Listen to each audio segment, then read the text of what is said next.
Introduction. In the realm of Game of Thrones, the Dawn's Chosen One traverses into this world, becoming the brother of Brienne. Galladon embarks on a journey from Sacred Sword, gradually ascending to the pinnacle of power in Westeros. He rises to prominence at the Harrenhal tournament, participates in the War of Usurpers, slays the Mad King Aerys, and aids Robert in claiming the throne. Subsequently, he establishes his base on the Isle of Tarth, conquering the free cities of Tyrosh, Myr, and Lys, thus founding a new duchy. Many years later, he bears numerous titles: Knight of the Dawn, the Dawn's Chosen One, Lord of Tyrosh, King of the Narrow Sea, Silver-Winged Dragon Knight, the Unburnt, Lord of the Iron Throne, and the representative of the Seven Gods. Chapter 1. The Heir of Count Tarth. Brienne, our Tarth family's history is profoundly deep, tracing back to the Dawn Age. Long before the establishment of the Seven Kingdoms, our lineage had already founded a kingdom on the Isle of Tarth. Later, when the Storm King Beautiful Duran wed the daughter of our family's evening star, Edwin, the bloodlines of the two families intertwined, and Tarth became part of the Stormlands. On the third floor of the castle in Evenfall Hall, Selwyn Tarth, the Earl of Tarth, cradles his 4-year-old daughter Brienne, seated by the window, smiling as he recounts his family's illustrious history. Earl Selwyn is the head of the Tarth family and a vassal of House Baratheon. In his embrace, young Brienne, renowned as the beautiful Brienne in the Game of Thrones, would later be knighted by Jaime Lannister. At this moment, Brienne is merely 4 years old, small and delicate, devoid of the towering strength she would possess a decade hence. Nestled in her father's arms, her blue eyes sparkle with curiosity. "Father, what about the Dawn's Gallon?" Brienne, waving her tiny, fair hands, inquired eagerly, her freckled face alight with anticipation. Still tender in age, she possesses little grasp of the family's history and legacy, yet her fascination with tales of heroism knows no bounds. Her affection for her brother Galladon amplifies her admiration for this legendary hero who shares his name. Upon hearing her question, Selwyn's smile broadens. Galladon is a legendary hero born on our Isle of Tarth during the heroic age. It is said he possessed striking good looks, unparalleled swordsmanship, noble character, and pure integrity. He championed the weak, saving countless lives in that tumultuous era, earning him the title Galladon of the Dawn. His valor and purity later captured the heart of the pure maiden among the seven gods. The pure maiden descended from the heavens to meet him, gifting Galladon an unparalleled divine sword as a symbol of love. This sword, known as the Maid of Justice, is said to be astoundingly sharp, capable of severing all mortal iron and never breaking. Earl Selwyn shares the heroic tales he has cherished since childhood with his daughter. The tale of Morninglight Galladon resonates throughout the entirety of Tar's Island, and even in the far reaches of Westeros. It is a narrative well known, as it is inscribed in the revered Holy Scriptures of the Seven, a fundamental study for all adherents of the faith of the Seven. Count Selwyn holds the legendary knight Morninglight Galladon in the highest esteem, even naming his firstborn Galladon Tarth, with the fervent hope that his son might emulate the legendary figure.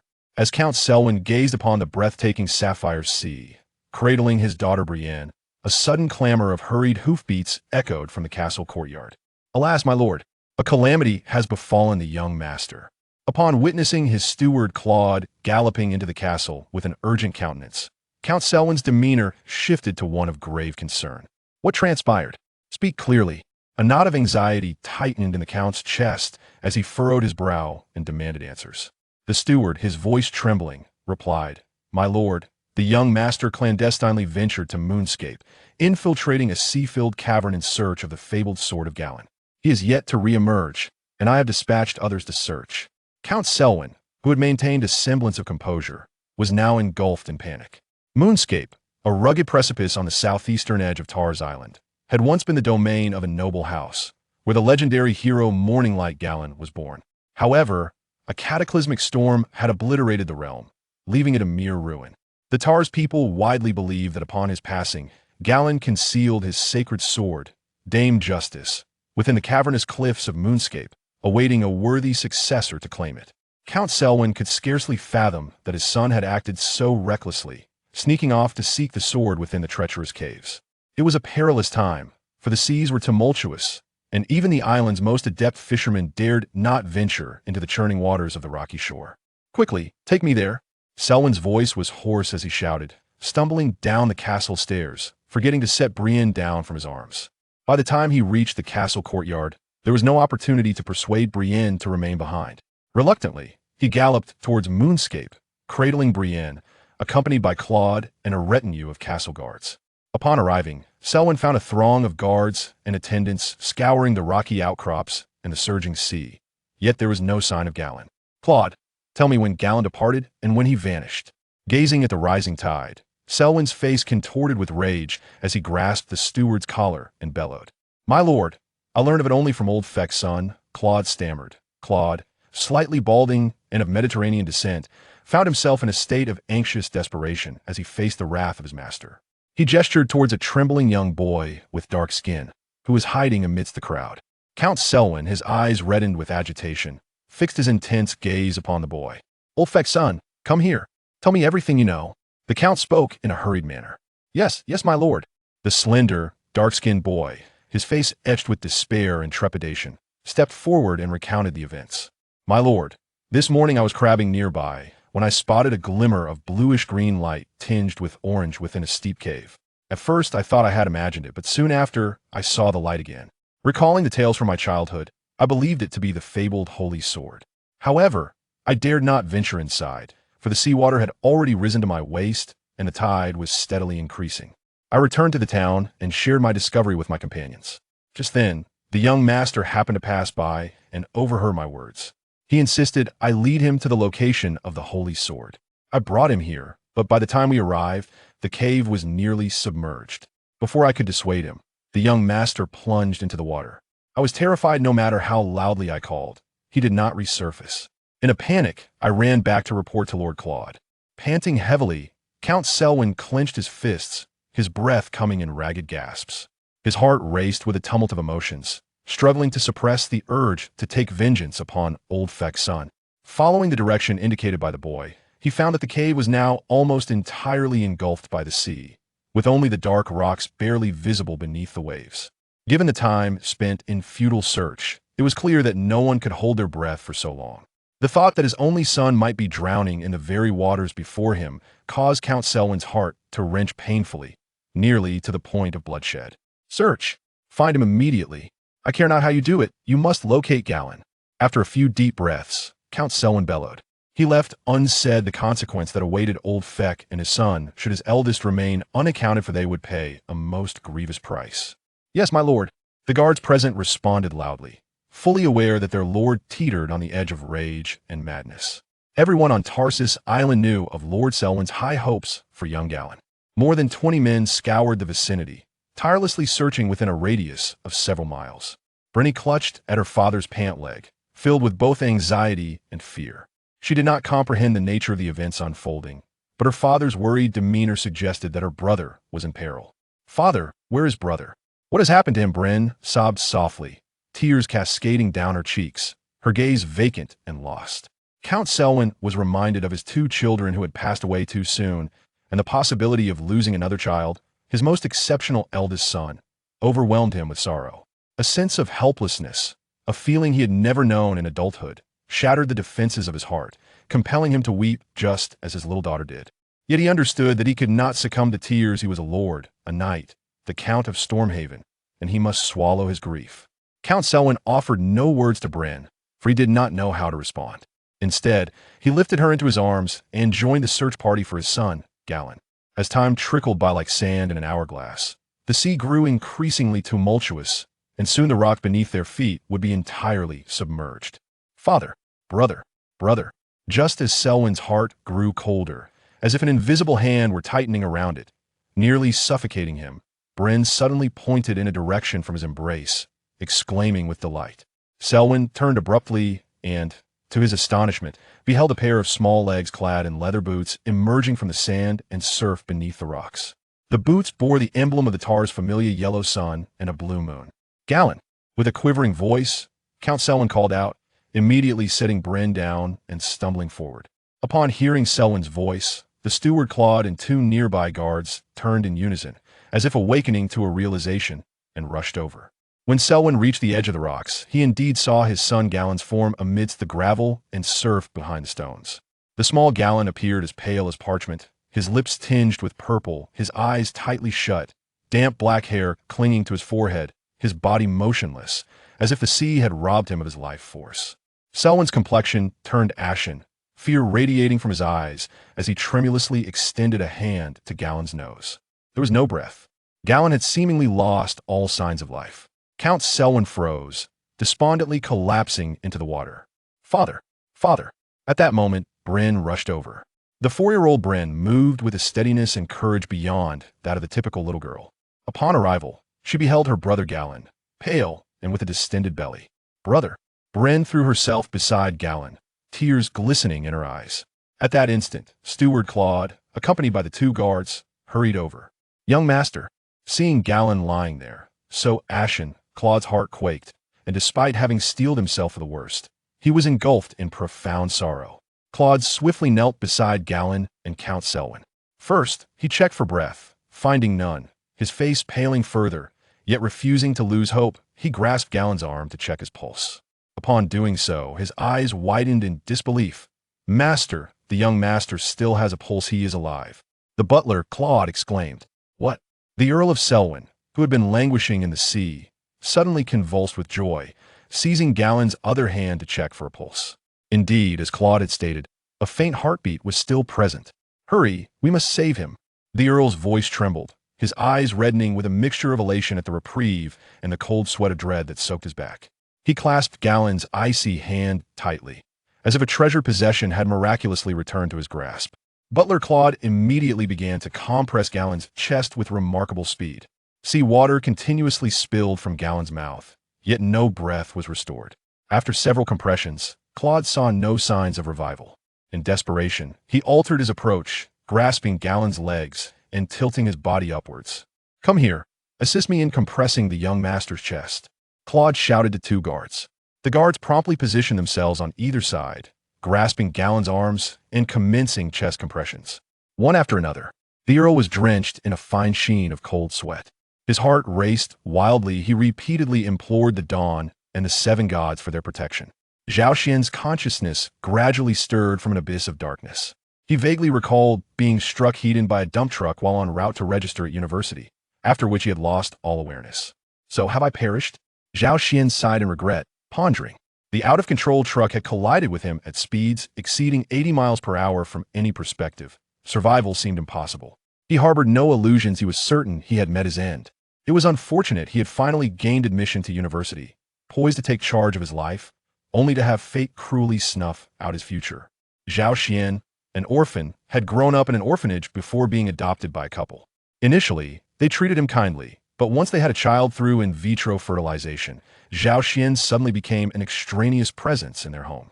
Though he faced neglect and indifference, he bore no resentment towards his adoptive parents. After all, they had not abandoned him again and had provided for his basic needs and education. Having experienced life as an orphan, Zhao Xian was wise beyond his years and possessed a gentle demeanor. While his adoptive parents favored their biological son, they did not completely forsake him. Zhao Xian dedicated himself to his studies, striving for excellence. He consistently ranked first in his class and eventually secured a place at Jinling University, achieving 3rd in the county for liberal arts. Alas, fate proved to be a cruel jester. Just as he had gained admission to university, a dump truck had swept him away. Zhao Xian felt both regret and a sense of liberation. In truth, few in this world cared for him. His departure was merely a form of liberation. The only regret lay in the years of arduous study, yielding no opportunity to showcase his talents, thus rendering the hardships endured over the years seemingly in vain. Yet, it mattered little. He had never possessed, and thus could not truly lose anything. As Zhao Xian gradually came to terms with his impending demise, a flicker of curiosity ignited within him regarding the realm beyond death. It was then that he faintly perceived several voices calling out to him in sorrow. These voices were both familiar and foreign, tugging at the strings of his heart. Buzz. The ringing in his ears began to dissipate. "Garen, my child, please awaken. Brother, don't abandon Brienne." He felt his body being shaken repeatedly, as indistinct yet oppressive voices intermittently reached his ears. Zhao Xian was engulfed in discomfort. His nasal passages and throat burned, and it felt as though water had filled his ears. Overwhelmed by this sensation, he attempted to speak, but as soon as he showed a hint of response, he erupted, expelling a considerable amount of water. "Wow, my lord, the young master is responding. The young master is alive." The once desolate and sorrowful butler and knights were suddenly electrified, their faces alight with joy as they shouted with fervor. A flurry of hands hurriedly continued to pat Garen's back and compress his abdomen, assisting in expelling more seawater from his body. Though nearly disassembled by their ministrations, Zhao Xian felt a significant relief as the searing and suffocating sensation in his lungs and belly began to fade. However, the burning sensation in his throat and nasal passages compelled him to cough incessantly, tears streaming down his face. This intense stimulus urged Garen to gradually open his eyes. He beheld a group of individuals clad in black or gray antiquated Western attire, their faces reminiscent of Westerners with long hair. Encircling him, their expressions a blend of anxiety and elation as they pressed against his chest and rubbed his body. Surrounding him were the beach and rocky outcrops, accompanied by the rhythmic rise and fall of the sea. "Garen, my son, you terrified me." Count Tars embraced his eldest son tightly, tears cascading down his cheeks. "Brother." Little Brienne clung to her brother's arm, weeping uncontrollably. Zhao Xian felt bewildered had he not perished. What was unfolding? In the midst of his confusion, a surge of memories erupted from the depths of his mind. His expression gradually shifted from astonishment to disbelief. In these memories, he was identified as Galladon Tarth, the eldest son of the Tarth family from the Hall of Twilight on the continent of Westeros. His father was Count Selwyn Tarth, and his sister was Brienne Tarth. At the tender age of 8, he had leapt into a tide-swept cave in search of the Holy Sword Lady of Justice, ultimately succumbing to the engulfing waters. As Zhao Xian absorbed these memories, he slowly began to comprehend the situation. His mouth slightly agape, a look of astonishment and incredulity adorned his face. It appeared that he had traversed into another realm. The protagonist was none other than the original narrative's knight, Brienne's brother. The early chapters of this book primarily revolve around the tournaments of Harrenhal and the War of Usurpers. Subsequently, a principality will be established spanning the continents of Westeros and Essos, encompassing locations such as the Isle of Tarth, the Stepstones, Tyrosh, Myr, and Lys. The narratives of Westeros and Essos will unfold concurrently, diverging from other fanfiction of A Song of Ice and Fire, with a timeline set somewhat earlier. A preliminary notice is provided for those who may not find this appealing. The Dawnlight Galladon and the legendary Sword Lady Justice are all elements explicitly featured in the original work of A Song of Ice and Fire, not mere fabrications. Chapter 2. The Legendary Sword, Lady Justice. Westeros, the Stormlands, House Tarth. Is this the world of Game of Thrones? Zhao Xian felt a pulsating throb at his temples, a consequence of near drowning and the shock of inherited memories flooding his mind. He never anticipated that after being struck by a truck, he would find himself transported to the realm of Game of Thrones. Moreover, Brienne of Tarth? Isn't she the beautiful Brienne from a series? The sole female knight of the Seven Kingdoms, possessing true chivalric virtues and character, conquering audiences with her integrity and might. Clutching tightly to his father, Galladon struggled to glance at the weeping little girl with golden hair who was crying into his left arm. With her light golden locks and a sprinkling of freckles, though merely 4 years old, her robust health unmistakably identified her as the fair Brienne. Galladon felt an odd sensation in his heart. Prior to his transmigration, he had been overlooked by his family and had few friends, leading him to immerse himself in novels and series, indulging in an array of strange American, British, Korean, and even Thai dramas. Game of Thrones was his absolute favorite. He had even read the original series, A Song of Ice and Fire, after finishing the show. Yet, he never imagined he would actually traverse into this world. It seemed rather splendid. Galladon found himself adapting surprisingly well, even feeling a flicker of joy and anticipation. The world of Game of Thrones, with its dragons and magic, vast Essos, and the unknown lands of Ass High and the Shadowlands, was infinitely more mysterious and fascinating than Earth. He had crossed over and gained the family he had always yearned for. Though Brienne might grow into a formidable warrior, she would always be his blood relative, wouldn't she? Moreover, among the characters in Game of Thrones, Brienne's integrity ranks among the highest, making her one of his favorite figures in the series. Furthermore, his current identity as the son of a count, the heir to the Stormland's last hearth, naturally endowed him with noble status, sparing him the struggles of a commoner. Having come to terms with this, Galladon felt a sense of ease.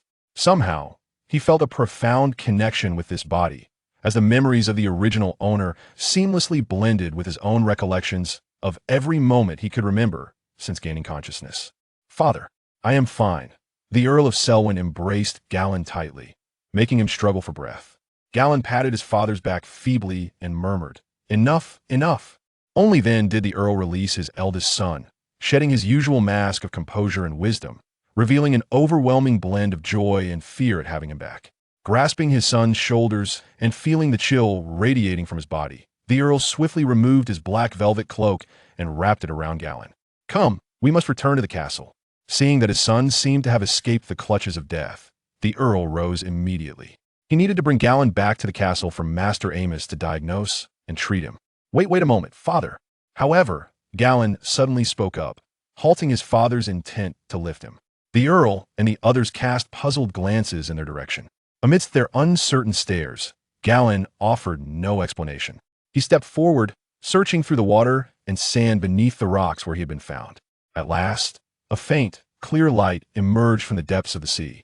With a swift motion, Gallan grasped the glimmering light and lifted it from the water and sand, leaving everyone speechless, holding their breath in awe.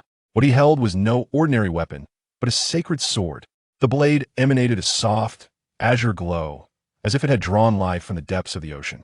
Its radiance was gentle, not blinding, reminiscent of the surface of the water under the moonlight in Taz Bay, subtly flowing. The edges of the sword appeared to form two slender lines of orangerd, resembling the horizon just before the sun breaks the surface of the sea. The crossguard and hilt were forged from a gray-white material, smooth like ivory yet imbued with a cold metallic hardness, exuding a noble and pure sheen. At the end of the hilt was an oval-shaped obsidian gem, encircled by delicate inscriptions. The sword, light as dawn in Gallan's grasp, radiated an air of sanctity that demanded reverence. No one could discern the inscriptions at the end of the hilt, yet instinctively they all understood the name of the sword. It was as if a whispered incantation echoed in their ears. The Maid of Justice. Sacred sword. The Sword of Dawn. The Maid of Justice. The young master has found it. Thud, thud. One by one, knights and guards clad in leather armor, wielding long swords, knelt on one knee, their faces alight with fervor as they gazed upon Gallan, who held the breathtaking sword aloft, their eyes shimmering with reverence. They could hardly believe that during this fall into the water, young Gallan had truly discovered the sacred sword, the Maid of Justice. Father, brother, the Maid of Justice. Brienne's tear-streaked face, once marked by sorrow, now glowed with excitement as she clutched her father, the Earl of Selwyn, pointing at her brother with fervor. The Earl of Selwyn stood with his mouth agape, his face a canvas of shock and disbelief. It was only when his daughter Brienne tugged at him that he regained his senses. Casting a glance at the butler Claude beside him, he found Claude equally wide-eyed, his expression a mixture of terror and awe, yet his eyes sparkled with burgeoning excitement. The butler turned to meet his master's gaze, their astonishment gradually morphing into sheer elation mouths agape, their chests heaving. They were at a loss for words. Meanwhile, Gallan stared at the sword he had retrieved from the sea, his gaze lost in a trance. It was not merely the sword's resplendent appearance, akin to the first light of dawn, that captivated him, but rather the panel that materialized within his vision. Galladon Tarth. Title none. Strength, 3.12. Agility, 4.01. Spirit, 12.8. Magic, 0. Skills, Swordsmanship, 3. Archery, 7. Horsemanship, 4. Common Tongue of Westeros, 27. Swimming, 29. Legendary Bloodline. Bloodline of the Evening Star Development, 3. Targaryen Bloodline Development, 0. Bloodline of the Storm King Development, 1. Legendary Weapon. Just made, gold quality, maximum level achieved, cannot be enhanced. Legendary Pet. None. Judgment Points. 0. Gazing at the translucent panel inscribed in ethereal blue text, Gallan's eyes widened in astonishment. Was this his golden finger? The information conveyed by this panel was immense. He mentally repeated the word system several times, only to find no auditory cues in response. Clearly, his golden finger lacked intelligence and could not communicate. Gallan noticed that attributes, skills, and bloodlines were all accompanied by a gray plus sign, indicating he was unable to click on them. At the bottom of the panel, he saw a notation, Judgment Points, 0. Thus, it seemed that in order to augment the values displayed on the panel, he needed to acquire Judgment Points. Gallan began to piece together the situation, yet he was left pondering how one might obtain such Judgment Points. He felt a headache coming on, lamenting the absence of any introduction or guidance. Moreover, he questioned whether this golden finger was a result of his status as a traveler, or perhaps linked to the sword itself that just made. The panel distinctly stated, legendary weapon, just made, gold quality, maximum level achieved, cannot be enhanced. If the panel was accurate, it meant that the sword he held was indeed the fabled holy sword just made, bestowed upon Morninglight Galladon by the seven gods, representing the pinnacle of legendary weaponry, devoid of any potential for enhancement. It was difficult not to speculate that his golden finger might also be intertwined with his sacred sword and the divine beings. Galladon's gaze returned to the sword in his grasp, which emanated a cerulean glow reminiscent of a pristine dawn sky, unmarred by the slightest speck of dust. Its brilliance was mesmerizing, compelling him to gaze upon it indefinitely. Carefully examining the sword, he eventually caught sight of the inscription at the end of the hilt, just made. Indeed, it was this very holy sword that Garen's breath came in quick gasps. He had just recalled from the memories of his former self that while infiltrating a cave filled with seawater, he had indeed discovered a glimmering light, reminiscent of dawn. He had swum desperately towards it, ultimately unearthing a holy sword lodged within the crevices of the rocks, which he then pulled forth. After that, he lost consciousness. However, he remembered clutching the sword with all his might, as if he would rather perish than relinquish his grip. The reason he was now searching through the water was to ascertain whether he had managed to bring this sword ashore. To his astonishment, he had indeed found it. The Maid of Justice, the legendary holy sword. Garen could hardly contain the excitement bubbling within him. In the realm of Westeros, which knight would not yearn to possess a sword steeped in history? The ancient nobility of Westeros took immense pride in inheriting a Valyrian steel sword. Such treasures could not be purchased with mere gold. And now, he possessed a holy sword that transcended Valyrian steel. There was no room for doubt. The radiance emanating from the blade alone attested to its divine craftsmanship. Yet, he wondered if his newfound abilities were somehow linked to this sword. As he was temporarily unable to allocate points, Garen refrained from further examining his status panel, his fascination with the holy sword deepening. Though his body remained somewhat weak, he nonetheless attempted to wield the Maid of Justice. The blade sliced through the air with an unparalleled smoothness, as if encountering no resistance whatsoever. Even its weight perfectly suited his 80-year-old frame. The sword felt as if it were an extension of his own arm and fingertips, an indescribable beauty. Hum! The sound of metal slicing through the air resonated around him. To the astonishment of both Garen and those nearby, a chunk of the rock beside him suddenly plummeted to the ground. The fracture in the rock was as smooth as a mirror. Garen's eyes widened in disbelief. He had felt no resistance while swinging the sword just moments before. To think he had severed a piece of rock. What did this signify? Surely, the phrase cutting through iron like mud could not adequately convey the razor sharpness of this holy sword. Chapter 3. The Twilight's End. The dawn approaches as Galladon beheld the sword of the Justice Maiden, radiating a soft azure glow and the blade's edge. Reminiscent of the ephemeral boundary between night and dawn, his heart raced with fervor. Could it truly cleave through stone as easily as it would through decayed wood? Would it slice through armor just as effortlessly? If that were indeed the case, his prowess on the battlefield would surely be nothing short of terrifying. At that moment, Count Selwyn was also struck by the sharpness of the Justice Maiden, and he finally grasped the gravity of the situation. Galladon, is this truly the Justice Maiden? He inquired, his voice trembling, hoarse and breathless. His heart thundered within his chest, as if it might burst forth at any moment. He had named his eldest son Galantis, hoping to invoke the blessing of the legendary hero Galladon, yet he never imagined that his son would unearth the long-lost holy sword, the Justice Maiden. This was a weapon bestowed by the seven gods. To possess the Justice Maiden and bear the name Galladon, what could that signify? Count Selwyn could scarcely fathom it. As if in a dream, he posed the question. Galladon, upon hearing his father's voice, turned and nodded earnestly. Indeed, father. I found it in the cave and drew it forth.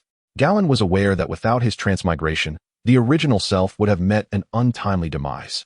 The original narrative had explicitly stated that Brienne's elder brother, for years her senior, had drowned at the tender age of 4. Perhaps in the original tale, Galladon had fortuitously discovered this holy sword and drawn it from its resting place, only to ultimately succumb to the depths of the sea, leaving the sword entombed beneath the waves. Yet now, his passage through time had transformed all that. Galladon had survived, and the holy sword had returned to the realm of mortals. The Tarth family would no longer be upheld solely by Brienne. Let me see it, Count Selwyn exclaimed, trembling as he extended his hand to behold the magnificent holy sword his son held. However, the moment he made contact with the blade, he instinctively recoiled as if struck by lightning. Hiss! Count Selwyn stared in astonishment at his fingertip, where a bright red wound had appeared, smoking as if seared. A sharp pang shot through him. He gazed at the Justice Maiden in Gallant-esque grasp, deep in thought. My lord, the holy sword chooses its master. Claude reminded him. Count Selwyn felt no displeasure from the pain in his fingertip. Rather, his countenance brightened with unmistakable joy. Claude, you must try as well. He urged eagerly. As you wish. My lord, the steward Claude approached and attempted to touch the blade of the Justice Maiden. In an instant, his hand recoiled as if electrified. The moment his fingers grazed the sword, he felt an intense, searing pain. When he raised his hand to inspect it, he too discovered a distinct burn, devoid of blisters but excruciating nonetheless. My lord, this truly is the holy sword. Claude exclaimed in ecstatic disbelief. If previously he held an 8/10 belief, now it has transformed into an unwavering certainty.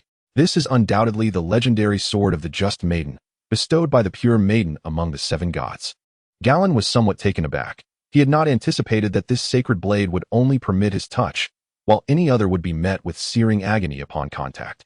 Such divine artifacts are truly extraordinary. Galladon surveyed the fervent knights and guards surrounding him, kneeling in awe, as he planted the sword into the sandy shore. With no exertion, a third of the blade sank into the grains, emitting a crystalline chime. You too, give it a try, Galladon instructed. The knights and guards exchanged glances, swallowing hard. They longed to grasp the fabled sword, but hesitated. Did you not hear the young master? Go on, give it a try. Count Selwyn, realizing the gravity of the moment, commanded forthwith. Yes, the knights and guards, though anxious, rose one by one, approaching to touch the hilt of the Just Maiden's sword. Some extended a finger to make contact, while others attempted to grasp the handle. Yet, without exception, upon touching it, they recoiled as if struck by lightning and molten rock, uttering cries of pain. However, none displayed signs of disappointment. Rather, their faces were illuminated with astonishment and fervor, as each bore varying degrees of burn marks upon their hands. Their gazes toward Galladon underwent a profound transformation. With a swift motion, Galladon extricated the Just Maiden from the earth once more. He understood that, from this moment forth, no one would dare question its sanctity. At least on Tar's Island, no one would dispute his authenticity. Let us return to the castle. Count Selwyn's face was devoid of any shadows of doubt or fear, replaced instead by an unmistakable joy and smile. Yes, the guards responded with fervent enthusiasm, their voices echoing in the sea breeze. They recognized that this moment might become one of the most cherished and boastful memories of their lives. The burn marks upon their hands would stand as everlasting emblems of glory and honor. Count Selwyn procured a leather sheath for Galladon to encase the Just Maiden, then lifted Galladon into his arms, mounting his steed for the return journey. The steward, Claude, held Brienne as they rode back. The group hastened towards the castle of Twilight Hall. Twilight Hall, perched upon a hillside on the western coast of Tar's Island, faced Tar's Bay, overlooking the sapphire-like, tranquil sea. Across the Strait of Tar's Bay stood the renowned castle of Wind's Rest, home to the illustrious house of Baratheon, constructed from resilient gray stone. The castle walls bore the scars of time and sea winds, while the towering evening star spire jutted into the sky like a vigilant sentinel. Atop the tower, the family crest, a copper emblem of the golden sun and blue moon, was mottled with green rust, whispering tales of a millennia past. Upon their return to the castle, Count Selwyn found the old scholar Yamo waiting in the courtyard. Upon seeing Galladon cradled in the arms of Count Selwyn, he exhaled a sigh of relief. My lord, I have prepared the fireplace and set out hot soup. The scholar Yamo promptly dismounted and assisted Count Selwyn in cradling Galladon, who was still unaware of the matters concerning the holy sword. He found it peculiar that Count Selwyn, Claude, and a multitude of knights and guards exhibited an atmosphere that was oddly light-hearted, with eager expressions and glimmering eyes. Count Selwyn nodded and, along with Galladon, the steward, and Brienne, entered the grand hall and approached the fireplace. Claude and the scholar Yamo helped Galladon shed his damp garments, enveloping him in a thick woolen blanket to warm him by the fire. Claude noticed that Galladon had placed the holy sword aside, causing his breath to momentarily falter. The scholar Yamo, intrigued, pondered when his young master had acquired such a splendid longsword, yet he did not dwell on it for long. He procured a bowl of hot soup from a maid, encouraging Galladon to sip it slowly. The soup was infused with meatballs, jujubes, and mint, designed both to warm him and to ward off coughs. After this endeavor, Galladon finally felt warmth return to his body, and his breathing gradually normalized. Little Brienne, with her tiny, chubby hands, continuously added logs to the fire, believing that her efforts would stoke the flames and hasten her brother's recovery. observing his small sister. Galladon could not help but draw her into his embrace. Unlike the distant relationship he had with the younger siblings of his former adoptive parents, Brienne was utterly dependent on him and affectionate. Upon sensing her brother's apparent recovery, she joyfully nestled into the woolen blanket, with only her head peeking out from Galladon's chest. Witnessing the endearing bond between the siblings, Sir Selwyn's face broke into a faint smile as he turned his gaze toward the holy sword, the Justice Maiden, resting nearby, and reached out to grasp it. However, this time, the Count displayed prudence, only touching the leather sheath.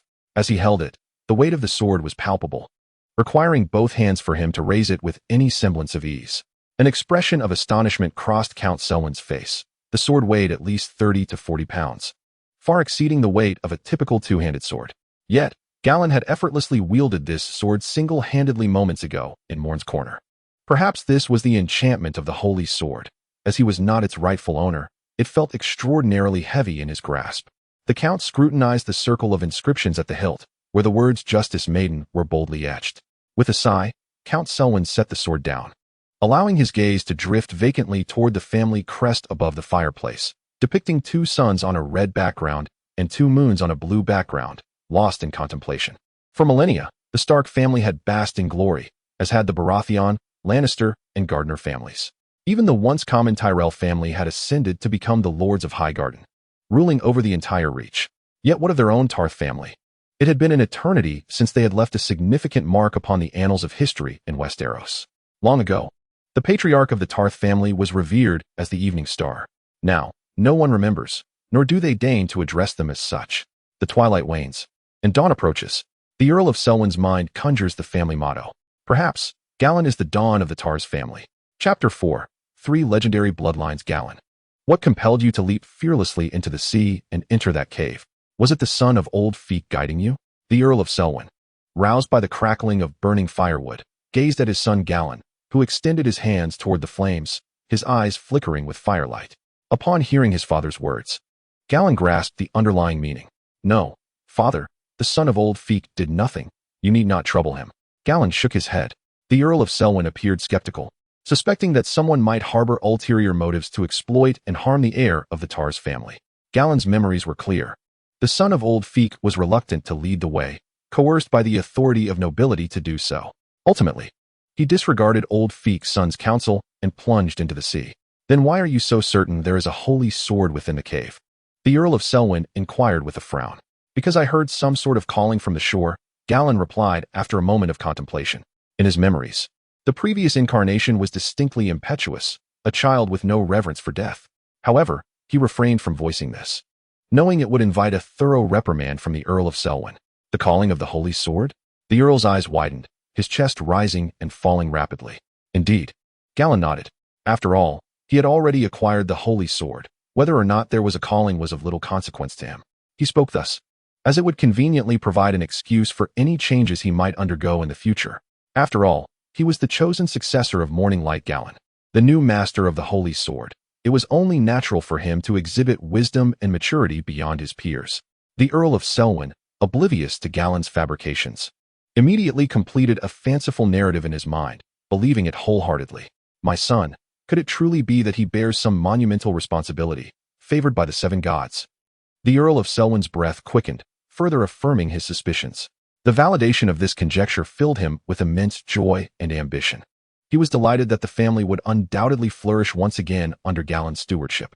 Yet he was apprehensive about whether he could properly educate and guide Galladon to meet the divine expectations and fulfill a grand mission. Unbeknownst to Galladon, his casual remark had bestowed upon his father, the Earl of Selwyn, heightened expectations and considerable pressure. He was currently playfully teasing the 4-year-old Brienne, who nestled in his embrace. Though Brienne possessed a sturdy physique and radiated warmth, there was little indication she would grow into a nearly 2-meter-tall warrior. Nevertheless, her eyes were strikingly reminiscent of the descriptions in the original work, a stunning pair of sapphire-like beauties. Certainly, there are also the charming freckles adorning her face. Galladon holds a deep fondness for this sister of his. In truth, Brienne possesses a certain endearing quality. The original text description of Brienne as unattractive likely stems from her significant height, robust physique, and misaligned teeth. Generally speaking, a woman with beautiful eyes, well-defined features, and fair skin cannot be deemed unattractive. At the tender age of 4, Brienne has yet to undergo any unusual development. Her teeth have not yet grown awry, making her quite lovely, with striking blue eyes and a vivacious personality that renders her exceptionally endearing. Galladon believes it is imperative to teach Brienne the art of skincare and to ensure she maintains healthy teeth. Moreover, he aims to guide her in physical training, enabling her to cultivate strength while retaining a slender form, ensuring that in her maturity, she will not be perceived as unattractive. Count Selwyn, lost in contemplation, finds Brienne, who, feeling the strain of mental exertion, follows him about and, now weary, dozes off beside the warmth of the hearth and her brother's embrace. Seizing this opportunity, Galladon once again examines his attributes. Galladon Tarth title, none strength, 312 agility, 401 spirit, 128 magic, 0 skills, swordsmanship, 3, archery, 7, horsemanship, 4, common tongue of Westeros, 27, swimming, 29 legendary bloodlines, bloodline of the Evening Star level, 3, Targaryen bloodline level, 0, bloodline of the Storm King level, 1 legendary weapons, none legendary pets, none judgment points, 0. Firstly, my strength and agility stand at 312 and 401, respectively. It is likely that the standard for an adult male is around 10. Galladon muses to himself. As for the reason his spirit is 128, it is undoubtedly due to his soul being that of a traveler, having absorbed fragments of his former self's memories, thus making 128 a reasonable figure. Regarding his skills, he has been training in swordsmanship, archery, and horsemanship since the age of 6 under the tutelage of his father and family retainers, and has learned the common tongue of Westeros with Maester Aemon. These are indeed skills he has mastered. The progress of these skills is quite straightforward. 100% signifies complete mastery, reaching the pinnacle attainable by an ordinary human. What surprises Galladon the most is the section concerning his legendary bloodlines. He never anticipated possessing 3 distinct legendary bloodlines: the bloodline of the Evening Star, the Targaryen bloodline, and the bloodline of the Storm King. Among these, the Targaryen bloodline captivates his attention most. If he were to enhance this bloodline to a certain level, could it imply the awakening of draconic abilities, rendering him impervious to flames? Galladon feels this possibility is quite substantial. The other 2 legendary bloodlines are the bloodline of the Evening Star and the bloodline of the Storm King. The bloodline of the Evening Star is undeniably rooted in the ancestral lineage of the Tarth family, tracing back to the Dawn era. It is conceivable that Brienne's robust physique and innate talents stem from the awakening of a fragment of this Evening Star bloodline. As for the bloodline of the Storm King, its origins can be traced to the Age of Heroes. Before the arrival of the Targaryen family, Wind's Rest belonged to the Storm King Doran's lineage, who ruled over the Stormlands. After the Targaryens breached Wind's Rest, Aegon eliminated the last Storm King and bestowed his daughter upon his illegitimate brother, Orys Baratheon, as a wife. Orys Baratheon inherited the banners, sigils, and mottos of the Storm King, thus commencing his reign over the Stormlands. The defining characteristic of the Storm King's lineage is their abundant black hair, a trait that has been passed down to every male descendant of House Baratheon. This explains why all of the stag's offspring possess black hair. As for Galladon's possession of the Storm King bloodline, the answer lies in the unions of marriage. The Tarth family had allied with the Doran family of the Storm King over a millennium ago, and such unions became increasingly frequent, resulting in the blood of the Storm King flowing through the veins of the Tar's descendants. However, how did he come to possess the Targaryen bloodline? Galladon pondered, momentarily perplexed. Yet as he reflected upon the history of the Tar's family, the answer became clear. It too was a result of intermarriage. After the Baratheon family began their rule over the Stormlands more than 2 centuries ago, the first to forge a marital alliance was the Tar's family from the island across the strait. The geographical position of the Tar's family served as a bastion for Wind's Rest, and with their formidable strength and rich history, the Baratheons were eager to unite with them. Possessing Targaryen blood, the Baratheon family naturally infused the Tar's family with a trace of Targaryen lineage through these unions. However, this bloodline is exceedingly faint, negligible for the Tar's family. Yet for Galladon, it is a delightful surprise, for he can enhance his attributes. Though the Targaryen blood within Galladon is sparse and yet to be awakened, it does not hinder him. With his unique advantage, he can not only activate the Targaryen bloodline, but also continuously elevate its potential.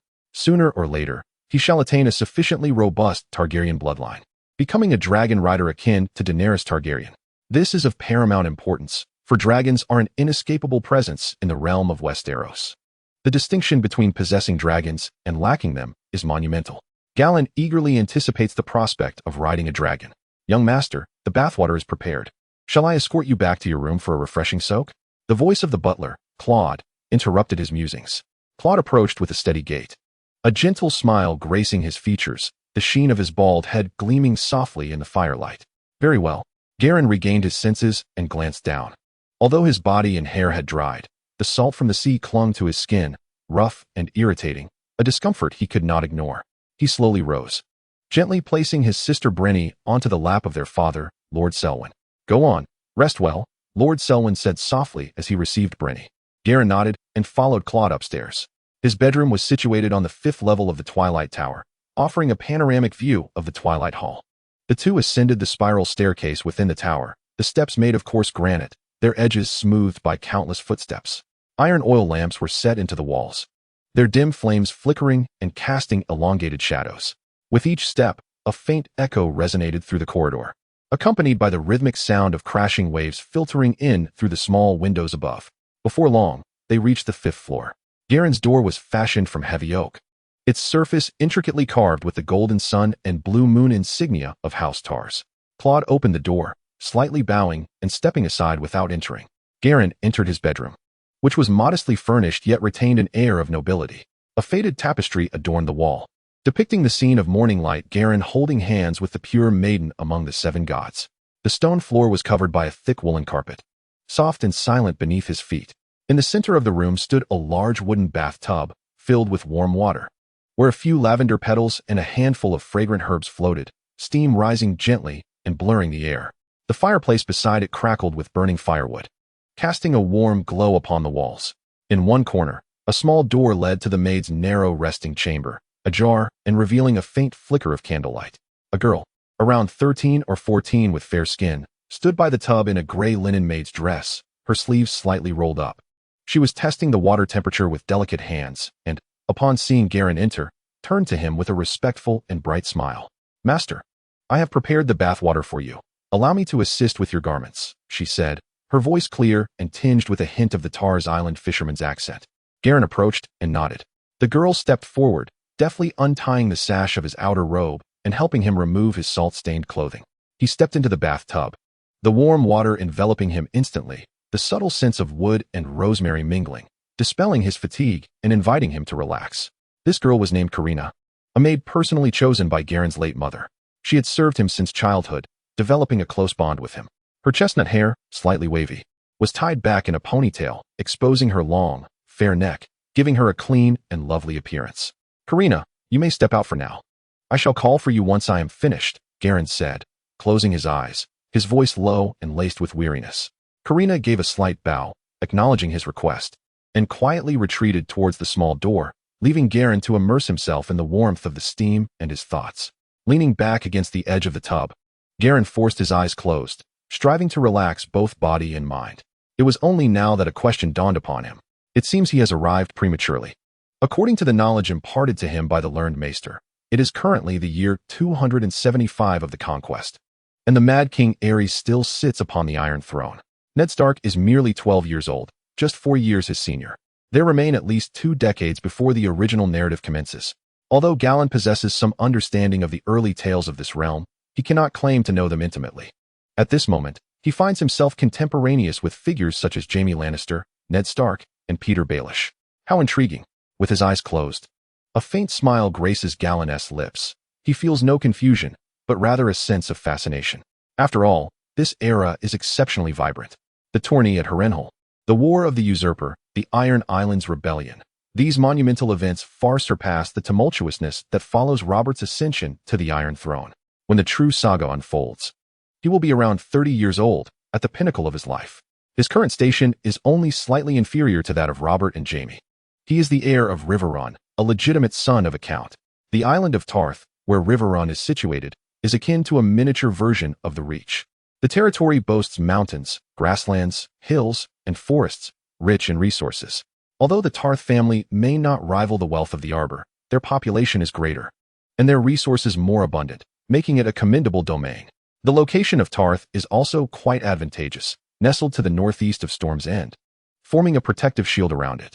Moreover, Tarth is the island in Westeros closest to the continent of Essos. A voyage to the free city of Pentos takes merely 5 days, while a journey to Tyrosh requires only 3, even swifter than reaching King's Landing. This geographical positioning is particularly conducive to trade. If Tarth could produce wine as abundantly as the Arbor, it would undoubtedly become the most prosperous territory along the eastern coast of Westeros. Regrettably, Tarth is known primarily for the rare sapphires occasionally found on its beaches, lacking any other notable exports. Nevertheless, Tarth sustains a population of approximately 150,000, in addition to Riverrun Castle. The island is home to 3 towns and around 20 to 30 villages. At the command of Count Selwyn, he can summon roughly 200 knights and 3,000 soldiers. Beyond these knights and soldiers, the Tarth family also possesses a modest fleet of 12 ships. While this naval force is not extensive, it is commendable nonetheless. Primarily utilized for trade but capable of being repurposed for warfare, defending against pirates, and transporting troops. The ability to support such a number of soldiers and maintain a fleet speaks volumes of the Tarth family's strength. With no other lords or barons granted lands on Tarth, the wealth accumulated by the Tarth family is indeed considerable. From the myriad decorations of the castle of Evening Hall, as well as the fabrics and accessories of both his and his father's attire, one could discern the essence of this place. Truly, it is a land blessed by fortune. Galladon mused inwardly, finding nothing to criticize about Tarth Island, a domain he cherished deeply. When he finds the time to harness the knowledge of a time traveler to uncover profitable ventures for Tarth Island, it shall indeed become invincible. Not only could it profit from the wealth of the Westerosi nobility, but also from the free cities across the sea. With riches and people, during the time of the Usurper's War, they could reap even greater benefits. The Tarth family serves as vassals to the Baratheon family. By fostering a good relationship with Robert and aiding the Baratheons in their ascent to the Iron Throne, the Tarth family could secure a share of the spoils. As Galladon soaked in his bath, he pondered these future plans. "My lord, would you like me to heat some more water for you?" came the voice of Karina from outside the small door. Splashing water, Galladon replied, "No, I am quite finished." Upon hearing the commotion, Karina promptly entered, draping a warm, soft towel around Galladon's shoulders and assisting him in drying off. Galladon felt no embarrassment. At the tender age of 8, he had not yet matured. Moreover, Karina had always tended to his bathing needs, and to refuse her assistance would have been rather peculiar. Soon, Karina had dried him off completely and dressed him in snug undergarments along with a set of black silk pajamas. Once attired, she approached the door, tugging on a rope that rang a bell overhead. In no time, several robust women pushed open the heavy oak door, deftly carrying away both the tub and the water within. "My lord, please rest well and call for me if you need anything," Karina said, adjusting the bedding and pillows on the bed to ensure everything was in order before bowing slightly to Galladon. "Thank you for your hard work, Karina," he replied. With a sweet smile, Karina retreated into her small chamber. The fireplace crackled warmly, filling the room with a cozy ambience. However, Galladon did not rush to bed. It was still afternoon, and bright light streamed through the window. He approached the window and pushed it open. Instantly, a refreshing expanse of azure sea unfurled before him, merging seamlessly with the pale blue of the horizon. No wonder his predecessor favored this room on the 5th floor. From the window, one could clearly behold the entire castle of Evening Hall. Gazing into the distance, he could also see the bustling sapphire port and the adjacent sapphire town on Tarth Island. At that moment, merchant ships traversing Tarth Bay had docked at Sapphire Port, while fishing boats and fishermen were gradually returning home. The wharf and town were particularly lively, their bustling sounds faintly reaching the castle of Evening Hall. The clear blue sky, the gem-like sea, the quaint little town, wooden sailboats, merchants, fishermen, children running about, and the bustling traders together painted a harmonious and picturesque scene. Garin lowered his gaze and surveyed the castle of his residence. The fortress's walls were constructed from robust gray granite, towering approximately 20 feet high, with a rugged surface adorned with salt-stained patterns and minute fissures wrought by the coastal winds. The base of the walls expanded to 10 feet, steadfast as a rock, capable of withstanding tempests and enemy incursions. Atop the walls, a low parapet encircled, embedded with iron arrow slits for archers to take refuge. In the southeast corner, a partially collapsed watchtower leaned against the wall, its remnants entwined with resilient sea buckthorn. Vibrant and green, perched upon a hill, the castle's elevation rendered it formidable. Combined with the 20-foot walls, any direct assault by adversaries would be exceedingly challenging. The Twilight Tower, where Garin resided, served as the principal tower of the castle, rising to a height of over 100 feet. The apex of the tower would ignite bonfires in thick fog, guiding merchant and fishing vessels traversing the Tar Strait. Besides the Twilight Tower, the castle was adorned with 4 or 5 other towers of varying heights, some with spires, others with domes, and a few with flat roofs. Their rooftops were clad in weathered slate, with a square chimney standing tall at the center, 2 of which emitted wisps of pale smoke. These edifices housed the kitchen, armory, storerooms, and more. In the southeast corner of the castle, a stable could be found, where the occasional whinny of horses echoed within. The castle courtyard was expansive, paved with pebbles and crushed shells, presenting an immaculate appearance, a stark contrast to the muddy and disheveled courtyards of Winterfell depicted in television dramas. Behind the castle, the silhouettes of towering trees could be discerned, marking the sacred woods of Twilight Hall, filled with ancient trees over 1,000 years old. Garin fondly remembered playing in the sacred woods during his youth. This castle thoroughly dispelled any disdain he had harbored for the fortresses portrayed in his previous life-esque dramas. The Tar's family had cultivated their stronghold on Tar's Island for over a millennium, masterfully blending aesthetic appeal with formidable strength. Such is the essence of a venerable lineage. After gazing out the window for a considerable time, Garin reluctantly withdrew his gaze, closed the window, and retired to bed. He slept soundly, filled with a sense of joy and incredulity. In his past life, he had struggled with sleep, easily awakened and rarely experiencing a full night's rest. Yet, since his transmigration, he found himself sleeping remarkably well.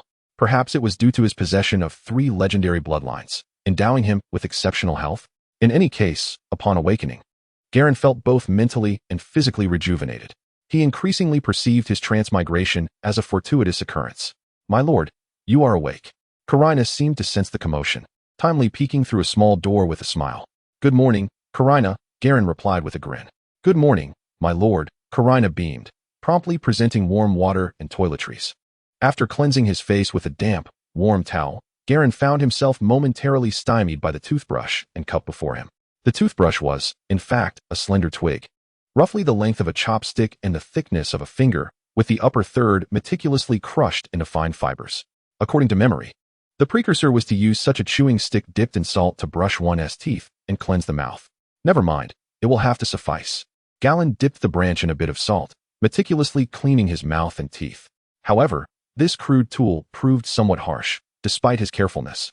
It still caused slight pain to his gums and drew a drop of blood. He needed to devise a proper toothbrush. After rinsing his mouth, Galladon shook his head, perceiving this issue as urgent. Otherwise, brushing his teeth with this contraption every morning and evening would be a significant nuisance. Once he finished his grooming, Carina presented a meticulously prepared outfit. She first dressed Galladon in a fitted linen shirt, the fabric soft and delicate, with slightly tightened cuffs. The outer robe, woven from wool and silk, featured a deep gray base adorned with intricate vintage patterns, finely outlined in gold thread. The robe's hem reached his knees, and the front was fastened with 3 ebony buttons. The trousers were simple black linen, secured below the knees with leather ties, practical yet neat. On his feet were a pair of knee-high leather boots, crafted from cowhide with sturdy soles, suitable for the rocky terrain of the island. After donning this ensemble, Carina fastened a wide leather belt around Galladon's waist, made from tanned cowhide and embellished with a golden buckle, the belt's end trailing down, engraved with wavy patterns. This attire bore an unmistakable air of nobility. Perhaps an ordinary citizen would toil for an entire year and still be unable to afford such garments. Galladon felt quite pleased once dressed. In his previous life, he had a handsome appearance and excellent academic performance, receiving numerous confessions from female classmates. Yet he had never accepted any, primarily due to financial constraints. His foster parents rarely provided him with pocket money, and he had only 1 or 2 sets of clothing, which were only replaced when utterly worn out. His clothes and shoes were so shabby that he wished to keep his struggles hidden, thus avoiding romantic relationships, as one could not always wear a school uniform on dates. Now, having transcended into this new world, he could wear different outfits every day, all tailored to fit him perfectly and crafted from exquisite materials, which greatly uplifted his spirits. Dressed, Galladon approached the southern corner of the bedroom, where a half-body bronze mirror from Mayer stood. The frame, cast in bronze, was adorned with entwined vine motifs, and the brass surface was polished to a smooth sheen. Though not as clear as glass, it reflected a distinct image, a true artisan's masterpiece. He stood before the mirror, gazing at his appearance for the first time. The mirror reflected Galladon's visage, a head of jet-black short hair, slightly wavy, with the ends appearing somewhat disheveled. Below his hairline, a pair of azure eyes sparkled with the clarity of the deep waters of Taz Bay, their irises edged with a hint of light gray. reminiscent of a sea shrouded in morning mist. His skin was relatively fair, with a few small freckles scattered across the sides of his nose, and his cheeks retained a gentle flush of youth. His eyebrows were long, his features beginning to reveal their sharpness. His nose was straight, and his jawline was strong yet softened by youth. Standing nearly 5 feet tall, he surpassed his peers, and paired with this elegant attire and striking face, he exuded an unmistakable air of nobility. Galladon gazed into the mirror, silently lamenting. This face truly deserved to be that of the rightful lord of the Maid of Justice. His hair, unlike Brienne's platinum hue, is a deep, lustrous black, reminiscent of that worn by Earl Selwyn. It is likely that the male descendants bearing the bloodlines of Storm Kings and House Targaryen share this distinctive shade. However, Galladon and Brienne share the same eye color, a striking and pure azure.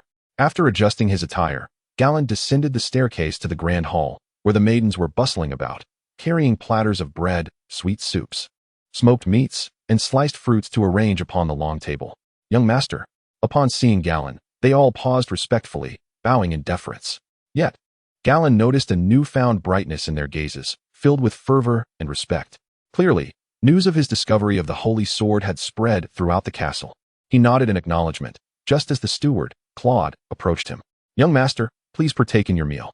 Your father has gone to Sapphire Town and has yet to return. And the young lady is still asleep. Father has gone to Sapphire Town? Galladon pondered, slightly perplexed, for the town was but a short ride away, and he wondered why Earl Selwyn would choose to spend the night there. Shaking off his curiosity, he took his usual seat and began to enjoy his breakfast. Despite being termed breakfast, the spread resembled a lavish hotel buffet. There were 3 varieties of bread, one resembling a dark, crusty loaf, another a soft, creamy white, and a sweet, pale yellow unknown type.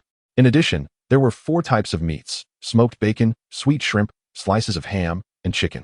The soup options included a sweet broth and a fish soup seasoned with black pepper. Beside the main dishes, there were apple wedges, peeled blood oranges, and roasted pumpkin chunks to cleanse the palate. Galladon savored his meal with great delight. Although the culinary techniques were somewhat lacking and the seasonings minimal, the quality of the ingredients rendered the food quite delectable. After finishing his breakfast, Galladon did not wait for Brienne to awaken and made his way, familiar with the route, to the 3rd floor of the adjacent tower. This was the residence of Maester Yamo, whose flat-top tower served as a perch for ravens and a hub for delivering messages. Though Maester Yamo remained in good health, having reached the venerable age of 60, the maidens would bring his breakfast upstairs for him. As Galladon arrived, he encountered a maid in her 30s emerging from the room with a tray of dishes. Galladon, you have come, Maester Yamo said, a smile illuminating his face, his eyes sparkling with excitement. The previous evening, he had learned from Earl Selwyn and Claude about Galladon's discovery of the Holy Sword, the Lady of Justice, and he had even examined the weapon himself. Consequently, he had spent a restless night, nearly overwhelmed with exhilaration, since the extinction of the Targaryen dragons. It had been over a century since any signs of extraordinary power had graced the continent of Westeros. The emergence of the Holy Sword may very well herald a powerful omen. As the guide to Galladon, the bearer of the sacred sword, he harbored an ineffable sense of pride and duty. Good morning, Master Yamo, Galladon greeted with a smile, taking a seat across from the scholar at the long table, eagerly awaiting today's lesson. The scholar, holding multiple roles within the noble territory, was not only responsible for healthcare and correspondence, but also bore the significant task of educating the Lord's offspring. Since the age of 3, Galladon had been under Master Yamo's tutelage. Now, 5 years later, he had become accustomed to the aroma of ink and parchment that permeated the study. The scholar's academic collar, composed of more than 10 metal rings of varying materials and hues, hung heavily over his gray robe, symbolizing his exceptional knowledge within the academic city. Among the rings were bronze, black iron, silver, and gold, representing mastery in astronomy, history, medicine, and advanced arithmetic, respectively. Additionally, a rare platinum ring shimmered with a cold light, denoting his expertise in Valyrian and ancient texts. At the chain's end, a small copper ring swayed slightly, indicating his proficiency in navigation and cartography. This collar was a testament to Master Yamo's erudition. Having served the Tar's family since the age of 30, he had now dedicated 30 years to them. Approaching 60, his hair was streaked with gray, and fine lines adorned the corners of his eyes, yet his gaze remained sharp and bright. Galladon, having fallen into the water yesterday, you may take a well-deserved day of rest, Master Yamo said with a smile. No need, Master Yamo. I am quite well, Galladon replied, shaking his head. In his previous life, he had been an academic prodigy, a diligent student who despised wasting time. In the realm of political games, knowledge was equally vital. For instance, communicating with dragons necessitated mastery of Valyrian. It would be quite challenging to command a dragon while speaking the common tongue of Westeros. Hearing Gallen's words, Master Yamo felt a surge of joy, admiration glimmering in his eyes. Noble children often preferred horseback riding, swordplay, and archery. It was rare to find a child, especially a boy, who cherished learning. Gallen's dedication to both martial training under Count Selwyn and an insatiable thirst for knowledge was indeed commendable.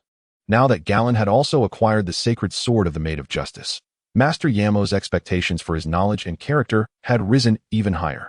He was pleasantly surprised by Gallen's self-awareness, which required no prompting. Excellent. Let us reinforce your previous lessons in heraldry. Allow me to test you, Master Yamo said, nodding. The Royces of the Vale, where is their fief located? What is their family crest? And what is their family motto? Gallen pondered for a moment before responding. The Royces' fief is Stonehill, situated north of Seagull Town along the narrow sea. Their crest features a pile of pebbles between two lines of runes on an orange field. And their motto is We Remember. Upon hearing Gallen articulate the Royces' fief, crest, and motto with such fluency, Master Yamo nodded in satisfaction. However, before he could speak, Gallen's voice continued to resonate. The Royce family was established in the Age of Heroes and stands as one of the few noble houses in the Vale that inherits the bloodline of its ancestors. In ancient times, the Royce family was known by the title of the Bronze Kings. They once possessed a Valyrian steel sword, known as Sorrow, but it was lost during the Dance of the Dragons. Nevertheless, the family still retains several ancestral suits of bronze armor, inscribed with magical runes that are said to protect the warriors within from harm. Gallen recounted everything he could remember in one breath. He was even aware that soon, Aegon Royce would succeed his father as the head of the Royce family and be bestowed with the title of Bronze Aegon. After finishing his account, Gallen reflected that his memory seemed to have improved somewhat. The knowledge he had learned in his previous life and the experiences he had undergone were now vividly clear, devoid of any obstructions or forgetfulness. Upon hearing Gallen's response, Scholar Yamo's face radiated appreciation. And what of the Valerion family? He inquired. This time, Gallen took a moment to gather his thoughts. The Valerions held their lands on Driftmark, their sigil depicting a silver seahorse on a sea-green field. Their family motto is old, true, brave. The Valerion family originated from the freehold of Valyria, and like the Targaryens, they typically exhibit the Valyrian features of silver hair and purple eyes. However, they are not of the Dragon Lord lineage. The Valerions had settled on Driftmark, a low-lying and fertile island, long before the Targaryens migrated to Dragonstone. On Driftmark, they possessed their ancient seat, the Driftwood Throne. For centuries, they have been the oldest and closest allies of the Targaryens. The position of the Master of Ships in the Small Council is often held by the head of the Valerion family. Hearing Gallen's detailed yet succinct summary of the Valerion family, Scholar Yamo nodded approvingly. Gallen, it seems you have mastered heraldry completely. Now, let us embark on a new course. A new course? A glimmer of anticipation sparkled in Gallen's eyes. Indeed, the history of the noble houses of Westeros and heraldry is merely the foundation. Next, I shall impart to you other knowledge essential for the nobility. Scholar Yamo pondered for a moment. However, I have yet to decide what to teach you first. Why not let you choose? With a smile, he dipped a quill into ink and inscribed several lines on parchment.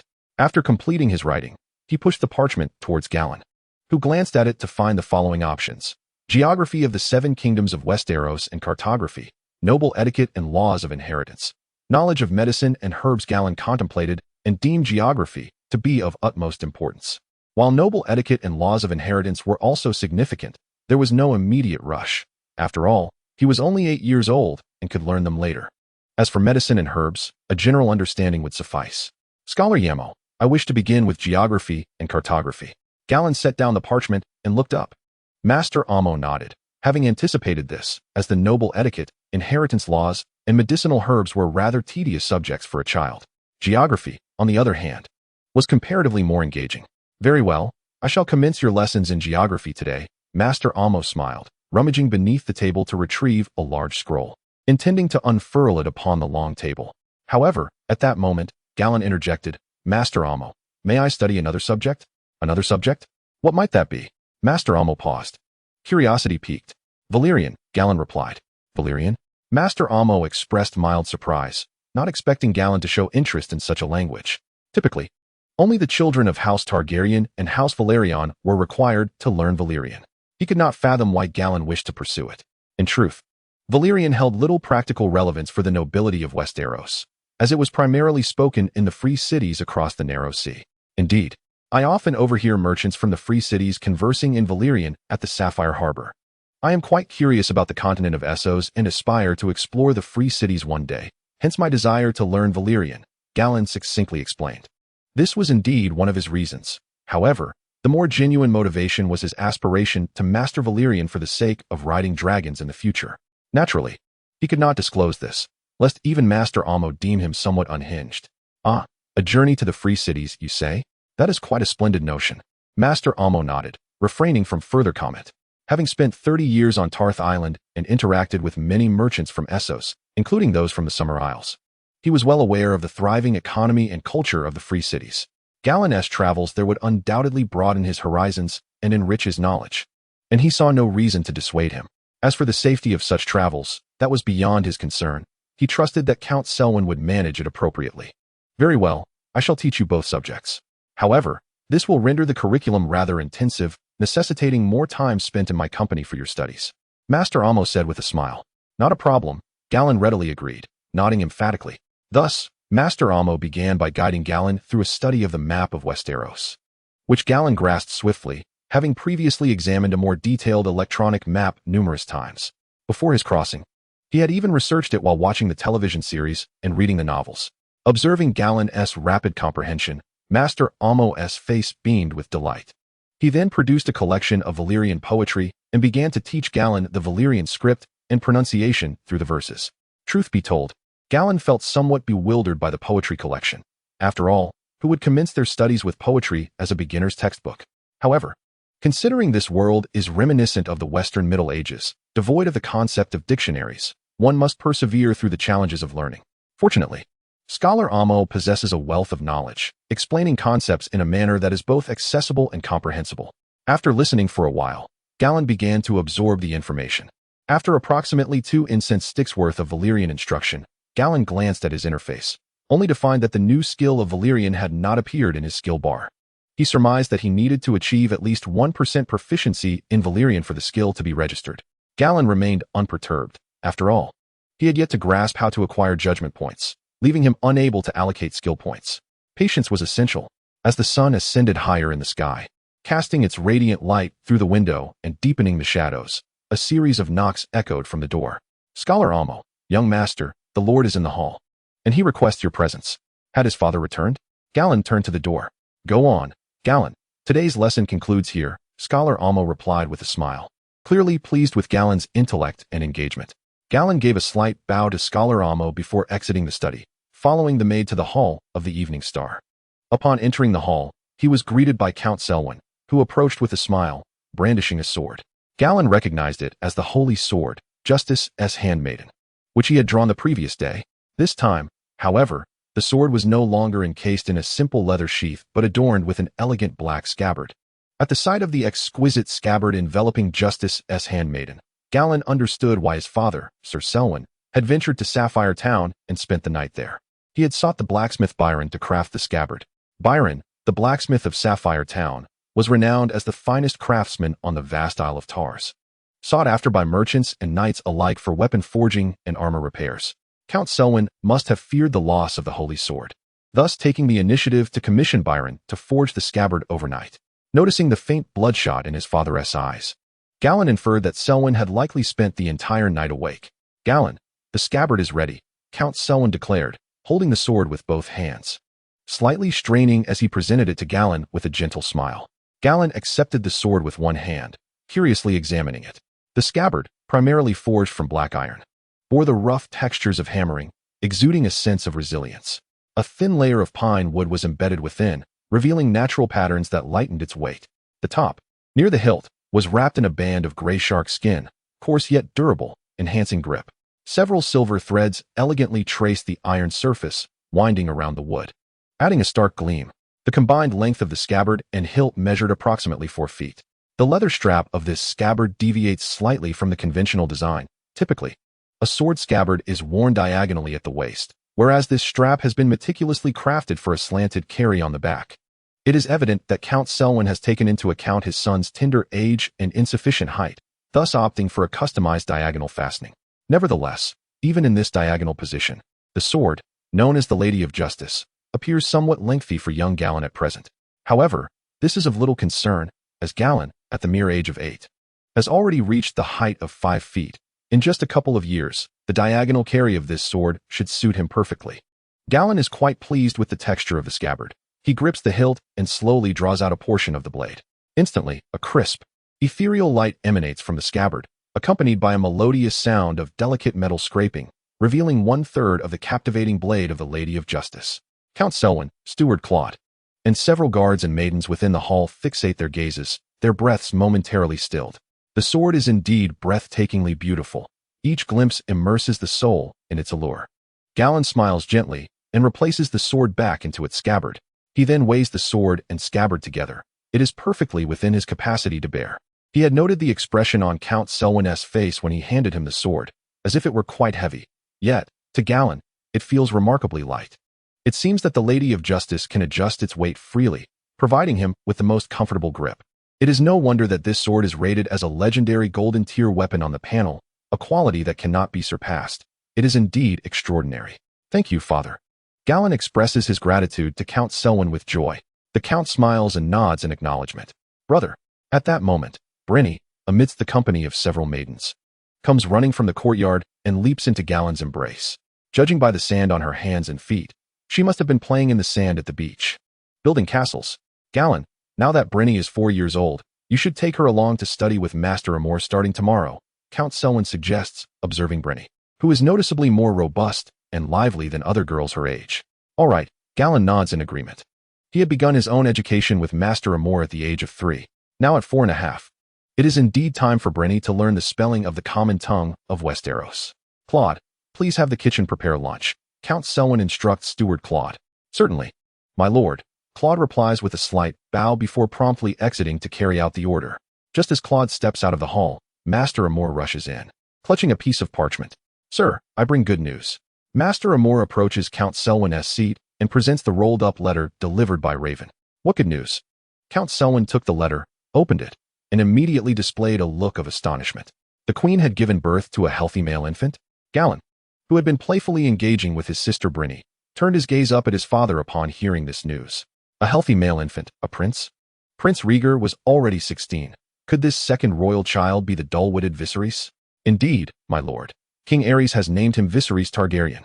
Count Selwyn chuckled, surprised that after the queen's miscarriages and the birth of so many stillborns, she finally delivered a healthy prince. Surely, this would improve the king's mood. Hearing the conversation between Count Selwyn and Maester Aemon, Gallan laughed and shook his head. It truly was the slumbering dragon, Viserys. Maester Aemon continued, my lord. There is another letter. He retrieved a scroll from the pocket of his robe and handed it to Count Selwyn, stating, it is from Lord Tywin. To celebrate the birth of the young prince, he plans to host a grand tournament in Lannisport a month from now. Count Selwyn glanced at the letter, furrowing his brow. My lord, will you be participating? Maester Aemon inquired. After a moment of contemplation, Count Selwyn replied, perhaps not. I shall have Crode prepare a gift to be presented on Prince Viserys' naming day. Maester Aemon nodded with a smile, bowing as he prepared to take his leave. Maester Aemon, do sit and share a meal with us, Count Selwyn promptly suggested. I have something I wish to discuss with you. Maester Aemon looked at Gallan and Brienne, then smiled and nodded, very well. A nearby maid swiftly pulled out an oak chair for Maester Aemon to sit. I would like Brienne to begin her studies with you starting tomorrow, if that is acceptable, Count Selwyn proposed. I want to go, Brienne exclaimed, instantly perching herself on Gallan's lap, waving her small hands joyfully. I want to be with my brother. Of course, my lord, it would be my honor. Maester Aemon replied with a smile, glancing at Brienne, and addressed Count Selwyn, very well.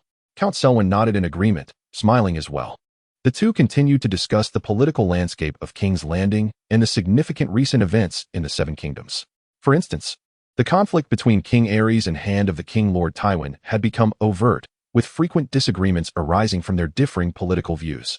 They also noted that Lord Stephen Baratheon's second son, Stannis, would celebrate his 10th naming day next month, and invitations had already been dispatched. Furthermore, it was revealed that Lord Tywin's dwarf son, Tyrion Lannister, had not perished but was gradually growing up. Gallan listened intently, finding the conversation quite fascinating. He recognized many of the names mentioned, although these individuals were still minors. Through the dialogue between Maester Aemon and Count Selwyn, Galladon began to comprehend why Aerys was often referred to as the Mad King, not merely due to the cruelty of Aerys, but rather because his ideas were utterly fantastical. For instance, Aerys once proposed a grand scheme to Lord Rickard Stark of Winterfell, suggesting the construction of a new wall 100 leagues north of the existing wall, intending to conquer the lands in between and expand his dominion. At the time, Lord Rickard Stark, Ned's father, was left bewildered. Who knew how Aerys could possibly erect a new wall?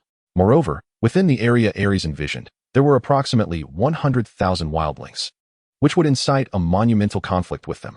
Furthermore, during a visit to Sunspear, Aerys informed Princess Dorne of his plan to dig a vast underground canal through the Red Mountains, diverting water from the rainforest to transform Dorne's deserts into a flourishing landscape. Upon hearing these grandiose plans, Garren nearly choked on his meal from laughter, feeling that Aerys and Viserys were cut from the same cloth. He harbored serious doubts that Viserys' incessant mutterings about the wrath of the sleeping dragon were merely echoes of his father's madness. From the conversation between Ser Amory and Lord Selwyn, Garren could distinctly discern Lord Selwyn's disdain and contempt for King Aerys. In contrast, both Ser Amory and Lord Selwyn spoke with admiration regarding Lord Tywin, the king's hand. Garren found himself uncertain whether Tywin was intentionally driving Aerys to madness or if he truly was a wise counselor during this period. Nonetheless, Tywin's governance, military prowess, and political acumen were undoubtedly unparalleled in the realm of Westeros. After finishing lunch, Garren and Brienne returned to their chambers for a brief respite. Children must ensure ample sleep to grow strong and swift. Following their midday rest, Garren hoisted the Maiden of Justice onto his back and ventured to the Godswood behind the castle. There, he spotted a tall man clad in plate armor with long brown hair, standing with his back to him, awaiting his arrival. "Good day, Ser Goodwin," Garren called out, his voice echoing through the serene woods. The tall man instantly turned, revealing a warm smile. His handsome visage was marked by thick brows and sharp eyes, with a scar across his left cheek, said to have been a remnant of an assault on the stepstones many years prior. Goodwin served as the master-at-arms of the castle, training soldiers in the use of spear and sword, and had been responsible for Garren's martial training for the past 2 years. Goodwin's combat skills were exceptional among knights, having secured 6th place in the tourney at Highgarden 7 years ago. "Garren, Lord Selwyn informed me that your health is intact, so I shall continue your sword training today." Goodwin assessed Garren, noting his healthy complexion and steady gait, and nodded in approval. It seemed the previous day's mishap in the water had not adversely affected Garren's well-being. "It's nothing, Ser Goodwin. I merely swallowed a bit of seawater. What child from Tarth hasn't he ingested seawater at some point?" Garren replied with a smile. "It would be wise not to let Lord Selwyn overhear your words." Ser Goodwin, typically stern and unsmiling, exhibited a more amiable demeanor in the presence of Galladon, often revealing a smile. "Galladon, is this the sacred sword you discovered yesterday in the cavern at Morncliff?" At that moment, Ser Goodwin's gaze fell upon the long sword strapped to Galladon's back. Standing at a modest height of 1.45 meters, Galladon was dwarfed by the sword, as its hilt nearly reached his calves. "Indeed, Ser Goodwin," Galladon replied, carefully unfastening the Justice Maiden from his back. With a swift motion, he drew the sword from its sheath. Instantly, a crystalline glimmer emerged amidst the shadows of the sacred wood forest in the afternoon light. Ser Goodwin's expression froze, filled with awe and admiration. Truly extraordinary. Although not born on Taz Island, but hailing from the vicinity of Hellenberg, he had followed Count Selwyn in his youth and was thus well versed in the legends surrounding the heroic Galladon of the Morninglight. Yesterday, he had been profoundly astonished by the other knights and guards' vivid accounts of the event, albeit tinged with a hint of skepticism. However, upon witnessing the Justice Maiden in its authentic form, all doubt dissipated in an instant. It was evident that this sword was no ordinary creation. Its beauty was astonishing, and at first glance, one could discern it was indeed a holy artifact. Even the sword Dawn, drawn by Arthur Dane, had not evoked such a stirring response. "Nevertheless, Galladon, I suggest we refrain from using the Justice Maiden for our sword practice," Goodwin remarked with a chuckle, shrugging his shoulders. "If this blade were to inadvertently graze him, it would be more than just a mere scratch." "Ser Goodwin, I brought it along to assess its sharpness," Galladon said, admiring the sword's blade, which emanated a blue-green luminescence, with hints of Dawn's orange thread visible along the edge. Yesterday, he had unintentionally wielded it, and, with the ease of slicing through tofu, had severed a corner of a rocky outcrop, giving him a preliminary sense of the sword's sharpness. Yet, lacking a thorough evaluation, He wished to test it alongside Sir Goodwin, whose battlefield experience would provide a more comprehensive assessment. Ah, I see. Very well, Goodwin responded, a glimmer of interest flashing in his eyes. What knight could possibly resist the allure of such a legendary sword? Gallan, why not take a swing at that wooden post over there? He gestured towards a massive wooden stump 10 paces away. This ancient, weathered stump was thick enough for two to embrace and had been severed 2 feet above the ground, marked with numerous arrow scars from Gallan's archery practice. All right, Gallan nodded, gripping the Justice Maiden as he approached the stump. With both hands on the hilt, he casually swung at it. The chapter concludes here. Chapter 8. Swift and precise swordplay. Judging the guilty, a sound akin to a razor's edge slicing through parchment suddenly resonated. Immediately, a third of the wooden stake was severed at an angle with a resounding crack, crashing to the ground covered in lush grass and moss. Black soil splattering in all directions. Witnessing this scene, Goodwin's eyes widened in disbelief. He stepped forward with purpose, bending down to examine the cross-section of the broken stake, where the angled cut was as smooth as a mirror, with scarcely a hint of a splinter. Goodwin stared incredulously at Gallan, who held the Justice Maiden, momentarily rendered speechless. It is essential to note that wielding a two-handed sword to chop down trees, especially a robust old stake like this, is an exceedingly laborious task. Under ordinary circumstances, the blade would likely become lodged in the wood, penetrating no more than 2 or 3 inches at best. Yet Gallan, with a flourish of the Justice Maiden, had effortlessly severed a third of it. What does this imply? After all, Gallan was only 8 years old, possessing far less strength than an adult. Goodwin found this astonishing. And even Gallan himself was taken aback. When he had swung the sword moments ago, he felt as though he were slicing through not a sturdy stake, but merely a piece of thick cardboard, experiencing only a slight resistance, which was barely perceptible. It was only at the instant the blade made contact with the stake that he sensed any noticeable feedback, before gliding through with a silky smoothness. Sir Goodwin, I shall attempt once more, Gallan declared, raising the Justice Maiden anew and making another angled strike. With a sharp clang, another substantial chunk of wood slid down the diagonal cut, crashing heavily to the ground. This time, the incision was even larger. Although the resistance was slightly greater, it was still trivial, completely severing the wood as if it were merely a twig. Gallan relished the sensation, finding it immensely satisfying. Reminiscent of his childhood days when he would use sticks to sweep away vegetable tops, Goodwin watched this spectacle, his breath quickening. The sharpness of this holy sword left him astounded. Such an edge on a weapon was unheard of. After a moment of silence, Goodwin refrained from speaking. Instead, he silently removed his padded armor and approached the wooden figure where Gallan usually practiced his swordplay, draping the vest over the wooden effigy and securing it in place. Come, Gallan, give this a try, Goodwin instructed, gesturing towards the armored figure. Gallan cast a glance at his mentor, a slight smirk tugging at the corners of his mouth. Sir Goodwin, are you certain? He queried, well aware of the exorbitant cost of a piece of armor. Although Goodwin had merely shed a vest rather than a full suit of armor, it still bore a value of at least 2 gold dragons. 1 gold dragon equated to 210 silver deer. The fishermen on Tar's Island earned only 20 or 30 silver deer after a year of arduous labor. Goodwin nodded, intent on testing the true sharpness of the blade, believing that only with armor could its efficacy be ascertained in a duel or on the battlefield. Sir Goodwin, you won't lament if it gets damaged, will you? Gallan asked, gripping the Justice Maiden as he approached the armored wooden figure, smiling as he spoke. Goodwin offered a faint smile and shrugged, assuring, it's nothing.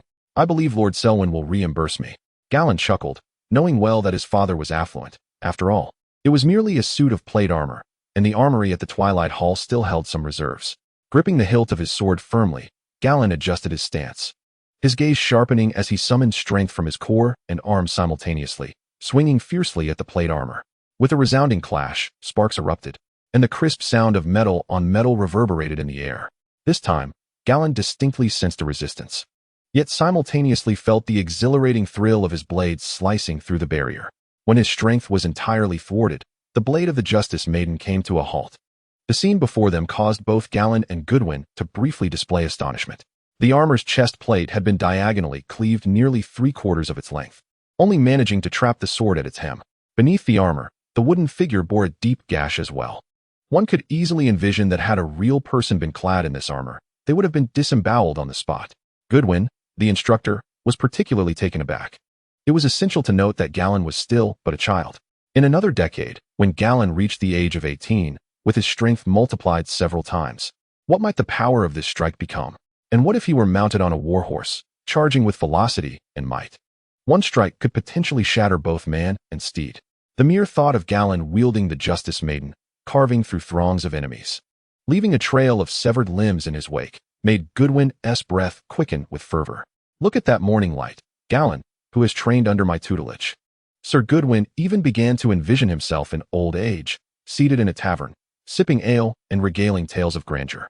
Galladon, this sword truly lives up to its name as the Holy Sword, Goodwin declared earnestly. He was beginning to believe that this sword was indeed a gift from the seven gods during the Age of Heroes to Galladon, the Morninglight. Galladon nodded, acknowledging the truth.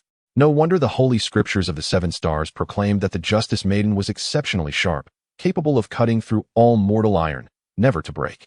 It now appeared that such descriptions were not mere exaggerations. However, the scriptures also noted that Galladon had only drawn the Justice Maiden 3 times in his life, each occasion facing unprecedented foes and malevolence. Galladon felt that the Justice Maiden possessed even greater power, yet he had yet to unlock it. Observing the sword's edge, where a faint orange thread flickered, Galladon surmised that it might be an enchantment, bestowing invincibility upon the blade. Suddenly, a thought struck him. His status panel displayed a conspicuous value labeled Magic Power, and presently, it stood at 0. Could it be that to unleash the Justice Maiden, one must expend magic power? A cascade of thoughts flooded Galladon's mind. The Age of Heroes was indeed an era rife with chaos, where magic and monsters proliferated endlessly. In the dawn light, Galladon has gained considerable renown through the Justicar, suggesting that the Justicar is far more than merely sharp and sturdy. While Galladon wields this impressive sword, I implore you not to over-rely on it. A knight's strength does not hinge solely on the might of their weapon. One must recognize that even without the Dawnblade, Arthur Dane remains the mightiest swordsman among the 7 kingdoms. Conversely, a farmer, no matter how equipped with the Justicar, would be unable to vanquish any knight. After marveling at the Justicar's sharpness, Sir Goodwin imparted this wisdom to Galladon. I understand, Sir Goodwin, Galladon replied with a nod, fully grasping the knight's intent. A weapon merely embellishes, true strength resides within. He would not slacken his physical conditioning or mastery of swordsmanship. Very well. Let us switch to wooden swords and commence today's swordsmanship lesson. Sir Goodwin refrained from further testing the Justicar, for its ability to effortlessly sever plate armor rendered additional assessments unnecessary. As long as Galladon's martial prowess kept pace, he would become an unstoppable force on the battlefield. Sir Goodwin's instruction was remarkably straightforward yet effective. He did not immediately engage Galladon in combat. Since he began teaching Galladon 2 years prior, he had consistently focused on building a solid foundation. From the initial grip of the sword to the mechanics of striking, and eventually to the coordination of footwork, Goodwin had always been methodical and patient, laying a robust groundwork. With the memories of his previous incarnation, Galladon possessed a commendable foundation in gripping, striking, and footwork. Now, Sir Goodwin had progressed to training Galladon's precision. He had previously instructed Galladon to wield a wooden sword and strike at various vital points on a wooden dummy: heart, liver, spleen, lungs, head, neck, and hands. Each time he called out a different target, Galladon was required to swiftly and accurately strike that area. This training persisted for approximately 2 months, during which Galladon learned to deliver a precise blow within a second of Goodwin's command. Having completed the foundational precision training, Sir Goodwin increased the difficulty. Like 2 weeks prior, he brought a basket of tart green apples, harvested from the nearby hills of Twilight Hall. These apples were sour and bitter, quite unpalatable. Sir Goodwin had gathered them as training props for Galladon. Each time, he would toss an apple, prompting Galladon to strike it with the wooden sword, akin to a baseball swing. This dynamic exercise proved significantly more challenging than the previous static drills, testing the coordination of his eyes, arms, wrists, and feet. Initially, Galladon struggled to hit any apples, occasionally getting struck by one, causing him to grimace in discomfort. However, gradually, he began to connect with a few. Currently, Galladon has essentially reached a level where, when Goodwin throws 3 apples, he can hit one of them. Do not underestimate this 1/3 probability. It is noteworthy that Goodwin employs 7/10 of his strength in his throws, achieving considerable speed. In Goodwin's words, once Galladon can hit every apple with absolute certainty, he will replace these apples with jujubes. Indeed, jujubes that are cleaved and hurled. The difficulty will instantly elevate to a new tier. This encapsulates Goodwin's teaching method: simple, direct, yet effective. Galladon appreciates this approach. The essence of swordsmanship is, after all, speed, accuracy, and decisiveness. Goodwin's training philosophy resonates with this principle. Well, let us conclude today's training. As the sun descended in the west, its brilliance waning. Goodwin squinted at the now empty apple crate and called a halt with a smile. Gallan, do not return to the castle just yet. Lord Selwyn instructed me at noon to take you to witness an execution before sunset. An execution? Gallan gasped, breathlessly wiping the sweat from his forehead and neck with his sleeve. Yes, 2 notorious criminals, Goodwin replied calmly. Gallan nodded. Notorious criminals in Westeros face the death penalty. Much like Ned, Earl Selwyn personally administers the execution of his subjects, both to ascertain whether the condemned have any grievances and to demonstrate the Lord's authority. Previously, Earl Selwyn had allowed Gallan to observe 2 beheadings, hoping to acclimate his eldest son to such circumstances, as Gallan would undoubtedly inherit the Hall of Evening. Let us proceed. After a brief respite to steady his breath, Goodwin led forth the horses from the woods, guiding Gallan swiftly towards Sapphire Harbor. Tarth Island boasts 3 larger towns: Sapphire Town, Swordgrass Town, and Seahorse Town. Among them, Sapphire Town is the most expansive, situated adjacent to Sapphire Harbor, the island's most well-equipped and favorable port. Due to its considerable population and prosperity, executions and similar affairs typically take place in a meadow just outside Sapphire Town. Before long, Goodwin arrived at the meadow outside Sapphire Town, where a considerable crowd had gathered. Among them were the Earl Selwyn's guard, several knights familiar to Gallan, and around 30 townsfolk. Young Master Gallan. Young Master. As the sound of hooves drew attention, several knights and guards hailed Gallan, instructing the townspeople to part and create a pathway. Gallan and Goodwin dismounted, and amidst the eager gazes of the townsfolk, they stepped into the center of the gathering. Upon noticing the justice maiden that Gallan bore on his back, the townspeople erupted into fervent chatter, and the atmosphere grew vibrant. Evidently, after a day and a half of fermenting rumors, many in the town of Sapphire have learned that Master Gallan has found the legendary Maid of Justice at Morn's Point. This experience can only be described as extraordinary. Sharing a name with the legendary hero, Morning Gallan, and now having acquired the Maid of Justice. Many speculate whether Master Gallan is, in fact, the reincarnation of the famed hero. This notion has garnered substantial acceptance, thus instilling even greater reverence and affection for Gallan among the townsfolk. It is estimated that within half a month, everyone on Taz Island will be aware of Gallan's acquisition of the Maid of Justice, at which point his prestige will reach its zenith. Father, Gallan, you have arrived. At this moment, Count Selwyn stood with his hands gripping a great sword, clad in black leather gloves, his gaze fixed upon Gallan as a faint smile graced his lips. Before Count Selwyn, 2 disheveled men were bound. One was tall and slender with tousled, curly blonde hair, while the other was a burly, bald man bearing a menacing scar across his face and missing part of an ear. Both knelt there, the slender man with blonde hair bowed in apparent resignation, while the scarred bald man glared defiantly at Count Selwyn. Upon Gallan's arrival, the latter shifted his gaze towards him. Enough. With Gallan present, Count Selwyn wasted no time. He coolly withdrew his sword from the ground and addressed the nearest man, Blas, son of Gren. Do you have anything to say in your defense? The man named Blas hesitated, his pale, cracked lips barely parting before he ultimately shook his head in silence. Count Selwyn nodded in acknowledgement. In the name of the Undal, the Loin, and the kings of the ancients, the ruler of the 7 kingdoms and guardian of the realm, I, Selwyn of the Taz family, Lord of Taz Island, hereby sentence you to death. With those words, Count Selwyn swiftly swung his sword, cleanly severing the head of the slender blonde man. A sickening crunch echoed as blood splattered, and the head rolled to the ground. Gallan observed this scene, his heart momentarily quickening, yet that was all. He felt no urge to retch, nor any discomfort. Noticing Gallan's unwavering gaze and composed demeanor, Sir Goodwin, several knights, members of the guard, and attentive townsfolk could not help but nod in approval. Count Selwyn glanced at his eldest son, a look of satisfaction crossing his face. He then turned and stepped closer to the burly, scarred man. Sagari, son of Mudin, do you have anything to say in your defense? The bald man, upon witnessing the decapitated corpse of his companion, seemed to be stirred into a ferocity. Defend myself? Indeed. It was I. That woman was truly enticing. I had my way with her, and what of it? By what right do you judge me? Simply because you are the Lord? Wait and see. The day will come when your family, the Tars, will meet their demise. The women in your castle will suffer the same fate as that unfortunate woman. That day is not far off. Ha ha ha. The bald, scarred man sneered. Following Count Selwyn, a brown-haired knight swiftly approached and delivered a kick, sending the bald man crashing face first into the ground. The knight then produced a filthy rag and stuffed it into the man's mouth. Count Selwyn's expression remained unchanged as he walked over to the fallen figure, raising his long sword. The Andalian Count Selwyn began to recite the incantation once more. However, he was abruptly interrupted by Gallan. Wait a moment. The crowd turned their gaze towards Gallan, who stood undaunted. Father, may I take a turn? Without a hint of trepidation, Gallan stepped forward, drawing the Justice Maiden from its sheath with a swift motion. The reason for his interruption was a sudden realization. He needed judgment points in his status panel. Did that imply the necessity to judge others? And what better opportunity to do so than now? Chapter complete. Chapter 9. Adding strength attributes. Deceiving Count Selwyn. Gallan's words ignited a stir among the onlookers, who gazed at him with a mixture of disbelief and astonishment. However, their surprise was soon replaced by awe and fervor as Gallan unveiled the Justice Maiden.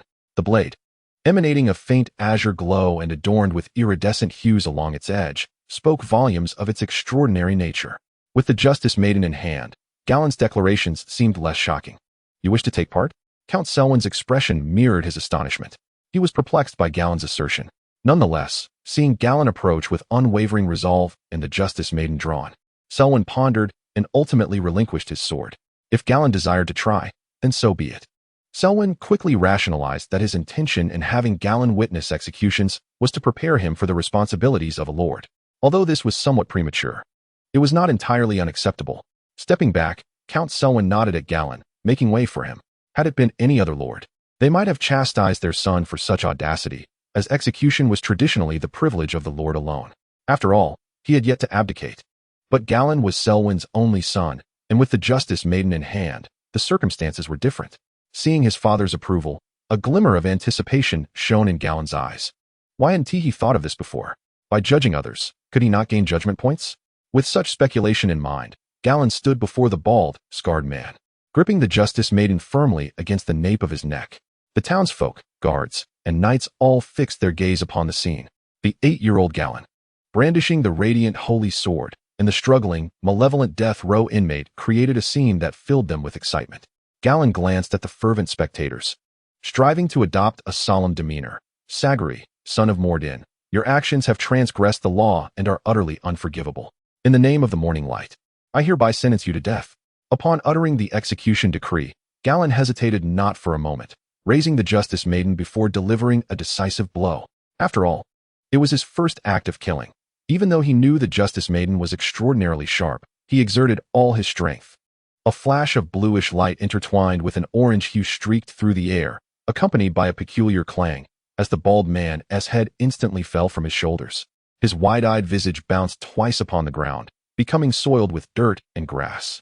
To the astonishment of onlookers, there was no blood gushing forth as anticipated.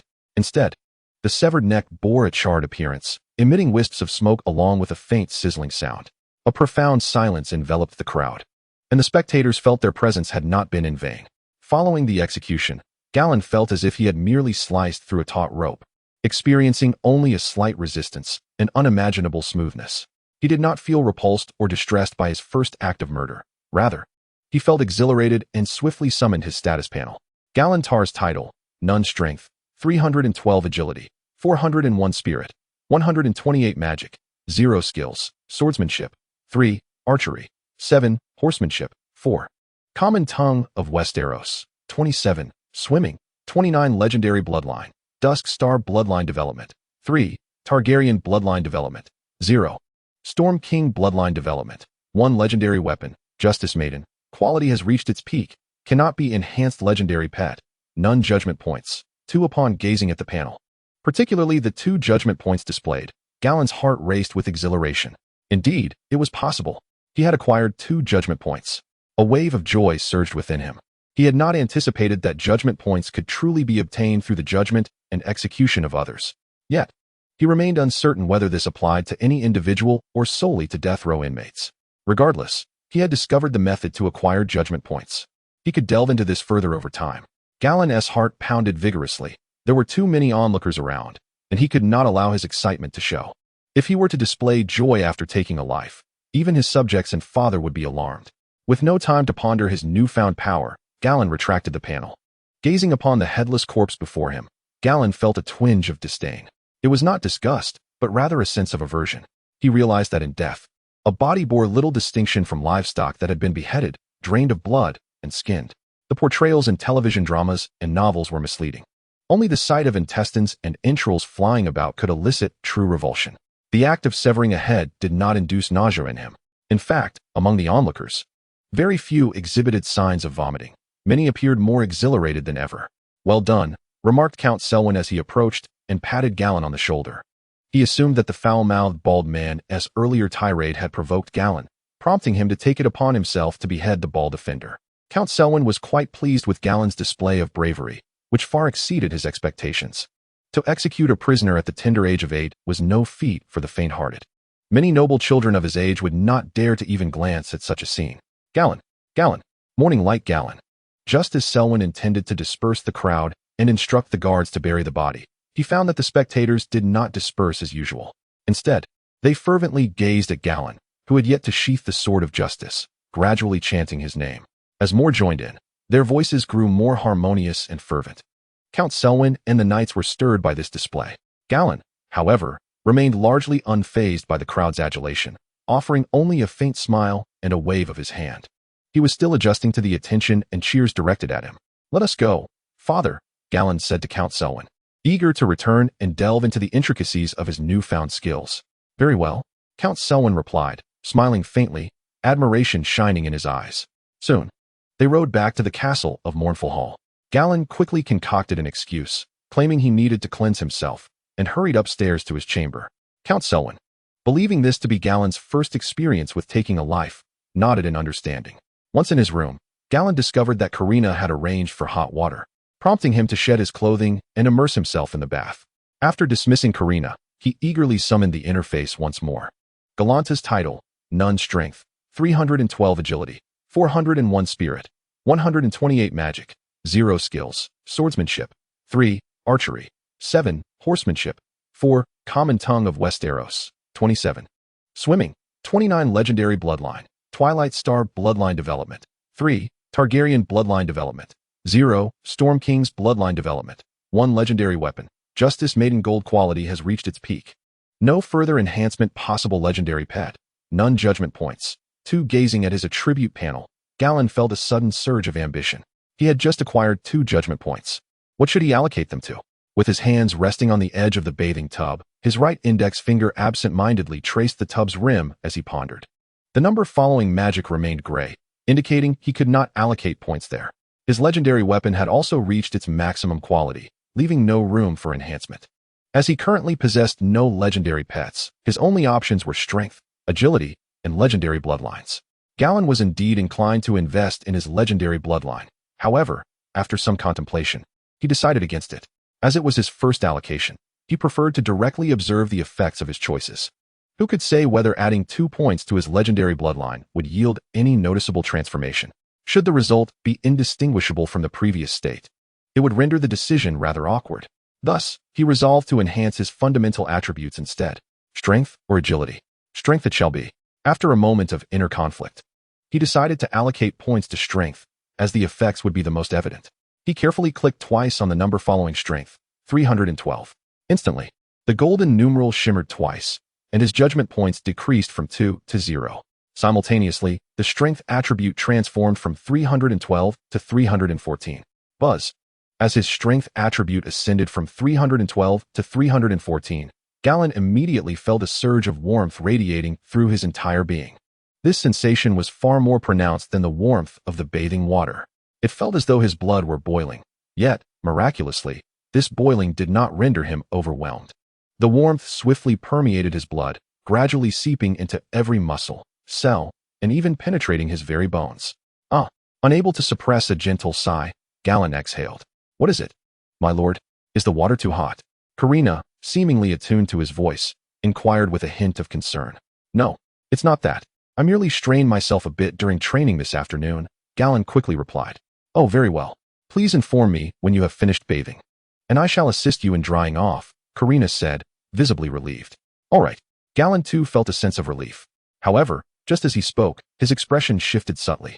He realized that this brief interruption caused the warmth within him to gradually dissipate, becoming nearly imperceptible. Meanwhile, he distinctly sensed a slight enhancement in his strength. The fatigue and soreness that had accumulated from an afternoon of training seemed to have vanished. Gallan attempted to grasp the edge of the wooden barrel with his fingers, testing the extent of his newfound power. It was effective. A glimmer of surprise flickered in Galland's eyes. Although he had merely augmented his strength attribute by 0.02, the improvement was far more pronounced than any training he had undergone. How to describe it? It was akin to losing 10 pounds in a month versus shedding the same weight in a mere second. The experience reflected in the mirror was entirely different. Galland felt that this enhancement equated to a week's worth of growth and training. After all, if he were to enhance his strength through conventional means, it would take him a decade to elevate his power from 312 to 10. This was equivalent to a daily increase of less than 0.002. The 0.02 boost in strength represented a 10-day leap in his development and exertions. Alas, upon realizing the effect of his allocation, Galland felt a twinge of regret. Today, there had been 2 death row inmates, yet he had delayed his decision, executing only the bald, scarred man while the blonde-haired convict had been a wasted opportunity. Otherwise, he might have gained an additional 2 judgment points. It was uncertain when the next death row inmate would appear. Galland sighed. Such matters were unpredictable. Sometimes, a week would yield 1 or 2, while at other times, one might wait months without a single appearance. Regardless, he needed to persuade his father that in the future, the execution of such sentences should be entrusted to him. Although the timeline for the next death row inmate remained uncertain, Galland had already resolved to find a way to convince Count Selwyn during dinner to let him carry out the execution. Hastily finishing his bath, with Karina's assistance in drying off and donning clean clothes, Galland swiftly descended the stairs and entered the hall. At that moment, Count Selwyn was playfully engaging with Brienne. Upon noticing Galland, both the Count and Brienne turned their gazes toward him. "Brother!" Brienne exclaimed, eagerly extending her arms and waving joyfully at Galland. A deeper smile illuminated Count Selwyn's face. Galland approached and lifted Brienne into his arms. The 4-year-old had grown somewhat heavier, yet Galland, with his recently enhanced strength, was still able to carry her. "Does it feel like Brienne has gained a bit of weight?" Count Selwyn jested with a smile. He too found it curious. Brienne was clearly growing faster, taller, and sturdier than other girls her age. He was beginning to believe what Scholar Ima had said. Brienne might indeed grow to be quite tall. "Fortunately, it's not too heavy," Galland replied with a smile, playfully pinching Brenny's cheek. Although Brienne had indeed gained some weight, and would continue to do so, he chose not to voice this directly, as it might hurt her feelings. The little girl was quite sensitive and had a strong sense of pride. Brienne, upon hearing her brother's words, narrowed her eyes and smiled, playfully pouting as she cast a glance at Count Selwyn. "Very well, Claude, let the servants serve the meal," Count Selwyn remarked with a shrug, addressing his steward. The sun was on the brink of dipping below the horizon, signaling the time for dinner. "Certainly, my lord." Soon, the servants began to present an array of dishes, bread, and soups upon the long table. Meanwhile, Count Selwyn seized the moment to converse with Galland. "How do you feel today?" he inquired, naturally referring to Galland's personal execution of a beheading. "Quite well," Galland promptly replied, deliberately pausing for effect. Count Selwyn raised his gaze. "And what else?" "Moreover, I seem to sense an unusual surge of power," Galland responded mysteriously. "What do you mean?" Count Selwyn's brow furrowed slightly. Galland organized his thoughts. "I feel that the Lady of Justice is exhilarated." At Galland's words, Count Selwyn's mouth fell open, his eyes widening. Both skill and lineage were rated at 1, which after conversion equated to 0.01, thus corresponding to the foundational attributes as 001. Many have questioned why lineage was not enhanced. Allow me to address this briefly. The legendary lineage I have conceived does not directly augment strength or agility. For instance, the Targaryen lineage indeed does not contribute to combat prowess. Lineage, as I have devised, grants certain exceptional abilities, such as those of the Unburnt or the Dragon Lords, which I will elaborate on later. Regarding the execution of prisoners, those in Westeros are transported to the Wall. They can be purchased, albeit in limited numbers, primarily relying on acquisitions from the continent of Essos. Therefore, it is implausible for the protagonist to execute a violent criminal daily, let alone 700 prisoners over 2 years. The world of Game of Thrones is one of low magic. Excessive embellishment would render the narrative untenable. I hope for your understanding. End of Chapter 10. Support from Father Selwyn, the Hall of Dusk, Dungeon Claude. Please take Brienne to explore the kitchen, Count Selwyn commanded. Recognizing the gravity of Galland's words, he promptly directed Claude, who, though puzzled, complied and carried Brienne away. While Brienne was initially reluctant, the allure of the kitchen proved irresistible, compelling her to obey. After Claude departed with Brienne, Count Selwyn turned his serious gaze upon Galland. "What do you mean, Galland?" Observing the countenance of Count Selwyn, Galladon pondered before responding. Father, after I killed that man, the Lady of Justice seemed quite pleased. It has enhanced my strength, albeit subtly, yet distinctly. Galladon divulged a modicum of information, withholding further details. Count Selwyn, as his father, stood as his innate protector and ally, being the only son. Sharing some abilities would enable Count Selwyn to better strategize alongside him. The unity of father and son proves to be far more efficient than solitary endeavors. What? The Count of Selwyn displayed a look of astonishment. After a considerable pause, he finally digested this revelation. Galladon, surely you jest? Father, how could I possibly jest about such a matter? Galladon shook his head earnestly. So what is your intention? The Count remained enveloped in disbelief, inquiring of his son. Galladon shrugged, offering no words. The Count pondered in silence for a moment, his chest rising and falling with anticipation. He grasped the implication of Galladon's words. Such a capability warrants further exploration. If it is indeed true, then words are unnecessary. In truth, the Count was already half convinced. After all, Galladon's demeanor did not suggest levity, and there was no reason for him to jest in this manner. Moreover, the Justice Maiden is the legendary sword bestowed upon Galladon by the 7 divine beings, making the possibility of such a miraculous ability quite substantial. The mere thought of this potentiality sent waves of exhilaration through the Count. Could it be that his son might one day ascend to the heights of a legendary hero, akin to Morninglight Galladon, by vanquishing those of malevolent intent? By the grace of the 7, the Tar's family shall rise once more. Having come to this realization, the Count wasted no time. I understand, Galladon, after dinner. Accompany me to a certain place. A certain place? Galladon inquired, curiosity piqued, as the evening light began to fade. Yes, I intend to verify your claims. At the Count's words, Galladon's eyes widened slightly. He could surmise where his father was leading him.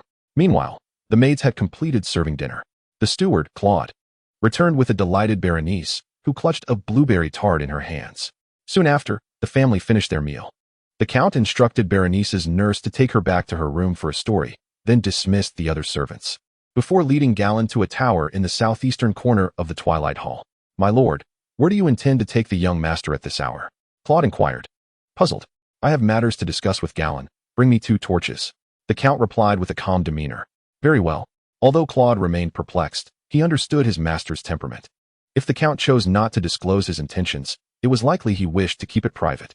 As the steward, he recognized the wisdom in doing more and asking less. Galladon silently admired his father. In truth, Claude was his father's most capable assistant and confidant.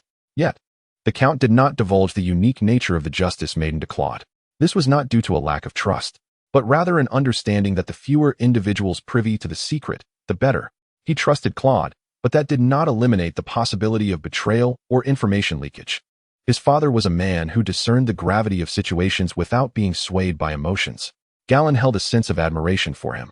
The comprehensive update on reading reveals that divulging certain abilities to my father was indeed a prudent decision. Though he is the heir to the Twilight Hall, he is but 8 years old and lacks the capacity to fully mobilize its resources. In contrast, my father is a lord, with a mere command. All inhabitants of Taz Island must heed his call.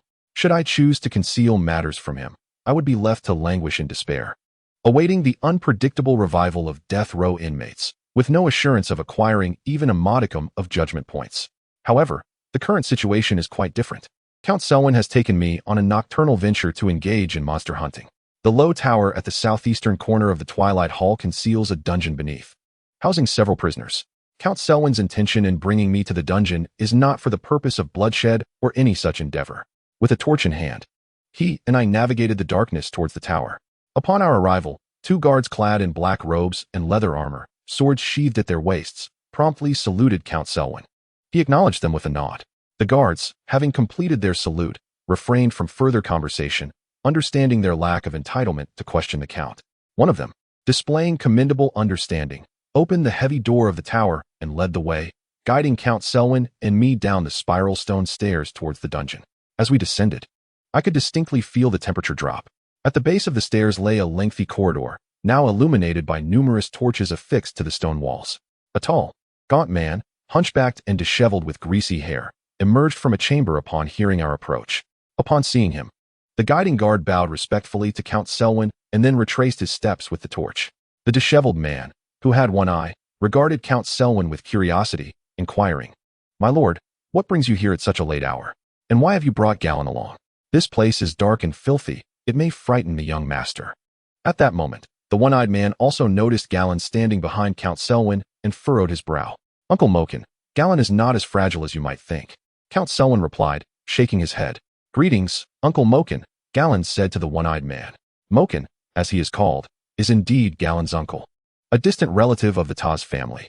Years ago, during an island invasion, his pregnant wife was brutally assaulted and murdered by pirates, an event that twisted his temperament into one of bitterness and malice.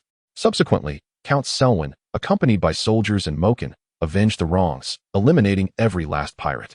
In that confrontation, Moken lost an eye, and while his vendetta was satisfied, his spirit was irreparably shattered, leading him into a life of despair and alcoholism. Unable to bear witness to Moken's decline, Count Selwyn appointed him as the warden of the Twilight Hall's dungeon. Inflicting torment upon the prisoners provided Moken with a semblance of purpose beyond his inebriation, and thus he has continued in this role for many years. He seldom emerged from the dungeon, except to honor the memory of his wife and child, or to procure wine. His demeanor towards everyone in the Twilight Hall was generally irritable, save for his unusually cordial treatment of Gallan. Perhaps it was because Gallan was the son of Count Selwyn, or perhaps because he reminded him of the child his deceased wife had carried. My lord, is it your intention to bring Gallan here? One-eyed Moken nodded at Gallan and then turned to Count Selwyn. The Count shook his head in response.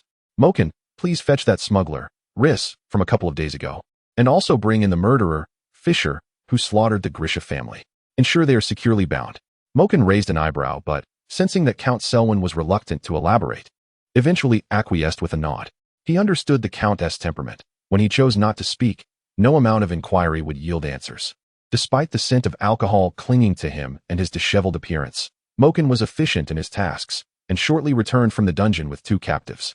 One was a pale-skinned Rishan with disheveled, curly hair, slender in stature and submissive in demeanor. The other, a robust man in his 30s with a hawkish nose and a menacing glare, was named Fisher. Fisher had murdered the wealthy merchant Grisha and his family on Tar's Island, seizing their treasures and concealing them. Though captured by Count Selwyn's men, the spoils remained elusive, leading to Fisher's imprisonment in the dungeon, where Moken was tasked with his interrogation. Both captives were shackled, their hands bound behind their backs and their feet fettered, to prevent any resistance that might endanger Gallan. Moken had secured them with additional ropes and stuffed rags into their mouths, binding them tightly. The Rishan smuggler exhibited a look of sheer terror, while the murderer Fisher glared defiantly. Moken, you should step aside. This matter is of particular significance, and I shall explain later, Count Selwyn instructed. Moken's curiosity intensified, yet he refrained from pressing further, nodding in agreement before departing the dungeon. I will seek out Claude for some wine. I hear this caravan has brought several barrels of golden grape wine from Chinting Island. Once Moken had left, Count Selwyn immediately turned his attention to Gallan. Gallan nodded at his father and drew forth the Justice Maiden. The blade of the Justice Maiden glimmered with a cerulean light. Strikingly visible even amidst the darkness and flickering flames, its radiance rendered all the more enchanting by the dim surroundings. With the Justice Maiden unsheathed, Gallan felt an even deeper admiration for his father's intellect.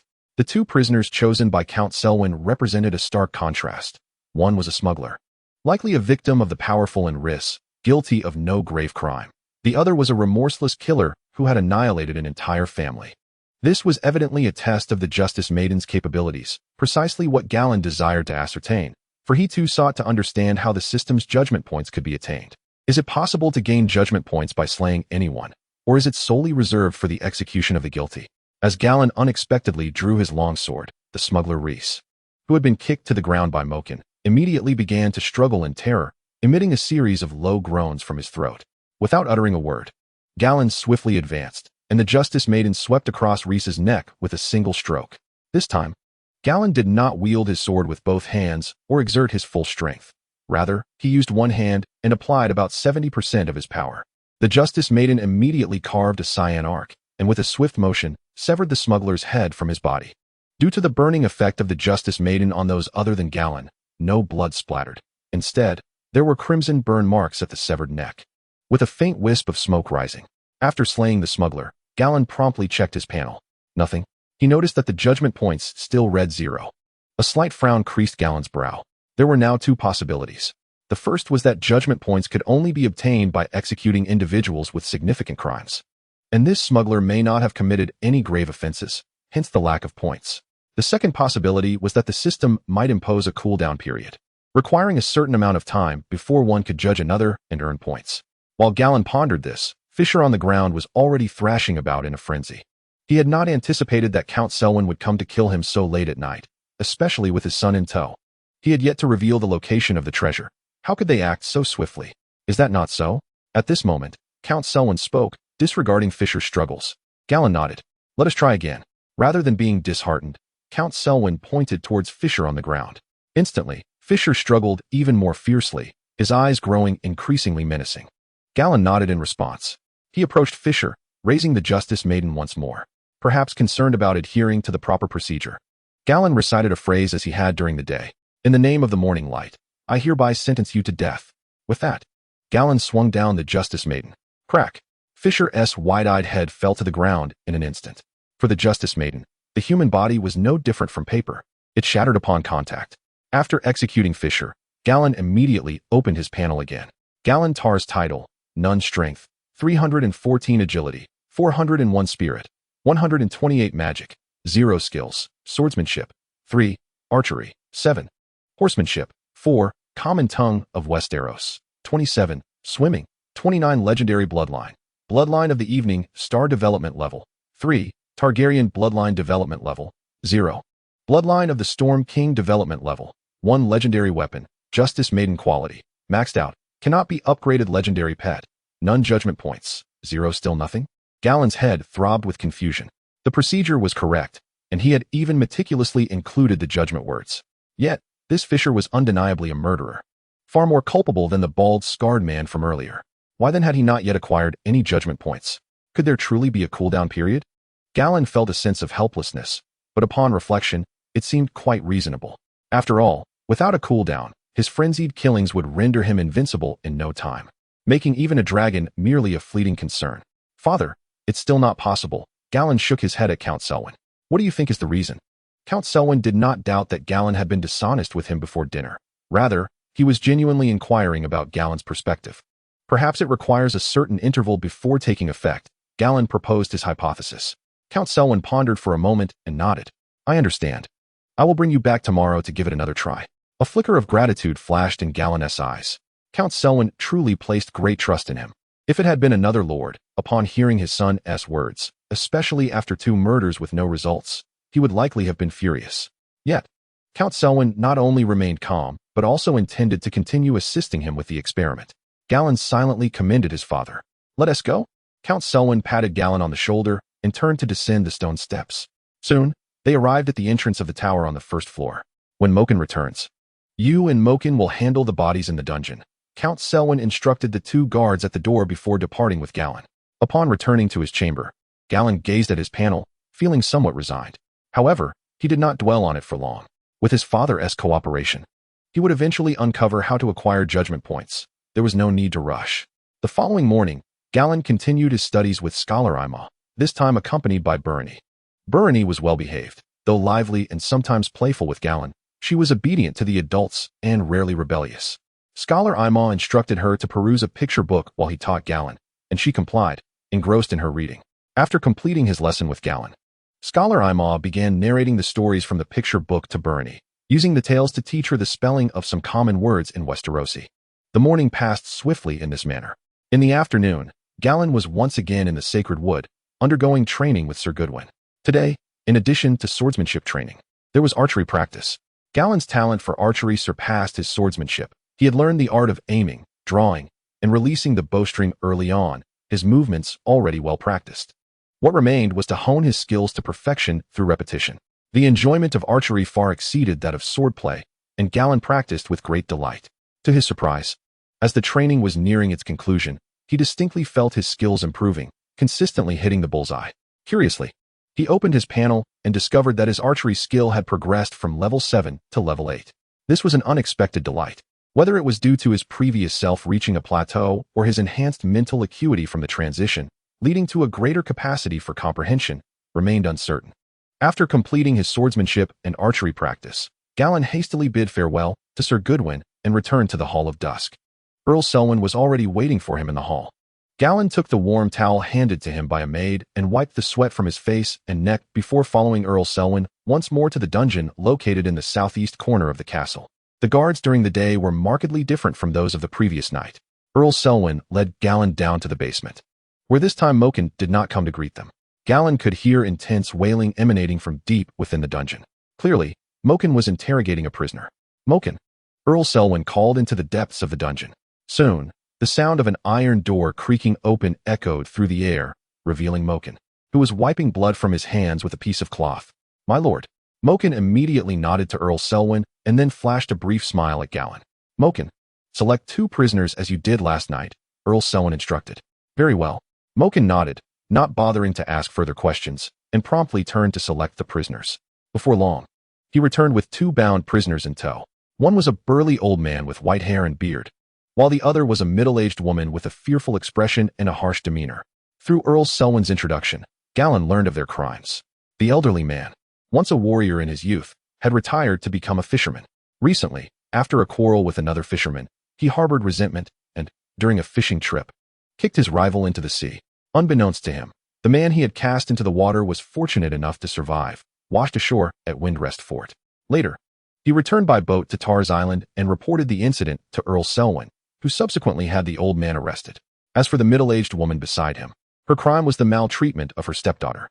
After her husband's passing, she subjected her 7-year-old stepdaughter to horrific conditions, forcing her to sleep in a pigsty, eat pig food, and subjected her to physical abuse, even resorting to beating her with iron implements.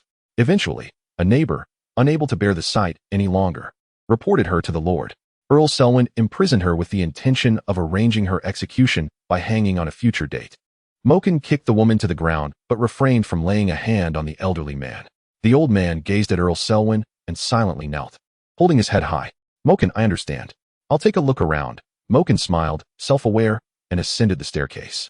Upon returning last night, he was astounded to discover 2 beheaded corpses within the dungeon.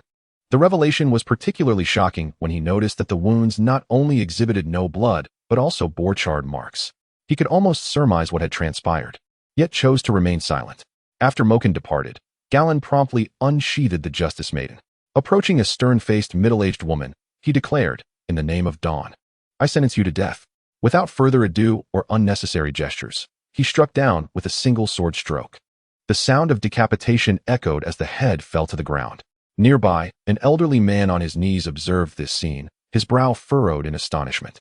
He had not anticipated that Count Selwyn would bring his son to the dungeon to enact such violence, especially with Galladon as the executor.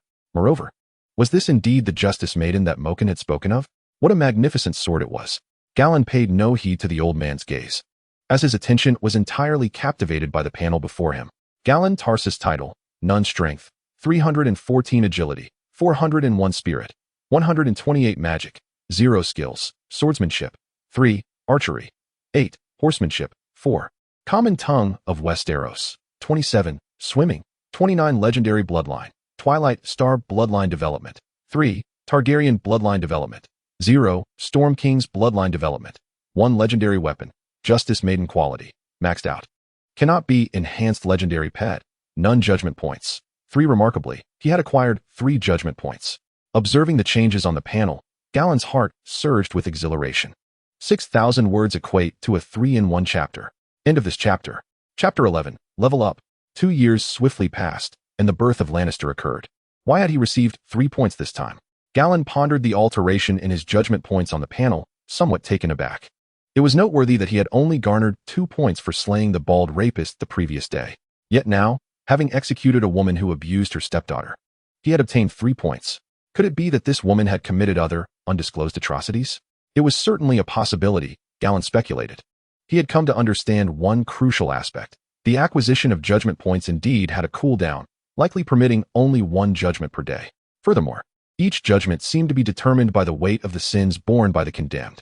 With a clearer comprehension of the system's functionalities, Galladon's spirits lifted. Considering that Count Selwyn was still nearby, Galladon resolved to utilize his 3 judgment points immediately. Galanta's title, none strength, 314 agility, 401 spirit, 128 magic, 0 skills, swordsmanship, 3, archery, 8, horsemanship, 4, common tongue of Westeros, 27, swimming, 29 legendary bloodline, bloodline of the evening, star development level, 3, Targaryen Bloodline Development Level 0. Bloodline of the Storm King Development Level 1. Legendary Weapon, Justice Maiden, Gold quality has reached its peak. Unable to be enhanced legendary pet, none judgment points. 3. Galantis glanced at his status panel, having attempted to allocate points to strength yesterday. Now, he wished to explore other attributes. He first clicked the plus sign next to Swordsmanship 3. Instantly, Swordsmanship 3 transformed into Swordsmanship 4.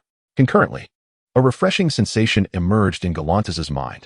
The techniques Sir Goodwin had imparted to him seemed to resonate more profoundly, and principles that had previously eluded his comprehension now began to crystallize. Furthermore, he felt a surge of warmth emanating from his right wrist. A fleeting warmth that brought comfort and a newfound agility to his movements. Galantis understood that his swordsmanship had indeed improved. In his mind, he calculated that 1 judgment point equated to a 1% increase in skill proficiency. He refrained from allocating the remaining 2 judgment points solely to swordsmanship, recognizing that he could hone his skills gradually. The pressing matter at hand was to enhance his foundational strength, agility, and legendary bloodline. Next, Galantis' gaze shifted to the section on legendary bloodlines. The bloodline of the Evening Star was at development level 3, the Targaryen bloodline at development level 0, and the bloodline of the Storm King at development level 1. Without hesitation, Galantis clicked the plus sign next to the Targaryen bloodline development level 0. A resonant hum echoed as another judgment point was deducted. An intangible wave began to unfurl within him. Flames appeared to ignite in his cerulean eyes, and a warmth enveloped his body, causing it to flush with heat. In the distance, he seemed to glimpse roaring flames and a multitude of soaring dragons. Suddenly, an unexpected surge within his body caused Galantis to stagger. He thrust the Justice Maiden into the stone floor to steady himself and avoid falling. Galantis, Count Selwyn had been observing his son closely. Upon witnessing Galantis' silence after vanquishing the middle-aged woman, he was about to inquire when he noticed Galantis sway as if about to collapse. Selwyn rushed forward to support his son, only to find Galantis' skin was excessively hot and flushed. Even his eyes flickered with an eerie orange glow. Fortunately, this phenomenon did not last long. "I am fine, father."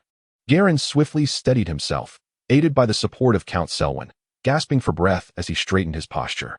"What is happening?" Count Selwyn inquired, his tone a blend of anticipation and uncertainty. Garin gazed at his father, a faint smile gracing his lips, before nodding affirmatively. Count Selwyn's eyes widened in astonishment. He was acutely aware of the implication behind Garin's nod. "Is it accomplished?" Garin nodded again in confirmation. Count Selwyn's breath quickened, his eyes sparkling with excitement. Having just touched Garin's body and felt the searing warmth emanating from him, he had begun to suspect something. Now, with Garin's confirmation, he could no longer contain his exhilaration. It truly is possible. Wielding the Justice Maiden to judge the wicked can indeed amplify one's strength. What a formidable effect this is. Truly, it is the holy sword bestowed upon heroes by the 7 gods. Count Selwyn's heart surged with fervor. The Tar's family is poised for a resurgence. Garin, shall we proceed further? Count Selwyn, embodying the composure of a nobleman, swiftly adjusted his mindset. Garin shook his head, replying, "No need, father. It can only be done once a day." Count Selwyn nodded in understanding, having anticipated this, especially since Garin had slain 2 prisoners the previous night without any reaction. He turned his gaze towards the imposing elder with white hair. "Old Shaven, you fought alongside my father many times in the past. I had intended to confine you for a while and then let you go. However, you overheard matters you should not have, so I must apologize." Count Selwyn drew his weapon with swift precision, advancing sharply to plunge the sword's tip into the old man's back. In an instant, the elder let out a grunt as dark crimson blood blossomed from his chest, akin to a scarlet flower unfurling upon his linen garment. The white-haired elder looked at Garin, then at Count Selwyn, his gaze gradually dimming. He simply could not grasp what this lord and his son were undertaking. Garin silently nodded in approval at his father's decisive action. In truth, the old man could have been kept alive for Garin to kill the next day, but Count Selwyn likely feared that, given a night's time, the elder might divulge secrets, prompting him to choose immediate execution instead. After slaying the elder named Shaven, Count Selwyn wiped the blade clean and sheathed his sword.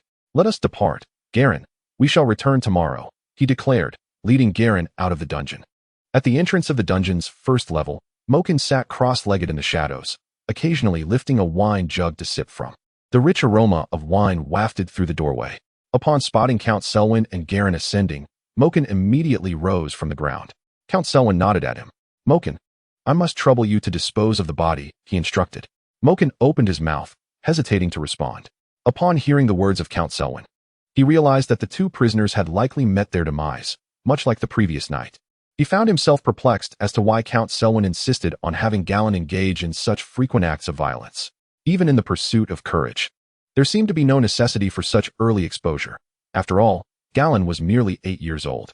However, observing the Count's expression and Galladon's unwavering demeanor, Mokin ultimately nodded in agreement, refraining from further inquiries. Upon returning to the Grand Hall, Count Selwyn inquired once more about Galladon's physical condition.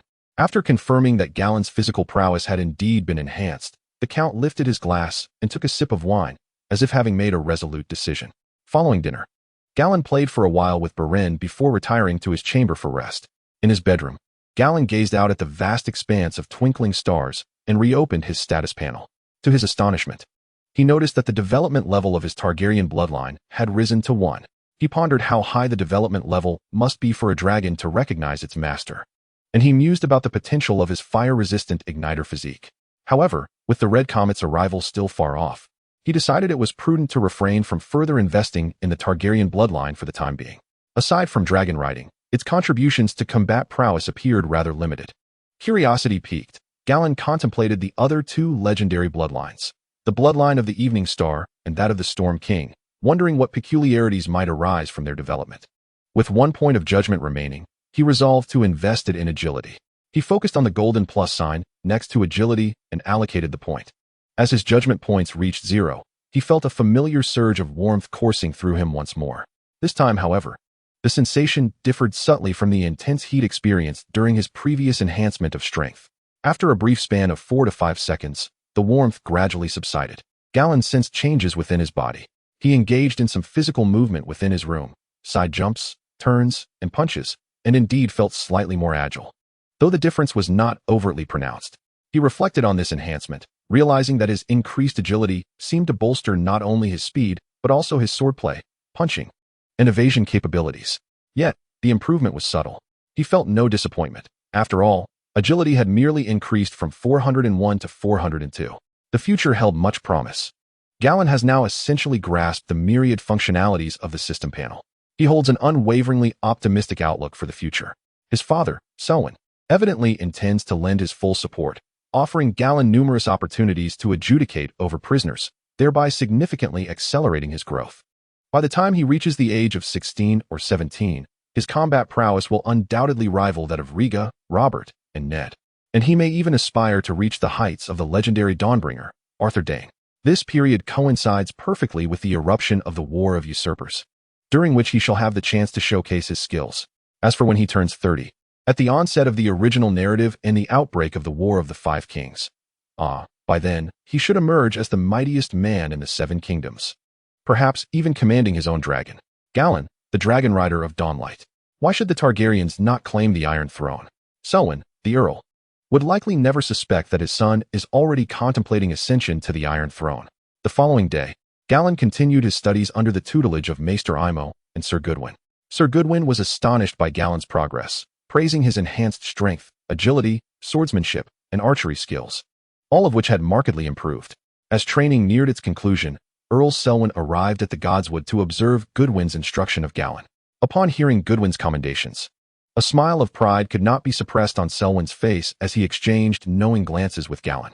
Upon finishing their training, Earl Selwyn led Galladon back to the dungeons.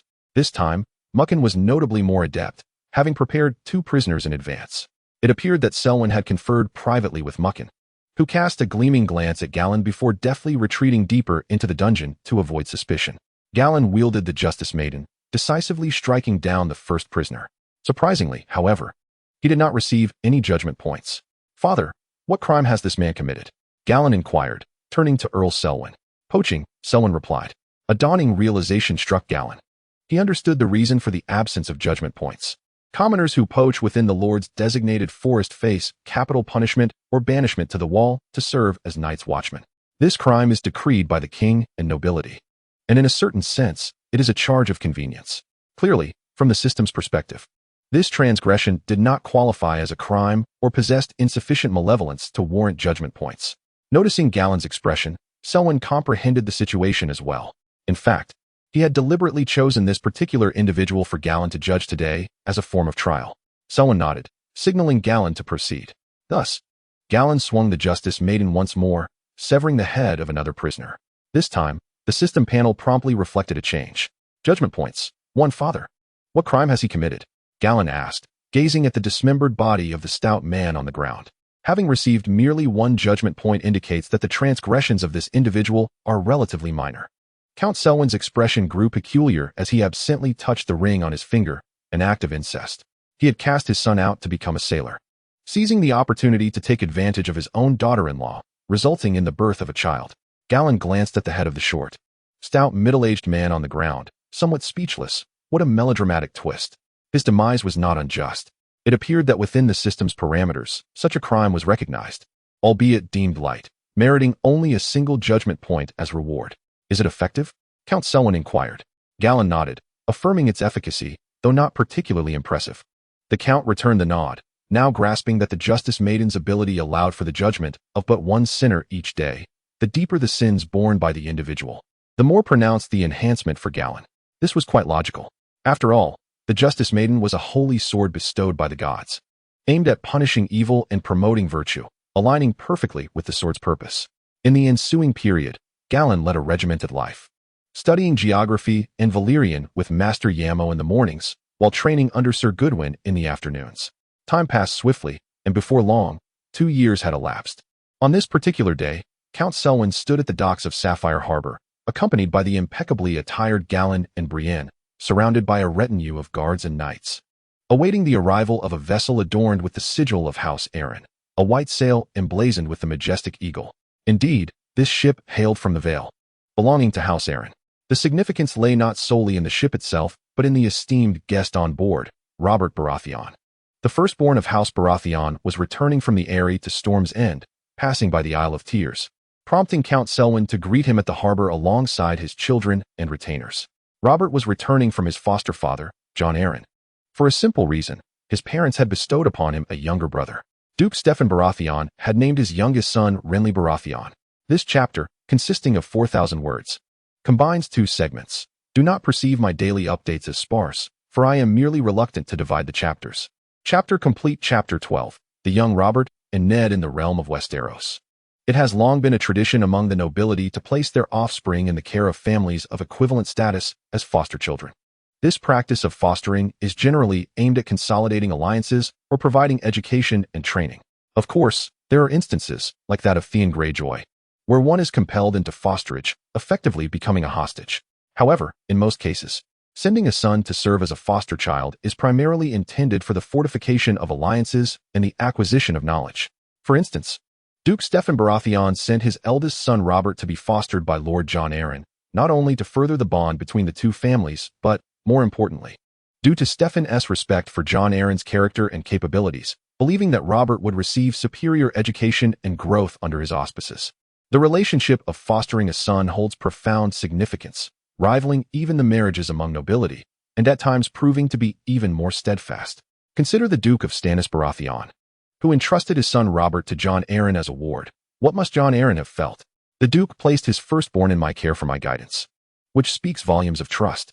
Robert is destined to be the heir of Storm's End, the next Duke of Stormlands. If Stannis did not regard me as a dear friend, someone in whom he places complete faith, he would not have sent his firstborn to me. Moreover, by choosing to have Robert fostered by me rather than training him himself, it is evident that he acknowledges my capabilities and character, believing that nurturing his son under my auspices would be more beneficial than his own tutelage. From this act, Jon Arryn can distinctly perceive the trust and respect bestowed upon him by Duke Stannis Baratheon, a tremendous endorsement among nobles of equal standing. Now let us turn our attention to Robert as a foster son. He grew up alongside Jon Arryn, forging an exceptionally deep bond that rivals that of a biological father. What profound emotional ties must have developed as he matured. Should Jon Arryn or his kin encounter any peril, Robert, who will inevitably become the Duke of Storm's End, would not stand idly by. Likewise, if Robert were to face troubles, his foster father Jon Arryn would not remain passive. Such an alliance is remarkably robust. The subsequent War of the Usurper confirmed this notion, as the Arryns, Baratheons, and Tullis stood united, forming a coalition to overthrow House Targaryen. Even after ascending the throne, Robert continued to hold Jon Arryn in high esteem, appointing him as the hand of the king to manage the realm, and their political disagreements were virtually non-existent. In addition to Robert, the exemplary relationship between Ned Stark and Jon Arryn is noteworthy. In Game of Thrones, Jon Arryn, prior to his demise, intended to send his son, young Robert Arryn, to Dragonstone to be fostered by Stannis, believing his son too weak and spoiled. He hoped that the stern and honorable Stannis would instill discipline in his offspring. Such a decision, despite Stannis's unpopularity, reflects immense respect. Unfortunately, Jon Arryn's plans did not come to fruition. Nevertheless, the tradition of fostering embodies the political acumen of the Westerosi nobility. Currently, Gendry awaits Robert, who has been fostered at the Eyrie since the age of 8 by Duke Stannis Baratheon. Now at 15, 7 years have elapsed, firmly intertwining the relationships between House Baratheon and Jon Arryn. Gendry feels a tinge of regret. Had he been a few years older, he too could have been sent to the Eyrie as a foster son, as the heir of Tarth would have had the right to recognize Jon Arryn as a father figure. Imagine the trio of Gendry, Ned Stark, and Robert Baratheon as the usurper's 3 swords. The prospect is thrilling. However, that was merely a whimsical notion of Gallan's. He was 4 years junior to Ned and 5 years younger than Robert. Even if he were to visit Eagle's Nest, the age gap would render them unable to engage in the same pursuits. Robert was likely already engrossed in the indulgences of drinking, jousting, and frolicking with village maidens. Brother, shall we also journey to Wind's Rest Castle tomorrow? Just as Gallan's thoughts began to wander, Brienne's voice anchored him back to the present. Brienne, now 6 years old, had grown considerably, standing at a height comparable to that of a 2nd or 3rd grader in later times. Today, she donned a light green linen skirt, its hem subtly curling, with a white scarf tied at the neckline and a soft brown cord cinched around her waist. She appeared quite demure. Yet, the lines beneath her garments revealed that Brienne's physique was robust, exhibiting far greater health than the average girl her age. As for Gallan, over the past 2 years, he too had experienced significant growth. At the age of 10, he had reached a height of 5 feet, approximately 1.62 meters.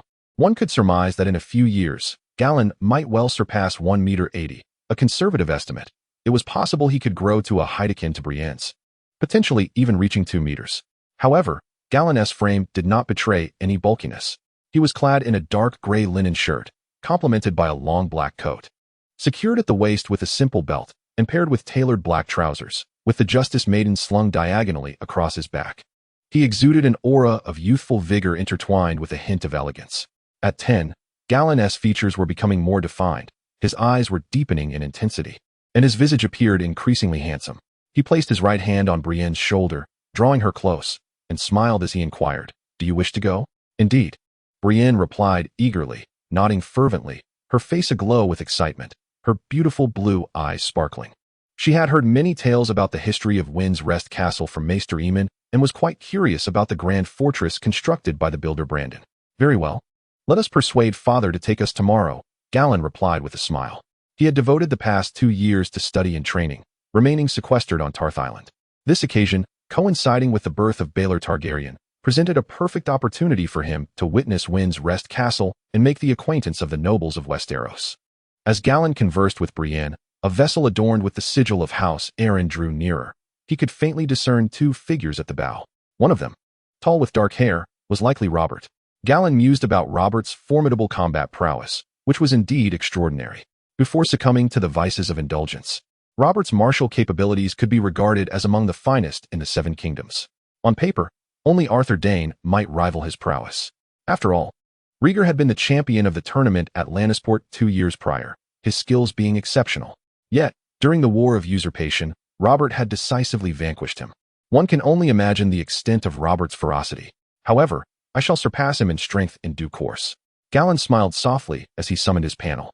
After 2 years, his panel statistics were significantly more impressive than before. Galladon Tarth's title, none strength, 876 agility, 890 spirit, 153 magic, 0 skills, swordsmanship, 21, archery, 33, horsemanship, 19. Common tongue of Westeros, 41, swimming, 40, Valyrian, 19 legendary bloodline, bloodline of the Twilight Star, development level, 5, Targaryen bloodline, development level, 1, bloodline of the Storm King. Development level, 1 legendary weapon, Justice Maiden, quality, maxed, cannot be enhanced legendary pet, none judgment points, 0 from the data. It is evident that Gallan's strength and agility have nearly reached that of an adult. His foundational skills in swordsmanship, archery, and horsemanship have also progressed commendably, particularly his archery, which has nearly attained the level of a well-trained archer. In a real combat scenario, Gallan's combat prowess is comparable to that of a seasoned veteran. This remarkable advancement is attributable not only to his relentless training over the past 2 years, but also to the attribute enhancements gained from executing judgment upon the guilty. Throughout these 2 years, almost all the offenders on Tar's Island have faced Gallan's judgment. Even Count Selwyn secretly procured some enslaved individuals who had committed crimes from the Essos continent, allowing Gallan to carry out their judgment and execution. By now, Gallan has judged and executed nearly 80 prisoners, a remarkable feat for one so young, approaching the milestone of 100. Gallan estimates that by the time he reaches 16, achieving a strength and agility of 20 should pose no challenge, especially as he anticipates accelerated physical development in the coming years. With both strength and agility reaching 20, combined with his exceptional swordsmanship and horsemanship, his combat capabilities should be sufficient to secure a place among the top 5 in the tournament. To his surprise, Gallan's spirit has also increased over the past 2 years, rising from 128 to 153. He is uncertain whether this growth is a natural progression or a result of his persistent studies under Scholar Yamo. The enhancement in spirit has led to notable changes. He perceives a significant improvement in his memory and an increase in mental agility. This newfound mental acuity has greatly benefited Gallan, particularly in combat, where his reflexes are markedly faster than those of an average person. Coupled with his inherent high agility, he can swiftly counter various attacks from his adversaries. During wooden sword sparring sessions with Sir Goodwin, Gallan can now withstand over 30 exchanges without being struck, a testament to Goodwin's prowess, which is among the finest on Tar's Island. It is easy to comprehend how formidable Gallan has become with such mental sharpness alongside ample strength and agility.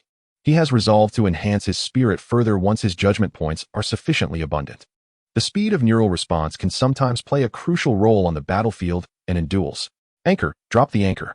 Hold tight. Release the ropes. The sailors on the ship and those at the port began to shout as the vessel drew nearer. At that moment, Gallan discerned the figures at the bow of the ship. They were both adolescents, around 14 or 15 years of age. One was slender, with sharp facial features, slightly curly brown hair, and a composed yet somewhat reserved gaze. The other was tall and robust, with a well-groomed appearance, deep, clear blue eyes, and thick black hair cascading like a waterfall. His demeanor exuded a sense of defiance and grandeur, with a carefree smile playing at the corners of his lips. Accompanying them were several attendants clad in leather armor, who were undeniably tall and handsome, clearly identifying one as Robert Baratheon. Gallan, with a mere glance, deduced the identity of the other individual, Eddard Stark. At that moment, Eddard, like Robert, was serving as a ward under Jon Arryn in the Eyrie. The two were as inseparable as brothers. With Robert's recent addition of a brother, Eddard was certainly present as well. Observing them, Gallan felt a curious sensation stir within him. Eddard, at just 14, appeared even younger than the version he recalled from the television series, looking significantly more youthful than the actor portraying Robb. Quite intriguing indeed. However, even at 14, Eddard bore a serious countenance, which further confirmed his identity to Gallan. "My Lord Selwyn, it's been a while. How have you been?" Before the ship had even docked, Robert bellowed cheerfully towards Lord Selwyn. "Robert, I am well. It seems you are thriving as well, looking quite robust." Lord Selwyn responded with a smile, his tone laced with a hint of astonishment. The last time he had seen Robert was 3 years prior, when the 12-year-old had been taller than his peers, but still very much a boy. Now, 3 years later, the 15-year-old Robert had taken on the appearance of a young man, standing impressively at 6.5 feet tall. As they conversed, the sailors secured the ship. With a leap from the deck, Robert sprang onto the wooden dock with remarkable strength and agility. Lord Selwyn nodded in acknowledgement, his gaze revealing a trace of admiration. It seemed that Duke Jon Arryn had raised Robert admirably, at least in terms of demeanor, physique, and martial prowess. He was undeniably well trained. Upon landing, Robert beamed, waving at Lord Selwyn. "My Lord Selwyn, this is my dear brother Ned, the second son of Lord Stark of the North." "Greetings, my lord." Eddard Stark stepped forward, inclining his head slightly in a respectful bow, his tone steady and measured. "Hello, Ned. How is Lord Rickard faring?" Lord Selwyn gently inquired, his gaze shifting to the silent youth. Ned was a nickname for Eddard Stark. Since Robert had introduced him in such a manner, Lord Selwyn followed suit, seeking to establish a sense of familiarity. "Thank you for your concern, my lord. My father is in good health, though he is preoccupied with affairs and seldom leaves the north." Eddard lifted his head, his voice low and steady, tinged with a hint of reserve. Lord Selwyn nodded, aware that the Stark family preferred the confines of their northern home. Robert, it has been a while, Galladon interjected, greeting Robert with enthusiasm. The Tully and Baratheon families had a long history of intermarriage, and Galladon and Robert shared a degree of kinship, having met a few times in their youth. Galladon, it has indeed been too long. Even while in the area these past 2 years, I have often heard your name.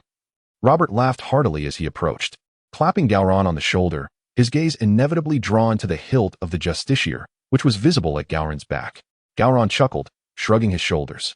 There was little he could do. His reputation had indeed spread beyond Tully Island, with many nobles hearing of his discovery of the legendary sword, the justiciar. Some suspected it was a fabrication by House Tully. However, the nobility of Storm's End and the eastern coast of Westeros were largely inclined to believe its authenticity. After all, Galladon had never concealed the justiciar, often wielding it to execute wrongdoers. A little inquiry would suffice to ascertain its legitimacy. Galladon, is this the legendary sword you have found? Robert asked curiously. Could you draw it for me to see? Galladon shook his head in resignation. This fellow was eager right after disembarking. He chose to ignore Robert's request and politely turned to Ned. Greetings, Ned. I am Galladon Tully. Hello, Galladon, Eddard replied, offering a smile. However, the smile paired with his stern demeanor appeared somewhat incongruous. Galladon, come on, let me see it. Robert insisted, his hand resting on Galladon's shoulder. Robert towered over Galladon by a considerable height, yet his gaze remained fixated on the justiciar, his eagerness palpable. He had also noticed the inscription on the blue gemstone at the end of the sword's hilt, heightening his anticipation. What if I show it to you back at the castle? Otherwise, if I draw the sword just after your arrival, my father may chastise me for lacking hospitality, Galladon suggested, glancing at Lord Selwyn, who nodded in agreement. Very well, Robert conceded after a moment's thought, recognizing the validity of the reasoning. After all, Moonsinger Keep was in close proximity to Sapphire Harbor. Let us go. I have arranged for a luncheon. Lord Selwyn instructed his attendants, who promptly began to assist with the transportation of gifts, leading Robert, Eddard, and their company away from the dock. After walking a short distance, servants brought forth horses. The group mounted their steeds and rode towards Moonsinger Keep. Robert was quite familiar with the castle, conversing animatedly with Eddard along the way, extolling the scenic beauty of Tully Island. Eddard also nodded in agreement. Indeed, Tarth Island possessed a beauty far surpassing that of Bear Island in the north, and was decidedly more prosperous. Upon arriving at the castle, the group dismounted, and Count Selwyn along with Garin led Robb and Eddard into the grand hall. At this moment, the maidens were already preparing for lunch, setting the table with an array of delicacies, adorned with candles, and laying out bread and fruits on the long table. The steward, Claude, upon seeing Count Selwyn enter with his guests, promptly brought forth bread and salt for Robb and Eddard to partake. Eddard took a small bite of the bread and dipped his fingers into the salt before tasting it. In contrast, Robb was far more boisterous, clearly hungry after the voyage. He seized a piece of bread and took a hearty bite, then dipped it into the salt once more, followed by a generous sip of milk offered by a maid. In a mere moment, half of the bread had vanished. Count Selwyn found Robb's casual demeanor endearing, patting him on the shoulder before turning to Eddard, saying, Robb, Eddard, I have prepared rooms for you. Please freshen up and join us for lunch shortly. Excellent, Robb exclaimed, having longed for a wash after 2 days at sea. And together with Eddard, they ascended the stairs under the guidance of the maidens. After they departed, Count Selwyn glanced at his son Garin and inquired, What are your thoughts on Robb and Eddard? Garin considered for a moment before responding. Robb is spirited and possesses both boldness and subtlety. His future achievements will be significant. As for Eddard, he appears somewhat overly straightforward. If he encounters a master of intrigue, he may find himself at a disadvantage. Count Selwyn nodded in approval. Robb will soon be your lord. It is imperative that you cultivate a good relationship with him, he advised. I understand, father, Garin replied with a nod. Robb is not simply the Duke of Storm's End. This lad is destined for the Iron Throne. The notion of Robb ascending to kingship, seemingly casual, was, in truth, foreordained. Among the Seven Kingdoms, aside from the Targaryen lineage, only Robert Baratheon held a status of such prominence, with the blood of dragons coursing through his veins. To crown Robb as king would be a proposition that various noble factions could reluctantly accept. Imagine if Eddard or Tywin were to ascend the throne. It would undoubtedly incite widespread dissent, leading to chaos. Garin's strategy was straightforward, to firmly align with the Baratheon family and garner sufficient benefits during the War of the Usurper, biding his time for the opportune moment. The Tarth family, currently merely a count, lacked the renown and influence necessary to pursue the Iron Throne. Thus, a gradual approach was essential. Haste would be unwise. Robb's generosity was well known, and since the Tarth family was both kin and vassal to the Baratheons, as long as he earned sufficient merit, Robb would not be stingy. The War of the Five Kings shall be my true stage, Garin mused quietly to himself. When the War of the Usurper erupted, he estimated he would be merely 15 or 16 years of age, too youthful and lacking the martial prowess to dominate outright. However, following Robert's demise and during the War of the Five Kings, when he was in his early 30s, everything transformed. At that juncture, his physical prowess would reach its zenith. His martial capabilities would undoubtedly surpass all, and his territorial influence would experience significant growth. Perhaps he would even possess one or multiple dragons. At that time, whether he chose to become the new usurper or to wield the emperor's authority to command the lords, he would be entirely capable of doing so. As Gallan and Count Selwyn engaged in conversation, Robert and Eddard had finished their preparations, donned their attire, and descended to the Grand Hall. Gallan, may I finally behold your sword? Robert inquired eagerly upon their arrival, his anticipation palpable. Eddard, too, cast a curious glance, eager to compare the legendary sword. The Lady of Justice, often mentioned by both Duke Eileen and Robert, with their family's ancestral blade, Ice. Chapter 13, The Seven Gods Above. Is this the Holy Sword? Very well, but I advise you against handling it, Gallan remarked. Faced with Robert's impatient gaze, Gallan nodded, unfastened the Lady of Justice from his back, and placed it upon the long table before drawing it from its sheath. A melodious chime resonated as an astonishing brilliance emerged before Robert and Eddard. Upon witnessing the blade, both men were momentarily entranced. It was breathtaking. The sword's blade shimmered with a cerulean glow, reminiscent of flowing water and flickering flames, flawless in its elegance. The edge bore a faint, almost ethereal orange line akin to the dawn, as if capable of slicing through the very air. The metallic guard and ivory-hued hilt exquisitely adorned the sword, understated yet undeniably noble. Robert's mouth fell agape, and Eddard held his breath. Their gazes were transfixed upon the Lady of Justice, as though they beheld the most magnificent vista in existence, reluctant to divert their attention. Robert swallowed hard. Despite having heard of Gallan's discovery of the genuine holy sword, he felt an overwhelming sense of awe in this moment. In an age devoid of magic, witnessing this sword was akin to witnessing magic itself. He even began to question whether the seven gods, whom he habitually regarded with skepticism, truly existed. Gallan, may I attempt to wield it? Robert gasped, his breath quickening. For a man, the Lady of Justice was undoubtedly the quintessential toy. Hearing Robert's request, Eddard, usually reserved and stern, felt a flicker of desire ignite within him. Truthfully, he too yearned to engage with it. Gallan shook his head, a gentle smile gracing his lips. I advise against being so headstrong. He placed the Lady of Justice back upon the long table, refraining from dissuading them further, offering only a verbal caution. Both Robert and Eddard leaned in closer, eagerly examining the Lady of Justice, their desire only intensifying with each glance. How stunning it is. I wish I had one. Robert suddenly felt discontent with the finely crafted steel sword his adoptive father Eileen had commissioned for him the previous year. Ed also felt that his father's cherished great sword, Ice, seemed to pale in comparison to the holy sword before him. Robb, ever stubborn, could not resist reaching out to grasp the hilt of the Sword of Justice, eager to swing it a couple of times. However, the moment his fingers brushed against the hilt, he swiftly recoiled, hissing in pain as he drew in a sharp breath. Upon glancing at his right hand, he discovered a charred red mark, akin to that left by a hot iron. Fortunately, his quick withdrawal spared him significant harm. In a few days, it would heal. Observing his reaction, Gowron could not help but shake his head, realizing that his words were futile. Robb, feeling embarrassed, scratched his head.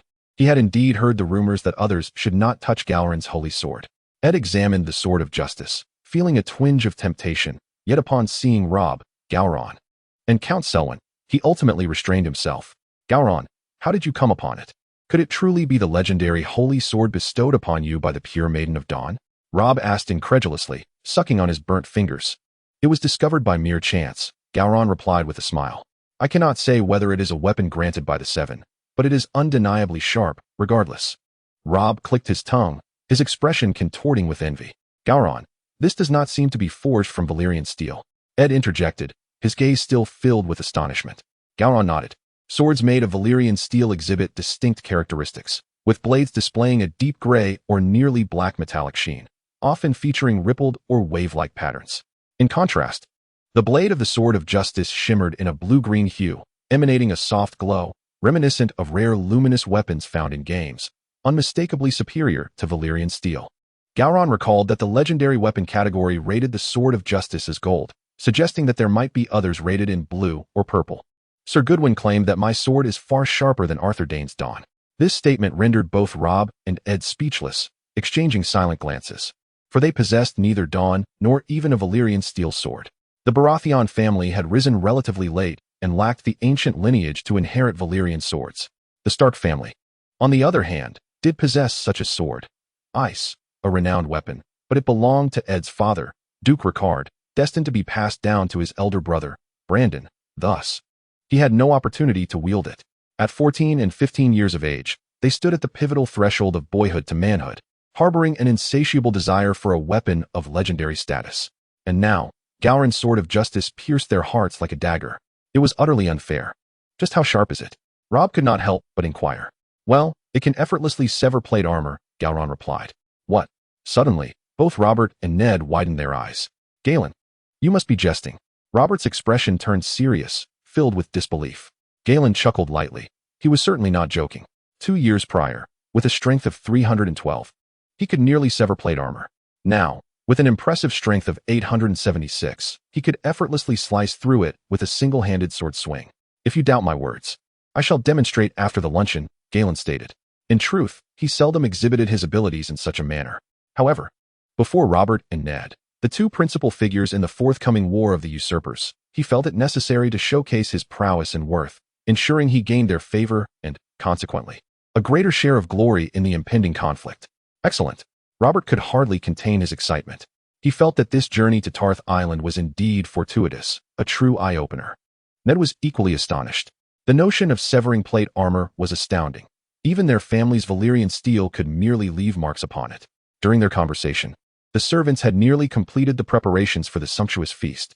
The banquet was lavish, featuring roasted wild boar with honey and cloves, crispy roasted venison drizzled with blackberry sauce, creamy stewed mushrooms with onions, salted herring with sour cream, roasted pigeons stuffed with apples and raisins, and a cheese platter accompanied by honeycomb.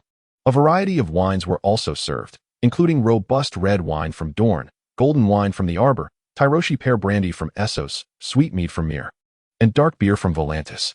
Though Robert was only 15, he had already begun to indulge in wine, and he extolled the virtues of the beverages from Tarth Island. Lord Selwyn, my visit to Tarth Island was not solely to pay my respects to you and Galen, as well as Brienne, but also at my father's behest. To invite you to Wind's Rest tomorrow for my brother Renly's name day. If you decline, my father may hold me accountable. As the wine flowed freely, Robert stood, raising his cup to toast Lord Selwyn, a smile gracing his lips. Galen nodded in agreement. Robert's blend of straightforwardness and subtlety was commendable. His eloquence was impeccable, and he possessed a keen emotional intelligence, which earned him the affection of many. In the original narrative, he often appeared languid, feigning ignorance while being acutely aware of his surroundings, whereas Ned was genuinely oblivious, caught up in the machinations of others. Rest assured, I shall accompany Galen, Brienne, and you to Wind's Rest tomorrow. Lord Selwyn smiled, raising his glass and drinking in unison with Robert. The luncheon proceeded joyfully, with Galen also sharing a few drinks with Robert and Ned. The notion of underage drinking was trivial, an occasional indulgence posed no significant risk. Uncertain whether it is due to his robust constitution or a lineage of legendary blood, Galen believed himself to possess an exceptional tolerance for alcohol. If he were to indulge freely, he could likely outdrink 3 Roberts. After a hearty meal, the afternoon had worn on. Count Selwyn ordered his servants to escort Robert and Ed back to their chambers for some rest. By the time evening descended, Robert felt sufficiently refreshed and summoned Ed to join him in seeking out Galen, hoping he would guide them on a stroll and allow them to witness the sharpness of the Justice Maiden. Galen, more than willing, led the two along with a few attendants out of the castle and into the sacred woods. Upon their arrival, Galen effortlessly wielded the Justice Maiden. With a flash of azure light, a withered tree trunk was severed with a single stroke, crashing to the ground with a resounding thud. Robert and Ed were taken aback by the spectacle. Could it truly be? A trunk as thick as a man's waist, cleaved in twain by a single sword? They exchanged incredulous glances, as though they had encountered a specter. Surely, in Eagle's Nest City, they could scarcely achieve such a feat, even with mere branches to cut down weeds.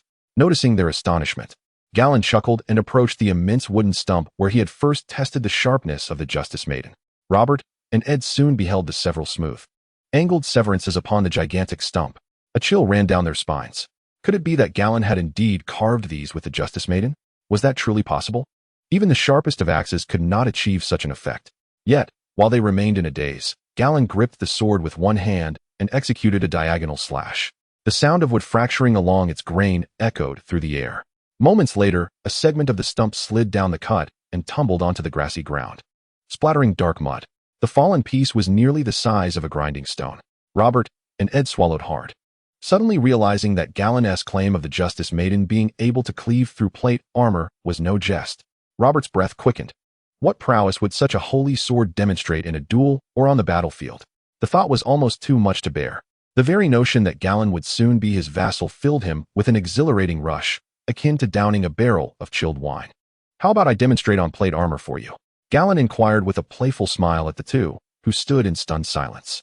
Ed, with a wry grin, noted the rusted breastplate affixed to a nearby wooden figure, marred by several large gashes. Indeed, it was the very armor that Sir Goodwin had stripped off 2 years prior and bound to the wooden figure. Rendered utterly unserviceable, it had little value for repair, prompting Sir Goodwin to leave it there for Galladon to practice his strikes. Now, the sword-worn armor was pockmarked with rust and scars. Yet one could still ascertain from its design and craftsmanship that it had once been of exquisite quality. Ed approached swiftly, scrutinizing the damaged plate armor, still somewhat incredulous. Could this truly be the work of a weapon? The thought struck him with a chill. Had he been the one donned in this armor, he would likely have been eviscerated on the spot. No matter, it's been a while since I last tested my skills. Please step aside, Galladon remarked, his eyes glinting as he observed the rusted armor.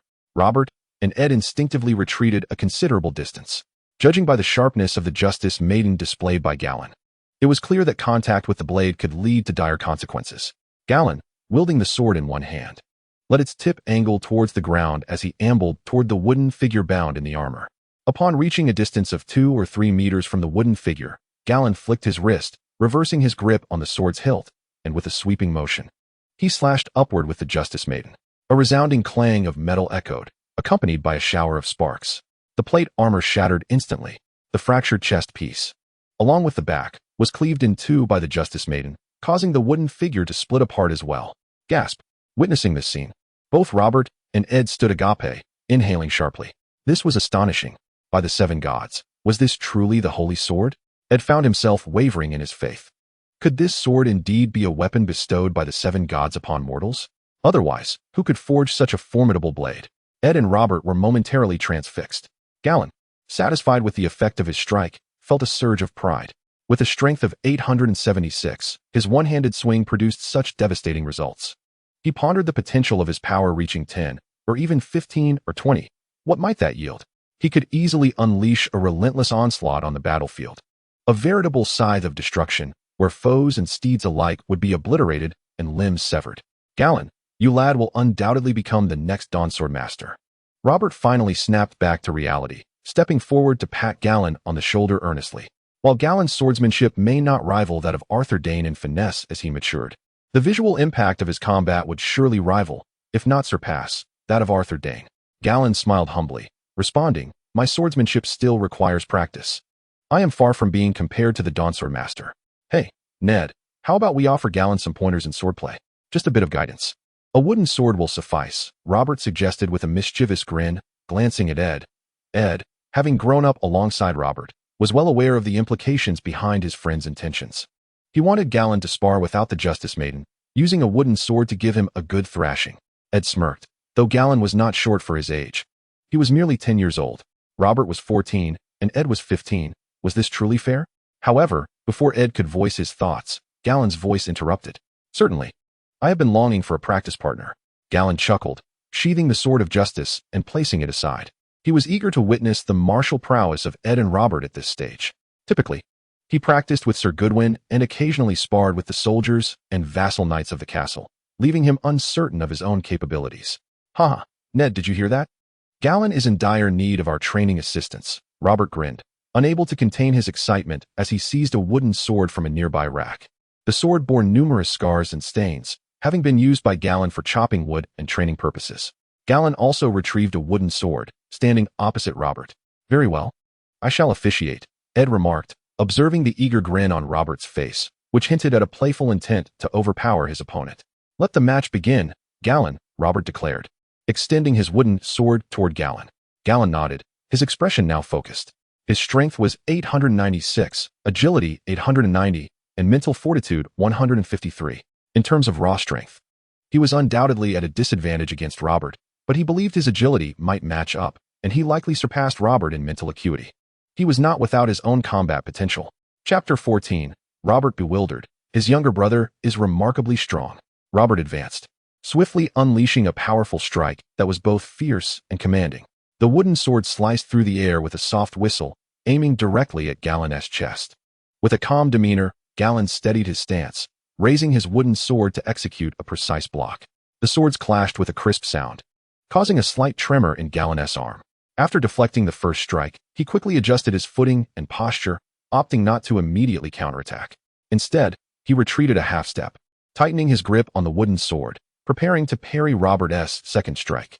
With a resounding thud, the swords collided once more, sending dust and wood shavings flying from their impact. The force of the blow left Gallan's palms tingling, and he realized that he could not afford to block consecutively without consequence. Thus, he swiftly pulled back, allowing himself a moment to recuperate. Otherwise, a few more strikes might send his wooden sword flying from his grasp. As he retreated, Gallan couldn't help but marvel at Robert's display of strength. The two strikes he had witnessed were already on par with Sir Goodwin's prowess. It was noteworthy that Sir Goodwin was in his 30s, at the prime of his knightly career, whereas Robert was merely 15 and clearly not exerting his full strength. While Gallan was astonished, Robert, too, was taken aback.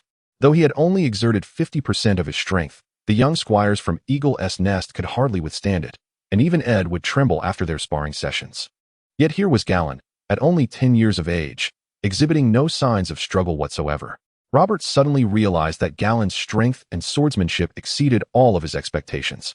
Robert grinned widely, feeling an exhilarating thrill. Excitement ignited in his eyes as he tightened his grip on the sword, wielding it with both hands. With a sudden burst of power, he launched forward, his steps both steady and swift. "Huh!" Robert exclaimed, and the wooden sword whistled downwards. Its speed surged, and its force escalated to 70%, compressing the air into a low, buzzing hum. Bang! Bang! A series of powerful blows crashed down. Gallan swiftly raised his sword to block. The clash of the wooden swords erupted into a cacophony of sound, causing the ground beneath them to tremble slightly. Gallan felt a numbing sensation in his hands. The tremendous force transmitted through the wooden sword sent a jolt up his arm, and he involuntarily slid back half a step. Crack! The final strike was particularly fierce, sending a small shard of wood flying from the point of impact. Gallan quickly retreated, creating a safe distance of 2 steps. He adjusted his stance, shaking his left hand to alleviate the slight tremor in his palm, and looked up at Robert, a flicker of astonishment crossing his gaze. The intensity of those recent blows had far surpassed a full-force strike from Sir Goodwin, and the echoes of their collision still resonated in his ears. Goodness! Robert's strength must have reached at least 15, if not higher, according to the system panel settings. At just 15, with such strength, how formidable would he become in 4 or 5 years when he reaches 20? No wonder he could crush Rhaegar. Gallan mused to himself. At his peak, Robert was indeed the most powerful warrior of Westeros. Robert was the strongest warrior, while Arthur Dayne was the greatest swordsman. It was a pity that after defeating Rhaegar, Robert sustained significant injuries and could not personally confront Arthur Dayne at the Tower of Joy. That battle would have surely been spectacular. Arthur Dayne, the Sword of the Morning, met an untimely end. Haha. Gallan, my apologies, I got a bit carried away and exerted more strength than intended. Are you all right? Robert halted his movements, scratching the back of his head with a sheepish smile. He felt a twinge of regret. His initial intention was merely to tease the young and somewhat immature Gallan. But he was taken aback by Gallan's impressive skills, which led him to push his limits. Yet, the outcome left him even more astonished. Although Gallan had stepped back, his stance remained only slightly disordered, and after revealing a flaw, he quickly retreated, leaving room to readjust his position. Such strength, poise, and combat intuition, where could one find these qualities in a mere 10-year-old child? Upon hearing Robert's words, Gallan shook his head and replied with a calm smile. It's fine, continue. Moreover, Robert, unleash your full strength, do not hold back. Robert was taken aback by this request, as was Eddard, who expressed his concern. Gallan, Robert's strength is formidable. If he accidentally strikes you, it could lead to injury. Eddard cautioned. Though he spoke of injuries, his inner thoughts conveyed a fear of fractures. Gallan chuckled softly, rest assured. I know what I am doing. With that, he pushed off the ground and charged forward, his wooden sword held at an angle, and his demeanor shifted dramatically. He no longer adopted a passive defensive stance, relying solely on blocks and dodges. After 2 rounds of probing, Gallan had essentially deciphered Robert's tactics and formed a rough assessment of his strength. Though Gallan was far weaker than Robert, swordplay was not merely about brute force. Otherwise, what purpose would technique serve? With a swift and precise swing, Gallan's wooden sword traced a fleeting shadow, aimed directly at Robert's shoulder, the air resonating with a faint whoosh. Startled by Gallan's sudden aggression, Robert found himself momentarily unprepared. Thud! He hastily raised his sword to block. The clash of the wooden blades ringing out through the sacred woods, sending a tremor up his wrist. Yet, in the instant before their swords collided, Gallan pivoted. His movements as graceful as a swallow, transitioning his attack with remarkable speed. Swish! The downward strike transformed into an upward slash, the blade hurtling towards Robert's neck, slicing through the air with a piercing shriek. Robert's pupils constricted, his heart racing as he quickly raised his sword to defend himself. With a sharp crack, their wooden swords met, sending splinters flying. However, this block disrupted Robert's stance, leaving him slightly unsteady on his feet.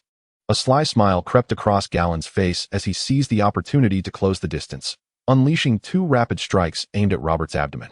Crack! Crack! The urgent collisions echoed as Robert retreated while attempting to fend off the blows, his movements growing increasingly frantic. His eyes wide with disbelief. Was this truly the swordsmanship of a 10-year-old child? In truth, Robert could have easily relied on his size and weight to charge through and topple Gallan. However, such an act would be a gross display of strength against a child, something Robert could not bring himself to do. Thus, he resorted to continuously blocking with his wooden sword. In that moment, he felt a pressure greater than during his usual sparring sessions with Ed. The vibrations from the clashes traveled up his arm, the force not significantly less than what Ed typically displayed. Suddenly, Robert realized he could not continue in this manner. Gallan's prowess far surpassed his expectations. If he were struck by Gallan, it would be an utter embarrassment, one that would tarnish his reputation. With a sudden retreat, he created a distance of 3 steps. Exhaling sharply, his leg muscles tensed like iron. He let out a roar, his imposing figure unleashing all its might, akin to a charging stag, as he brought the wooden sword down with a thunderous force. Boom! This strike was infused with tremendous power. Robert dared not hold back even a fraction of his strength. The wooden sword descended rapidly towards Gallan's chest, the air parting with a deep, resonant hum. Though he professed not to hold back, Robert instinctively restrained himself somewhat. His strike was aimed directly at the wooden sword that Gallan held across his chest.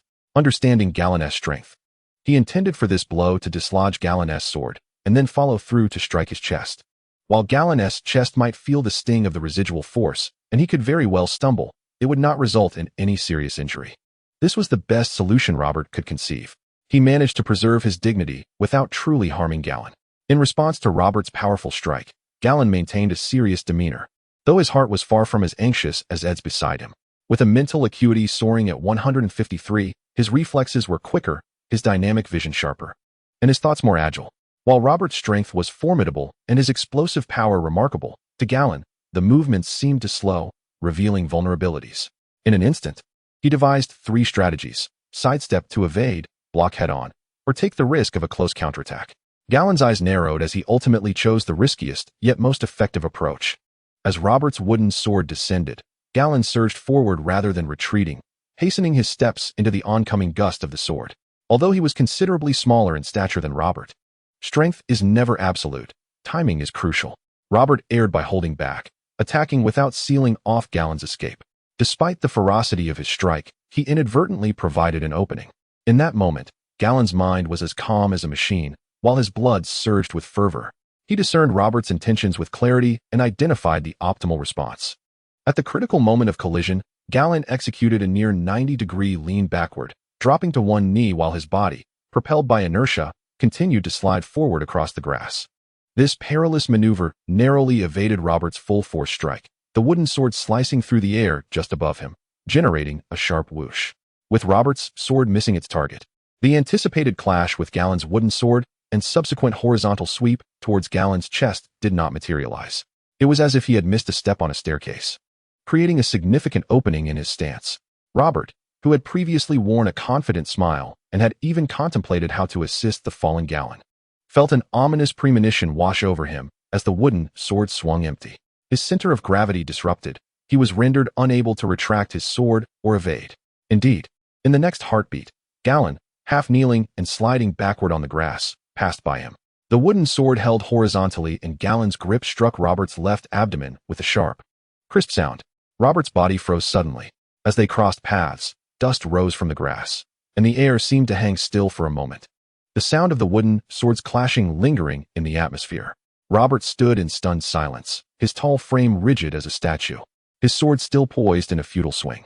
He opened his mouth, glancing down at the mark left on his left side, though it did not hurt.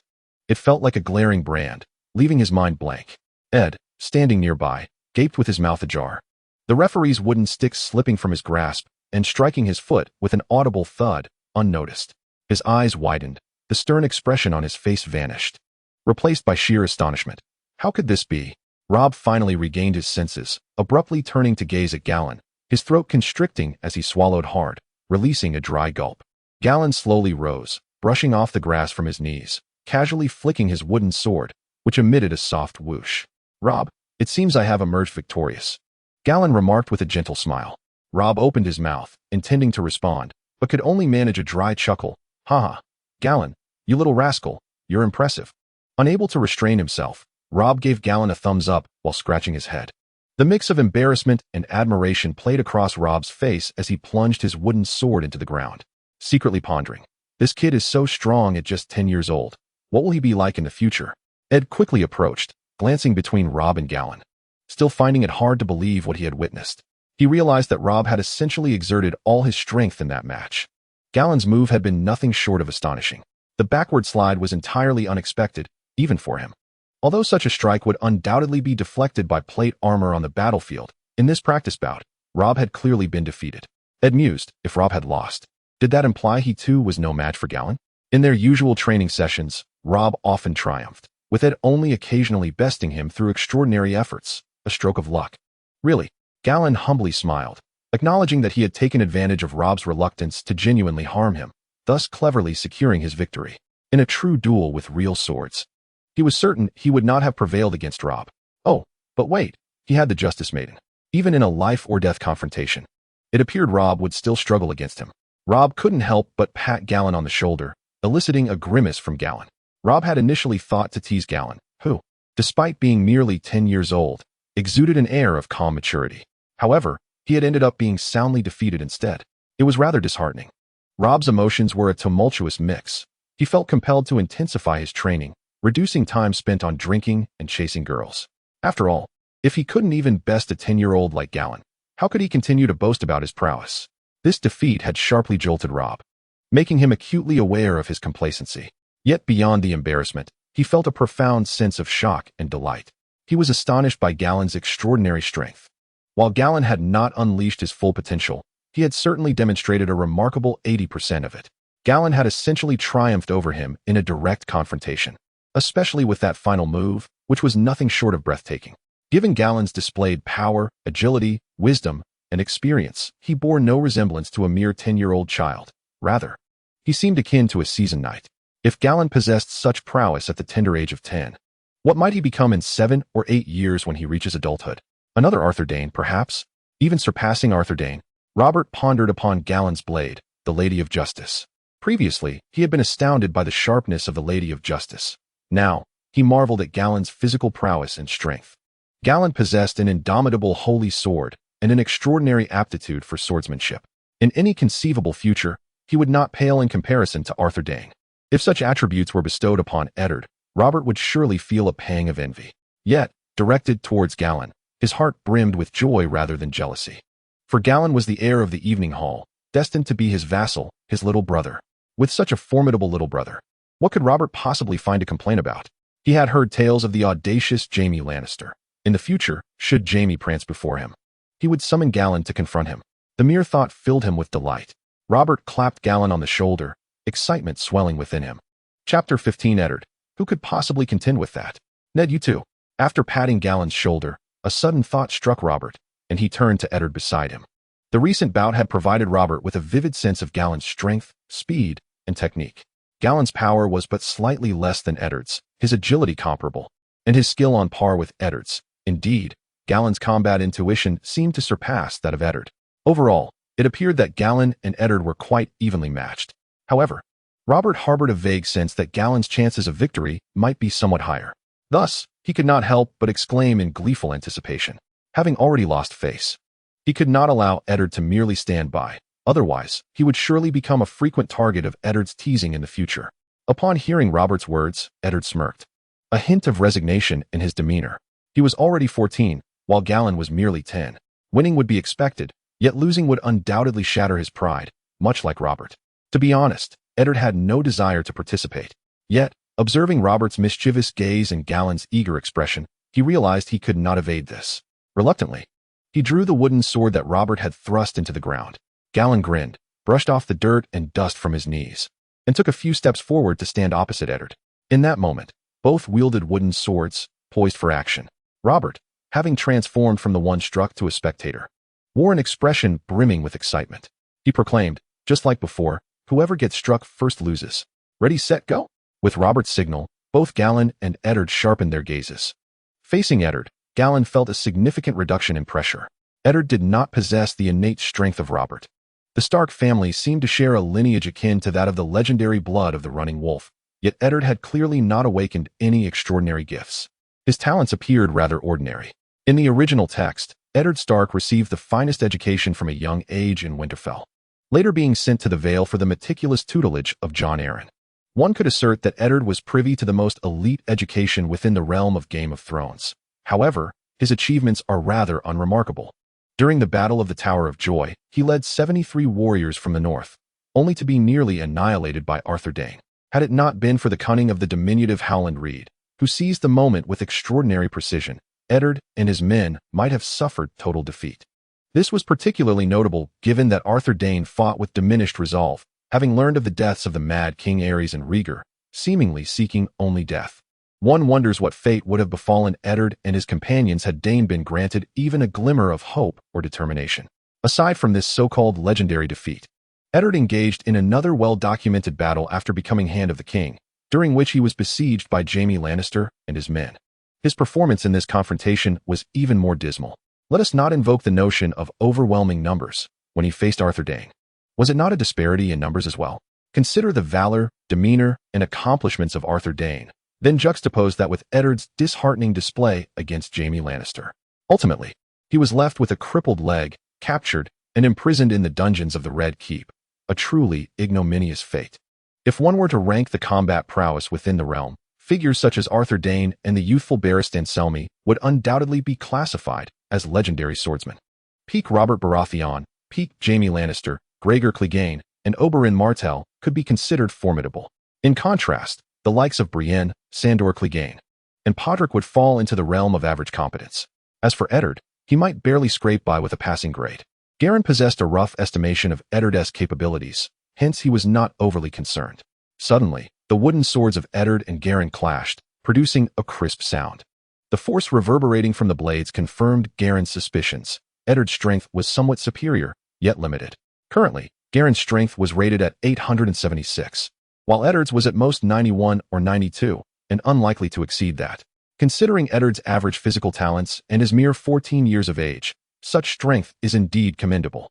Had Eddard lacked rigorous training and adequate nutrition, born instead to an ordinary family, he might have faded into obscurity. His temperament could have led him to a far less fortunate existence. In mere moments, Eddard's wooden sword had clashed with Garren's on 7 or 8 occasions. Eddard's expression grew increasingly solemn, while Garren remained remarkably composed. Eddard felt as though Garren's defense was impenetrable, as if he could predict and counter each of Eddard's strikes with uncanny foresight. This sensation is exceedingly uncomfortable, far more so than practicing with Robert. For while Robert possesses great strength, his agility is lacking, and his swordsmanship is riddled with flaws. Given the right opportunity, there remains a chance for victory against Robert. However, Galland is another matter entirely. His agility matches Edd's, perhaps even surpassing it, and his swordsmanship is impeccable, seeming as though he has dedicated himself to mastering the art of defense. Moreover, Galland's strength is no trifling matter. Astonishingly, at merely 10 years of age. His might rivals Ed's. Each of Ed's powerful swings is met with unwavering steadiness from Galladon, who appears completely unfazed, as if his hands do not tremble in the slightest. How can one combat such an opponent? Soon enough, Ed finds himself perspiring. He finally comprehends the predicament Robert faced earlier, trapped in an inextricable situation. Is it possible that both he and Robert will fall to Galladon? That would indeed be a profound embarrassment. Just moments ago, they had boasted about offering Galladon some pointers on swordplay. What folly! If anything, it is Galladon who could instruct them. After several futile attempts to attack, all of which Galladon effortlessly dodged and parried, Ed's expression twisted in frustration. Enough of this. It is time to take a gamble. Aware that continuing in this manner would lead to a humiliating defeat, Ed resolved to capitalize on his solitary advantage, his strength. He would amplify this slight edge. With a surge of determination, Ed, utilizing the recoil from his previous strike to regain his balance, did not lunge forward once more. Instead, he pivoted his foot, spinning his body. Holding his sword with both hands, he deftly maneuvered, rotating a full 360 degrees while channeling his core strength into a formidable downward strike. This blow was a remarkable display of Ed's capabilities. Even Galladon, if he chose to block, would likely find himself at a disadvantage. Unable to withstand the force of Ed's wooden sword crashing down upon his shoulder, resulting in a potential loss in their contest. However, Galladon had anticipated Ed's impatience and the inevitable opening it would create. While it was difficult for Ed to land a hit on Galladon, the reverse was not as simple. Ed's swordsmanship is characterized by its steadiness, contrasting sharply with Robert's impulsiveness. Although Galladon is shorter and possesses a lesser reach, and his strength is somewhat inferior, breaking through Ed's defenses with a frontal assault is no easy feat yet. With Ed opting for a desperate gamble, the opportunity arose. Galladon's eyes narrowed, and his exceptional reflexes and cognitive agility allowed him to swiftly deduce Ed's intentions. As Ed spun, Galladon began shifting his weight, transferring his center of gravity from both feet to his right foot alone. Just as Ed's wooden sword descended, Galladon executed a nimble sidestep, narrowly evading Ed's strike. With Ed's swing missing its mark, he lost his balance, presenting a glaring opening. Galladon seized the moment, swinging his wooden sword to strike Ed's left shoulder and side. The sound of the wooden sword connecting with flesh echoed in the air. Ed's body and expression froze in place. Ha! Before Ed's thoughts could regain their clarity, Robert's gloating laughter had already reached his ears. This laughter was genuine, and it forcefully pulled Ed's frozen mind back to reality. Feeling a slight ache in his upper arm and back, he grimaced and turned his gaze toward the slowly steadying Galladon. "Ned, you have lost." "Ha ha." Robert strode forward, laughing heartily as he playfully slapped Ed on the shoulder, nearly grinning his teeth away. In that moment of defeat, he had been thinking that it was all over. Losing to Galladon meant how could he ever show his face again? If Ed were to spread the word, he would be nailed to the pillar of shame. But now, Ed had also lost, and in an instant, all his worries dissipated, restoring his sense of equilibrium. Both brothers had succumbed, neither could mock the other. Moreover, Ed, you too have lost. Surely you wouldn't let our embarrassing moments leak out, would you? As long as it remains unspoken, their dignity could be preserved. If worse came to worst, he could always bribe Galladon later. After all, he was Galladon's elder brother, and Galladon would surely grant him that courtesy. Robert's laughter was a blend of schadenfreude, luck, and relief. Yet, Ed felt his cheeks flush under Robert's exuberance. "How could you laugh so loudly when we both lost to a 10-year-old Galladon?" Ed stifled the impulse to roll his eyes at Robert and turned to Galladon. "Galladon, you have triumphed. I am no match for you." He sighed inwardly, speaking sincerely. "No, Ned, I was merely fortunate. You nearly struck me just now," Galladon humbly replied.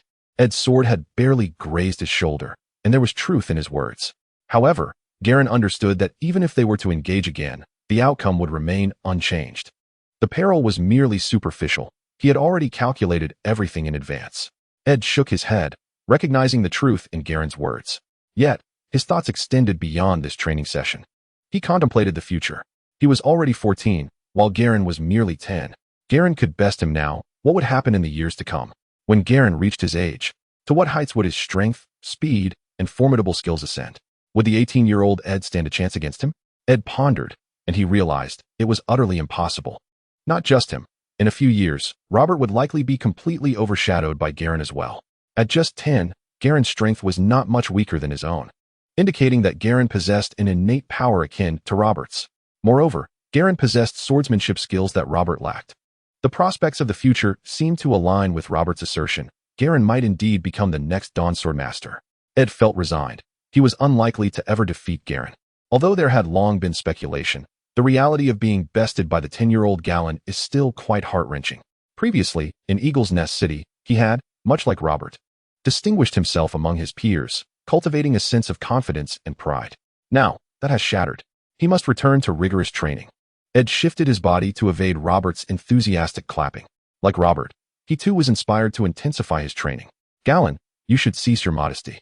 We are both significantly older than you, yet you have defeated us. I cannot even fathom how formidable you will become in a few years. Upon witnessing Galladon's continued humility, Robert could not resist the urge to embrace him around the shoulders, exclaiming with fervor. Ed listened and nodded earnestly. The most daunting aspect is Galladon's extraordinary talent, paired with the indomitable holy sword, the Maid of Justice. Who could possibly rival that? Please, do not praise me so, Galladon replied, placing the wooden sword back on the rack and scratching his head, feeling a bit bashful. He found himself unaccustomed to such warm accolades and was uncertain how to respond. Though he possessed the merit to graciously accept Robert's and Ed's commendations, the core values instilled in him by his heritage urged him towards humility and modesty. Come now, Robert, Ed, allow me to take you for a stroll along the seashore. Our Tar's island boasts the most exquisite glass sea on the entire eastern coast of Westeros. Galladon restrapped the Maid of Justice to his back and smiled at Robert and Ed. Very well, Robert nodded, and he, alongside Ed, followed Galladon down the hills where the sacred wood forest resided. Navigating the rugged paths formed by jagged stones and verdant grass, Galladon soon led Robert, Ed, and several attendants to a private beach at Sapphire Bay. This beach was not open to the public, being a private domain of House Tarth. Its proximity to the castle of Evening Hall, only 5 minutes away, and its breathtaking scenery, where the sea sparkled a brilliant blue and was bordered by towering rocks and ancient trees, made it an ideal spot for summer snorkeling and relaxation. The beach, though modest in size, was enveloped by 2 cliffs, arched like the wings of a majestic eagle, providing protection to the sandy shore and the sea. In the distance, due to the cliff's safeguarding embrace, only a small opening allowed the tides to ebb and flow, instilling a sense of security. Unlike other seascapes, where the horizon stretches infinitely, creating an unsettling feeling as if the ocean were slowly pulling one into its depths, this setting was tranquil, with no wind to stir the waters. The surface remained calm and crystal clear under the sun, unmarred by pollution, a sight to behold. Along the shore, in addition to the sandy expanse, stood a cluster of massive rocks, some rising above the water's surface while others were submerged, with countless vibrant fish darting among the stones. Surrounding these boulders were 7 or 8 towering ancient trees, their gnarled branches sprawling widely, casting a soothing shade over the sea. Occasionally, the distant cries of seagulls echoed through the air. Here, one can leap from the cliffs into the water, capture a variety of fish beneath the surface, or simply recline on the gentle waves and relish the refreshing sea breeze, free from the worries of the scorching sun. Brienne frequently visits this coastal paradise, and it is here that Galladon often comes to unwind after rigorous training. In his past life, Galladon had watched numerous videos online showcasing resort destinations like Sanya, Phuket, and Hawaii, yet he found none as delightful as the beach before him. Oh Galladon, is there such a splendid place on Tar's Island? Why didn't you bring me here before? Robert exclaimed upon reaching the shoreline. Being particularly sensitive to heat, he recognized this spot as the ultimate summer retreat. Under the blazing sun, nothing could be more pleasurable than lounging on the cool surface of the ocean. When you came before, it was always a hurried visit. There was never an opportunity to bring you along, Galladon replied, removing his shoes and feeling the gentle caress of the waves on his feet, smiling as he spoke. At that moment, Ed, his eyes shimmering with excitement, mimicked Galladon and took off his shoes. As he felt the soft sand beneath his feet, his eyes brightened further. Though he had played by the sea in the north and the Vale, the icy waters of the north could be perilous, and the murky, tumultuous waves of Gulltown offered little incentive to swim. In stark contrast, the beach on Tar's Island was utterly refreshing, uplifting the spirits and bringing about a sense of joy. Soon, Galladon shed his shirt and plunged into the sea. Robert followed suit, leaping from a large rock into the water, creating a splash. Ed hesitated momentarily before slowly removing his shirt, neatly laying it aside, and cautiously wading into the gently undulating sea, feeling the cool water rise to his ankles, calves, and knees, gradually allowing himself to relax. As a Stark, although he rarely swam, he had undergone training, ensuring he was no novice in the water. Robert splashed around for a moment before suddenly grinning and lunging toward Galladon, sending a wave of water crashing toward him. Caught off guard while submerged, Galladon was splashed with seawater, wiping his face in irritation before retaliating. Robert, anticipating the counterattack, protected his eyes and neck with his hands, leveraging his tall and sturdy physique to create an impressive splash, quickly gaining the upper hand over Galladon. However, their playful skirmish inadvertently drenched Ed as well. Irritated, Ed wiped the salty water from his face, feeling the sting in his eyes, and thus, the three began a playful battle of splashes. Galladon, feeling exasperated, realized that Robert's robust frame made him a formidable opponent, and rather than engage further, he dove headfirst into the water. At this moment, Galladon's swimming skills had reached a proficiency level of 40, allowing him to navigate the waters with a grace that rivaled even seasoned fishermen. He effortlessly plunged to the seabed, amidst a plethora of corals, gravel, and shells. With a swift motion, he seized a lobster the size of his palm. He then ascended rapidly. Robert was splashing water at Ed, who, being the honest man he was, stood no chance against him. Galladon revealed a mischievous grin and, from a distance, tossed the lobster in Robert's direction. Oh no! Robert felt something hard, cold, and slippery strike the nape of his neck. Instinctively, he reached back, only to find himself pinched by the lobster that had fallen into the water. Fortunately, his quick reflexes and considerable strength allowed him to shake it off before it could inflict any real pain. Turning around, he spotted Galladon floating nearby, grinning wickedly. "You rascal!" he exclaimed, a surge of irritation rising within him. After some playful banter, the trio grew weary and settled down, floating peacefully on the water's surface beneath the shade of the trees, indulging in the comfort and serenity of the moment. "Robert, Ned, how about we prepare a fish roast for dinner?" Galladon suddenly proposed. What do you mean? Do you want to catch fish?" Robert inquired. Galladon chuckled and shook his head. "Not catch fish, shoot fish." Shooting fish. Robert's interest was piqued. Indeed, this rocky area is teeming with fish, and the water is shallow. With precise aim, one could easily spear fish with a bow and arrow. Care for a competition? Galladon raised an eyebrow, his competitive and vengeful spirit ignited. After all, Robert had just taken advantage of his size and strength, causing him to swallow quite a bit of seawater, and it was time to exact some payback. The chapter concludes with Chapter 16, The Chaos of Magoo Town, where the increasingly frenzied Illyris unfolds. The sun dipped low in the west, casting a warm glow. By the beach, several campfires flickered to life.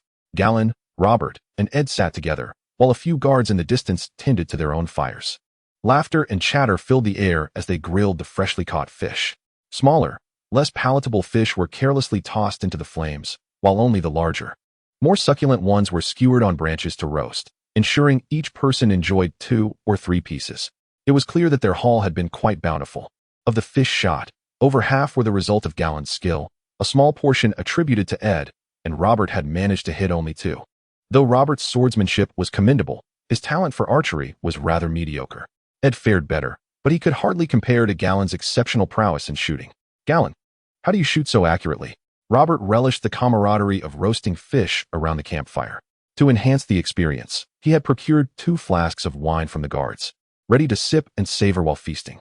Illuminated by the flickering flames, he curiously asked. Galladon, turning the fish in his hands, smiled softly. "I really don't know. Perhaps it's just a gift." This time, Galladon did not downplay his ability, for indeed, his talent for archery surpassed that of his swordsmanship. Without any enhancements, he had naturally honed his archery skills to a level of 33. In a few more years, he might even reach 50. This progress far surpassed his advancement in swordsmanship. Even Sir Goodwin marveled at Galladon's improvement in archery, predicting that he would undoubtedly secure the championship in the archery event at the upcoming tournament. However, Galladon did not find this particularly impressive. After all, knights in Westeros typically donned plate armor.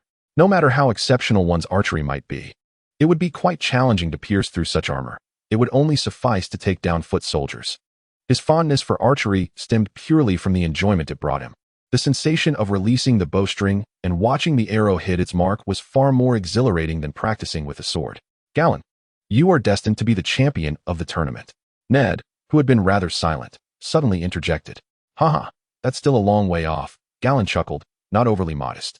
Given his trajectory of growth and available enhancements, it was only a matter of time before he dominated the continent of Westeros. Claiming a tournament title would be a mere formality.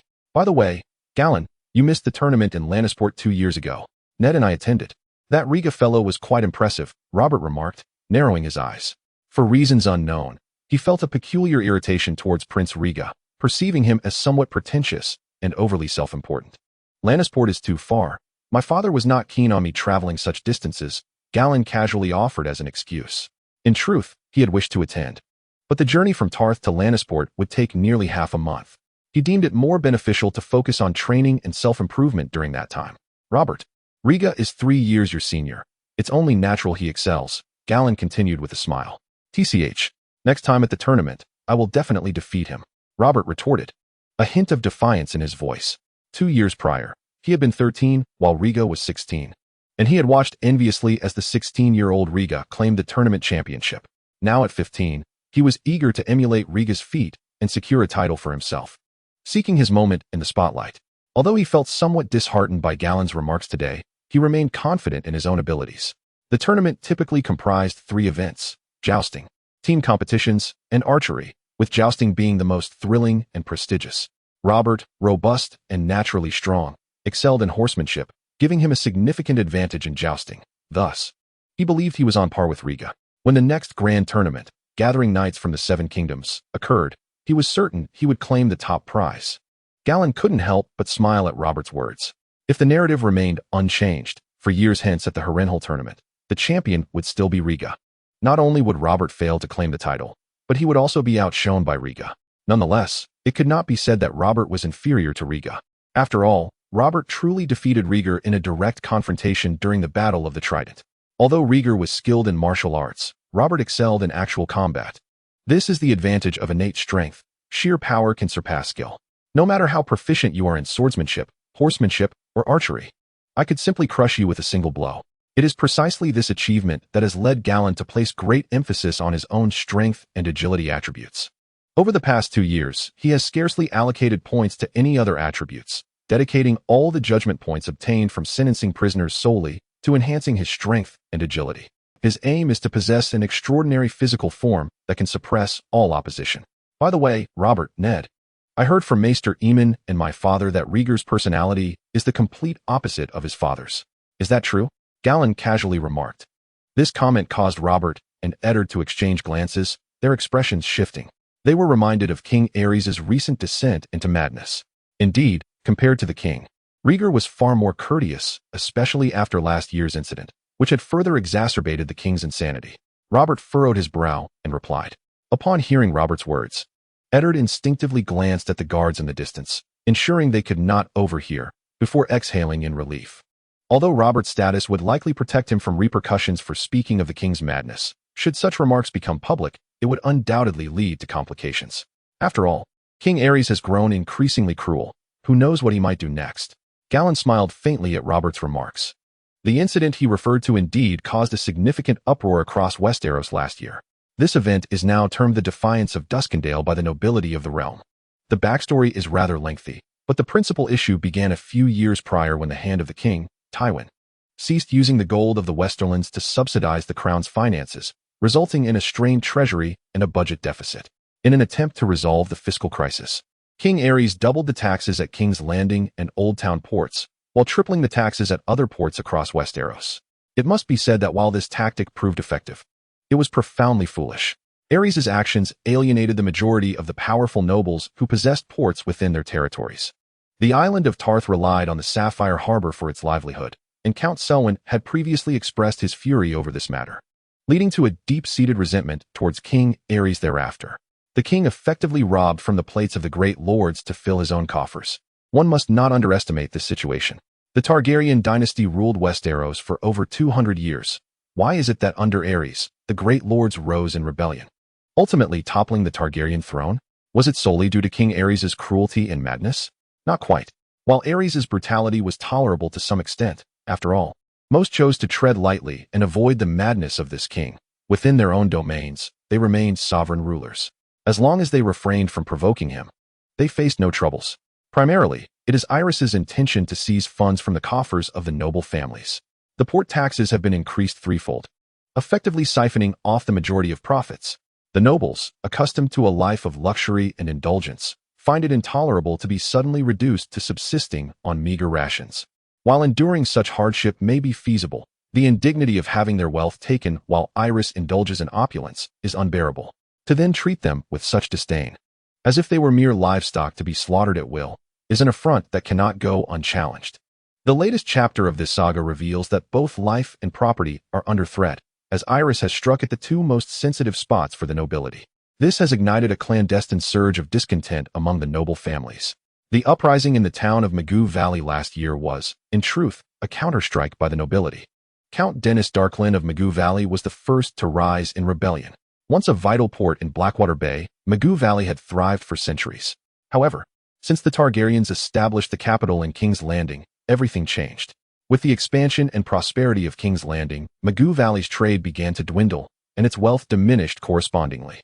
Had it merely been a gradual decline, the Darklyn family might have tolerated it, as it would be akin to a dull knife slowly slicing flesh. Yet, Aerys's drastic tax hike crushed Magoo Valley completely. Given its proximity to King's Landing, with both located in Blackwater Bay, Aerys's decision to double the port taxes in King's Landing while tripling those in Magoo Valley effectively obliterated the latter's trade, leaving it with no remnants to salvage. Who could endure such a fate? The Darklyn family emerged as the most significant victims of Aerys's tax reforms. Young Count Dennis Darklyn refused to submit to Aerys's demands, outright rejecting the enforcement of the new tax policies and even neglecting to pay the previous port taxes. This was a serious matter, tantamount to an open challenge. King Aerys was incensed, issuing stern orders for Dennis Darklyn to remit the port taxes, all of which were met with staunch refusal. Just as Aerys contemplated military action against Magoo Valley, Count Dennis Darklyn initiated a counteroffensive against the Mad King. He extended an invitation to King Aerys to negotiate in Magoo Valley and resolve the dispute. Initially, Aerys had no intention of acquiescing to Dennis Darklyn's request, primarily due to security concerns. However, at this juncture, Tywin fanned the flames of discord, adopting a firm stance and advising King Aerys to reject Dennis Darklyn's overture. Galladon surmised that Tywin likely uttered other veiled insinuations, suggesting that the turmoil was entirely a consequence of Aerys's tax increase. Tywin's words provoked King Aerys, who harbored a deep disdain for Tywin's moralizing. The more Tywin discouraged him, the more determined Aerys became to proceed with the negotiations. He insisted on wielding the authority of the king to enforce the increase of port taxes, and he was determined to personally address the troubles in Magoo Town. Thus, he took a royal guard and a small contingent of soldiers as his escort and headed directly to Magoo Town. His intention was to negotiate with Count Darklyn. Should the count refuse, he would have him executed.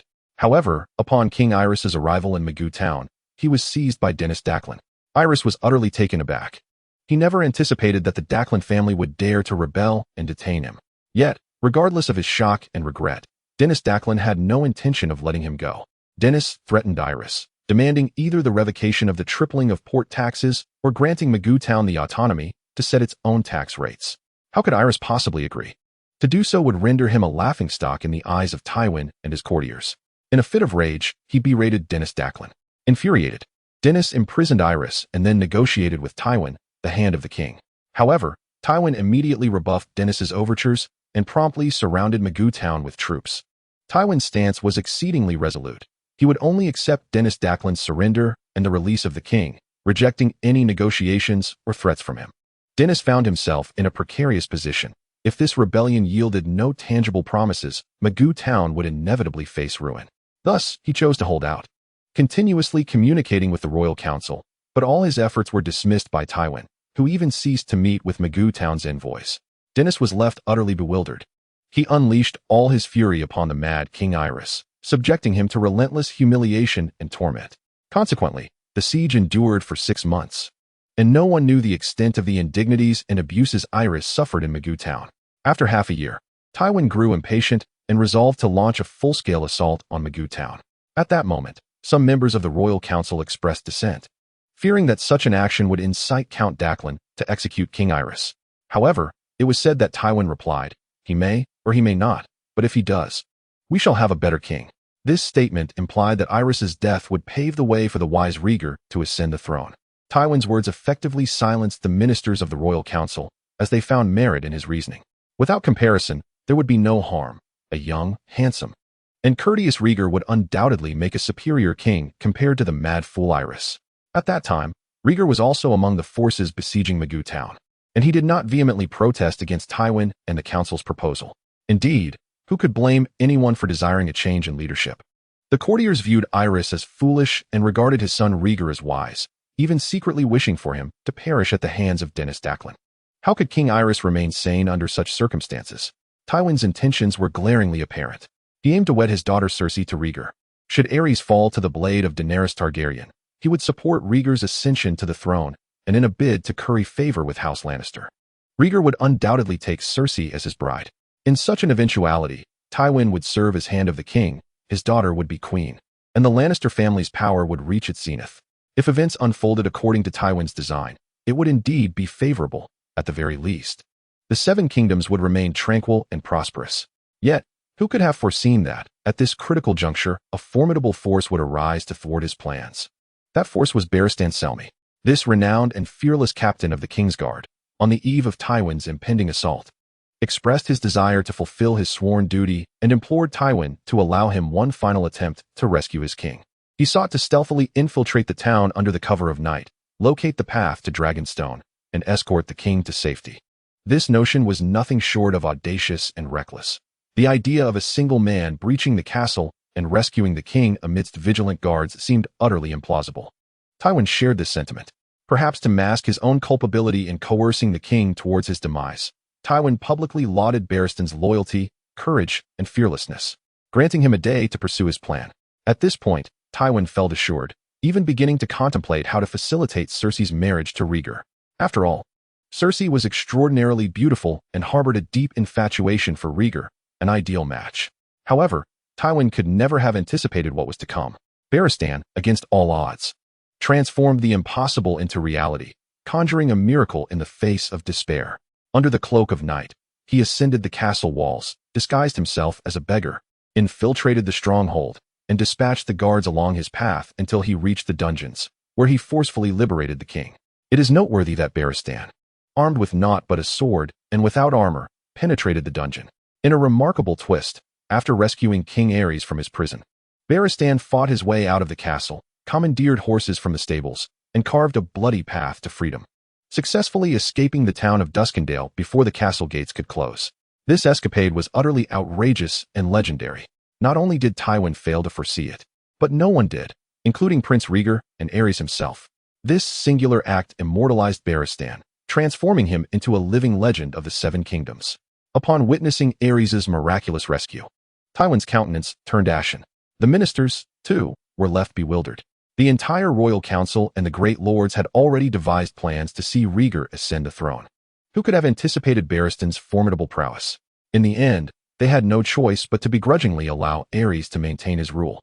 In the aftermath, Aerys unleashed a vengeful wrath upon House Darklyn, slaughtering every member of the family, including distant relatives. Even the Horus family, kin to Daenerys Darklyn, was stripped of their rights and annihilated.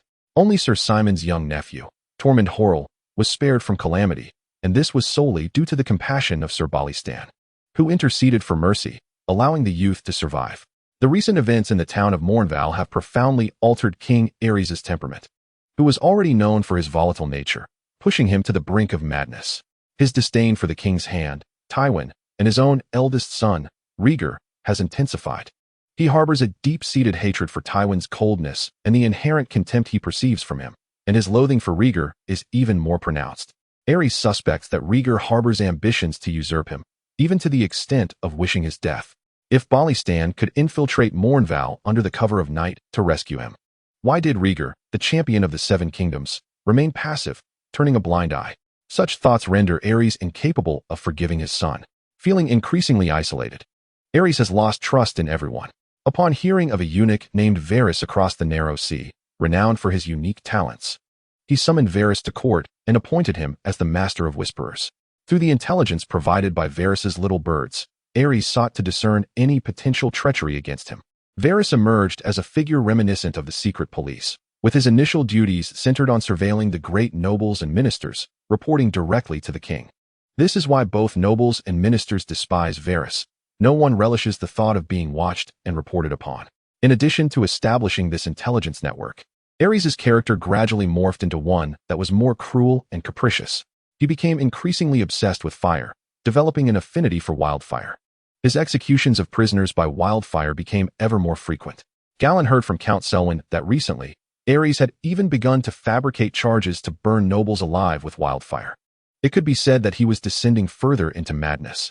Galladon speculated that within a year or two, Aerys would be irrevocably branded as the Mad King by the nobility. Reflecting on the turmoil in Mornval, Galladon felt a myriad of sentiments. His greatest source of incredulity was the legendary figure of Balistan, the royal guard. Balistan had devoted his life to protecting the king. Yet had he not intervened to save Aerys, the Targaryen dynasty might have avoided its downfall. After all, Tywin's ambition was never to seize the throne but to wield power and see his daughter crowned queen. It was Balistan's rescue of Aerys that precipitated the subsequent chain of events. Balistan later lamented that had he triumphed over Rhaegar in the tournament at Harrenhal, and Rhaegar not bestowed the crown of love and beauty upon Lyanna Stark, perhaps all these tragedies could have been averted. There is merit to this assertion. However, at this moment, none, including Balistan, Rhaegar, or Tywin, are aware of the dramatic transformations that await them or the monumental tides that will soon rise. Only Galladon, quietly roasting fish, possesses knowledge of it all. Robert. He is the king. No matter how mad he becomes, there is little we can do. I find Prince Rhaegar in quite an awkward predicament. The grease from the roasted fish dripped onto the firewood, crackling and igniting small flames, as Galladon turned to Robert and Ned with a smile. End of chapter. Chapter 17. Toothbrush and Toothpaste, Arrival at Storm's End. What do we care? The affairs of kings and princes are of no concern to us. Robert laughed heartily as he took a swig of wine. At that moment, the roasted fish sizzled, its skin golden and perfectly cooked. Robert eagerly blew on it and took a bite. Though it was hot, it was incredibly delicious. Galladon nodded in agreement. Indeed, without turmoil in the royal family, there would be no opportunity for them. Galladon chose not to dwell on such matters any longer and, like Robert, began to relish the soothing sea breeze and the delectable roasted fish. In the evening, the three returned to the castle, where they were once again drawn into a grand feast hosted by Count Selwyn. After dinner, Count Selwyn urged Robert and Ned to retire early, for they would set off for Storm's End the following morning. The day after tomorrow marked the name day of Gendry. The next morning, Robert awoke in a clean, comfortable guest room. He simply dressed and opened the door, only to find a maid waiting with a tray of toiletries. Lord Robert, these grooming supplies have been specially prepared for you. What is this? Robert's attention was quickly captured by a diminutive hairbrush beside a cup of water. Lord Robert, this is called a toothbrush. It is used for cleaning teeth in the mouth, similar to a chew stick. It was invented by Lord Galladon, who specifically instructed me to bring it to you. A toothbrush, invented by Galladon, for cleaning teeth in the mouth? Robert was intrigued. And what is this? He pointed to a small box made of whale bone beside the toothbrush, which contained a black-green paste that emitted a faint, refreshing aroma. This is toothpaste. If you apply some to the toothbrush, it will help clean your teeth more effectively. How fascinating. I shall give it a try. Robert took the tray from the maid and eagerly retreated to his room to experiment. Then, he was utterly astonished. The black-green paste had a scent reminiscent of the sour grass that the people of Storm's End used to freshen their breath, yet it was even more invigorating. It contained a blend of plant ash, charcoal, and something else sweet, coupled with the toothbrush, which seemed to be made of horsehair affixed to a wooden stick. He was able to meticulously clean each tooth. Robert instantly fell in love with the sensation. He had always enjoyed meat and wine, and more than once had women complained about the strong odor from his mouth. Now, after brushing, his mouth felt extraordinarily fresh, and upon glancing in the mirror, his teeth appeared somewhat whiter. Without a second thought, Robert rinsed his mouth and tucked the toothbrush into his pocket, taking the tube of toothpaste with him as well. With great excitement, he dashed into Ed's room, pushing the door open to find Ed happily brushing his teeth.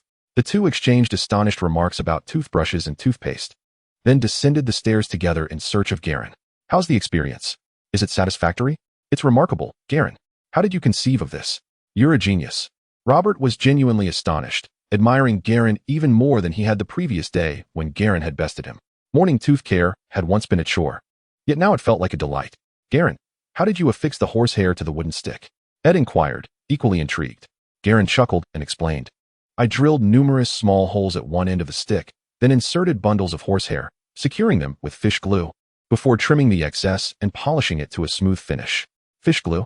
I see, Ed nodded thoughtfully. It dawned on him that fish glue could indeed be used for crafting composite bows, so adhering horsehair to a toothbrush was certainly feasible. And what about this toothpaste? What is it made from? Robert asked eagerly. Salt, wood ash, charcoal granules, along with sorrel leaves, mint, and honey, Garin succinctly replied. These were all substances he recalled possessing cleansing properties, which he had combined. Additionally, he added the mucilage released from boiled flax seeds to thicken the paste, a method taught to him by Bachelor Yamo. The process of creating toothpaste was quite intricate. Garin had dedicated 6 months to perfecting the ideal formula. Nevertheless, the results were impressive. Garin even believed that his invented toothpaste was far superior to those found on Earth, being entirely natural and of genuine quality. Incredible! Robert exclaimed in genuine admiration. Garin, this must be a gift from me, right? He said, protectively cradling the toothbrush and toothpaste, fearful that Garin might reclaim them. Garin laughed. Of course, they're yours. Moreover, I will provide you with 10 additional sets. Robert, Ned, you must ensure they are given to the adults in the Vale and the North. You understand my intent, correct? Garin's implication was clear. Such toothbrushes and toothpaste would be immensely tempting for the nobility, particularly for noble women and young ladies, representing a lucrative opportunity. Precisely, Garin confirmed with a smile. How much do you intend to sell these for? Robert inquired with curiosity. Garin hoped he and Ed would assist in promoting the product, and he was more than willing. Well, the toothbrush will be tentatively priced at 10 silver deer, while the toothpaste will be 50 silver deer per box. That is quite reasonable. Robert nodded vigorously. With this pricing, he could easily discard his chewing sticks and sorrel leaves. Robert resolved to become a loyal customer of Garin henceforth. Previously, he had contemplated shamelessly seeking favors from Garin, but with a box of toothpaste priced at only 50 silver deer, it was simply too affordable. Eddard remained silent nearby, neither perceiving the price as a bargain nor exorbitant. Observing their expressions, Galladon could not help but smile, knowing well that the nobility of Westeros would not hesitate to part with such a trifling sum. In truth, the price he had set was rather outrageous. To illustrate, 1 gold dragon equated to 210 silver stags, while 1 silver stag was worth 56 copper pennies. A single copper penny could procure a roasted sausage and a pint of ale. Therefore, 50 silver stags essentially represented a fisherman's entire annual catch. Galladon had tested the small box of toothpaste, using it twice daily, which sufficed for a month's usage. This meant that if a noble were to use his toothpaste year-round, it would cost approximately 600 silver stags, or around 3 gold dragons. The production cost of a box of toothpaste was minimal. Through mass production, Galladon could reduce it to merely 20 copper pennies per box, given the affordability of salt, wood ash, mint, and fish glue. The whalebone box containing the toothpaste was already worth more than the product itself. Selling toothpaste at 50 silver stags, with a production cost of merely 20 copper pennies, was indeed a lucrative venture. Remarkably, the nobility did not perceive it as expensive. Galladon foresaw that selling toothpaste could become a significant source of wealth for Tarth Island. His initial strategy was to target the upper echelon, ensuring that the great nobles would adopt its use. Once the great nobles utilized toothbrushes and toothpaste, it would naturally cascade down to the knights. Wealthy knights would undoubtedly follow suit, as would merchants. In an era marked by a lack of oral hygiene and rampant halitosis, toothbrushes and toothpaste would be nothing short of revolutionary, akin to the transition from using leaves and twigs to paper for personal cleanliness. Both Robert and Eddard assured Galladon that they would ardently promote toothbrushes and toothpaste throughout the Stormlands, the North, and the Vale. The influence of these two noble sons was considerable, and they could undoubtedly ensure that the great nobles of these 3 regions became acquainted with the products. As for the Westerlands and the Riverlands, the nobles there were the wealthiest and required little promotional effort. Affluent individuals naturally sought indulgence. Galladon decided to leave the concerns of the Reach and Dorne to his father, Lord Selwyn, trusting in his father's connections. Moreover, he believed that his father could also forge a market across the narrow sea in Essos. The strategic location of Tarth Island was exceptional. Over the years, the Tarth family had established relationships with numerous merchants and noble houses from the free cities of Essos. While these connections might not serve well for borrowing or seeking favors, they would certainly be eager to promote or distribute an impressive product that captivated their interest. The merchants and nobles of Essos were often even wealthier than their Westerosi counterparts. After all, they are engaging in a form of slavery. Galladon estimates that in the coming years, once the market for toothbrushes and toothpaste fully opens up, he will amass considerable wealth. The essential aspect is that this income will be unceasing, rivaling the lucrative alcohol trade on Qingting Island. During the development of his toothpaste, Galladon conducted extensive research, striving to prevent anyone from replicating his product in the short term. He figures that for at least 3 to 5 years, no one will be able to completely imitate it. However, after 3 to 5 years, the battle against usurpers will commence. With Westeros in turmoil, should anyone dare to encroach upon his business, Galladon would not hesitate to eliminate them amidst the chaos of the usurpers' war. Once Robert ascends to power, The process will become even simpler. He can leverage his relationship with Robert to secure a patent for his toothpaste. With Robert's backing, the nobles of Westeros would likely refrain from directly challenging House Tarth. After discussing the matters of toothbrushes and toothpaste, Count Selwyn summoned his servants to prepare breakfast. The group shared laughter and conversation over their meal before packing their belongings in preparation for their journey. Following his instructions to the steward Claude, as well as to the trainer-in-chief of security Goodwin, Count Selwyn set off with Galladon, Brienne, Robert, Eddard, and a number of servants and attendants towards Sapphire Harbor to board their ship, setting sail for Windwhisper Fortress. By the afternoon, under the scorching sun, they arrived at Windwhisper Fortress. Even before docking, Galladon beheld the fortress perched majestically upon the cliffs. The imposing castle stood atop the precipice of Storm's End, its gray-black stone walls glistening coldly under the sun, resembling an ancient beast rising from the depths of the sea, exuding an air of silent majesty. The castle's circular tower soared into the heavens, its banner fluttering fiercely in the wind, faintly revealing the crowned stag emblem of House Baratheon. Below, the waves crashed against the jagged rocks, producing a thunderous roar and spattering white foam, as if proclaiming the wildness and resilience of this land to all who approached. From a distance, Windwhisper Fortress appeared to meld with the surrounding tempestuous winds and waves, embodying both a guardian of the coast and a solitary warrior in defiance of nature. Robert proudly introduced Galladon and Eddard to the fortress's formidable strength and rich history. The ship circled around until it reached a relatively calm spot in the waves. Docking at the harbor of Windwhisper Fortress, Duke Stephen Baratheon had specifically come to the harbor to await his second son, Stannis. At this time, Stannis was around 12 or 13 years old, yet his stature was similar to Galladon's, appearing quiet and reserved, with little inclination to speak. Duke Baratheon, on the other hand, was a gentleman of elegance, tall and slender, with black hair and blue eyes, and a perpetual smile gracing his handsome features. Galladon recalled that in the original narrative, this noble duke met an unjust fate. He and his wife perished just as they were returning from Essos, shipwrecked at their own doorstep. Out of the entire crew, only one patched-faced survivor remained. The circumstances that led the Duke to Essos were rather peculiar as well. The Mad King Aerys commanded the Duke and Duchess of Stephen to journey to the continent of Essos, tasked with selecting a new bride for Rhaegar, one possessing silver hair and violet eyes, embodying the purest Valyrian bloodline. What sort of affair is this? Does it truly require a duke's personal presence? Or is it necessary for the couple to travel together? Galladon pondered whether Aerys was a fool, or if there lay a more sinister plot beneath the surface. Calculating the time, it seemed this event would soon unfold. However, Galladon had no intentions of intervening or offering any warnings. The fate of Duke Stephen was of no concern to him. He adhered to the principle of respecting the destinies of narrative characters, refraining from meddling unnecessarily. Under Duke Stephen's guidance, Galladon and his companions traversed the imposing gates of Storm's End, entering the fortress. The doors, crafted from black oak and reinforced with iron, were so weighty they seemed capable of withstanding the charge of 1,000 troops.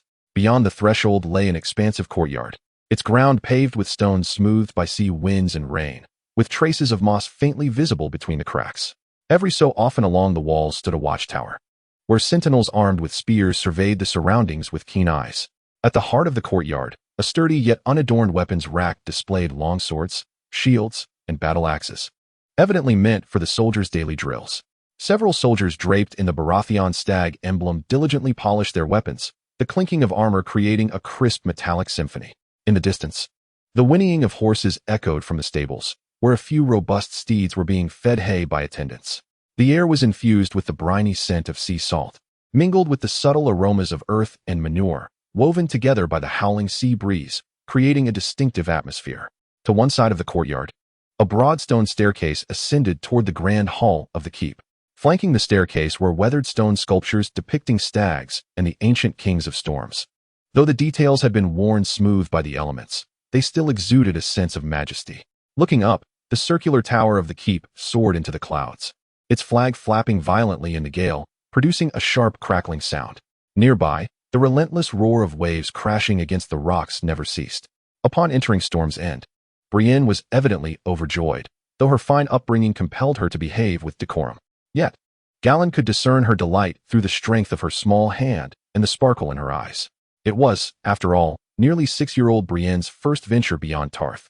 Previously, Count Selwyn had never taken her off the island.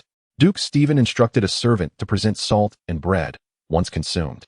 He directed the attendants to escort Gallan and the others to their quarters for rest. After bidding farewell to Robert, Stannis, and Ned, Gallan too prepared to retire to his room, for the waves near storms in made one feel quite dizzy. Gallan, once you've refreshed yourself, there will be a feast atop storms in this evening, and I shall introduce you to some old friends, Count Selwyn remarked before they entered the chamber. Very well, father. Gallan replied with a nod. This time, he came to Windwhisper Fortress primarily to familiarize himself with the nobility of Westeros. However, Gallan did not notice the sly smile curling at the corner of Count Selwyn's mouth.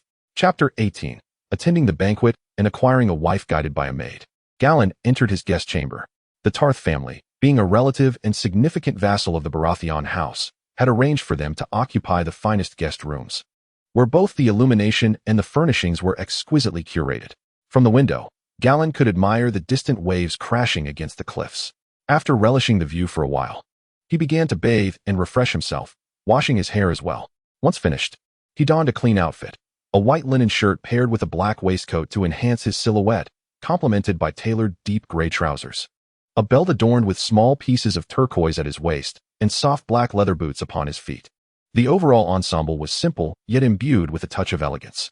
Standing just over 1.60 meters, adorned in this attire, with his handsome features and serene, clear eyes, he bore little semblance to a mere 10-year-old child, already hinting at the charm of a dashing young nobleman that could captivate the hearts of girls.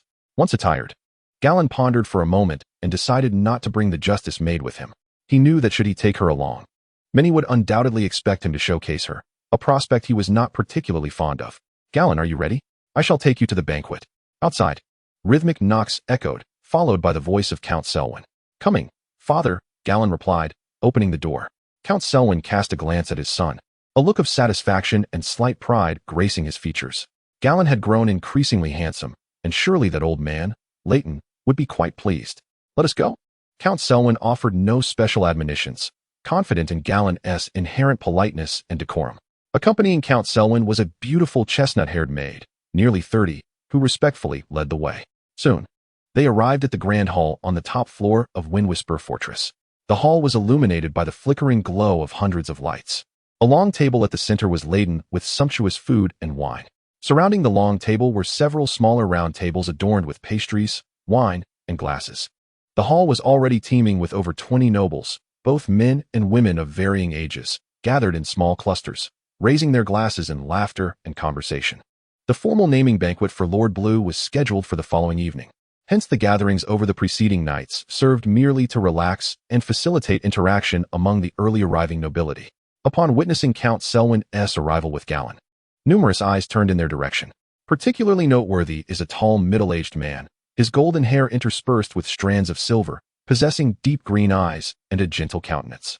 His gaze lingered on Count Selwyn for but a fleeting second before it was entirely fixed upon Gallan. Beside him stood a girl of approximately 11 or 12, adorned with golden locks, skin as fair as snow, and violet eyes, cradling a golden-haired toddler of 3 or 4 years in her arms. Father, he is of the Taz family. At that moment, from the side and slightly behind the elder and the girl, approached a youth of 14 or 15, tall and handsome, with a warm smile gracing his lips, who quietly inquired of the middle-aged man. The man remained silent, merely nodding with a faint smile towards his son. Ah, Gallan, you have arrived. As the host, Duke Stephen was preoccupied with attending to his wife and Lon Lee, thus his eldest son, Robert, stepped in to uphold the family's honor. Upon seeing Gallan, Robert immediately approached with a broad smile. Good evening, Lord Selwyn. The Count nodded amicably in response to Robert's greeting. Under Robert's guidance, Gallan accompanied his father into the gathering. Soon, numerous nobles approached to exchange pleasantries with Count Selwyn. The Count took the time to introduce his eldest son, Gallan, to the assembled aristocrats, who showered him with praise and accolades. His reputation had spread throughout Stormland. The nobility were well aware that the son of Count Taz had discovered the legendary holy sword mentioned in the scriptures, said to rival the dawn of House Dane.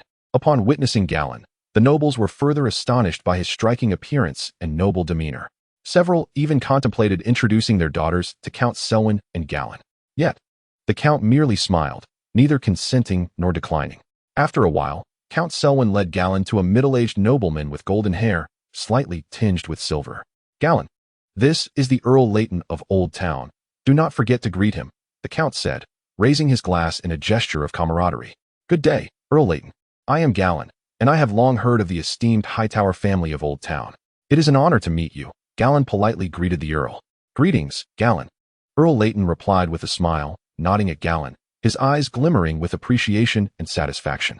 Gallan, allow me to introduce my son Beller, my eldest daughter Helena, and my youngest daughter Linnis. Hello, Gallan. Both the tall youth beside Earl Leighton and the beautiful golden-haired girl greeted him with friendly smiles. At that moment, the 3- or 4-year-old girl in Helena's arms waved cutely at Gallan. Gallan regarded Earl Leighton's family with a glimmer of curiosity in his deep-set eyes. Is this the Hightower family of Old Town? A lineage that has flourished for millennia, its heritage rivaling even that of the ducal families. Moreover, the individual later acclaimed as the smiling Baelor Hightower, was around the same age as his companion Aed at this juncture. The latest chapters of Salted Fish reading are updated promptly. However, the eldest daughter of Count Leighton, Helena, seems to have been scarcely mentioned in the original narrative. Gallan cast his gaze upon the beautiful, fair-skinned girl with golden hair and violet eyes, who stood gracefully beside Count Leighton. His curiosity piqued. Though the text alluded to many of Count Leighton's daughters, it singularly omitted any reference to his eldest. Additionally, the young Helena cradled a little girl in her arms. Could this be the same impish child responsible for Jorah Mormont's subsequent flight to the Essos continent? It appears her name was Linnis. Gallan smiled at the child in Helena's embrace, feeling a sense of wonder. In the original tale, Jorah Mormont fell hopelessly in love with Linnis Hightower at the tournament in Lannisport, which celebrated the quelling of the Ironborn Rebellion. To gain a moment's conversation with the goddess, he claimed victory in the tournament and presented the crown of love and beauty to Linnis, subsequently seeking to marry her from Count Leighton. Count Leighton complied, marrying Linnis to Jorah Mormont, but the remote and dreary Bear Island left Linnis profoundly disenchanted. In an effort to win the goddess's affection, Jorah Mormont expended countless resources, ultimately leading to his financial ruin, even resorting to capturing poachers to sell to slave traders for profit. Yet, despite his efforts, he could not secure Linnis's heart. During their travels through Lys, she abandoned Jorah to become a favored concubine of Prince Trago of Lys. This is a poignant tale of an ardent admirer who ends up with nothing. Nevertheless, Jorah Mormont was no impoverished wretch. He was the champion of the tournament and the lord of Bear Island, having encountered numerous women, always seeking the company of the most exquisite. In Jorah's eyes, Linnis was of the same caliber as Daenerys Targaryen, a testament to her stunning beauty. After Linnis betrayed Jorah, she became the most cherished among Prince Trago's numerous concubines. Lys, known for its abundance of beauty and bed slaves, had a prince who had seen countless maidens, yet he remained utterly captivated by Linnis, even neglecting his other consorts, indicative of her unparalleled beauty. Gallan scrutinized the 3-year-old Linnis and found her features remarkably delicate, her eyes resembling emerald gems. Noticing Gallan's gaze, little Linnis seemed quite taken with him, cooing and extending her arms, yearning for his embrace. Gallan couldn't help but smile, glancing at Helena Hightower, who held Linnis, and cast a questioning look her way. Helena returned his smile, nodding in assent, stepping forward to place Linnis into Gallan's arms.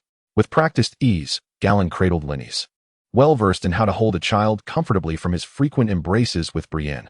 Linnis was cradled in Gallan's arms, her joy evident as she exclaimed, "Brother, brother." The sight of her elicited laughter from those around them. "Gallan, you mustn't run away with my dear sister," jested Balay Hathor, causing Helena's cheeks to flush with embarrassment. Unaware of Helena's reaction, Gallan assumed Balay was referring to Linus's affection for him and chuckled dismissively. Meanwhile, while teasing the young flirt Linus, Earl Selwyn had exchanged several knowing glances with Earl Leighton. Earl Leighton smiled and nodded slightly at Selwyn, who immediately beamed with delight, raising his goblet in toast. Leighton mirrored the gesture, and they shared a drink. Balay Hathor, the future heir of Old Town, observed this interaction with intrigue, casting another glance at Gallan.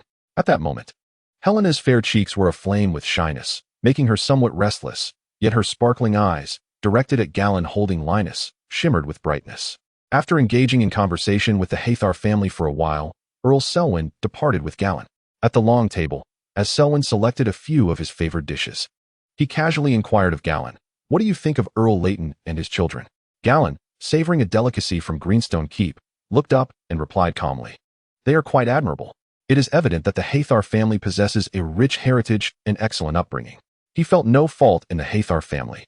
They seemed perfectly normal, a rarity in the world of political intrigue. The Hathor family had consistently maintained stability within the narrative of the Game of Thrones, rarely courting peril. making them ideal allies who would not hinder progress. And what else? Earl Selwyn sipped his Dornish red wine. What else? Gallan was slightly taken aback, puzzled by his father's keen interest in the Hathar family. After a moment's reflection, he smiled and added, "Their members are quite attractive." Selwyn's face broke into a grin upon hearing Gallan's words. "So, you find Helena beautiful?" Gallan nodded. Indeed, Helena was strikingly lovely, with her golden hair cascading in soft waves, fair skin, and exquisite features, particularly her captivating violet eyes. Though merely 11 years old, it was easy to foresee that in 3 to 5 years, she would undoubtedly enchant countless young suitors. Most importantly, Helena's poise and demeanor were equally graceful, which greatly enhanced her appeal in Gallan's mind. From his initial impression, Helena seemed to embody a gentle and demure nature, contrasting with the more spirited Linus. Of course, it was also possible that he was misjudging her. Gallan was confused as to why his father was asking such questions. "Would you wish to take her home as your bride in the future?" Earl Selwyn suddenly posed the unexpected question. "Huh." Gallan paused mid-bite, his fork suspended in the air as he looked at his father, bewildered. Suddenly, the realization dawned upon him.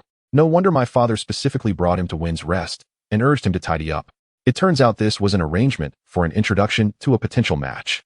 It makes sense now why he had shown no interest in engaging with those noble families who introduced their daughters. This had all been prearranged. Gallan recalled the words of Bael Hader. It was not Linnies he referred to, but rather Helena. The Hader family had been aware of this for some time. Gallan found himself in a mix of amusement and disbelief. He could hardly fathom that at the tender age of 10, Count Selwyn was already planning his betrothal. However, upon reflection, he considered that this might not be such a bad turn of events. The Hader family holds dominion over the entire Old Town, which is the location of the academic city and the esteemed Starry Hall, making it the second largest city in Westeros. The Hader family is esteemed as the foremost noble beneath the Duke. Helena, the eldest daughter of Count Leighton, is indeed quite beautiful and seems a fitting match. From the perspective of family influence and power, it could be said that the Tarth family stands to gain significantly from this union, given Count Leighton's consent. Gallan took a moment to recall Helena's features, demeanor, and presence from their earlier encounter. At 11 years of age, she is a year his senior. To be candid, Gallan had a rather favorable impression of Helena. He felt an immediate connection and found their energies compatible. Count Selwyn, noting his son's silence, remained patient, savoring his meal with a gentle smile as he awaited Gallan's response. After careful consideration, Gallan turned to Count Selwyn and inquired, "Father, have you already discussed this with Count Leighton?" Count Selwyn nodded, assuring him that once he agreed, the matter could be settled. With a resigned smile, Gallan realized that his father had indeed already corresponded with Count Leighton. The purpose of this visit was simply for the Hader family to meet him. Clearly, they must have been pleased with him during their previous interactions. Otherwise, Count Selwyn would not have been so forthright in his questioning. "Very well," Gallan replied, nodding earnestly. Count Selwyn's eyes brightened. "You agree?" Ordinarily, a father would not seek his son's consent regarding a matrimonial arrangement, but Count Selwyn valued Gallan's wishes. His son's agreement brought him great joy, as it indicated their thoughts were aligned. "Indeed," Gallan said with a slight smile, "the Hader family is robust, possessing significant influence over the academic city, and Helena's beauty and character are commendable." He found no grounds for discontent. Moreover, Count Leighton has several daughters. Marrying Helena would effectively expand his invisible network of connections. For instance, Leighton's third daughter, Allery Hader, is wed to Mace Tyrell, and they have 4 children: Valerion, Garland, Loras, and Marjorie. Other daughters of Count Leighton have also made advantageous matches. "Very well, I shall discuss this matter thoroughly with Count Leighton shortly." The Earl of Selwyn skillfully lifted a piece of peeled tail shrimp to his lips, smiling as he spoke. This chapter concludes here. For years swiftly passed, and the 14-year-old Gallan found himself amidst opulent surroundings. The Earl of Selwyn was a man of action, engaging in discussions with the Earl of Leighton that very evening. Consequently, the union between Gallan and Helena was arranged. The Earl of Selwyn and the Earl of Leighton agreed that upon Gallan's 14th year, they would formalize their betrothal with a ceremonial engagement. Gallan harbored no discontent.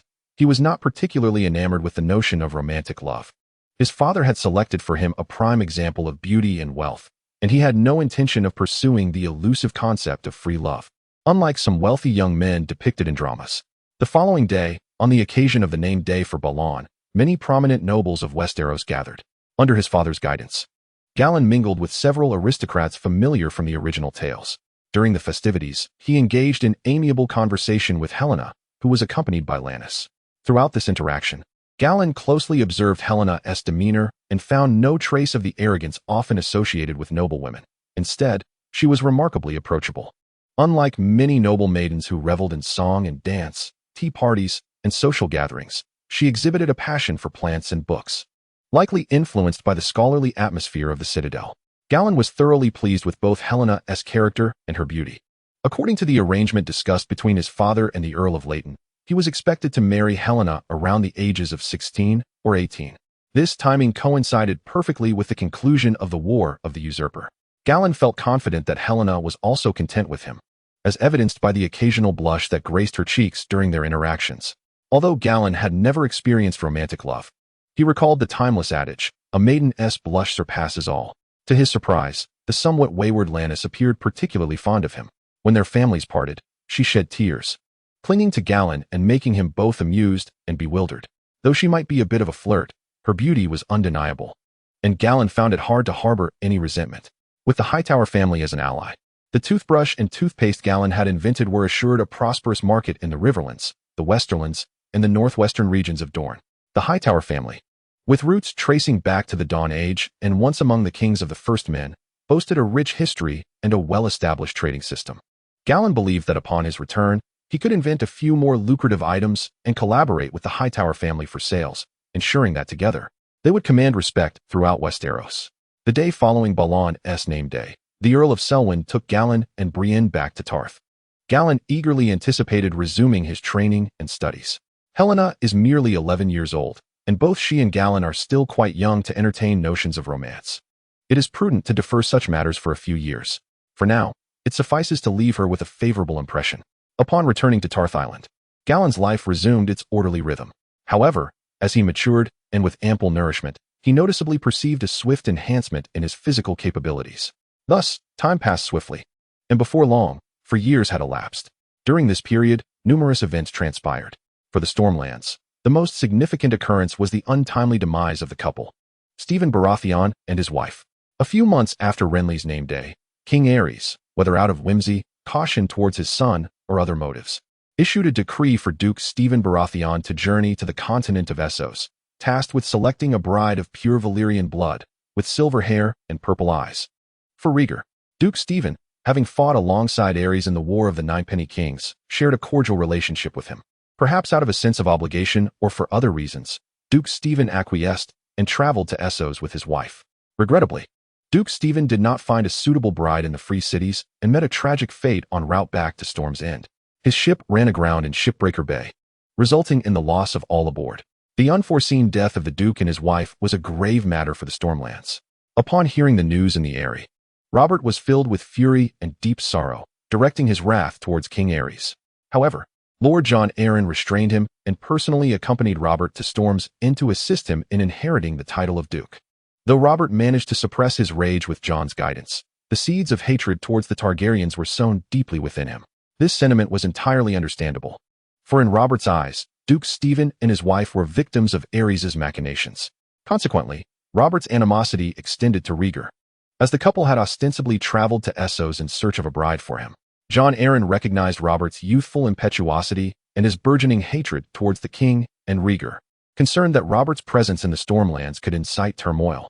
Jon brought him back to the Eyrie for education, both to teach him the responsibilities of a competent duke and to assuage the pain and anger festering within him. During the funeral of Duke Stephen and his wife, Galladon attempted to console Robert, but to no avail. The couple's demise had been too harrowing. The tempestuous waters of Shipbreaker Bay had complicated recovery efforts, and it took a week for the residents of Storm's End to retrieve the bodies. By that time, the corpses were beyond recognition, a sight too ghastly to behold. Upon witnessing the remains of his parents, Robert was overcome with despair. Such a profound hatred is not easily forgotten. Garin surmised that the root of Robert's profound hatred for the Targaryen family, leading him to seek their utter annihilation, stemmed primarily from a deep-seated vengeance against his parents. He had long harbored an intense loathing for Aerys and Rhaegar. Later on, Rhaegar not only abducted his betrothed but also humiliated him, compounding his desire for retribution for the murder of his parents with the anguish of a stolen bride. Garin empathized with Robert's predicament, acknowledging that, had he been in Robert's position, he too would have pursued the Targaryens with relentless fervor. If it were he, Even the earthworms in the Targaryen lands would be cleaved in twain, and the yolks of their eggs scattered.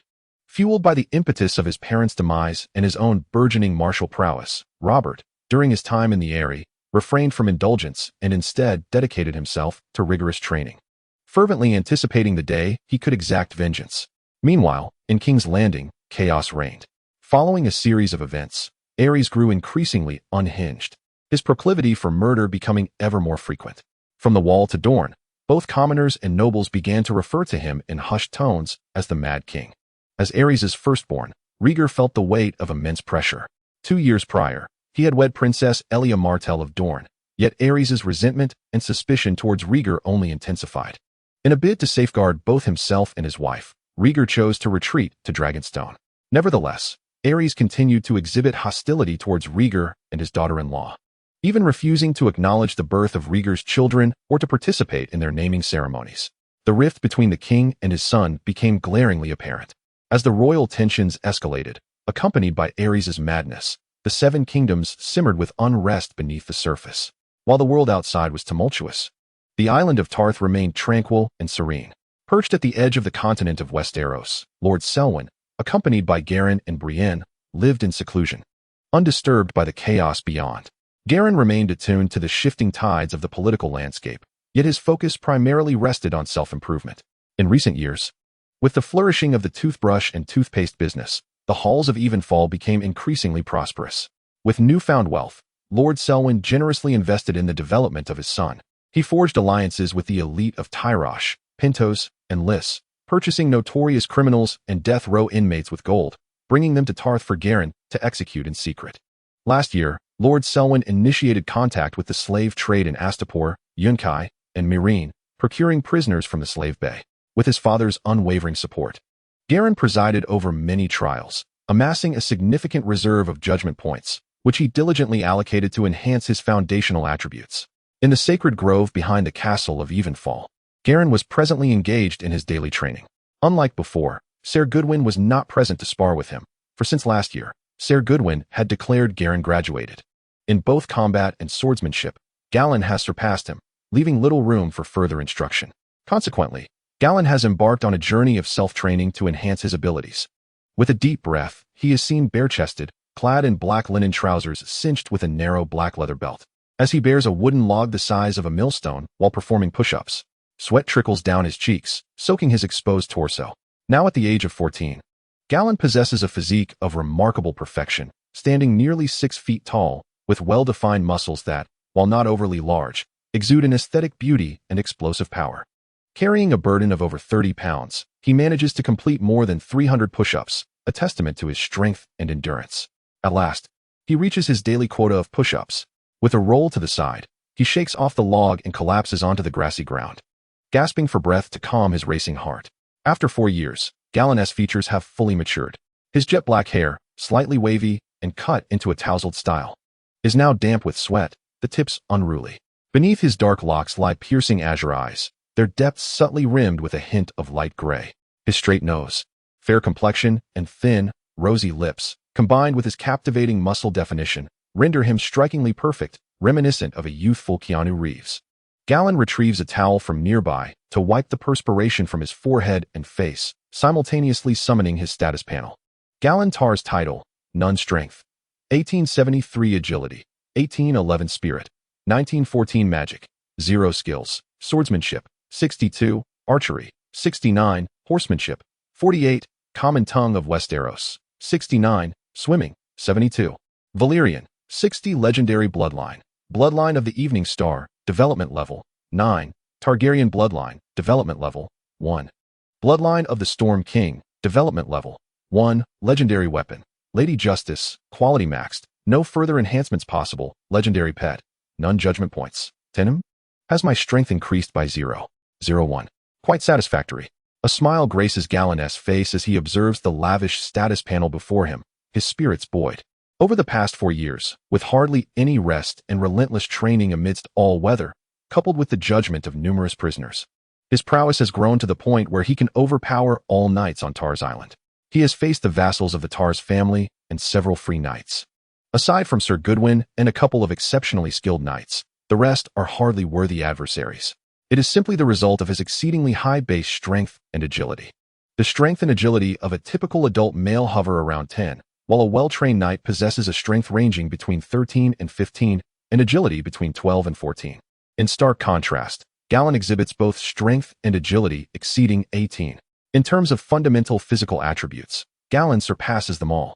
Furthermore, his swordsmanship is unparalleled. The swordsmanship of a free knight is generally within the range of 10 to 30, while that of a trained knight falls between 30 and 40. Exceptional swordsmen, like Sir Goodwin, possess skills in the range of 50 to 55. Yet, Galladon has honed his swordsmanship to an impressive 62, placing him among the elite within the Seven Kingdoms. Moreover, his mental fortitude is particularly remarkable, achieving a level of 19 to 14. The average individual's mental strength hovers around 10. Those with unwavering will or exceptional intellect typically do not exceed 15. Galladon, however, approaches a mental capacity nearly double that of an ordinary person, endowing him with acute insight, rapid cognitive processing, adept situational responses, and swift neural reflexes. This elevated mental prowess, combined with Galladon's formidable strength, agility, and swordsmanship, creates a synergy that is greater than the sum of its parts. He surmises that he could easily best James, who is a year his senior. Even in a contest with Robert, victory would likely be within his grasp. However, he muses, in a fair duel, he might still find himself outmatched by Bollistan and Arthur Dane. Of course, in a life-and-death struggle, he is confident of emerging victorious, especially with the unwavering support of the indomitable Justice Maiden. The enhancement provided by the Holy Sword significantly amplifies his combat capabilities. The growth he has experienced over the past 4 years has surpassed his expectations, largely due to the backing of his father, Count Selwyn. He never anticipated that Count Selwyn would facilitate the acquisition of so many prisoners. He feels a sense of gratitude for having disclosed a fraction of his abilities to his father. Otherwise, his solitary efforts would have scarcely yielded such remarkable progress. The number of death row inmates on Tarth Island is relatively few, averaging only 1 per month. Typically, petty criminals possess too low a degree of malevolence to provide him with trial points upon execution. The prisoners from Westeros that Count Selwyn manages to procure are limited in number, as acquiring too many would undoubtedly draw the attention of the Night's Watch. Consequently, the majority of the prisoners he judges are sourced from Essos. Over the past 4 years, he estimates having executed around 70 to 80 death row inmates from Tarth Island, alongside nearly 200 prisoners from Essos. It is through such extensive endeavors that he has brought all his fundamental attributes close to 20. Has the development of my bloodline of the Dusk Star also increased? Suddenly, Galladon's gaze became momentarily fixed as he noticed that the development of his legendary bloodline, the bloodline of the Twilight Star, had ascended from 8 to 9 without any points allocated by him. This improvement was purely organic. It seemed that his innate talent was indeed considerable, he mused with a smile. The bloodline of the Twilight Star was a legendary inheritance of the Tar's family, and Galladon was yet unaware of its specific effects. However, he had experienced rapid physical development in recent years, undoubtedly linked to the enhancement of his bloodline's development. At 14 years of age, he was already nearing a height of 1.8 meters, and by 16, he anticipated reaching 1.9 meters. The bloodline of the Twilight Star certainly bestowed the traits of height and robust physique, though other attributes remain to be discovered. Brother, Father and Scholar Yammer have sent me to fetch you. Just as Galladon was delighting in his panel, a cheerful voice echoed from outside the Sacredwood Forest. Galladon lifted his eyes to see Brienne running towards him, her face alight with joy. At 10 years old, Brienne had grown quite tall, standing approximately 1.65 meters. Her features leaned towards the androgynous, with facial contours that lacked the typical softness associated with young girls, though she was by no means unattractive. Galladon encouraged Brienne to keep her hair long, usually tied back in a ponytail, which allowed her to maintain a feminine charm despite her more neutral appearance. Over the years, Galladon had placed great emphasis on Brienne's dental health and oral development, resulting in a striking contrast to her portrayal in the original narrative. Her teeth were quite well formed. Though not perfectly aligned, they met the standard of normalcy. Brienne's skin was also smooth, as Galladon frequently had maids and elder women assist her with skincare products. Despite the scorching sun and relentless sea breezes on Tar's Island, her complexion remained delicate. With her naturally fair skin, platinum hair, and azure, crystalline eyes, her smiles were particularly infectious.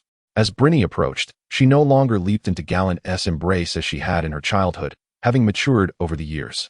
Brother, Scholar Yammer and Father are looking for you, she said, trotting over with a radiant smile, her breath steady and untroubled. In recent years, scholar Yammer's vigor had waned. And due to the differing academic progress between Galladon and Brienne, Galladon had adjusted his learning schedule with Yammer to mornings from 8 to 9:30. Following that, he would study territorial management under his father, Count Selwyn. The Count often took him on tours of the various towns on Tar's Island, imparting lessons on tax management, dock operations, responses to weather-related disasters, and how to mediate disputes among the populace, among other matters. In the afternoons, Galladon would engage in his own training and cultivation. In the evenings, he had the liberty to either practice further, continue his studies with his father or scholar Yammer, or simply rest, depending on his mood. Brienne's daily routine is characterized by a commendable structure. She studies under the tutelage of scholar Aerys in the morning and engages in nightly training in the afternoon. Initially, Count Selwyn aspired to cultivate Brienne into a refined lady, instructing her in domestic arts and embroidery. However, Brienne vehemently resisted these pursuits, displaying a talent that paled in comparison to that of the original character Arya. She preferred to study swordsmanship like her brother Galladon, dreaming of becoming a knight as formidable as he. Count Selwyn was initially steadfast in his opposition, believing that such pursuits were unbecoming for a girl of noble lineage. Yet, despite his resistance and with Galladon advocating for her, he eventually relented. After witnessing Galladon's near-drowning incident 6 years prior, Count Selwyn had adopted a more lenient perspective. The health and well-being of both children became paramount, and since Galladon was already proving his worth, he felt no need to impose stringent expectations on Brienne. If she found joy in swordsmanship, then let her indulge in it. However, as time passed, Count Selwyn began to notice something amiss. Feedback from Sir Goodwin left him incredulous. Sir Goodwin remarked that while Brienne's talent did not rival Galladon's, it was nonetheless significantly above that of an average boy. The prospect that Brienne might surpass even Galladon in strength as she matures left Count Selwyn somewhat bewildered and even slightly troubled. He began to worry about Brienne's prospects for marriage. Yet, by this point, Brienne wielded her sword with such vigor that any hope of persuading her to devote herself to domestic arts seemed nearly impossible, especially with Galladon there to protect her. He had no choice but to acquiesce. At times, when observing Brienne's remarkable abilities, Count Selwyn felt a pang of regret. If only she were a boy, she would undoubtedly become a formidable knight. However, the harsh reality remained that as a girl, even with extraordinary talent, she would struggle to shine in a realm dominated by men. Nevertheless, this was merely Count Selwyn's perspective. Galladon held an entirely different view. He believed that with his guidance and support, Brienne's future accomplishments would far exceed those depicted in the original tale. What of being a woman? If she could defeat all those obstinate men, his sister Brienne would emerge as the most formidable female knight. What brings father and scholar Aerys to seek me? Galladon asked, donning a linen shirt and ruffling Brienne's hair with a smile. I do not know, they did not say, but it seemed they both frowned, Brienne replied. Frowned? Galladon mused. For both scholar Aerys and Count Selwyn to summon me, and were such expressions, it must be of considerable importance. Very well, let us return. Soon, Galladon and Brienne arrived back at the castle of Twilight Hall. Upon entering the grand hall, they found Count Selwyn awaiting their return. Father, did you summon me for a particular reason? Galladon inquired. Earl Selwyn nodded, and after dismissing Brienne, he addressed Galladon. A letter had arrived from the Earl of Harrenhal, announcing a grand tournament to celebrate the birth of his daughter, to which he extended an invitation to knights and nobles from the 7 kingdoms. Upon hearing this, Galladon's eyes narrowed in intrigue. A tournament in Harrenhal? A surge of excitement and a tinge of anxiety welled up within him. After much anticipation, the day had finally arrived. The Harrenhal tournament was undeniably a significant event in the realm of political intrigue. It marked the inception of pivotal moments, including the War of the Usurper, the downfall of House Targaryen, and many subsequent developments. Yet, this forthcoming tournament in Harrenhal promised to be anything but straightforward.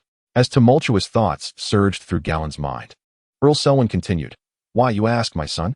Galladon, aware of the complexities surrounding the Harrenhal tournament, was eager to understand Selwyn's reasoning. This grand tournament may very well be orchestrated by Lord Tywin from the shadows, Selwyn remarked unexpectedly. The revelation left Galladon astounded.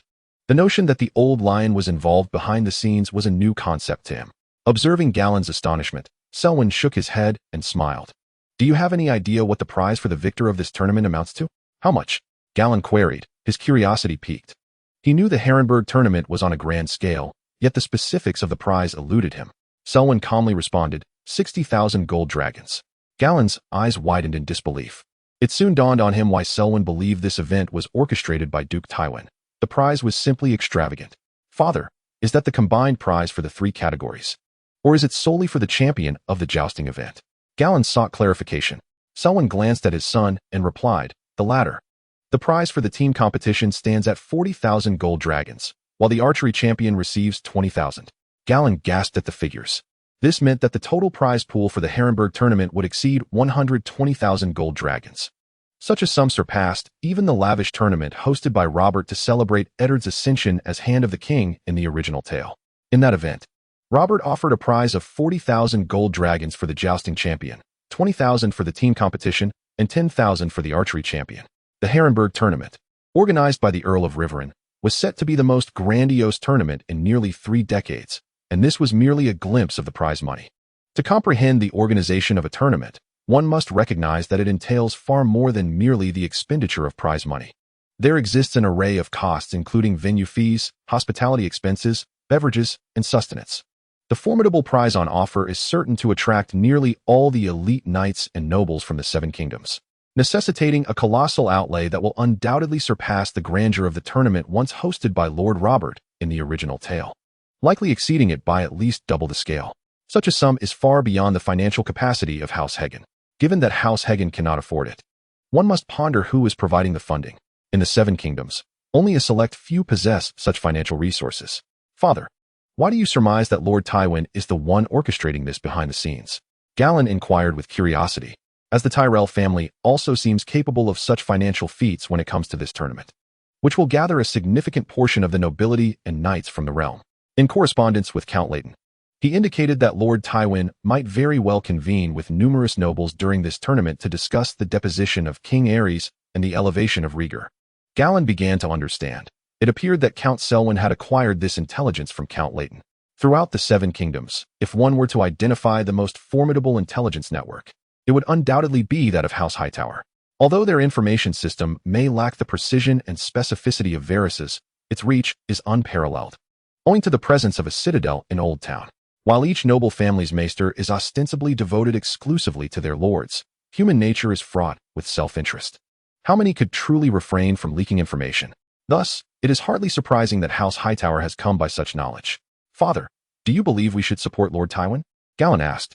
Count Selwyn chuckled softly. Such matters of allegiance are to be contemplated by the dukes. We shall simply remain loyal to our own liege. At his father's words, Gallan smiled. Indeed, it is prudent to refrain from making overt declarations, merely to follow the prevailing winds. However, Gallan shook his head. Father, I fear the situation may be more complex than it appears. What leads you to that conclusion? Count Selwyn inquired. This tournament is a grand assembly for the nobility of the Seven Kingdoms, intended as a platform to deliberate on matters of succession. But what if the king himself were to come to Harrenhal? Count Selwyn furrowed his brow, falling into contemplation. Gallan, are you suggesting that the king might discern Lord Tywin's intentions? Gallan nodded. Father, the individual the king fears most is none other than Lord Tywin. In the past, he might have been deceived by him, but the circumstances have changed. He has summoned that eunuch named Varys from across the narrow sea. Varys's intelligence capabilities should not be underestimated. With Varys's little birds, it is likely that the king will not be so easily misled by Lord Tywin. And should he become aware, he will undoubtedly take action. You present a valid point. Count Selwyn furrowed his brow and nodded. Based on the circumstances of recent years, although the king exhibits signs of madness, his methods have indeed become more precise and ruthless than ever before. The individuals he has executed were undoubtedly his adversaries. Therefore, Gallan, I believe it would be wise for us to refrain from involving ourselves in the melee at Harrenhal, remarked Count Selwyn. He had altered his perspective, deeming it prudent to maintain a distance from the tournament, which was evidently poised to become the epicenter of political turmoil in Westeros. If the Mad King Aerys were to attend Harrenhal, the situation would be even more perilous. After all, Aerys is currently capricious and prone to incinerating others at a whim. He certainly did not wish for Gallan to be present under the Mad King's watchful gaze. Gallan chuckled and shook his head. Father, there is no need for concern. If the king dares to act as brazenly at the tournament as he does in King's Landing, it would only serve Lord Tywin's interests, would it not? Count Selwyn pondered this and found it to be a reasonable assertion. The nobility of the Seven Kingdoms would converge upon Harrenhal. Should the Mad King continue his indiscriminate killing, it would surely incite widespread outrage, allowing Tywin to unite the lords of the realm to dethrone the king and elevate Jaime to power. Moreover, father, with my current prowess, I am more than capable of ensuring my own safety at Harrenhal, Gallan added with a smile. while his abilities may slightly pale in comparison to Barristan and Arthur Dayne. Armed with the Lady of Justice, he felt confident that he could vanquish even them if they were to confront him. In a bustling venue such as the Harrenhal tournament, even if the Mad King sought his demise, he was assured of his ability to escape. Count Selwyn smiled and nodded. So do you wish to attend? Galladon affirmed with a nod. He indeed did not want to miss the Harrenhal tournament. Father, it has been quite some time since I last saw Helena. I could arrange to meet her at Harrenhal, he said with a gentle smile. Over the past few years, he had devoted himself to training on Tarth. And during that time, he and Count Selwyn had only visited the Hightower family in Old Town once. He had not seen Helena since. Although they had maintained contact through Raven correspondence, he wished to take this opportunity to reunite with his fiancée. Their written exchanges over the years had fostered a growing fondness for Helena within him. She possessed a tranquil disposition, an affinity for plants, and a passion for intriguing literature. Galladon, due to his unique background, was well versed in various subjects, including botany, which made their conversations particularly engaging. Now at the age of 14, he was eager to see how Helena had blossomed at 15. Furthermore, the tournament at Harrenhal promised numerous notable spectacles, such as the infamous incident of Rhaegar bestowing a green cloak upon Robert. Such spectacles were not to be missed. Very well. I shall arrange for a few skilled individuals to accompany you to Harrenhal, but I must insist that you do not take Brienne with you, Count Selwyn advised cautiously. Garin is acutely aware of his current capabilities. With a few loyal guards by his side, he can escape from danger even when faced with perilous situations. However, bringing Brienne along would significantly elevate the risk. After a moment of contemplation, Garin nodded. He knew Brienne would undoubtedly be disappointed, yet there was no alternative. By the way, Garin, the vine you asked me to procure from Norvos has arrived, Count Selwyn suddenly remarked. Arrived? Garin responded, a hint of surprise in his voice. The so-called vine, known as the snake vine, bears an illustrious name on earth, beer. This vine, which only grows in the hills of Norvos, entwines itself around trees or wooden structures, blooming fruit that resembles mulberries, yet its petals are akin to snake scales, hence the Norvosian nomenclature. Garin had first learned of this during his correspondence with Helena, who mentioned it in a botanical compendium from Old Town.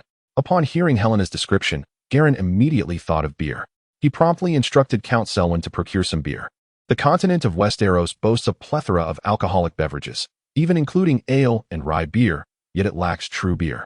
If the snake vine he had found truly yields beer, he would be able to brew authentic beer. The profits from such a venture would be substantial. What is so special about it, Garin? Count Selwyn inquired. Garin smiled. Father, Helena mentioned in her letter that it possesses a remarkable quality, and I believe it is suitable for brewing. Brewing? Count Selwyn responded, perplexed. He had never heard of such a rare vine being used for that purpose. Not even among the locals of Norvos. Father, could you assist me in finding a skilled old brewmaster from Sapphire Town? Garin continued, undeterred by the Count's skepticism. Count Selwyn considered that his son rarely acted without purpose. Typically, when Garin expressed an idea, it was backed by assurance. Though still somewhat baffled, Count Selwyn nodded, very well. However, Garin, the tournament at Harrenhal will be held in 10 days. If you wish to attend, you must depart at least 5 days in advance. The Count's implication was clear. Time was limited, and if Garin intended to brew, he would need to act swiftly. As brewing is not a process that can be accomplished in merely a few days. Garin smiled faintly. Under normal circumstances, it would indeed be improbable to develop a new brew from scratch in just 5 days. However, beer is a different matter altogether. It is remarkably straightforward. In the realm of Westeros, both ale and rye beer exist, and beer is essentially crafted by introducing fermentation processes to these two foundations. Within a span of 5 days, one can achieve initial fermentation. The economic potential of beer is hard for Galladon to overlook.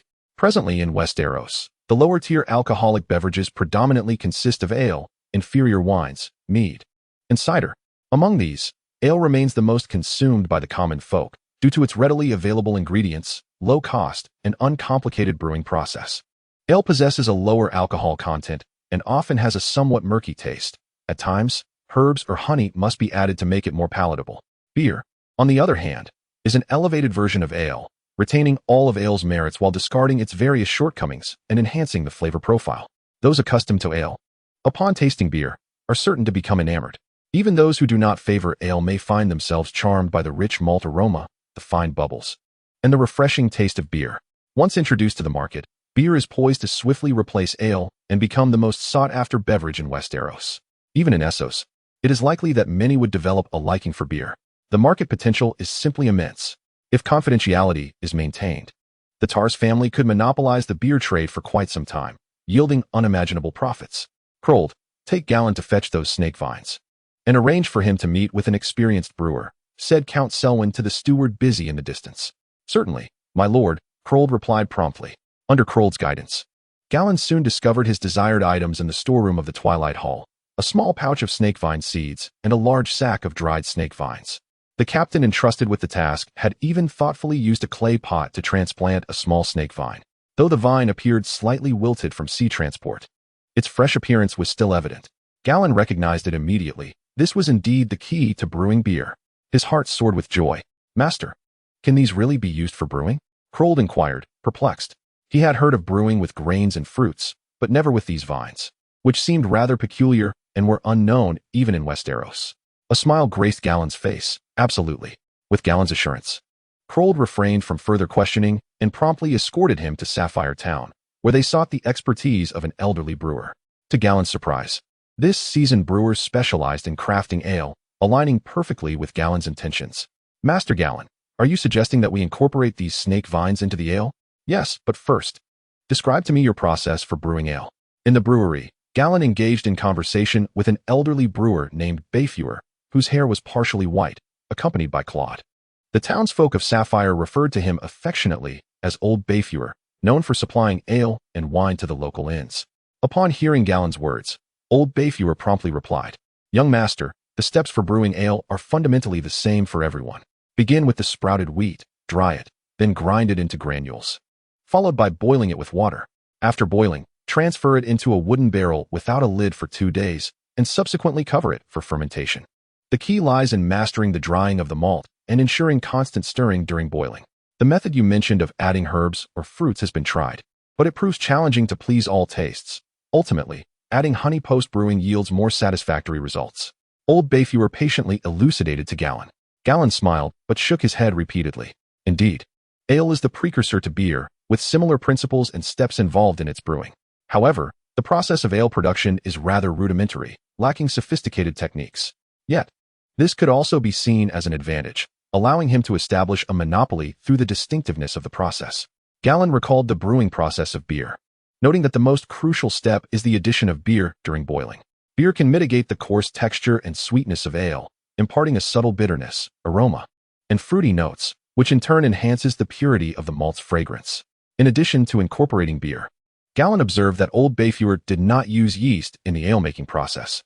By merely leaving the barrel uncovered for 2 days, they essentially rely on capturing the wild yeast present in the air for subsequent fermentation of the ale. While this method is viable, it results in variable flavors from each batch of ale, sometimes delightful, other times less so. The most practical approach would be to utilize some yeast residue from previously brewed ale in the new batch. Clearly, the brewers of Westeros had yet to discover this principle. Upon grasping the situation, Galladon immediately instructed Old Bayfewer to refine the batch of ale he was currently brewing according to his suggestions.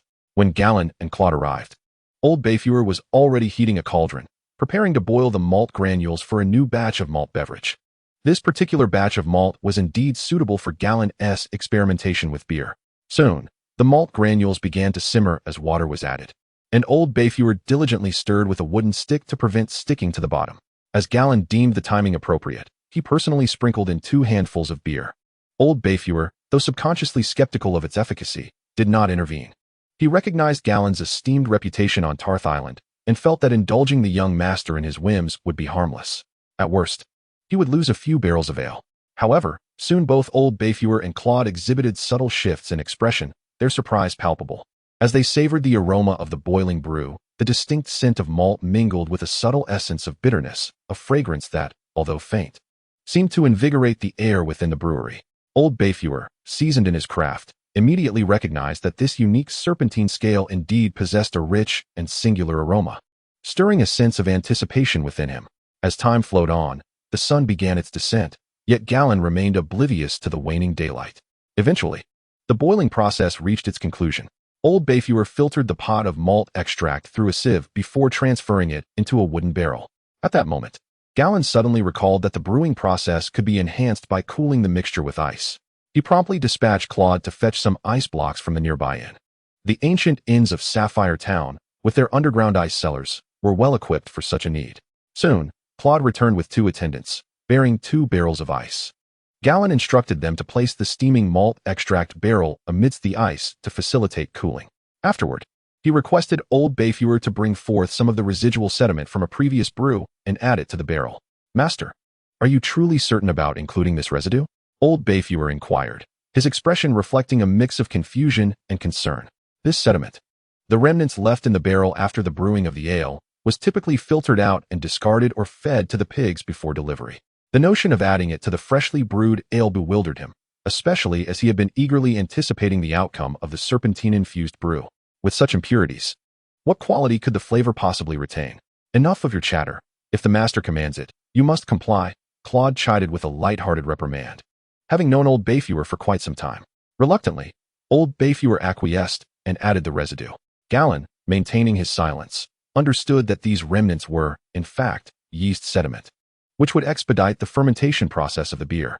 Once the yeast sediment was added, Galladon, still unsatisfied, introduced a small handful of dried hops into the barrel. The timing of hop addition significantly alters the flavor profile of the beer. "Now, cover it," Galladon instructed.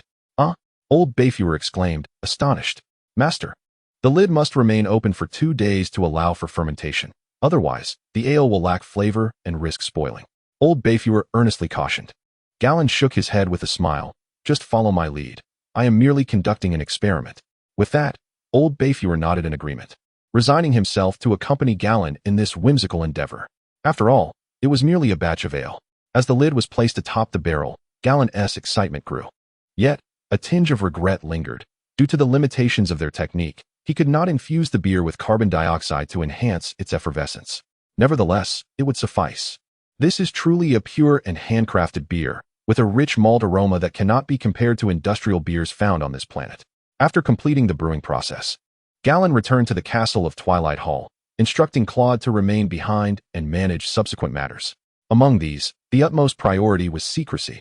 Regardless of whether this brewing endeavor succeeds, the details of the process must remain undisclosed. Galladon intends to recruit Old Bayfewer, allowing him to reside in Twilight Hall. Furthermore, future beer production must be divided into distinct stages, each strictly confidential. After all, the principles of brewing are rather simplistic, should they be divulged. Many would attempt to replicate it. Monopolizing the market is the key to substantial profits. Galladon harbors hopes of achieving wealth through beer. The lucrative nature of the beverage trade is evident, as one can see from the Redwyne family of Qingting Island. The Qingting Island fleet is one of the 3 most formidable fleets in Westeros. What enables a count family like the Redwynes to sustain themselves? It is indeed their wine business. Galladon believes that once his beer is introduced to the market, the profits could empower the Tarth family to assemble a fleet rivaling, if not surpassing, that of Qingting Island. In such circumstances, the Tarth family would truly rise to prominence, capable of both offense and defense. Upon returning to Twilight Hall that evening, Galladon began penning a letter. He shared some mundane details with Helena and concluded by proposing a meeting at Harrenhal. The upcoming tournament at Harrenhal promises to be unprecedented in grandeur, and the Heidel family will undoubtedly participate. Helena should have the opportunity to accompany either Count Leighton or her brother-in-law, Baelor, to Harrenhal. After completing the letter, Galladon sought out Maester Aemon, entrusting him to dispatch it to the Heidel family via Raven. Aemon, having grown accustomed to assisting Galladon with love letters, now merely smiled in silence. After writing the letter, Galladon took a moment to comfort Brienne. Upon learning that Galladon would be attending the grand tournament at Harrenhal, and that Count Selwyn forbade her from accompanying him, she was so overwhelmed with emotion that tears streamed down her face. However, Count Selwyn's word was final, and she found herself unable to contest it. In her distress, she sobbed uncontrollably, refusing even to eat dinner. Galladon promised that upon his return, he would craft a custom-made steel sword for her, which finally appeased her.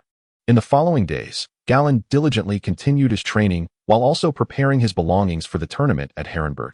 This time, he was determined to participate in the event, necessitating the inclusion of armor, a lance, and a steed. Initially, Galladon intended to select a suitable set of plate armor from the castle's armory, but to his surprise, Count Selwyn had other plans. Galladon, suddenly, while training shirtless in the sacred woodlands, he heard the voice of Count Selwyn from outside the forest. He was somewhat taken aback, for it was customary for Count Selwyn to send someone to summon him rather than coming in person. However, upon turning around, A glimmer of astonishment and delight flickered in his eyes. Count Selwyn was approaching him at a leisurely pace, leading a magnificent, tall, ash-gray steed, accompanied by 2 attendants.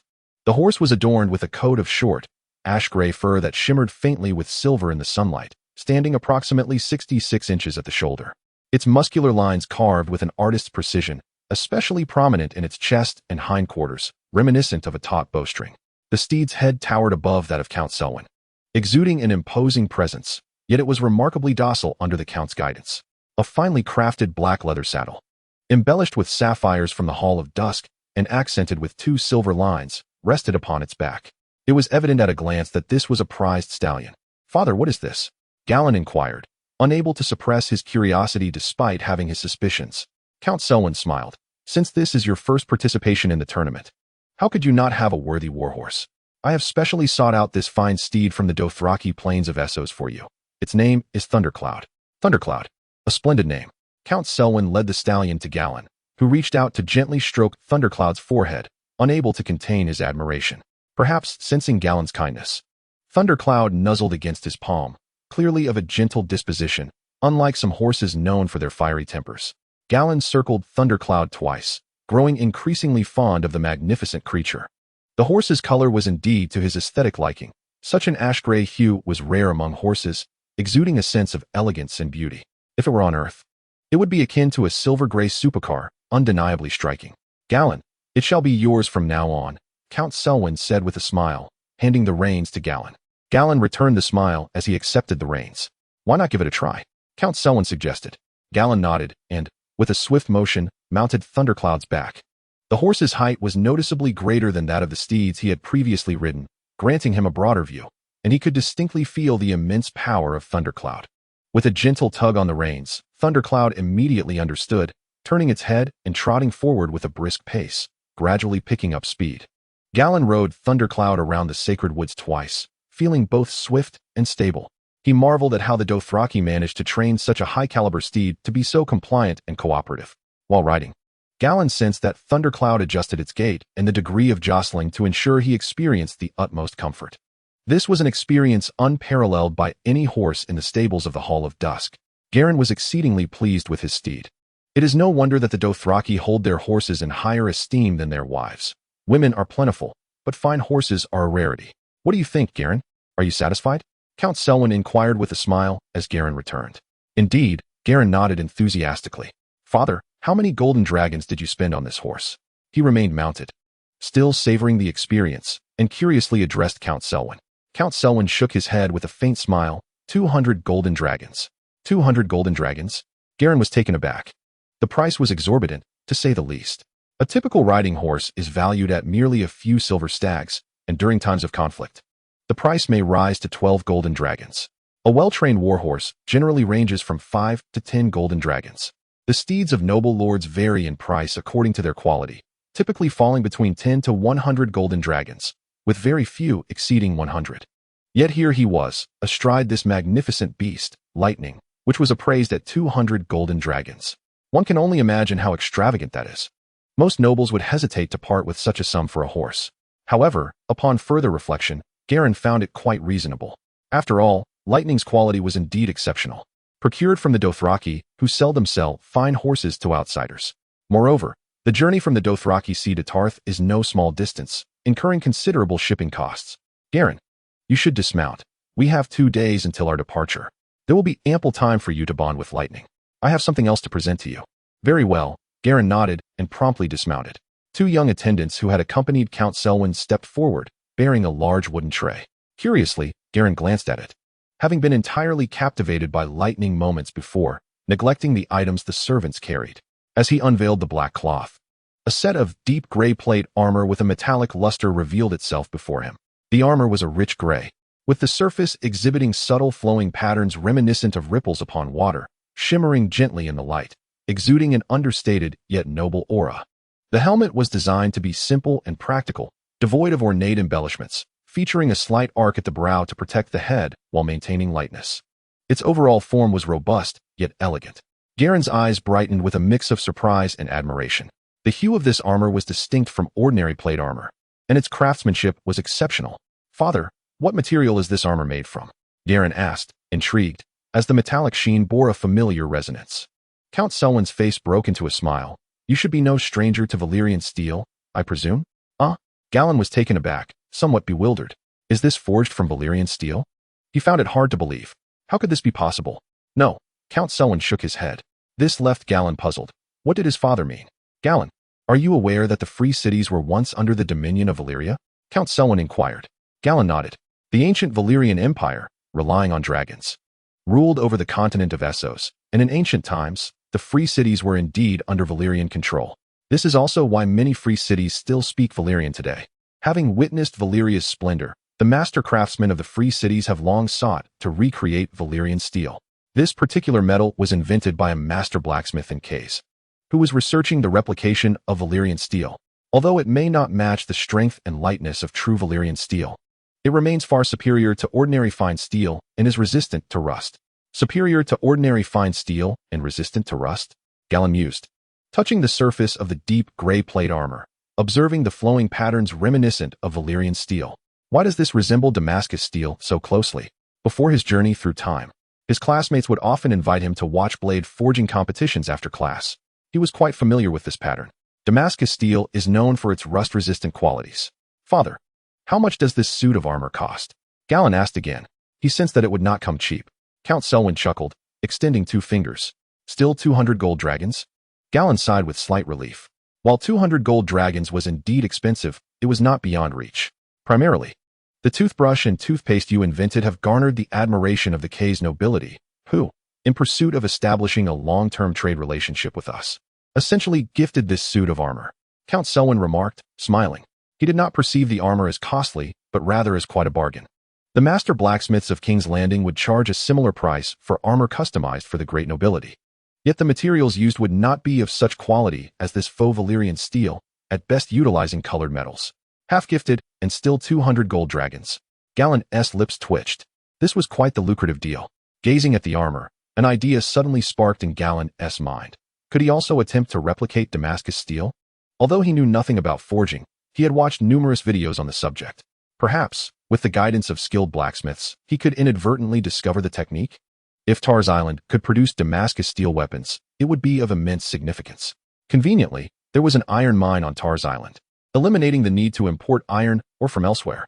However, Gallan was aware that time was of the essence. He planned to attempt this after participating in the Harrenhal tournament. Gallant, put it on and give it a try, remarked Count Selwyn. He signaled to 2 attendants, who promptly produced a chainmail to be donned beneath the plate armor. Wealthy nobles typically wore such chainmail beneath their plate, crafted from interlinked metal rings, which not only fortified their defense, but also mitigated the impact of blows. With chainmail underneath and plate armor on top, it was nearly impossible for arrows to penetrate the armor, barring the use of massive crossbows. This explains the lower mortality rate of high-ranking nobles on the battlefield. Once clad in chainmail, the attendants proceeded to fit Gallant with the breastplate of the plate armor, followed by the shoulder guards, arm defenses, skirt plates, and finally, the helmet. Once fully adorned, the attendants draped a gray-blue cloak over him, instantly enhancing his imposing presence. Standing nearly 6 feet tall, the armor fit him perfectly. His stature and frame were more than capable of supporting the weight of the armor. Moreover, after years of slaying hundreds of enemies, the aura of lethal intent he exuded was amplified by the armor, rendering him strikingly handsome, fierce, and possessing a hint of authority. The 2 young attendants gazed at him, momentarily breathless, their expressions reflecting a mixture of humility and reverence. Gallant's appearance resonated flawlessly with their imagined image of him as the Dawn's champion. Count Selwyn observed his son with a profound sense of nostalgia. Unbeknownst to him, Gallant had matured into a young man of notable bearing. His presence and demeanor were devoid of any flaws. Among the youth of the 7 kingdoms, Gallant undoubtedly stood out as an exceptional figure, excelling in capability, intellect, appearance, and charisma. A fleeting thought crossed Count Selwyn's mind, pondering whether, given Gallant's current stature, it would be feasible for him to wed a daughter of a duke. However, he quickly dismissed this notion, satisfied with the character and beauty of Helena, his prospective daughter-in-law. After donning the armor, Gallant moved his body to test its fit and found it to be perfectly tailored. This high-quality custom armor could be adjusted for comfort through slight modifications in tightness and dimensions. The addition of chainmail and plate armor had noticeably broadened his physique, enhancing his visual impact. Yet, his long limbs, hands, neck, and particularly his top-tier visage rendered him strikingly gallant without appearing bulky. He exuded an air of majesty and distinction. Gallant lamented not having brought the sword of justice with him, for if he had secured it at his waist, it would have amplified his allure. Clad in this deep, gray, flowing patterned armor, mounted on Thundercloud, and wielding the sword of justice, Gallant envisioned himself standing in the wilderness, exuding an aura befitting the great outdoors. He was thoroughly pleased with the armor gifted by his father. This ensemble would undoubtedly allow him to make a remarkable impression at the Hellenberg tournament. From now on, the two of you shall accompany Gallant as his attendants, declared Count Selwyn to the two young squires beside him. Yes, my lord. The young squires immediately bowed in eager reverence. To serve as Gallant's personal attendants was an immense honor and an opportunity for social elevation. Gallant nodded in acknowledgement. Donning armor was a cumbersome task. Often, it required a considerable amount of time, and at times, one could hardly manage it alone. This was the reason knights typically traveled with a squire. However, Gallant was still quite young, making it appropriate for him to have squires of his own. Thus, Count Selwyn selected two capable young men from among the fishermen and farmers, ensuring their lineage was untainted and their wits keen. Gallant observed one of the young squires, a slender lad with brown hair and a sprinkling of freckles, who appeared to be around 15 or 16. He felt an inexplicable sense of familiarity. Who are you? Gallant inquired. Gallant, do you remember the time you fell into the water 6 years ago? He is old Feek's son, Count Selwyn chuckled. Ah, now I recall, Gallant exclaimed, suddenly remembering that it was old Feek's son who had informed him of the Justice Maiden's whereabouts. In a certain light, old Feek's son was indeed connected to him. Yes, my lord, I am now called Peak, the former son of old Feek replied, his face flushed with excitement as he straightened his posture before Gallant. Peak. Such a simple name, Gallant remarked with a smile, nodding at Peak. Children of common folk often had rather casual names. Previously, Peak had lacked a name altogether, being referred to merely as old Feek's son. Now that he had a name, it seemed likely that it was chosen in passing by old Feek. Nevertheless, it mattered little. What mattered was Peak's cleverness and loyalty. If Peak performed well, Gallant would not hesitate to secure a prosperous future for him. Bestowing knighthood was merely a matter of words for him. What is your name? Gallant then turned his attention to the more composed young squire with chestnut hair. This squire had a more attractive appearance, with a well-defined face and a physique that was not overly thin. My lord, I am called Harrison, the chestnut-haired youth replied respectfully, though Gallant caught a flicker of fervor in his eyes. Is your father a hunter? Gallant asked with keen interest. Count Selwyn and Harrison exchanged surprised glances. My lord, how did you know? Harrison responded, astonished. Indeed, his father was a hunter, residing in the Sunset Mountains of Tar's Island, where their family had made a living through hunting for generations. His father was renowned in the region for being a bear hunter. Nothing to it, just a guess. Gallant replied with a smile, his keen perception allowing him to discern that Harrison's muscles seemed perpetually taut. Such a habit can only be cultivated over an extended period in an environment fraught with peril. Much like the creatures of the jungle, one must be ever prepared to confront unforeseen dangers. On Tarth Island, neither fishermen nor farmers develop such a combative instinct. It is solely the hunters who possess it. After exchanging a few words with his two subordinates, Gallant instructed them to assist him in shedding his armor. Subsequently, he permitted Count Selwyn to return, retaining only Leyen by his side. Indeed, the updates have been somewhat sparse. I shall work overtime tonight to provide an additional chapter. Chapter complete. Chapter 23. The successful brewing of beer, a profitable weapon. Gallant did not allow the absence of the horse and armor brought by Count Selwyn to lead him into a state of blissful forgetfulness. His training for the day remained unfinished. He would not allow a momentary distraction to derail his regimen. While missing a single day of training might not yield significant consequences, once he neglected today, the tension he maintained within would inevitably slacken. If he allowed himself to relax today, tomorrow would beckon him to indulge as well, making it increasingly challenging to persist. Throughout the past 6 years, aside from unavoidable interruptions due to significant events, he had diligently adhered to his training goals. Undeterred by inclement weather, this was a habit formed in his previous life, where he meticulously crafted plans and unwaveringly executed them. It is precisely this discipline that enabled him to gain admission to a prestigious university despite dire circumstances. Now, having traversed into the world of Game of Thrones, Gallant continues to uphold this practice. He acts with intent, possesses clear objectives, and dedicates his sweat and effort toward achieving them. He does not shun pleasure, but constantly reminds himself to remain vigilant. Upon completing his training, Gallant exhaled a sigh of relief, wiped the sweat from his brow, and, while resting to steady his breath, fed some grass to Leyen. Once his breathing calmed, he mounted Leyen and galloped to the shores of Sapphire Bay, reveling in the experience. Riding along the beach is an unparalleled delight. The sand is sufficiently smooth, providing a cushioned ride, complemented by the beautiful sea, undulating tides, and refreshing ocean breeze, all of which elevate one's spirits. Galladon urged Leyen to run at full speed, and he finally understood why this horse bore the name Leyen. At full gallop, its velocity was indeed as swift as thunder, and the powerful hooves echoed like the sound of rolling thunder. As for the smoke, it referred to its coat and mane, which, in motion, appeared strikingly cool, unfurling like mist. In a fit of joy, Galladon returned to the castle of Evening Hall, took Brienne with him on horseback, and leisurely explored the surroundings before finally making his way back. Over the next 2 days, aside from training, Galladon spent most of his time enthusiastically riding Leyen around Tarth Island. Within this brief span, he established a budding rapport with Leyen. Regrettably, the legendary pet section on the panel did not display thunder smoke, indicating that it had not attained the legendary quality as recognized by the system. Galladon felt a twinge of disappointment, for had thunder smoke met the minimum criteria, he would have been able to enhance its quality through additional attributes. He pondered whether the Icefield wolf could be classified as a legendary pet. Certainly, dragons qualified, but he was uncertain about other creatures.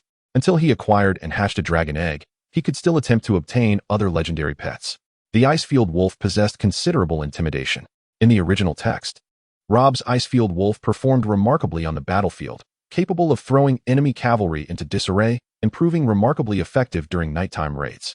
If the Icefield wolf indeed qualified as a legendary pet, he could enhance it through the system. On land, the Icefield wolf was regarded as a commendable companion. On the 5th day, Galladon, accompanied by his father, Selwyn, arrived at a secluded tower within the castle of Twilight Hall. Originally a storage space, it had been tidied up by Crode's men to serve as old Bayfewer's distillery. Galladon, are you certain you can brew alcohol in such a short time? Selwyn, somewhat resigned, remarked as his son had dragged him over. He harbored doubts about Galladon's brewing endeavors.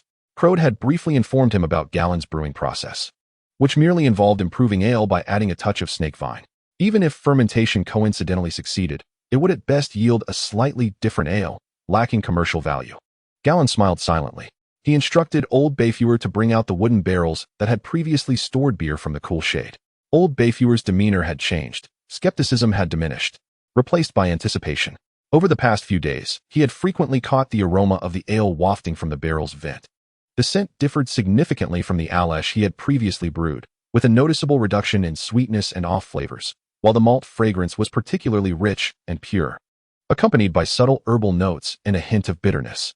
The instincts of the seasoned brewmaster told him that this barrel held something extraordinary. After setting down the barrel, Galladon stepped forward and inhaled from the vent, immediately detecting the robust malt fragrance. This aroma was far more intense than any beer he had encountered before his journey. This was to be expected, as modern beers were produced industrially, diluted with water and containing less malt. In contrast, this barrel held a brew crafted entirely by hand, with a malt-to-water ratio of 1:3. It was no wonder the malt aroma was so pronounced. A smile crept across Galladon's face. The scent was authentic, indicating successful fermentation. It seemed to be in the early stages of fermentation, and to achieve superior quality, it would ideally require another week to ferment. However, he was set to embark for Harrenhal the following day, leaving no time to wait. Thus, he decided to open it and assess the results. Galladon personally pried open the lid of the wooden barrel, and immediately, the aroma of malt beer wafted through the air. Both Count Selwyn and the steward Claude displayed a hint of astonishment. Not only had the brewing been successful, but the fragrance was also remarkably intense. They were well acquainted with malt beer. Typically, it carries sweet and sour notes that can overshadow the malt fragrance. However, this particular barrel seemed devoid of those extraneous flavors, offering a rich and somewhat refreshing taste. Count Selwyn and Claude stepped closer, their gazes fixed upon the liquid within the barrel. Inside was a clear, pale golden malt beer, with a slight froth around the rim and a subtle sediment at the bottom. Judging by its clarity, it was evidently a barrel of superior quality malt beer. Old Bayfewer, unable to contain his excitement, quickly handed over a ladle. Galladon scooped a portion, took a sip, and his face instantly lit up with delight. The flavor was exquisite, far richer than the fresh beer he had tasted in his previous life. The aromas of the beer and the botanicals were more pronounced. The only difference was that the carbonation was not as pronounced. However, this did not detract from the experience, as it surpassed any malt beer he had encountered. In fact, In terms of flavor, it could hardly be classified as mere malt beer. It was a true beer. Old Bayfer watched eagerly, rubbing his hands together. He was desperate to taste it, but with Galron and Count Selwyn present, he lacked the courage to do so. Nevertheless, his perceptive nature kicked in, and he swiftly retrieved another ladle, offering it to Count Selwyn. The Count promptly took a scoop and savored a taste. As the malt, beer, and botanical aromas blossomed on his palate, Count Selwyn's eyes widened in astonishment. He swallowed, feeling a surge of sweetness and maltiness flowed down his throat and gradually envelop his stomach. Undoubtedly, this was a fine brew. Even Count Selwyn, who had experienced numerous exquisite wines, had to concede that this beer possessed a unique flavor. Could this truly be malt beer? Count Selwyn found it hard to believe. In his mind, malt beer had always been associated with sourness, murky texture, and a lowly, unpalatable quality. Yet this barrel of malt beer exhibited none of those common shortcomings. It seemed as though the snake scales had concealed all the faults of the malt beer while fully accentuating its genuine malt aroma. The delicate froth further enriched the beer's texture, rendering it smooth and full-bodied. Count Selwyn cast a glance at Galron, his heartbeat quickening. He suddenly realized the intent behind Galron's insistence on bringing him here.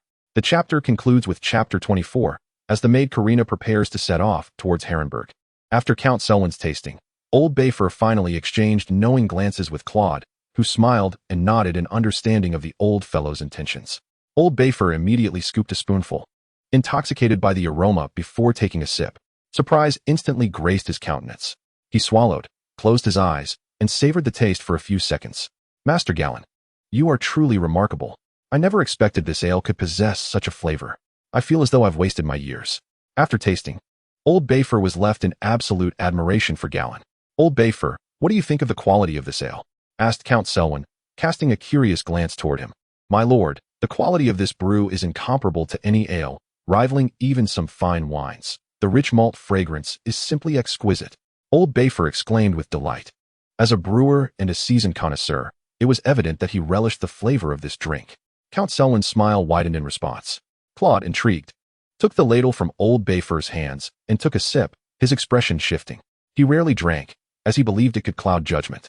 Yet, the taste was indeed commendable, especially as the malt aroma surged in his mouth and stomach, leaving a lingering aftertaste. Father, what do you think?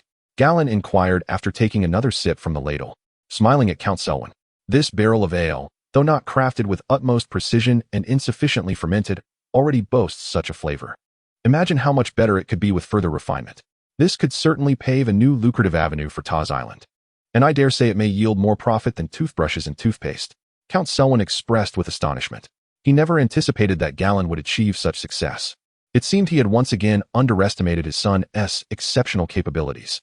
What he deemed hopeless, Gallen consistently managed to surprise him. Gallen, this ale is extraordinary. I believe we should bestow upon it a new name, Count Selwyn stated earnestly. Gallen chuckled lightly. Let us simply call it beer. Beer? That works, Count Selwyn nodded. A new name will fetch a better price. Retaining the old name would diminish its value. Father, here are some improvement steps I have devised over the past few days. Once I arrive in Harrenhal, you might have Old Bayfer give them a try. Gallen produced a piece of parchment from his pocket and handed it to Count Selwyn, upon which he had penned some of his thoughts regarding the refinement of brewing. For instance, he suggested experimenting with a blend of barley malt and wheat malt, incorporating rye, oats, corn, and other ingredients. He proposed developing different categories of beer such as white, yellow, and dark Alash to cater to diverse palates. He contemplated whether to add snake vine during the initial, mid, or late stages of boiling the malt water for optimal flavor, or solely during fermentation. Additionally, he sought to investigate the ideal temperature for maximum carbonation post-fermentation, the optimal fermentation duration, and other factors influencing taste. These thoughts are comprehensive, capable of testing the optimal methods of brewing beer. Selwyn nodded in agreement, his heart brimming with excitement. He was acutely aware of the profit margins in the beverage industry, and the wealth of the Leighton family was well known among the nobles of Westeros. The geographical advantage of Tars Island surpasses that of Qingting Island. If the beer business is managed well, the Tars family could undergo a remarkable transformation. Subsequently, Gallen had a private discussion with Count Selwyn regarding the confidentiality of the brewing process, to which Selwyn naturally concurred.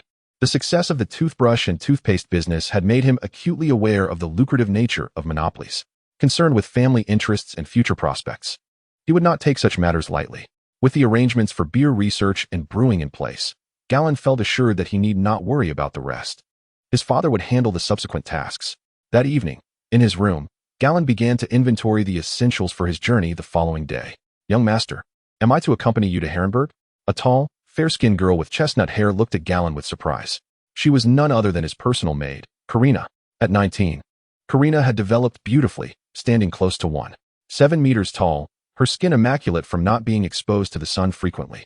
Her chestnut hair was tied back in a ponytail, and her features were gentle and delicate. Though not particularly voluptuous, her curves were perfectly proportioned. Karina's beauty was enough to attract the attention of affluent merchants on Tar's Island. Of course, there are some items and clothes that need to be transported by cart. "And you can conveniently ride along," Galladon replied with a smile. In truth, he simply could not bear the thought of having Peake or Harrison assist him with dressing or laundry. Having Karina along would make things much easier.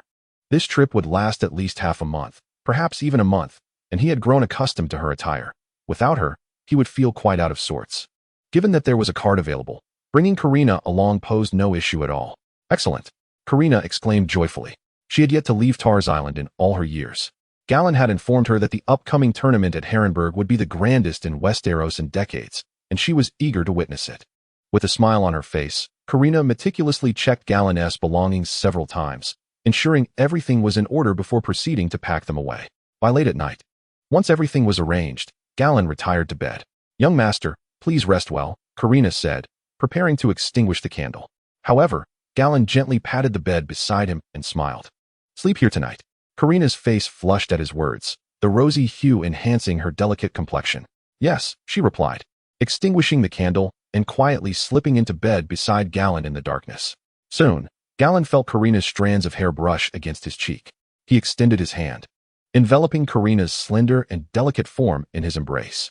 At merely 19 years of age, she was in the prime of her youthful beauty, her body fully developed, with skin that was exquisitely smooth and soft. Holding her brought an unparalleled comfort. The morning sun streamed through the slats of the blinds, casting a warm yet gentle glow upon the bed, with fragments of light dappling the disheveled bedding, hinting at the languorous aftermath of a night spent in tender intimacy. Galladon lay on his side, his dark hair tousled across his forehead.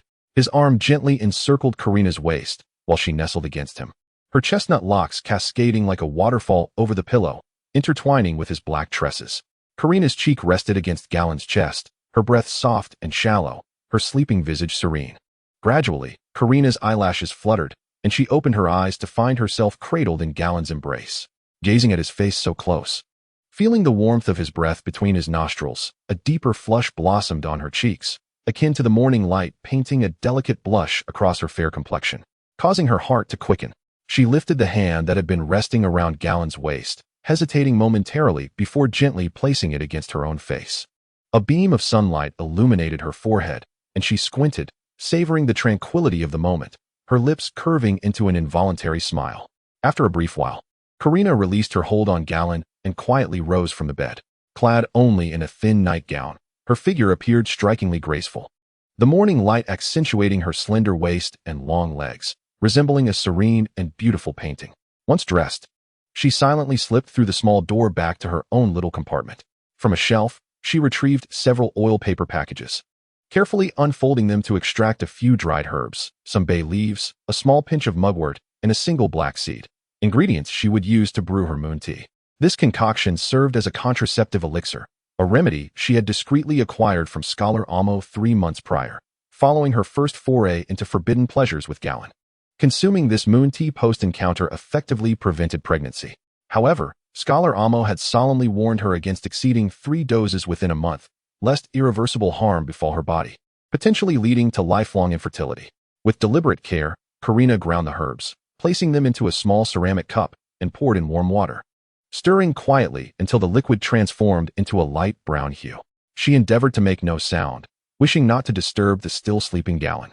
In truth, no one explicitly requested her to practice contraception, yet as Galladon's devoted handmaiden, she was well aware of the rules and decorum. Galladon was still in his youth. Should she become pregnant, it would undoubtedly bring him unnecessary distress.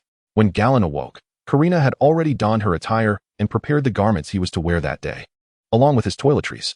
Under Karina's attentive care, he dressed, and while brushing his teeth, he approached the window and opened it, eager to gaze upon the scenery. However, As soon as he pushed the window open, he was greeted by the rich aroma of malt. In the distance, the small tower housing Old Bayfur was still emitting wisps of smoke and steam. Could it have been working through the night? Gallan chuckled in astonishment at the thought. Yet, given Old Dad's temperament and Old Bayfur's enthusiasm, it was indeed plausible. Once Gallan completed his morning routine and ensured he had not left anything behind, he instructed Karina to summon the maid and the servants to transport their belongings downstairs. Upon reaching the grand hall on the first floor, he found Count Selwyn already seated at the long table, awaiting him.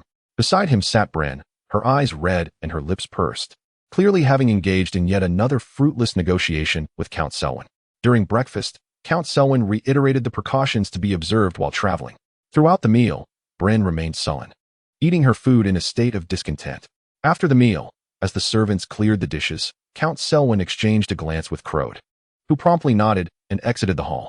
Soon after, he returned with 4 guards, each clad in distinct attire. Gallan lifted his gaze and recognized 2 of them, while the other 2 appeared somewhat unfamiliar. Among the familiar faces was Stoyne, an elite ranger from the Twilight Hall. Rangers, akin to scouts, were typically entrusted with significant and perilous missions by Count Selwyn. Stoyne was among the most skilled of the rangers, clearly chosen to serve as Gallan's escort for the journey to Harrenhal. The other, named Queer, was the son of the stablemaster at Twilight Hall, tall and robust, standing over 2 meters. He excelled in caring for and healing horses, possessing considerable strength and a straightforward demeanor, marking him as an excellent choice for a guard. The remaining 2 were even more striking. One appeared to be in his 40s, carrying a long black bow, his lean yet upright form exuding an air of intensity. His gray-brown hair was somewhat disheveled, the tips curling slightly from the sea breeze. A faint scar stretched from his left eyebrow to his cheekbone, reminiscent of a wound inflicted by a fishhook, his eyes weary yet harboring a subtle smile that lent him a distinctive charm. The other resembled a visitor from the Free Cities, in his 30s, handsome with a slightly olive complexion. His red hair was neatly trimmed, complemented by a meticulously groomed patch of beard, and at his waist hung a slender stiletto, its sheath adorned with delicate silver patterns, exuding an aura of both elegance and danger. Gallan, these are the guardians I have selected for your journey. You are already acquainted with Stein and Quell, so I shall refrain from further introductions. Count Selwyn gazed at the 4 individuals and addressed Gallan. My lord, my lord. Stein and Quell immediately spoke in unison, bowing respectfully to Gallan. Gallan nodded in acknowledgement, a subtle smile gracing his lips. This is Barus, our island's most formidable archer, Selwyn introduced, gesturing towards the lean, middle-aged man bearing a bow. Gallan was taken aback. Could it truly be him? He had heard of Barus before, known to be a fisherman in his youth, adept at shooting fish with a bow. Since the age of 15, he had never missed a target, and later took up hunting, having slain numerous birds of prey and beasts, always ensuring to strike precisely at their eyes to preserve their pelts intact. Despite his ordinary appearance, a faint scar and a constant smile bestowed upon him a unique charisma, setting him apart from the typical fisherman. Master Gallan, Barus greeted, offering a slight wave and a smile. Gallan returned the gesture with a nod. Once Selwyn concluded Barus's introduction, he turned his attention to the man at his side, who bore a slender sword at his waist. This is the water dancer, Salio Dorino, hailing from Bravos.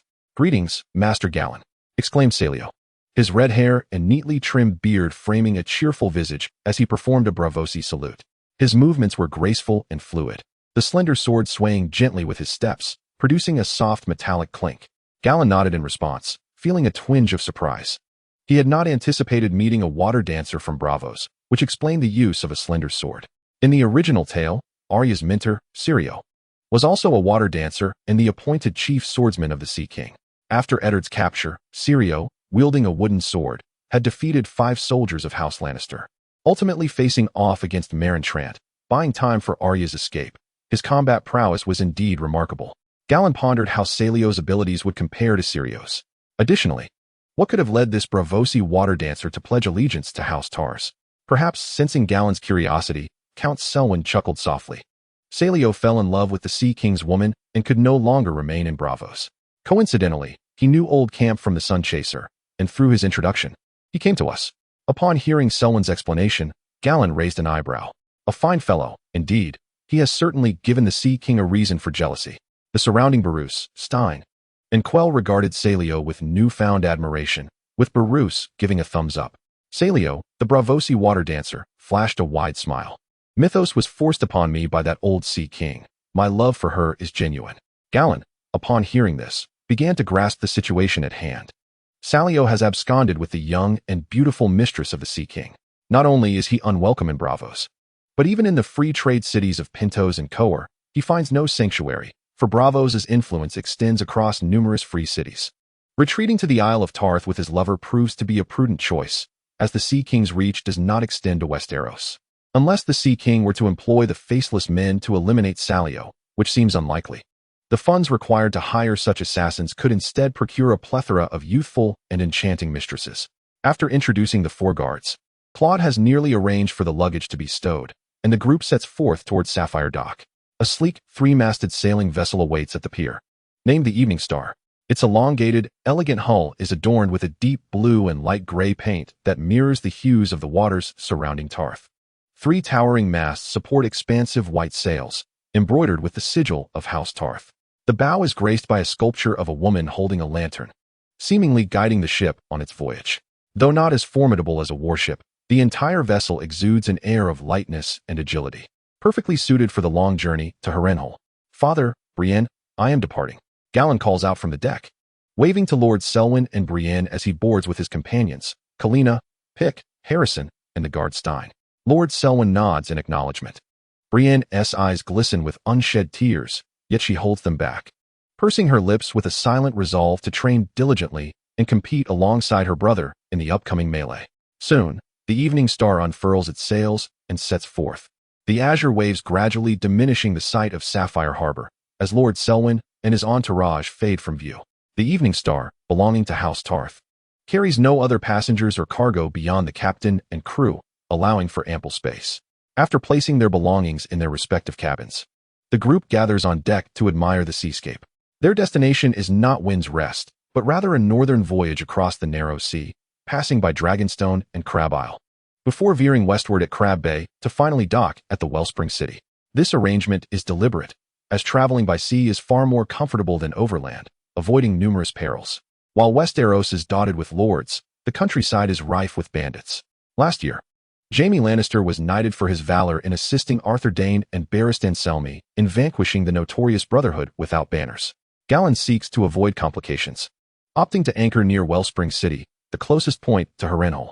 With Kalina by his side, Galladon stands at the lookout of the Evening Star, his arm wrapped around her waist to steady her.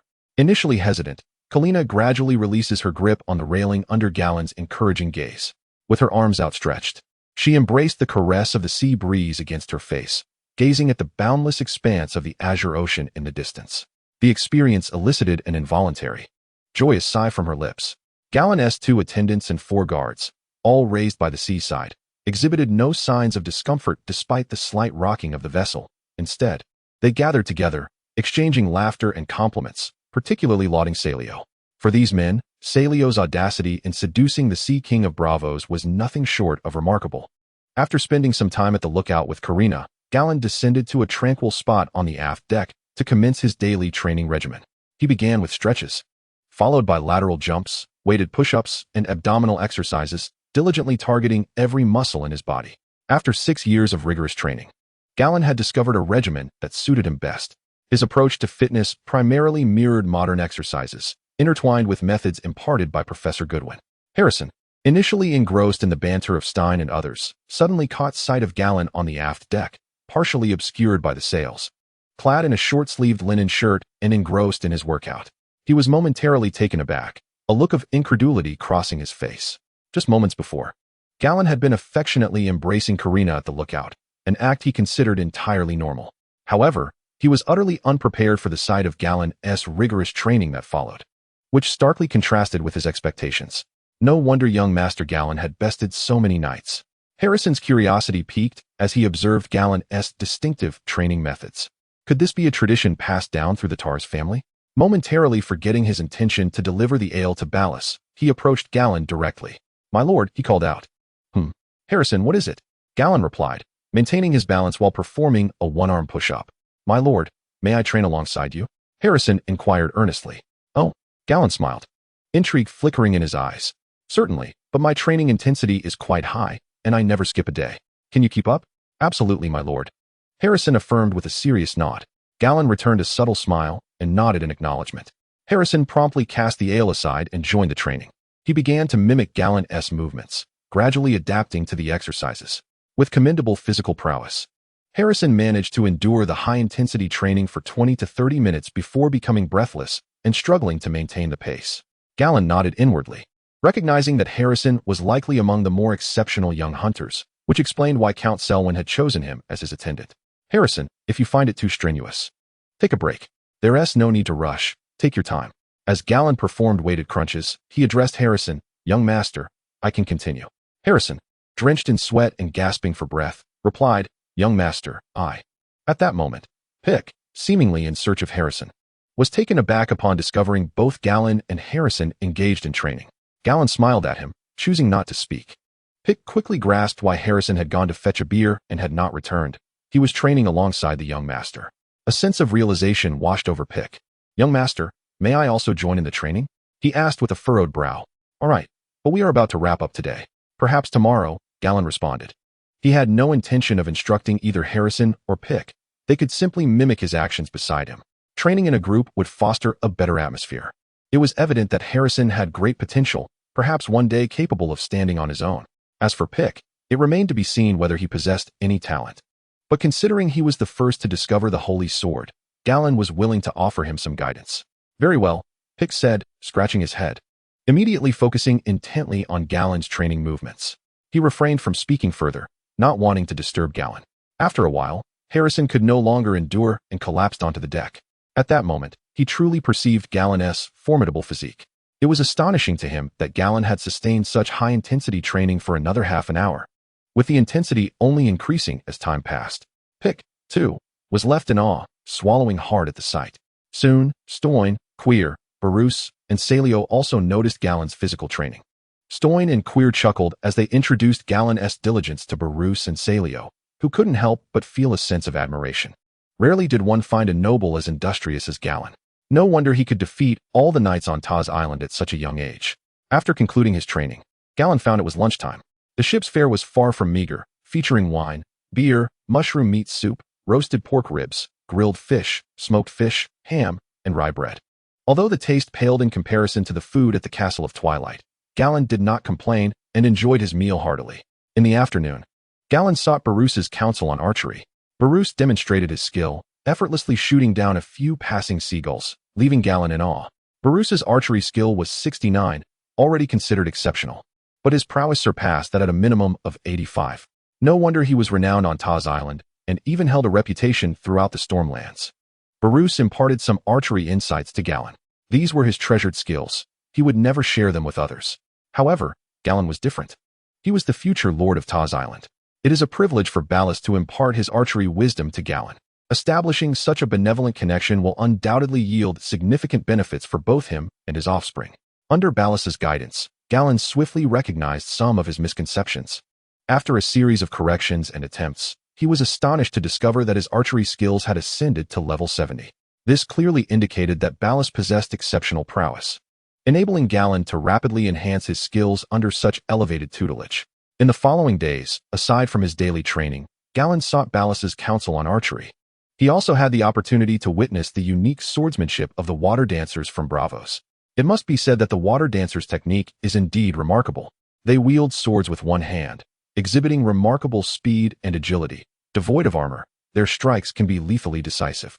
Moreover, they place great emphasis on footwork, engaging in combat as if they were performing a graceful dance. Unlike other knights of Westeros, Galladon did not scoff at the water dancer's art. Instead, he embraced its essence while discarding the dross, understanding that one must assimilate various techniques to cultivate a comprehensive mastery. Galladon also engaged in a sparring session with Salio, leading to fruitful discussions. He found that this experience indeed refined his swordsmanship. After 3 days of sailing aboard the Evening Star, Galladon's archery skill rose from 69 to 71, and his swordsmanship improved from 62 to 63. On the evening of the third day, the Evening Star finally docked at the port of the Water Spring City, the domain of House Mouton. Upon announcing their identities, the newly appointed Lord William Mouton personally came to greet Galladon and his companions at the dock. Galladon, I am delighted to see you in Water Spring City. How were the seas? Was your journey smooth? William Mouton, a somewhat portly nobleman in his 30s, appeared lacking in authority and shrewdness. Gallan vaguely recalled him displaying a degree of cowardice and ineptitude in the original narrative. "Thank you for your hospitality, my lord." The seas were calm, and the journey was relatively smooth. "It is indeed an honor to find refuge in Water Spring City," Gallan replied courteously. Afterward, William Mouton escorted Gallan to Water Spring Town, which lay not far from the bustling port. The town featured a distinctive light red stone wall and was bustling with shops, with inns and taverns filled to capacity in recent days. Travelers from Dorne, Stormlands, and the north often chose to settle in Water Spring Town. Soon, Gallan and his company encountered the town's most notable attraction, the Spring of Cheongchi. This was a large hot spring, with clear green water and moderate temperatures, beside which stood a grand stone bathhouse. It is said that the spring possesses miraculous healing properties, though the veracity of this claim remains uncertain. Gallant, this hot spring is, after all, outdoors, and the adjacent bathhouse is managed by the Sacred Sisters, who only permit women to enter. Allow me to escort you back to the castle, where there is also a quaint hot spring, William Mutton cheerfully introduced to Gallan. Gallan nodded. He indeed preferred to bathe away from prying eyes. The castle of Lady Spring is nestled upon the hills behind Lady Spring Town. Its walls constructed from pale red stones that lend it a distinctive character. The walls are well maintained, with semicircular towers that present a neat and attractive appearance. In terms of aesthetic appeal, Lady Spring Castle undoubtedly ranks among the most exquisite in the realm of Riverlands. After sending for salt and bread, Count William Mutton instructed the steward to escort Gallan and his companions to their guest rooms for rest. Many nobles had taken residence in Lady Spring Castle recently, and William Mutton was eager to seize the opportunity to foster good relations with them. However, he remained unaware that such hospitality only served to reveal to many nobles that the Lord of Lady Spring was rather soft-hearted. During the turmoil of the Five Kings' War, Lady Spring Castle indeed suffered numerous ravages. Young Master Gallan, this guest room has a back door that connects to a small hot spring. You may rest here, and should you require anything, simply ring the bell on the door, and a maid will attend to your needs. The steward explained as he led Gallan and Karina to a room on the first floor of the castle. Gallan nodded in acknowledgement. This was quite intriguing. The hot spring room on the first floor exuded a resort-like ambience. Upon pushing open the birchwood door, Gallan discovered the room was immaculately tidy and spacious. A small door facing south revealed a quaint courtyard, within which lay a hot spring pool fashioned from dark gray stones, bubbling with warm waters. The courtyard was enclosed by tall wooden fences, ensuring privacy was well preserved. Karina curiously surveyed the hot spring in the courtyard. The architectural style and layout of Lady Spring Castle were entirely different from that of the Castle of Twilight, broadening her horizons significantly. Gallan leaned closer to Karina and whispered a playful suggestion, causing a blush to bloom on her cheeks. "Shall we bathe together, young master? Would that be appropriate?" Karina's ears flushed. Despite the tall wooden fence, the openness of the outdoors made her feel a tad bashful. "What about after dark?" Gallan chuckled. Karina then breathed a sigh of relief. Surely, it would be acceptable once night fell. Subsequently, Karina tidied up her belongings and arranged the bedding once more. As darkness enveloped the surroundings, Gallan finally had the opportunity to enjoy the outdoor hot spring with Karina. It must be said that soaking in the natural hot spring water was indeed delightful, as if it washed away the fatigue from their recent journey by boat. Gallan contemplated seeking out a hot spring location on Taz Island upon his return, perhaps establishing a charming vacation villa. After their rejuvenating soak, Count William Mutton sent someone to invite Gallan to the evening banquet. With Karina's assistance, Gallan donned his attire and made his way to the hall of Lady Spring Castle, where he observed a lively atmosphere within the castle that evening. A long table was already occupied by over a dozen individuals. Among them were the Earl of William Mouton, his wife, and daughter, along with several knights in attire befitting their station. Yet, the pair that most captivated Gallan's attention was a young man and woman. The young nobleman, appearing to be in his 20s, bore a sun-kissed complexion, his slender eyebrows sharp and his pitch-black eyes narrowed. His nose and forehead were angular, and his glossy black hair contrasted with the smile that played at the corners of his lips, exuding an aura of danger. Beside him stood his companion, also with a tawny complexion, her figure tall and voluptuous, her eyes sparkling with allure. The atmosphere at the long table seemed to be dominated by the presence of these two. Gallan pondered, a thought emerging in his mind: a Dornishman. Typically, only those of Dornish descent possess such a hue. Could this individual be Oberyn Martell? Gallan entertained this notion, recognizing that being invited by the Earl of William Mouton indicated noble status, and the demeanor of the pair suggested they held a position of considerable esteem. "Gallan, please take your seat," the Earl exclaimed upon noticing Gallan's arrival, rising immediately with a broad smile. A maid promptly pulled out an oak chair from the long table, bowing as she invited Gallan to sit. "Gallan, allow me to introduce you to Prince Oberyn of Dorne, and beside him is his companion, Lady Ellaria." Upon hearing the Earl's introduction, Gallan understood at once. Indeed, it was Oberyn. However, he felt no particular stir of emotion in the presence of Oberyn. While Oberyn was formidable, Gallan had no qualms about facing him should it come to conflict. In fact, with the aid of the Justice Maiden, he could easily vanquish Oberyn. Gallan took his seat, and the maid poured him a glass of golden wine from the Isle of Tarth. "Greetings, Prince Oberyn Martell." He nodded simply in acknowledgement. Oberyn, in turn, regarded Gallan with intrigued audacity, a smirk playing on his lips, neglecting to return the courtesy. "You are Galladon Tarth?" Oberyn remarked playfully. "It is rumored you possess a holy sword. Might I inquire if there is truth to this?" His words and demeanor were far from polite, bordering on arrogance, as he seemed to regard Gallan as a mere youth. Gallan glanced at him, slightly furrowing his brow, feeling a sense of displeasure. Indeed, Oberyn was quite capable and sharp-witted, yet his character was undeniably irksome. After a moment of silence, Gallan chose not to engage with Oberyn, instead shifting his attention to the Earl. "My Lord William, you have yet to introduce the other guests. Might you be so kind as to make their acquaintance known to me?" As Gallan spoke, an abrupt hush fell over the gathering. By disregarding Oberyn's comment, he had effectively ignored him. The playful smile on Oberyn's face froze, his narrowed eyes locking onto Gallan, as an ominous tension filled the air. The chapter concludes with Chapter 27. The intimidating Red Viper arrives at Harrenhal. Within the hall, the atmosphere momentarily stiffened, as the gazes of the gathered nobles and knights converged upon Gallan and Oberyn. Noticing the disquiet, Count William Mutton donned an awkward smile and hastily attempted to ease the tension, proclaiming, "Ah, Gallan, since you exhibit an interest, allow me to introduce you to our esteemed guests this evening." Just as Count William prepared to name the distinguished knights and nobles present, a cold-faced Ellaria, possessing a light tan complexion, abruptly slammed her palm against the table and stood up. "How rude of you! Lord Oberyn is speaking to you, did you not hear?" Upon her words, beads of perspiration formed on Count William's forehead, and he felt an uncomfortable shift in his seat. Both Stein and Salio, who had accompanied Gallan to the banquet and stood at the rear, instinctively placed their hands upon their sword hilts, their gazes turning perilous. Meanwhile, Gallan remained unfazed, cutting a piece of red wine-braised beef, and casually inquired, "If I am not mistaken, madam, your name is Ellaria. May I ask which house you hail from?" As soon as Gallan's question was posed, Ellaria's expression flickered, revealing a mixture of anger and embarrassment. Being a shad, or a bastard, she was the illegitimate daughter of Count Haminu of the Prison Gate Keep, a fact that he had never acknowledged. Thus, whatever her response may be, she found herself in a predicament. To admit her status as a bastard would render her presence here rather inappropriate.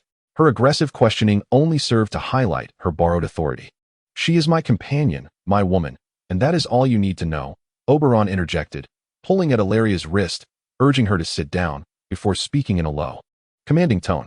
Ellaria, upon hearing this, felt a swell of emotion. She was drawn to Oberyn's assertiveness and appreciated the respect he held for her deep within. Gallan nodded in acknowledgement, savoring a piece of beef while continuing to disregard Oberyn. The latter, feeling a sense of discomfort at being ignored once again, was unaccustomed to such dismissiveness. Typically, others would either concede or confront him directly. Yet, this Galladon Tarth seemed utterly disinterested, even conveying an air of indifference towards him. Why was this the case? After all, he was a prince of Dorne, renowned as the Red Viper. How dared this boy act so cavalierly, having relished the flavorful, sauce-laden beef? Gallan remarked upon the culinary prowess of the castle's chef. "Lord William, your chef skills are commendable. Should I find myself passing through the Riverlands again, I shall certainly grace the city of Yn Quan with my presence. I hope you will not find my company burdensome," he said, raising his goblet and smiling at Count William, displaying none of the disdain or coldness he reserved for Oberyn. Oberyn twitched the corner of his mouth, veins appearing on his forehead. "Ah, does this little rascal truly wish to disregard me? Such audacity, indeed. How could that be? I welcome him with open arms." Count William Mouton wiped the sweat from his brow and immediately laughed heartily, raising his glass to signal Gallan. He cast a sidelong glance at the abandoned Oberyn. Feeling a shiver run down his spine, he silently prayed that the Red Viper would not strike. Otherwise, the evening's banquet would surely end in discord. Oberyn would not let this slide. "Little brat, did you not hear my words?" he boldly inquired, his expression brimming with aggression and a hint of displeasure. Gallan frowned. Has anyone ever told you that you are insufferable? I have no desire to engage with you. Must you seek humiliation? He set down his knife and fork, raising his gaze to meet Oberon's, their eyes locking beneath the flickering candlelight. Huh. Oberon found himself both enraged and amused. Humiliation? His fingers clenched tightly, clearly struggling to contain his burgeoning fury. What? Do you believe that when you speak, others are obliged to respond? One might think you were the Prince of Dorne, Galladon replied coolly. He rarely found himself at odds with others, but should someone approach him with such haughty disdain, he would not offer them any semblance of civility. Upon Galladon's words, the atmosphere in the hall grew palpably tense. The other guests at the long table broke into a nervous sweat, yet their eyes sparkled with anticipation. The scene was ripe for drama. Galladon's comment was undeniably provocative.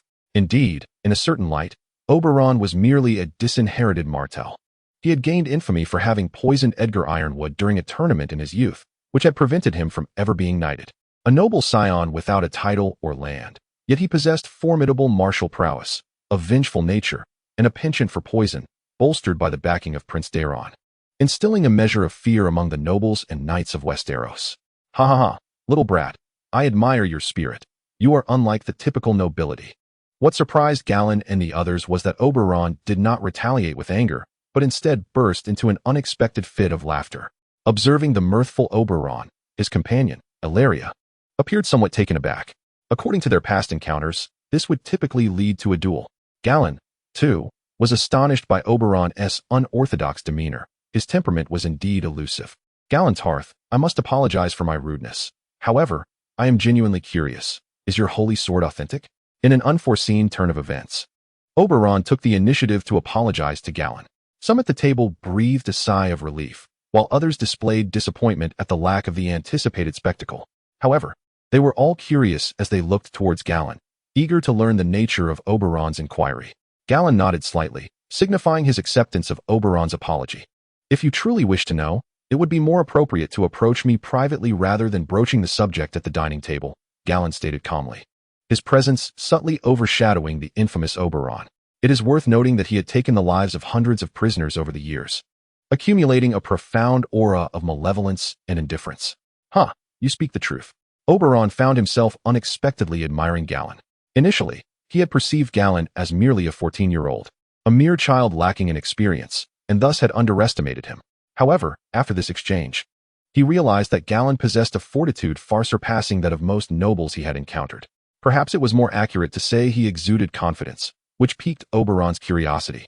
He began to suspect that the legendary tales surrounding the Sword of Saint, which he had previously dismissed as mere fabrications orchestrated by House Tarth, might indeed hold a kernel of truth. Oberon's mercurial temperament, while genuinely reflecting his admiration for Galladon, also served as a means for him to gracefully extricate himself from a precarious situation.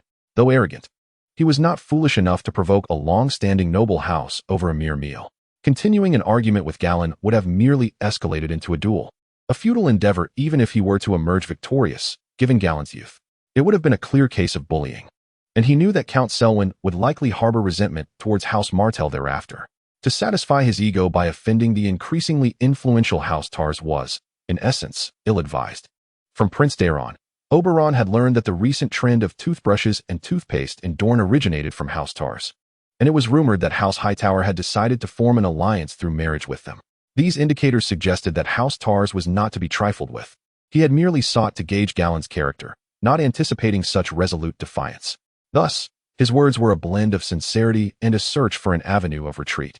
As the two ancestral figures managed to maintain decorum throughout the banquet, Count William Mouton finally felt a sense of relief. He promptly introduced Galladon to the other guests present, which included knights from the Manderley family of White Harbor, Sir Illyrio Wood of Iron Oak in the Vale, and individuals from House Cotine of the Three Towers in the Riverlands, among others. The guests expressed warmth towards Galladon, genuinely impressed by his ability to remain composed and assertive in the presence of the Red Viper. They foresaw him as a formidable and capable lord of Tar's Island in the future. Having utilized toothbrushes and toothpaste in recent years, they were aware of the considerable wealth House Tarth had amassed. Naturally, they were eager to forge a connection with the handsome and decisive young heir. This contrasted sharply with Count William Mouton's reception of the noblemen and knights. While he was cordial and attentive, in the end, he was labeled as weak and ineffectual by those present. Galladon did little more than exhibit a commanding presence, earning the admiration and respect of the many nobles in attendance. This illustrates that mere flattery never garners true respect from others. Only through sufficient strength and self-assurance can one earn the reverence of fellow nobles. This principle is most famously embodied by the father-son duo of Tywin Lannister. Yet it is evident that Count William Mouton has failed to glean any insights from the rainy season in Casterly Rock. Galland engaged in polite conversation with the guests, and the latter half of the banquet proceeded smoothly. The guards assigned to protect Galland, Stoyne, and Salio were quite anxious during this time. They exchanged glances, growing increasingly impressed by Galland.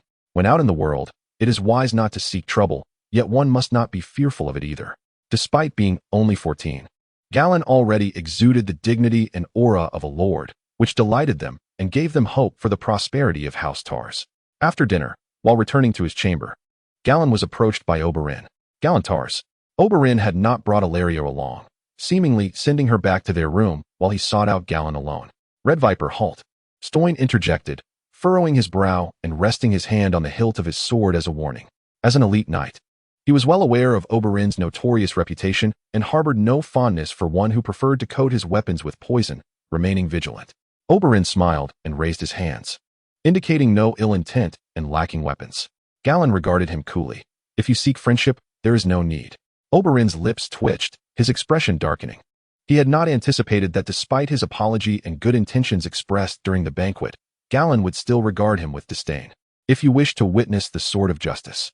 Galland paused, then suddenly drew the blade from his waist. With a resounding tone, the sword of justice sliced through the air, illuminating the corridor with a streak of cerulean light, effortlessly severing a gargoyle statue made of blue stone. With a thud, half of the statue fell to the ground, eliciting a jarring sound that sent a chill through Salio. Even after having seen the Sword of Justice several times aboard the Evening Star, he was still struck with awe at its display. Oberyn, the Red Viper, was equally taken aback. The sword, glowing faintly with a blue luminescence, was clearly no ordinary weapon. No sword could emit light in the darkness. Not even Arthur Dayne's Dawn possessed such a feature. The ability to cleave a blue stone statue with a single stroke was astounding. Let us go.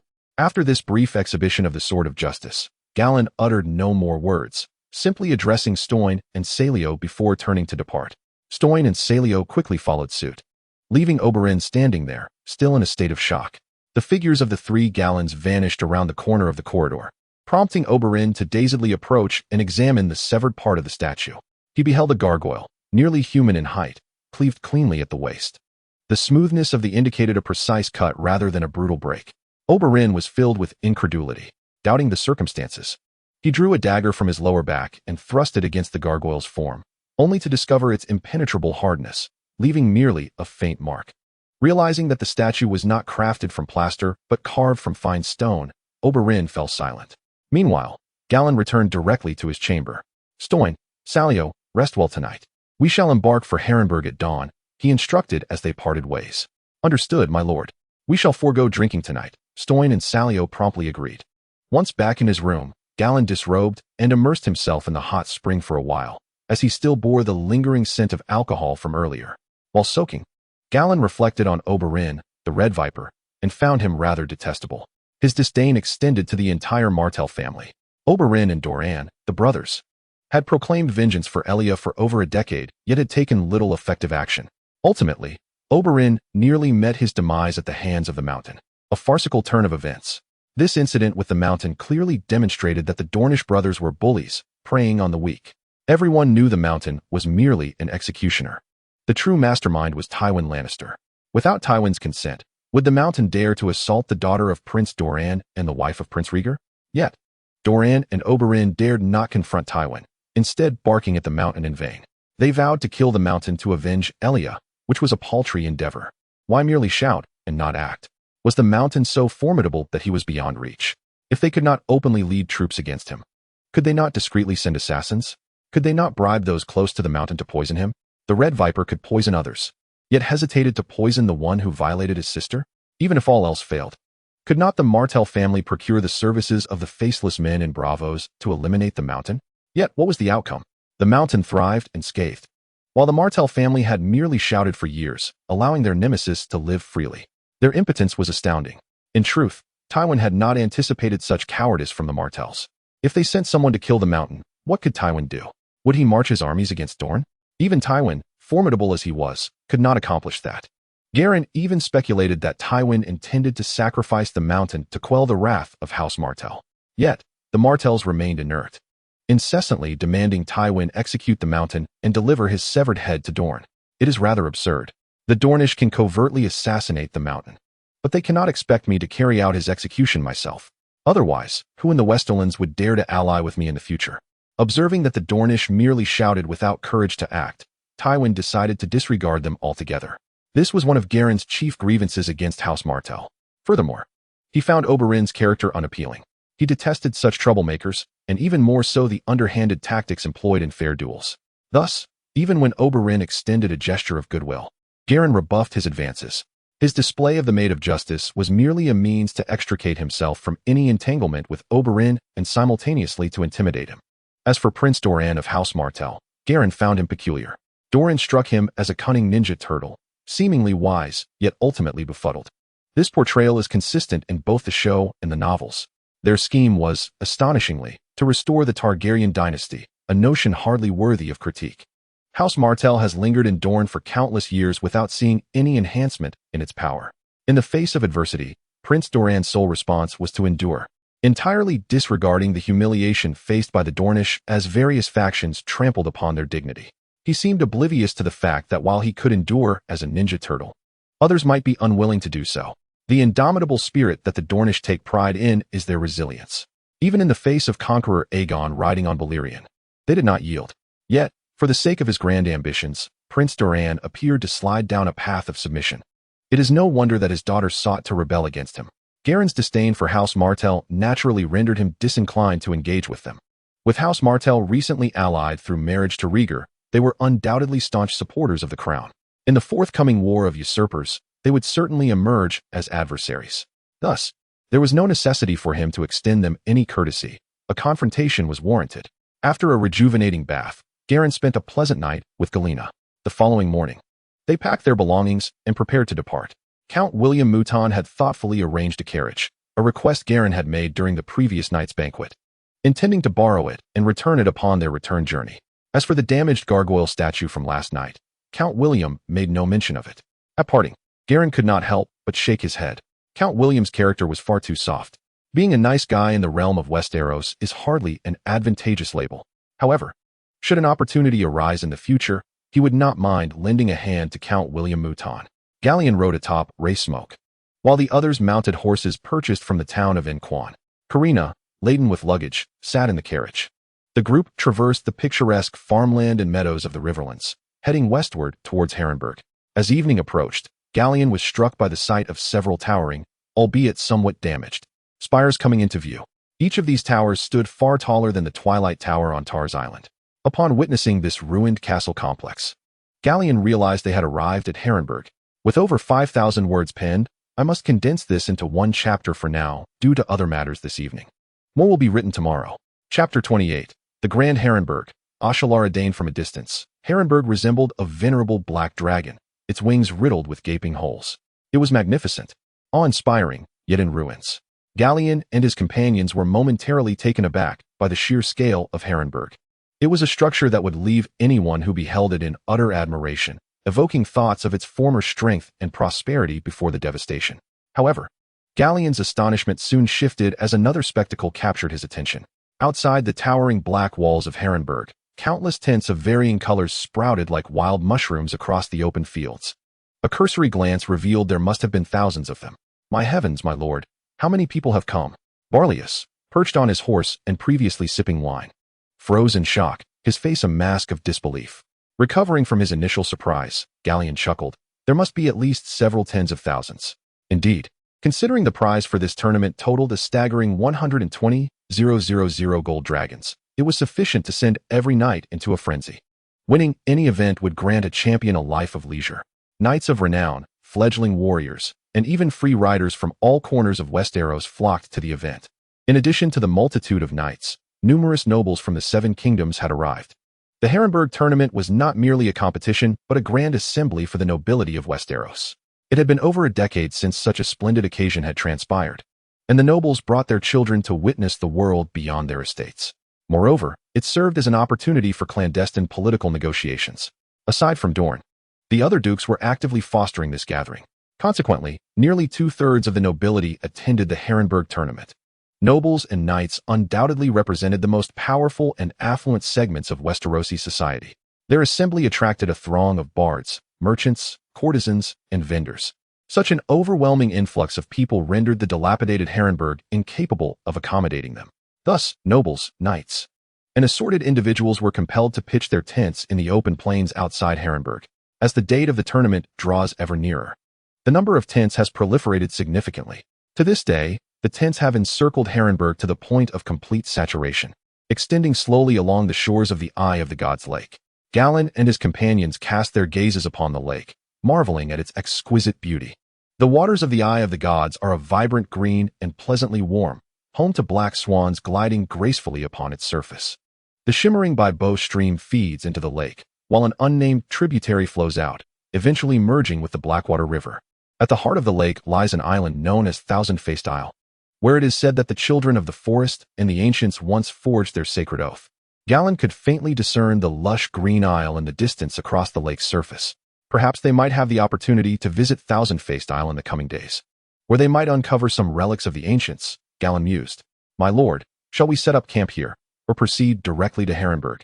Stoin queried, riding alongside Galladon and leaning in to ask. "Let us first head to Harrenhal," Galladon replied. "Father mentioned that Count Riverrun would arrange accommodations for us, as well as provide stables and fodder for our horses."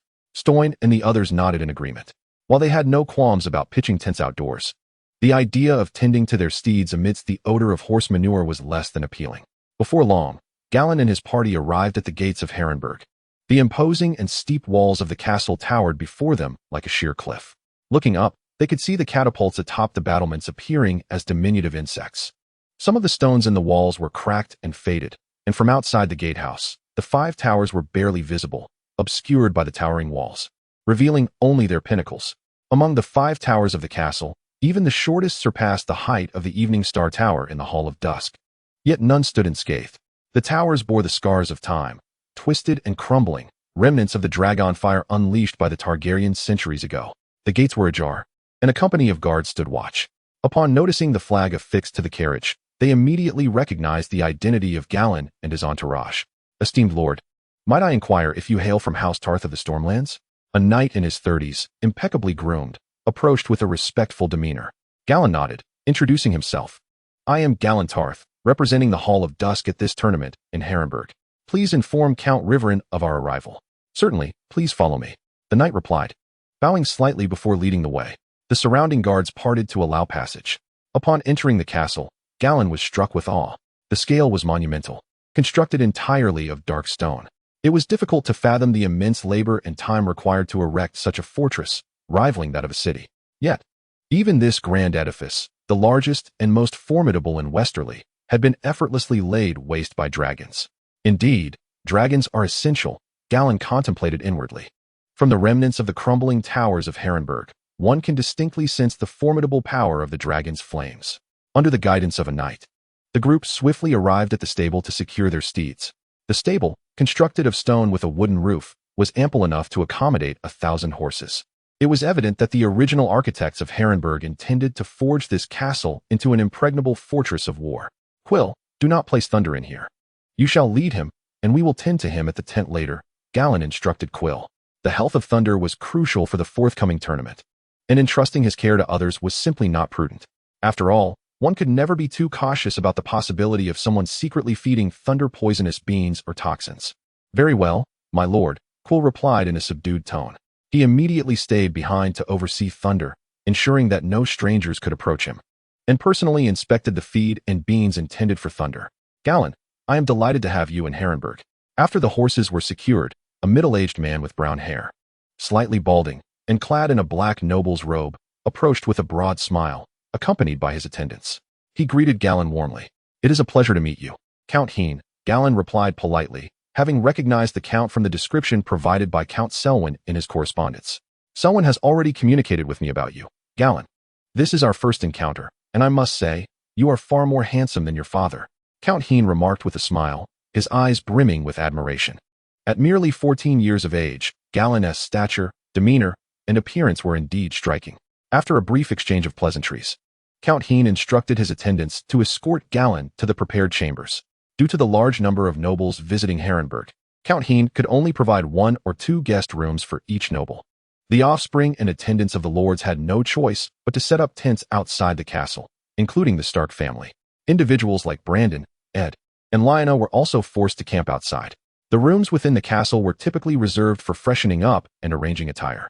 Later, the Countess' steward introduced Galladon's attendants to the location of the communal bathhouse, which could accommodate 70 to 80 individuals simultaneously.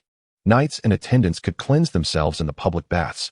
After surveying the room, Galladon ultimately decided to join Stein and the others in setting up tents outside, as Harrenhal possessed a rather eerie and dilapidated atmosphere. Although the room had been tidied up, it felt cold and unwelcoming, suggesting it had not been occupied for quite some time and had merely been hastily prepared for guests. Lord Galladon, for the next few days, a banquet will be held each evening in the Unburnt Hearth Hall. You are welcome to join the other nobles, the steward informed Galladon before taking his leave. The Unburnt Hearth Hall, known for its capacity to host an entire army and adorned with dozens of fireplaces, earned its name from its impressive size. Galladon nodded in understanding. After visiting the master of Harrenhal Castle, he chose not to linger any longer, instead joining Stein and others as they led the horse, Thunder, along with the cart to the outskirts of the town. They selected a grassy patch by the Eye of God Lake as their campsite, facing Harrenhal Castle while being sheltered by the lake behind them. The ground was soft, adorned with several willow trees that filtered the sunlight. Nearby, black swans wandered gracefully, while numerous young attendants and girls tossed dried fish to feed them. Stein, along with his companions, including Pick and Harrison, began to unpack the tents from the cart and collaborated to set them up. Garen's tent was notably larger and constructed from the finest materials. On the ground, Stein and Queer had even laid down a carpet. Once completed, it appeared spacious and comfortable. Stein then hoisted the blue moon and red sun banners of the Tarth family, which served to avert many potential troubles and provided a means of identification. Karina cheerfully arranged the bedding within Garen's tent, meticulously attending to every detail. Garen intended to assist, but was gently rebuffed by Karina and Stein. How could they allow their young master to exert himself? If the Lord were to find out, they would surely face his wrath upon their return. Resigned, Garen took hold of Thunder and sat by the lake to feed the black swans instead. This year, the weather had shed the chill of winter, transitioning towards summer, with the warmth of spring ushering forth a blossoming of life. The climate was far more pleasant than the heat of summer. The evening breeze caressed the surface of Eye of God Lake, bringing a delightful coolness to his face. Thunder grazed contentedly, occasionally raising his head to snort, seemingly enjoying the serene environment. As Garen contemplated whether to seek out a local fisherman to purchase a small boat for a leisurely exploration of the Thousand Faces Isle, a melodious voice filled with wonder rang out from behind him. What a beautiful horse. Is he yours? Turning around, Garen beheld a girl clad in a brown gown of Dorne style, with long black hair, a tall stature, fair skin, and striking lavender eyes, who stood beside Thunder. Her face lit up with admiration. Yes, Garen nodded. Upon glimpsing Garen's face, a glimmer of surprise flashed in her eyes. She had not anticipated him to be so handsome. May I touch him? The girl inquired, gazing at Thunder with a hint of longing. Dorne had few pastures, and exceptional horses were a rarity. Thunder's quality was unlike anything she had ever encountered. Of course, Garen replied, turning back to admire the scenery of Eye of God Lake once more. After all, Thunder had a gentle temperament and would not harm the girl. The girl with lavender eyes cautiously began to stroke Thunder's neck, and upon discovering his docile nature, her confidence grew. She reached out her hand, moving toward Thunder's head. The eyes of Lei Yin flickered with understanding, sensing the girl's thoughts as she leaned in closer. Nuzzling her hand affectionately, instantly, a smile illuminated the girl's face, her eyes narrowing with delight. After playing with Lei Yin for a while, the girl asked, "What a gentle creature. Does it have a name?" "Indeed, it is Lei Yin," replied Galladon, tossing a small fish treat to the black swan gliding in the water. Lei Yin, such a lovely name, the girl remarked as she settled a meter away from Galladon. "Greetings, I am Ashera, hailing from Starfall City. Are you of the Tarth family?" She smiled. Galladon turned his head, surprised by her identity. He hadn't anticipated that she was Ashera Dane, the sister of Arthur Dane, rumored to be involved with that fellow Aiden, a character marked by tragedy in the original narrative. "Yes, I am Galladon Tarth," he nodded in acknowledgement. "Hello, Galladon. Is Lei Yin a horse from Tar's Island?"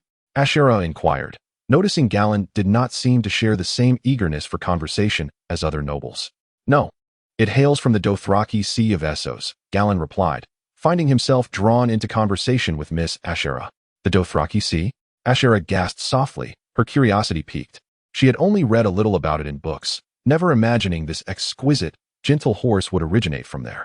As Ashera asked numerous questions about Lei Yin, their discussion meandered to topics like toothbrushes and toothpaste. Galladon felt a twinge of exasperation. Miss Ashera appeared utterly unperturbed by social anxiety. Miss. As the sun gradually sank beneath the horizon of the Divine Eye Lake, several maidens anxiously searched along the shore, calling out. Soon, one of the maidens spotted Ashera and rushed over, breathless. Miss, how did you come to be here? She asked, visibly relieved. The other maidens joined her, their expressions shifting as they realized their lady was conversing with someone, a young, handsome nobleman, no less. Miss, Lord Arthur requests your presence. You must return with us. Another maid urged. What does my brother need me for? Ashera inquired. Lord Arthur wishes to take you to tonight's banquet, an older maiden explained. A banquet? Very well. Ashera conceded, understanding her brother's temperament left her little choice. She turned to Galladon, her face brightening with a radiant smile, lifting her skirt slightly as she offered a courteous bow. Galladon, I shall take my leave now. Simultaneously, she thought, until we meet at the banquet. Galladon nodded in return, and Ashera departed, surrounded by her attentive maidens. After Ashera's departure, Galladon gazed at the ripples along the lake's edge, a faint smile gracing his lips. Ashera Dane and Arthur Dane. He felt a twinge of regret for this pair of siblings. Ashera was exceptionally beautiful, admired even by Balistan. Alas, following the tournament at Harrenhal, she found herself unmarried and with child, giving birth to a stillborn daughter. This tragedy shattered her emotionally, leading her to leap from the pinnacle of the White Sword Tower, a cliff by the Sea of Starfall, thus ending her life. Her death became an eternal sorrow for Balistan, the valiant knight. Arthur Dane, renowned as the Sword of the Morning across Westeros, also met a lamentable fate. He was tasked by Rhaegar to guard the pregnant Lyanna at the Tower of Joy, unable to shine in the War of Usurpation. Upon hearing of Rhaegar's demise and the fall of House Targaryen, he stood before Ned Stark to fulfill his oath as a Kingsguard. Ultimately, he was ambushed and slain by Holland Reed. While it is said he was taken by surprise, it seemed, to some extent, that Arthur sought death. He had lost the will to live, witnessing the fall of the king and prince he vowed to protect before him. Such a master of swordsmanship, destined for a brighter future, met his end in such a hasty manner, a true tragedy. Perhaps Arthur Dane's demise also weighed heavily on Ashera, propelling her to her watery grave. In the original narrative, Balistan once mentioned that a Stark had shared a bed with Ashera, resulting in her pregnancy. The Stark family comprised 3 sons, Brandon, Ned, and Benjen. Speculation suggests that Ashera likely bore Ned Stark's child. After Brandon's death, Ned resolved to marry Catelyn Tully in place of his brother, a devastating blow to Ashera. Later, Ned went on to slay her brother, Arthur Dane. The cumulative weight of these tragedies drove Ashera to despair and ultimately suicide. Thus, Ned emerges as a scoundrel in this tale. Galladon could not help but shake his head. Yet, knowing Ned as he did, he believed Ned had not intended to seduce Ashera. There must have been more to the story. Given Ned's awkward demeanor, he hardly possessed the charm to woo a woman of Ashera's stature. After all, she was undeniably a woman of wealth and beauty. Surely, she would not have pursued Ned. It was fate, he thought, and none of it concerned him. Galladon threw a stone into the lake, smiling as he reflected. He felt sorrow for the Dane siblings, but had no intention of intervening. He was not a saint. The world was rife with lamentable tales, and he could not involve himself in every sorrowful affair. Respecting the destinies of others and relinquishing the impulse to intervene, while tending to his own small patch of land, was the true path. After a while, the tents of Stoyne and the others were finally erected. As twilight descended, Balistan, accompanied by Harrison, kindled a bonfire by the lakeside. Pike returned from a distance, having procured some fresh lamb from a vendor. A few of them planned to prepare a lamb soup this evening, followed by skewered lamb. Galladon, sensing the delightful atmosphere, joined in on the grilling, even offering Pike some money to purchase fine wine. Karina, you should join us in grilling, he beckoned. Karina knelt beside Galladon, her eyes sparkling as she watched the sizzling lamb skewers over the fire. Everything about this outing felt wonderfully novel to her, and she thoroughly enjoyed the ambience of the night. Me? Is it all right? She hesitated, waving her hands. After all, she was merely a maid while the others were elite warriors and guards of House Tarth. Come on, Galladon smiled, pulling her closer to the grill. Initially apprehensive, Karina soon became engrossed in the skewers. Growing up in the Twilight Hall castle, She had learned to stew food, but had never experienced such a wild and liberating outdoor barbecue.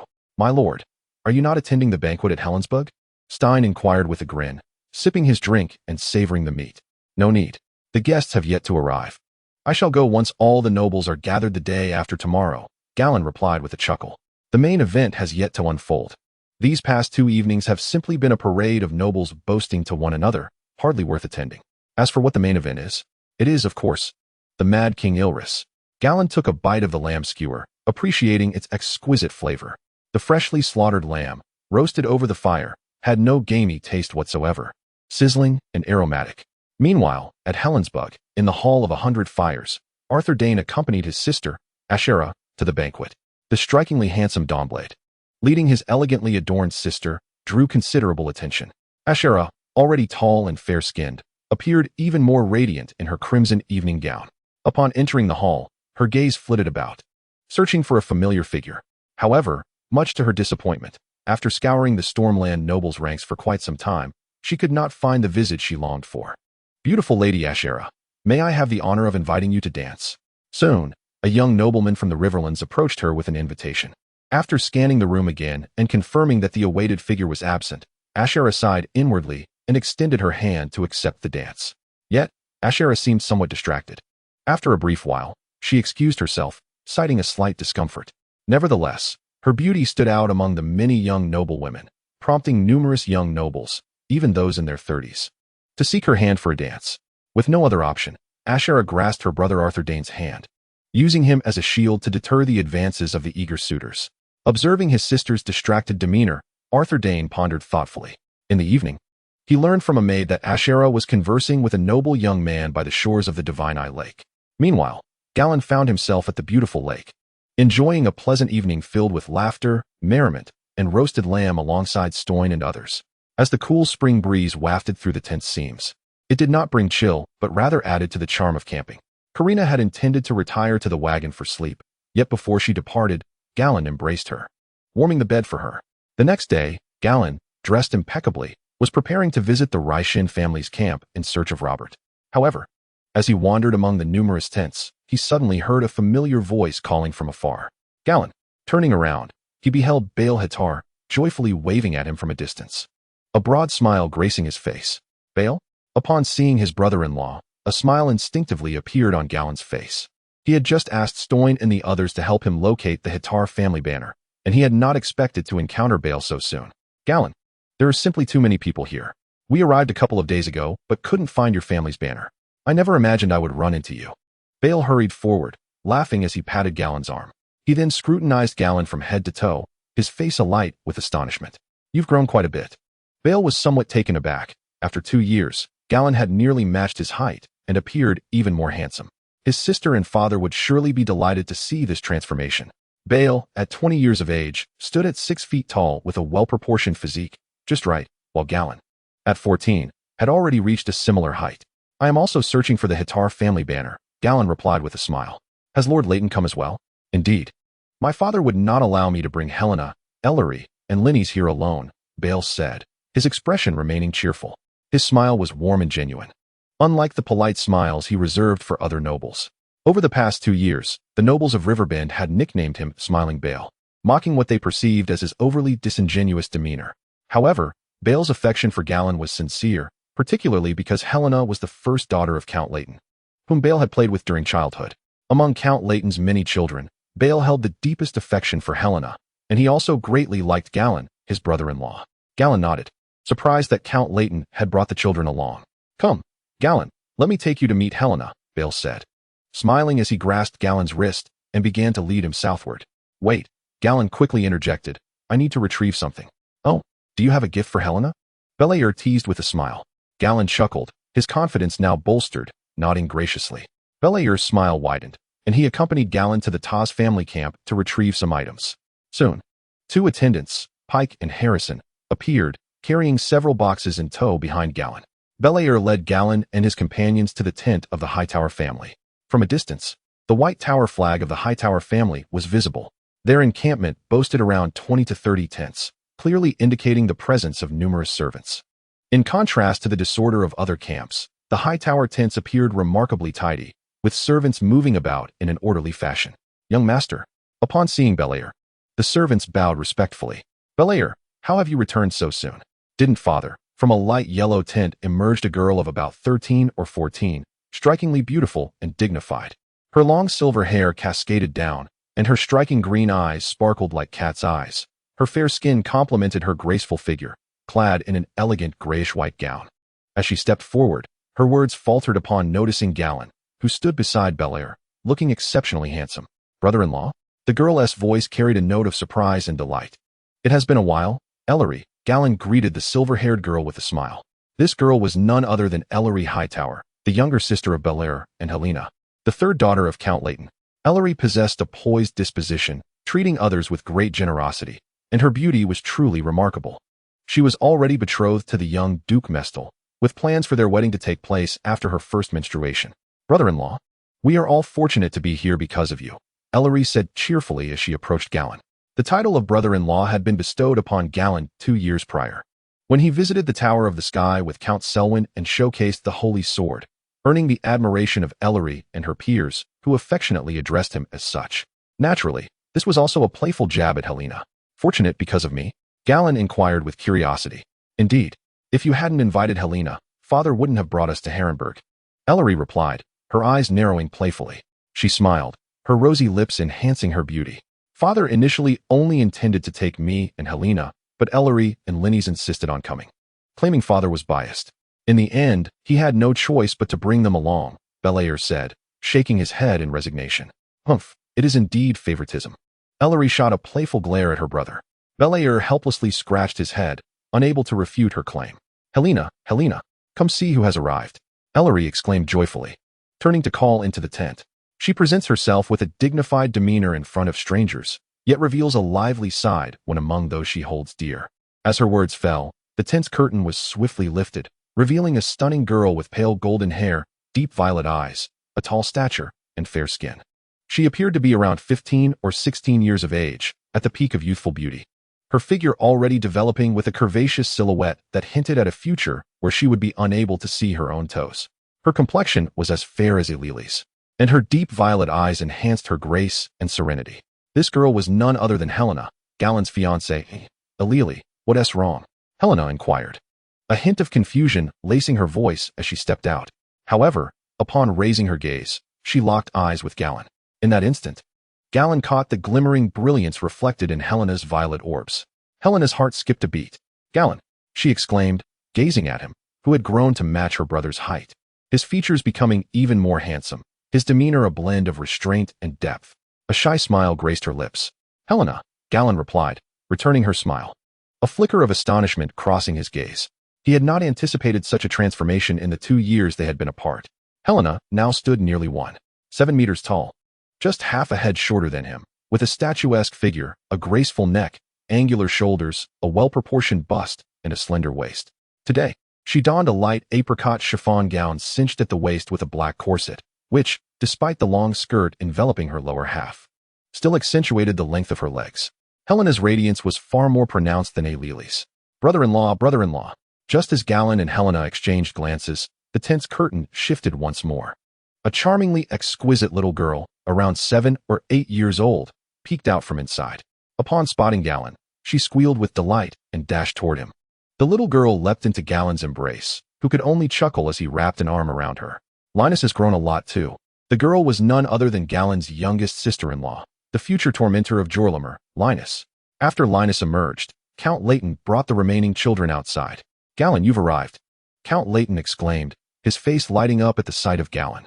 He had already selected suitors for several of his daughters, the most prestigious among them being Duke Mestiliel of Highgarden. However, among the suitors, he held Galladon in the highest regard, though Mestiliel was a duke. His character and capabilities paled in comparison to Galladon's. Count Leighton always felt that beneath Galladon's calm exterior lay the potential of a volcano. He believed Galladon possessed a formidable core, a conviction that solidified further upon witnessing Galladon's sacred sword. As the master of the old town, the Hyder family is privy to many secrets. He believes that the choice of the sacred sword, the Maiden of Justice, selecting Galladon must hold profound significance. Lord Leighton, Galladon said with a smile as he bowed to Count Leighton. Please, do come in. The Count personally lifted the curtain of the tent, welcoming them inside. The spacious tent, which could easily rival the size of a living room, was adorned with luxurious dorn carpets. In the center, 4 square wooden low tables were arranged to form a long table, surrounded by numerous round cushions made of wool. Once seated, Galladon retrieved a box and presented his meticulously prepared gifts to Count Leighton, as well as to Beeler, Ellery, and others. Each gift was unique, tailored to their individual preferences. For Count Leighton, he had prepared a pair of finely polished crystal glasses. The scholars of the realm had long since developed crystal lenses to assist in reading fine print. Akin to magnifying glasses, however, they had yet to conceptualize glasses designed to rest upon the nose. Having heard of Count Leighton's recent struggles with blurred vision, Galladon commissioned a craftsman who dedicated over half a year to create these exquisite crystal spectacles. The clarity of the lenses rivaled that of the finest glasses found on Earth, and the frame was crafted from pure silver, accompanied by a case meticulously polished from whalebone. For Beeler, he selected a pair of gloves made from shark skin, while for Ellery, he chose a handbag reminiscent of the Chanel style. For Linny's, he prepared a bracelet strung with an array of beautiful stones, including various gems, jade, turquoise, and amber. Count Leighton and the others were immersed in the delight of their respective gifts. Particularly, Count Leighton stared in astonishment as he opened the case for the glasses, momentarily taken aback before quickly grasping their purpose. Without any prompting from Galladon, he placed the glasses upon his face, and a look of shock washed over him. This, Count Leighton gasped, his chest rising and falling with disbelief. Galladon chuckled softly. For those struggling with nearsightedness or presbyopia, the first experience of clarity upon donning glasses is an indescribable joy. Count Leighton removed the glasses, then put them back on, repeating this action 3 times until he finally calmed the tumult of astonishment and elation within. Galladon, how did you conceive of this? Count Leighton asked, his face aglow with satisfaction. This gift was a perfect match for a bibliophile, for blurred vision is a torment to one who loves books. I had heard that your sight had been somewhat impaired of late, so I collaborated with Scholar Yamo to devise this solution. The inspiration came from the crystal lenses commonly used by scholars, Galladon replied. He deliberately added the title of Bachelor of Yamo to avoid appearing too extraordinary. You are quite thoughtful, remarked Count Leighton, feeling increasingly pleased with his son-in-law, Galladon. He further recognized Galladon's unique wisdom. Helena, what has your brother-in-law gifted you? Hurry and show us, exclaimed Count Leighton's 4th daughter, Denise, sitting to Helena's right, her face alight with curiosity and anticipation. Upon hearing her sister's words, Helena's cheeks flushed with embarrassment.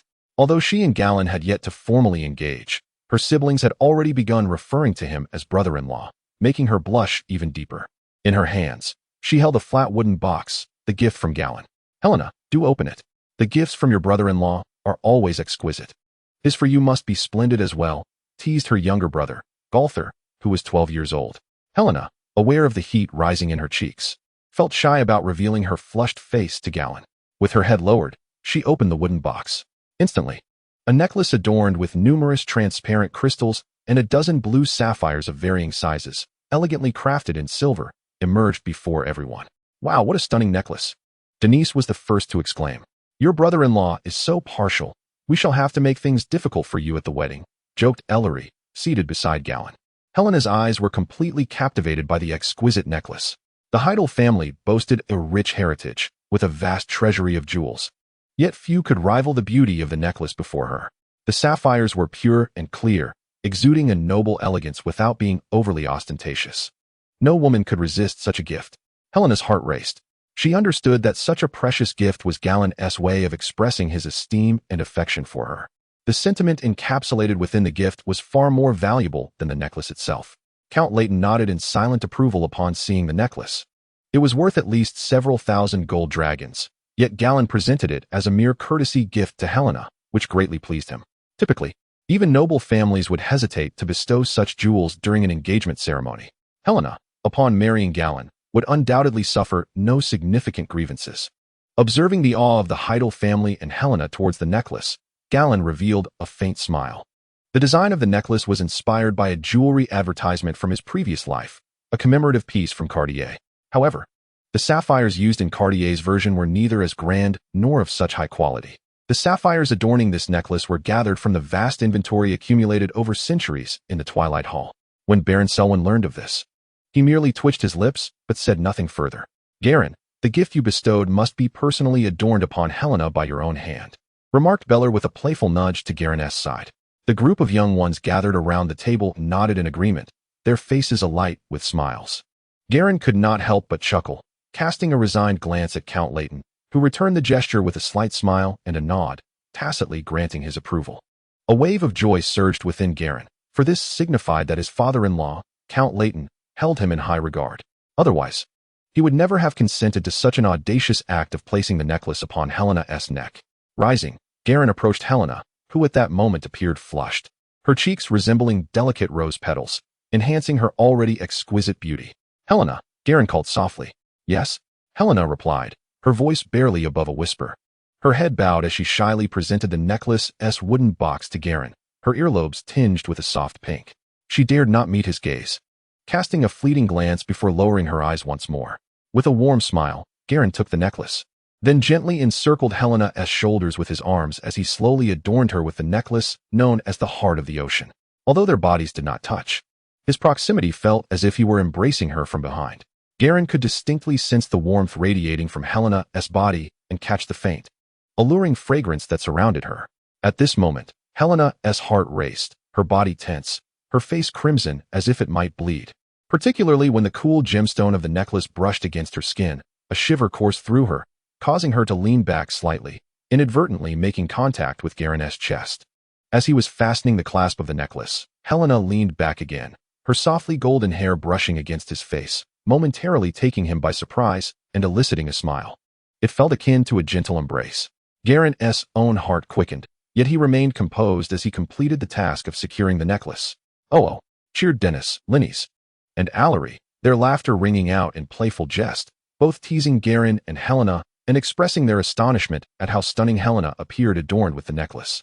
With her elongated neck and fair complexion, the necklace, resplendent with sapphires and transparent crystals, accentuated her elegance and grace, rendering her beauty truly unparalleled. Garen, too, was pleased with the outcome, feeling justified in the effort he had invested in recreating this exquisite piece. Though shy, Helena's heart brimmed with joy. From the moment she first laid eyes on Garen 4 years prior, she had been drawn to him. Their correspondence had gradually deepened her affections, and this meeting only served to elevate her admiration. Garen's appearance and demeanor perfectly aligned with her dreams of him, even surpassing her expectations.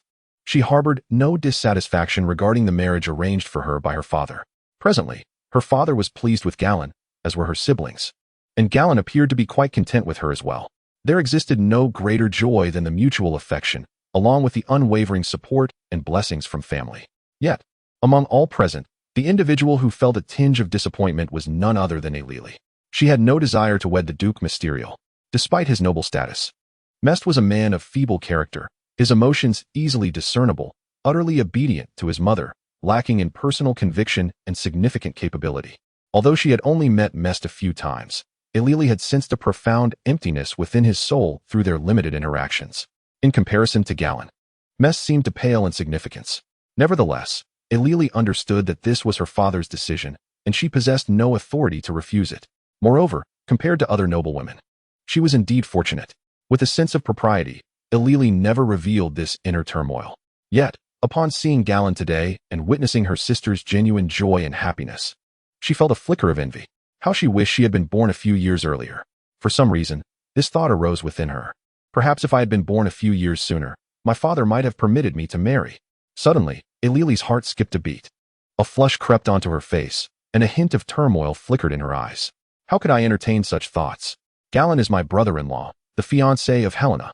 In a flurry, Ailili pinched her thigh, striving to dispel such notions from her mind.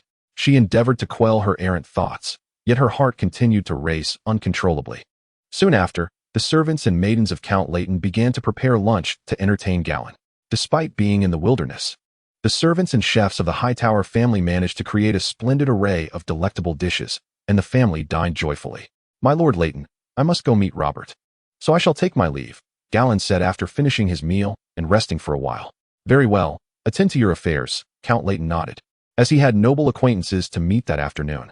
"By the way, my Lord Leighton," Galladon paused as he was about to depart. "What is it?" Count Leighton inquired. "May I invite Helena to the shores of the Lake of Divine Eyes this evening?" "Certainly, but ensure you return Helena at an early hour," Count Leighton replied with a smile before Galladon could finish his sentence. "Understood," Gallan replied with a grin as he took his leave. Compared to the gathering for a meal, he yearned for a moment of solitude with Helena. The weather was delightful. Spring was in full bloom, making it a splendid time for a date. After departing from the Hightower family's encampment, Gallan navigated through a sea of tents for quite some time before finally locating the stag banner of the Bayesian family. Gallan, you rascal, why have you only just arrived now? Upon their first encounter, Robert was utterly delighted to see Gallan, who, in turn, was slightly taken aback by the sight of Robert. It had been a considerable time since their last meeting, and Robert had grown to an impressive height of 2 meters. At just 19, he possessed a tall and statuesque physique, devoid of any excess flesh, and had begun to cultivate a brief beard, resembling a magnificent and robust stag. I arrived yesterday, but I opted not to attend the evening banquet at Harrenhal, Gallan remarked with a smile. You should have come to find me sooner, Robert replied, draping an arm over Gallan's shoulder. And Ned, is he not accompanying you? Gallan inquired. He is at the Stark encampment. His father has brought along Brandon, Lyanna, and Benjen, Robert explained, his tone softening considerably at the mention of Lyanna, his eyes narrowing with affection. It was evident that the prospect of frequently seeing Lyanna at the upcoming tournament brought him great joy. Gallan's expression turned peculiar. Poor Robert. Lyanna does not truly harbor feelings for you. She may soon find herself captivated by Rhaegar, he lamented silently, feeling a wave of sorrow for his friend. The anguish of loving a woman who is enamored with another man can be a devastating blow to a young man filled with vigor and self-importance. The chapter concludes here. Transitioning into Chapter 30, an appointment with Helena. Gallan lingered at the Baratheon encampment for half a day. He had hoped to engage Robert in conversation and perhaps a friendly contest, but the influx of visiting nobles was overwhelmingly abundant, forcing both he and Robert to engage in pleasantries with numerous dignitaries. As evening approached, Gallan finally managed to extricate himself from the throng. He made his way to the Hightower encampment, successfully arranging a meeting with Helena. As they departed, Aelary and others stood nearby, laughing and cheering them on. Come along, Helena, Gallan said with a smile, glancing at her flushed cheeks as they left the Hightower grounds. He then took her delicate hand in his. Helena's eyes widened in surprise, and before she could fully grasp the situation, she found herself being led through the narrow paths formed by the myriad of tents. Various commoners, nobles, and attendants passing by could not help but gaze at the enchanting couple in astonishment and admiration. Initially, Helena was too shy to lift her gaze, her heart racing and her calves trembling. However, she gradually acclimated to the situation, allowing Gallan to guide her. As they walked, the tents became less densely packed. Noticing that Helena was becoming more comfortable, with only her earlobes still tinged with red, Gallan slowed his pace, holding her hand and walking beside her. While Helena still felt a degree of shyness, unable to meet Gallan's gaze, the rapid beating of her heart birthed an indescribable thrill and sweetness within her. It was her first experience of being led by a boy's hand, as well as her inaugural date with Gallan. Simultaneously, it marked the first occasion where she found herself devoid of any family or attendants, immersed in an unfamiliar environment. These myriad factors imparted upon her a liberating sensation akin to that of a bird escaping its cage. Gallan, too, remained silent, wearing a gentle smile as he held Helena's hand, guiding her towards the Tarth family's encampment. Helena's hand was slender and soft, a delightful sensation to hold, and at times, a subtle fragrance wafted from her, carried by the breeze. After walking for a considerable distance, they finally arrived at the Tarth family's encampment by the shores of the Lake of Divine Eyes. Upon witnessing Gallan return with a stunningly beautiful and poised noblewoman, Stoyne, Various, and the others were left utterly astonished. The decorum among the nobility was quite strict. How could it be permissible for unmarried individuals to hold hands in public? However, they soon realized their concerns were unwarranted. She is Helena, my fiancée, and henceforth, your mistress. Gallan introduced her to the astonished assembly. His succinct introduction awakened Stoyne and the others from their stupor. Ah, greetings, Miss Helena, they stammered, their faces alight with admiration as they acknowledged her.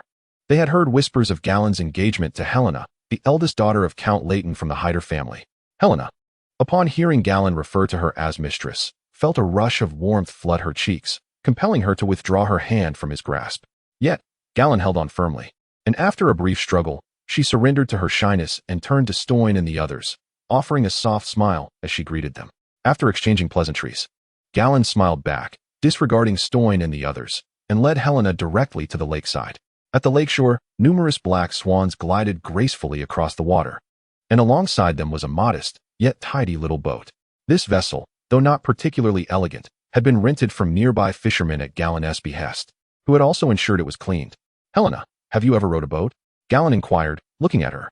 "No, but I have been on a small boat with Bale." Helena replied, gazing up at Galladon. The sun was dipping low in the sky, casting a warm orange shimmer across the clear waters of the lake, creating an exquisite scene accentuated by the presence of the black swans, and with few people around, she felt her tense body begin to relax. "Shall I take you to the center of the lake?" Galladon proposed with a smile. "Yes," Helena nodded in agreement. Thus, Galladon stepped into the boat, taking Helena's hand to assist her aboard.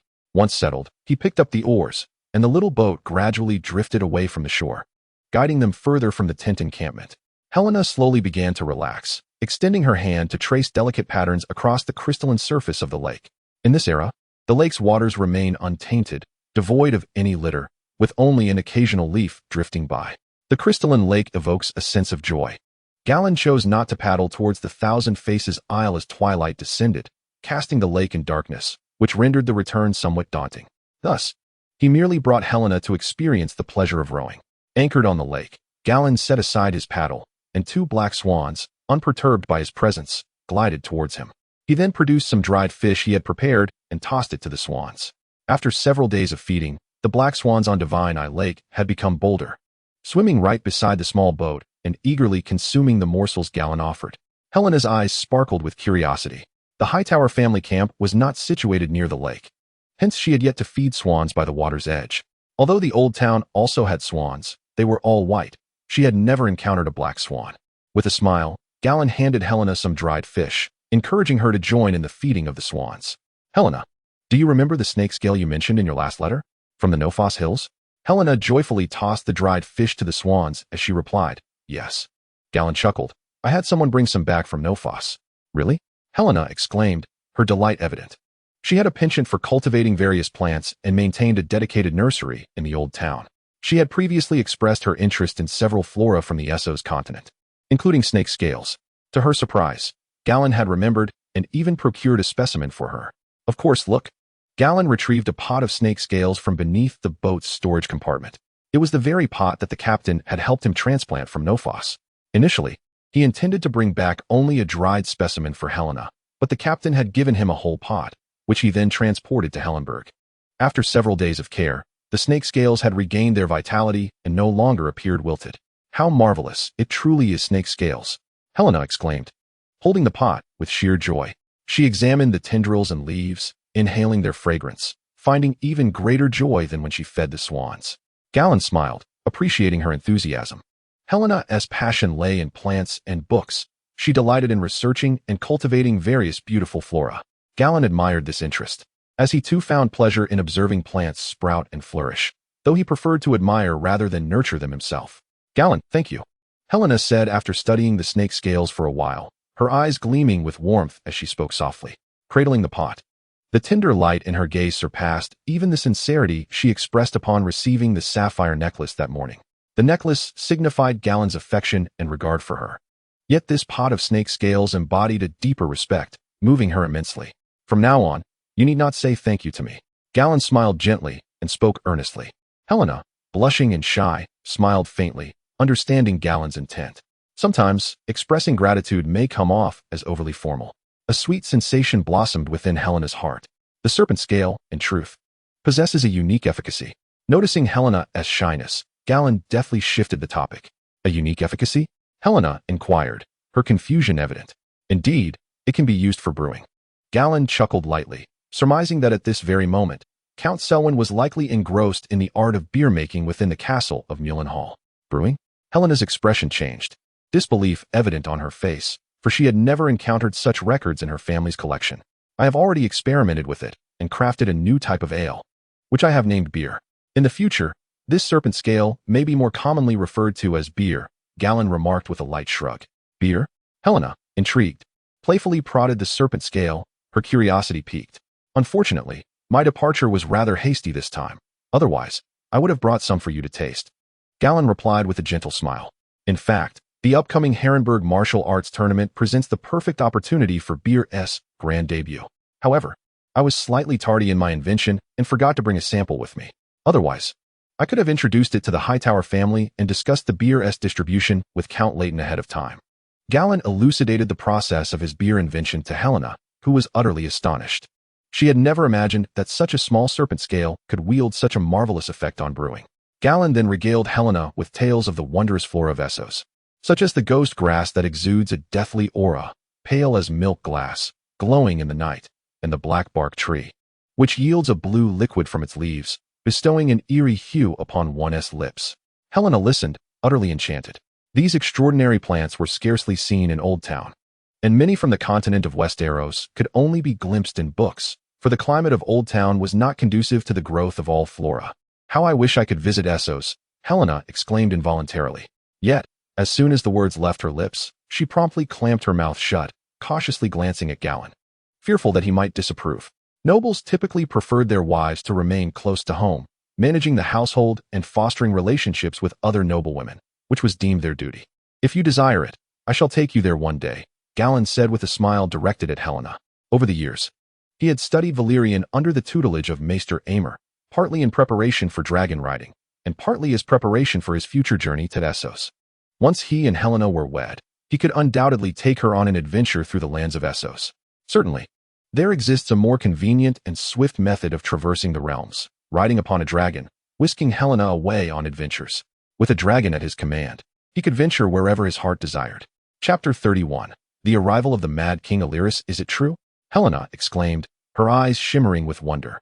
She had not anticipated Gallan's declaration. He was willing to escort her to the continent of Essos. Of course, you are my fiancée. How could I deceive you? Gallan chuckled softly, locking gazes with Helena, his tone calm, yet resolute. As she gazed into Gallan's deep azure eyes, Helena felt her heart race. The sun gradually sank beneath the horizon of the Divine Eye Lake, casting the sky into a dark blue hue, while the evening breeze enveloped her in a state of bliss. A profound sense of warmth and emotion enveloped her, making her feel incredibly fortunate to have encountered Gallan and to be his betrothed. The serene atmosphere instilled in her a strong sense of security, mingled with a hint of impulsiveness. To Gallan's surprise, Helena suddenly dove into his embrace. Instinctively, he wrapped his arms around her delicate back, the soft strands of her hair brushing against his fingertips, her form fragile and tender. After a moment of astonishment, a wave of joy and tenderness washed over him. He shifted his hold to cradle her waist, adjusting her into a more comfortable position upon his lap, enveloping her completely in his arms. Time seemed to stand still as the enchanting beauty nestled against him. Helena buried her face in Gallan's chest, her cheeks ablaze with warmth. Their bodies pressed together, and the warmth and unique scent emanating from him left her dizzy, igniting a fervor within her heart. A rush of heat surged forth, cascading throughout her being, akin to countless tiny stars bursting into bloom within her, intertwining sweetness and exhilaration, causing her heart to race. After a moment, Gallan noticed his breath becoming somewhat labored. Helena's beauty and form rivaled that of the most exquisite women from his past life, making it difficult for him to remain composed, particularly as one hand caressed her slender waist while the other gently traced her delicate face. His internal restlessness became ever more palpable. Helena, Gallan murmured softly, his voice husky, as he tenderly lifted her chin with his right hand. Helena finally emerged from her timid demeanor, blushing as she raised her gaze to meet his. However, to her astonishment, the moment she lifted her face from his chest, Gallan leaned down. Their kiss lingered, stretching into eternity until the last glimmer of the sun was swallowed by the Divine Eye Lake. Stars twinkled across the deep blue sky, and on the tranquil lake's surface, only the sound of their heartbeats and breaths remained, intertwined in the embrace of the night. Helena, do you have any wishes? Gallan inquired, encircling her in his arms, a smile gracing his lips as he whispered near her ear. Helena, breaking away from Gallan's embrace, pondered, a wish? Indeed, I possess a unique method for making wishes. Gallan chuckled, releasing his embrace on Helena, and with a glimmer of mischief in his eyes, retrieved 2 small lanterns crafted from paper from the back of the small boat. These were the sky lanterns he had meticulously prepared beforehand. Apart from participating in the tournament, his ulterior motive was to meet Helena, a rendezvous he had thoughtfully orchestrated. The noble girls of Westeros, untouched by the customs of Earth, would undoubtedly be left in awe by this charming display. Gallan handed Helena a torch to illuminate their surroundings, followed by a quill made from goose feather. Helena, let us inscribe our wishes upon these slips of paper and affix them to these lanterns. Very well, she replied softly, Her curiosity piqued as she accepted the quill. Her heart was wholly captivated by Galladon, and she was eager to comply with his every request. Before long, Galladon had penned his wish, and Helena soon followed suit. "You mustn't peek. Affix your own wish to the lantern," Galladon chuckled as he adhered his note. "All right." Helena mimicked his actions, placing her wish upon the sky lantern. With her nestled against him, Galladon ignited the two lanterns. As they gently swayed and ascended from his hands, Helena gasped softly, instinctively covering her mouth. Her eyes shimmering with wonder. Galladon, smiling, drew her closer, and together they gazed as the lanterns soared higher, drawing near to the myriad stars above. Slowly, Helena lowered her hands, gripping Galladon's arm tightly, lost for words. She could hardly fathom that Galladon had the power to send those paper lanterns into the heavens. As Galladon rowed the boat back to shore, they found Stoyne and others had thoughtfully set up a bonfire on the lakeside. They had shown great foresight, bringing an abundance of fresh ingredients, including lamb, beef, and 2 chickens freshly procured from local farmers, all skewered and roasting over the flames. In addition to the skewers, they had prepared 2 pots of soup and arranged a plethora of fruits by the bonfire.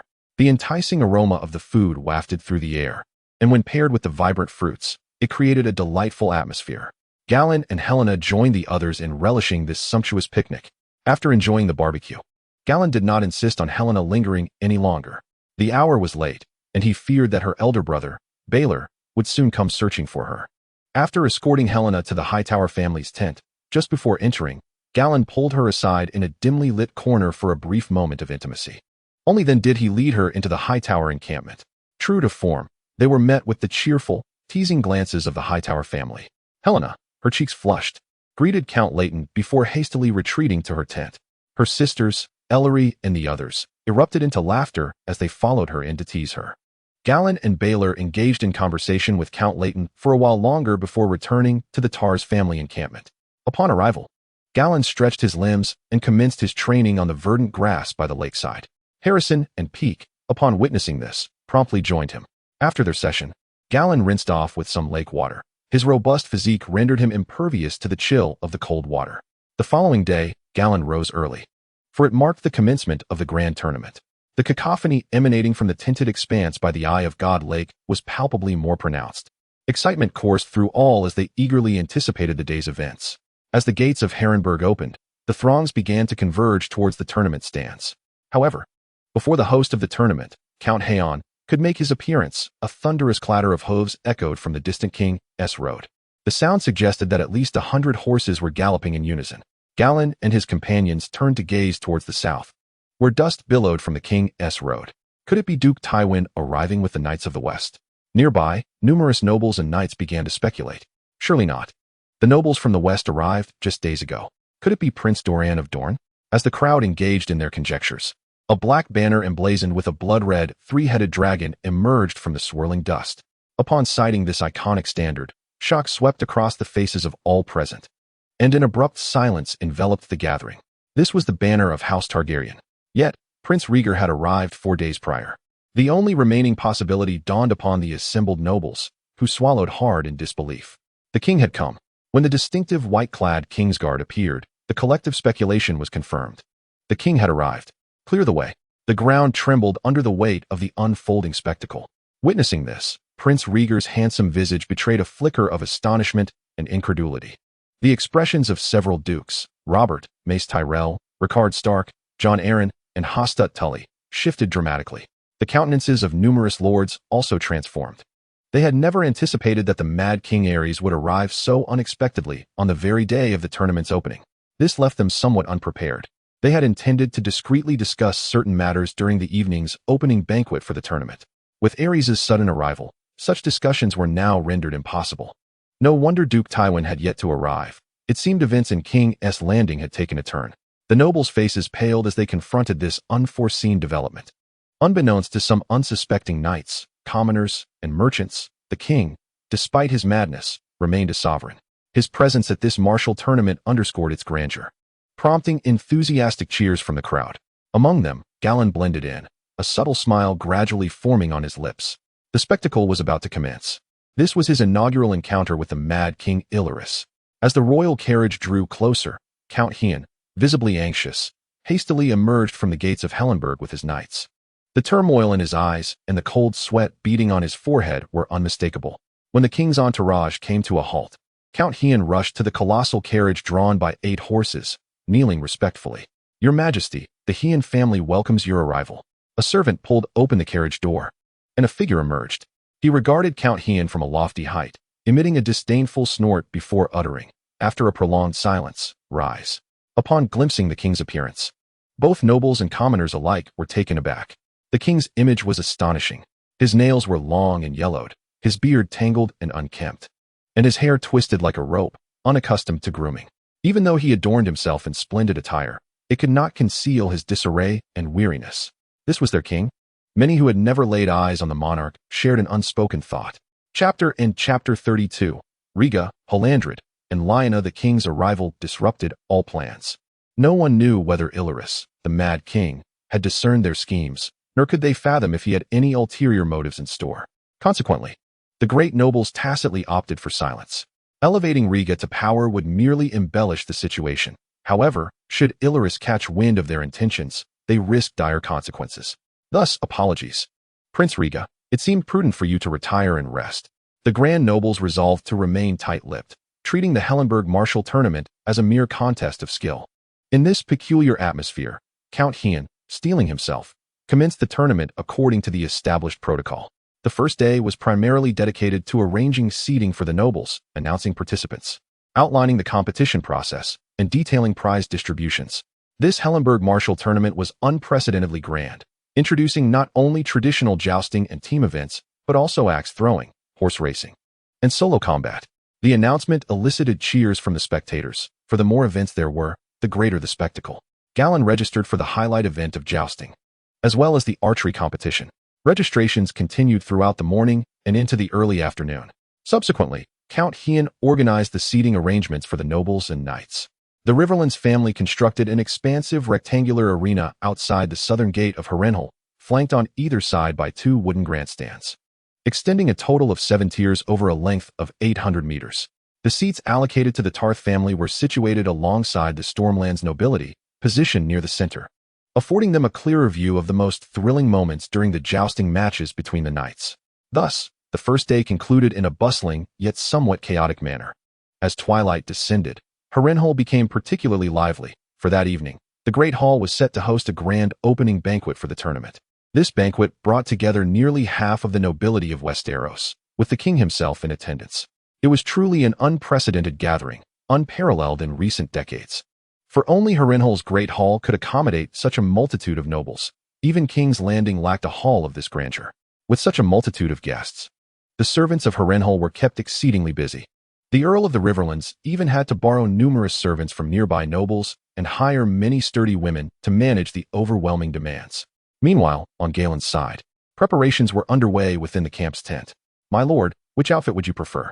asked Karina, as she sifted through the garments in the spacious tent. "Something simple," Galen replied, as he was not fond of overly extravagant attire. After a moment's contemplation, Karina selected an outfit and held it up for his approval. She had chosen a white linen shirt paired with a deep blue velvet coat, adorned with exquisite silver swirls, exuding a touch of noble elegance, complemented by black linen trousers. "That will do," Galen nodded in agreement. He opted not to bathe in the room provided at Harrenhal, instead choosing to cleanse himself in the pristine waters of the Lake of the Gods, unperturbed by the chill.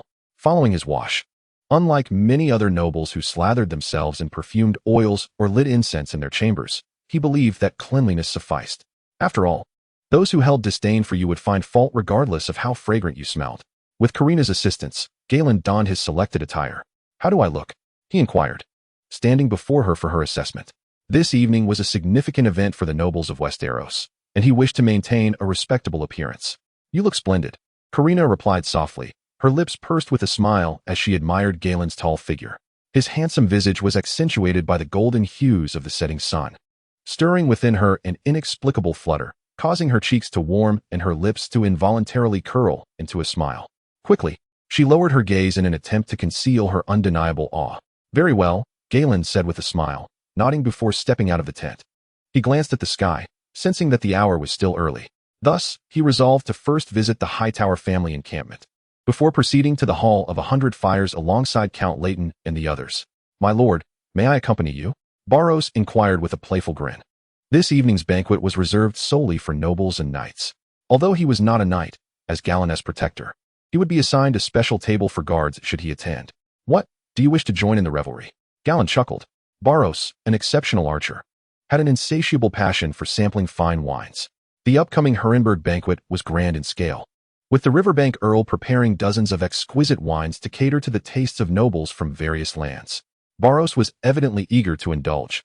I can only bring 2 guards inside. You should discuss with Stoyne and Salio, Galladon remarked, glancing towards them. Then I shall refrain from attending. Barros, you go ahead. Salio responded with a smile, raising his hand. Hailing from Bravos, he preferred the sour wines and rum of his homeland, and had little affection for the wines of Westeros. Thus he was content to let Barros seize the opportunity. Good brother. Barros instantly gave Salio a thumbs up, beaming widely. Let us proceed. Galladon said once they had reached a consensus. He departed the encampment with Stoyne and Barros.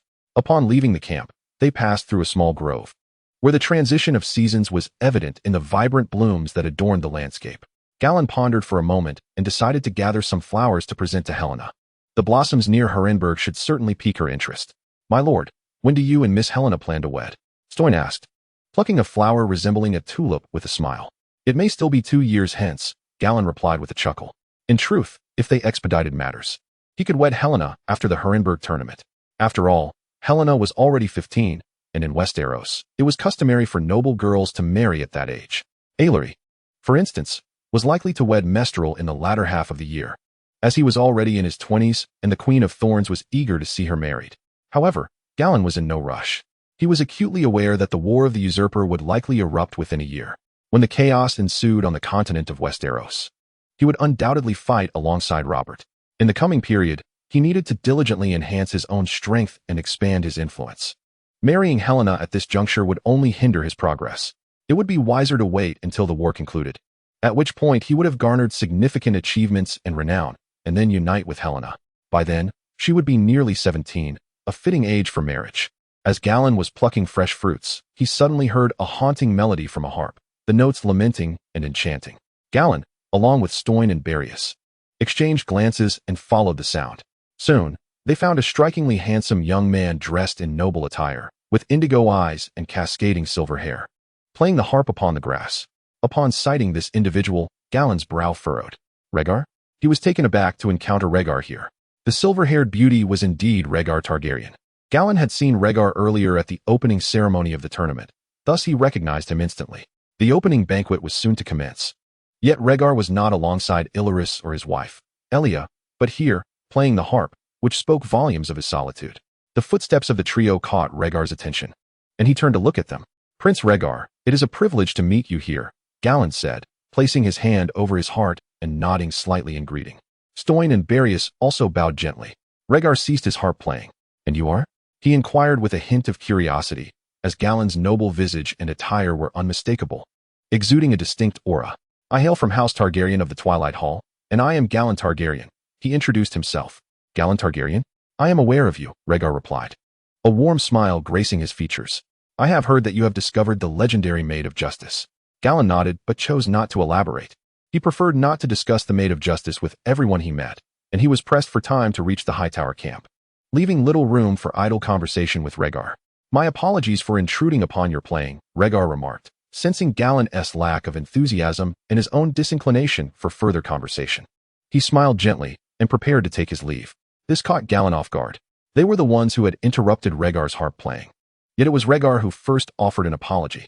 After all, he was a prince. Such politeness was rather unusual. As a prince, with King Illyris in such a deranged state, not resembling a ruler, many of the great nobles of Westeros harbored grievances, secretly wishing to elevate Rhaegar to power. Yet Rhaegar had often shown indecision, repeatedly yielding.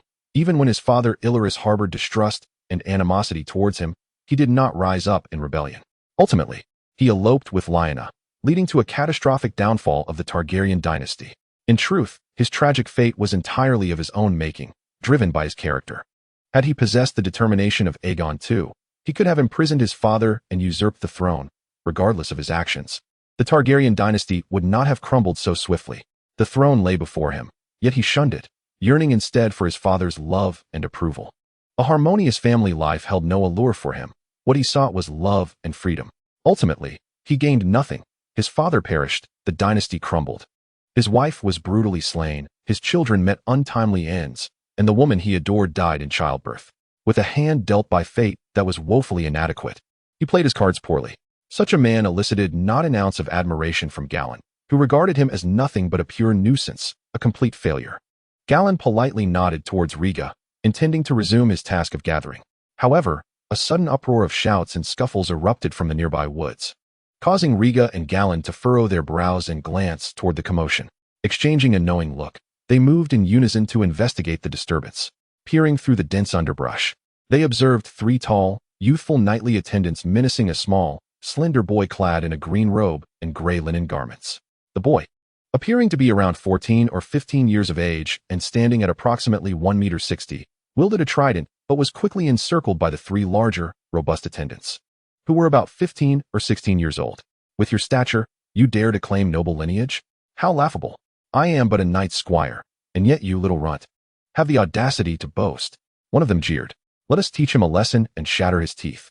The 3 attendants wore malicious grins as they exploited their size and numbers, swiftly disarming the boy and pinning him to the ground.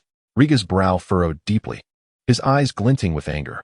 He cast a glance at Galladon, taking a step forward, determined to intervene on behalf of the small boy. Yet, Galladon regarded the 3 attendants with an expression of peculiar interest. Is that Holloway? He suddenly realized, understanding why he had chanced upon Riga. Just as Riga was about to advance, a clear, ringing female voice pierced the air. Stop, you ruffians! Who gave you the audacity to bully Holland? Riga halted in his tracks, and Galladon turned toward the source of the voice. Emerging swiftly from the shadows of the southwestern woods was a tall, athletic figure. A striking girl, her deep brown curls cascading over her shoulders, exuded a wild spirit. Her delicate features, with gray-blue eyes that radiated defiance, a prominent nose, and soft yet resolute lips, were captivating. Standing approximately 1.70 meters, she wore a fitted leather top and trousers that accentuated her lithe, yet curvaceous form. As she burst from the thicket, she deftly unsheathed the sword from her waist, a blunt, unsharpened blade typically reserved for training and tournaments. Upon recognizing her, Galladon understood immediately. She was Lyanna, the sister of Eddard Stark and the lifelong betrothed of Robert Baratheon. The 3 knightly attendants momentarily froze at the sight of Lyanna. Though wild in demeanor, her beauty and smooth skin set her apart from the common peasant girls, and her presence commanded attention. Moreover, her speech was imbued with such fierce intensity and unyielding confidence that she bore no resemblance to an ordinary girl from a humble background. An unsettling sensation stirred within them, prompting the thought that this girl could possibly be of noble descent. If she truly belonged to the aristocracy, the 3 knightly attendants exchanged furtive glances, a burgeoning desire to retreat taking root in their hearts. Their act of ganging up on someone 3-to-1 was already a disgraceful endeavor. Should this escalate and attract the attention of their knightly lord, they would undoubtedly face severe repercussions. Lyanna, however, paid no heed to the inner turmoil of the 3 knights. Enraged, she brandished her sword and charged at them, launching a fierce attack. Although she was a girl, her swordsmanship was remarkably sharp. In mere moments, she caught the 3 attendants off guard, and despite their retaliatory attempts born of pain and anger, they found themselves unable to lay a finger on her. Witnessing Lyanna's prowess, the 3 knights grew increasingly alarmed. A girl with such skill could only originate from a noble family, perhaps even a grand one. Realizing this, they immediately scattered in retreat. Humph! As the 3 knights fled, Lyanna let out a huffy snort, turning back to assist Holloway, who lay on the ground. Holland, are you all right? Cough. I'm fine. Thank you. Lyanna, Holloway replied, his face contorted with pain, a glimmer of defeat in his eyes. This journey to Harrenhal had left him feeling despondent and inadequate. His height was frequently mocked, and his appearance and demeanor often attracted disdainful glances from other nobles. He had not anticipated that, despite clearly revealing his identity, he would still be scorned and assaulted by the 3 attendants. An overwhelming sense of malice enveloped him. Compared to the dreariness of Greywater Watch, the outside world seemed far darker. You're bleeding. No, I must take you to receive treatment, Lyanna exclaimed anxiously after inspecting Holloway's injuries. Lyanna, why do you want to help me? Holloway stammered, seemingly unaccustomed to her concern. You are my father's vassal, naturally. I must protect you, Lyanna replied, her gaze fixed firmly upon him, as if the matter were self-evident. But there are no buts. I'm taking you to my wolf den. With a slight smile, Lyanna helped Holland Reed to his feet and led him towards the woods in the southwest. Lyanna, with her impetuous nature, swiftly guided Holland Reed out of Galland's sight. As her figure vanished, Galland turned to glance at Rhaegar, who likewise wore an expression of surprise as he observed Lyanna's departure. Goodness, the wheels of fate are turning, Galland mused, shaking his head. Let it be. Littlefinger speaks the truth. Chaos is a ladder. If you Targaryens do not act foolishly, how will I ever progress? With a faint smile, Galland offered no further greeting to Rhaegar and departed. Stoyne and Ballas followed their young master without hesitation. My lord, it seems the individual we just encountered hails from the north, Stoyne remarked, approaching Galland. Indeed, that girl belongs to House Stark, Galland replied. House Stark? The daughter of Duke Rickard, Lyanna? Stoyne was momentarily taken aback, not expecting the girl to possess such a notable lineage. She certainly has a strong personality, Ballas chuckled. Indeed. She is quite characterful, Galland nodded. Lyanna's demeanor could be likened to that of Arya, possessing a charm and romanticism that Arya lacks, yet also embodying Arya's combat prowess and audacious spirit. However, Galland harbored no particular interest in Lyanna. She resembled a spirited heroine from an epic tale, radiating energy and charisma in this comfortably medieval world, much like a uniquely exquisite blossom. Yet, no matter her virtues, they could not overshadow her recklessness. Galland detested individuals lacking caution. He abhorred those who failed to consider the consequences of their actions, causing turmoil for those around them, particularly for family, friends, and allies. Lyanna was clearly one of those individuals. While Galland could comprehend her elopement with Rhaegar, given Duke Rickard's character, he would undoubtedly have disapproved of her breaking off her engagement with Robert. She could have at least communicated her intentions before or after her departure. A simple acknowledgement of her elopement with Rhaegar would have sufficed. Even if her family were furious, they could have understood the situation and supported her. Instead, she fled with Rhaegar, even concocting a tale of abduction. What was the meaning of this? Was she intent on causing her family distress? Was she afraid of igniting chaos? It could be argued that Lyanna bore significant responsibility for the deaths of Duke Rickard and Brandon Stark. Though undeniably captivating, she possessed grave flaws. For such a woman, Galland wished only to maintain his distance. End of chapter 33. Boys, you seem a bit green. Galland, accompanied by Stoyne and Ballas, arrived at the Hightower family's encampment to present the freshly gathered offerings to Helaena. Following this, he joined the Hightower family in proceeding to the Great Hall. The Great Hall was utterly overflowing that evening, with over 1,000 individuals present, the majority being nobles, while the remainder comprised renowned knights participating in the tournament. 9 lengthy tables, each over 20 meters, were arranged within the hall, alongside numerous smaller tables. Even these smaller tables could accommodate 20 people at once. The center of the Great Hall was cleared to serve as a dance floor for the noblemen and women. Upon arriving, Galland separated from the Hightower family, as he, being a noble from the Stormlands, was obliged to sit at the same long table as Robert, his liege lord.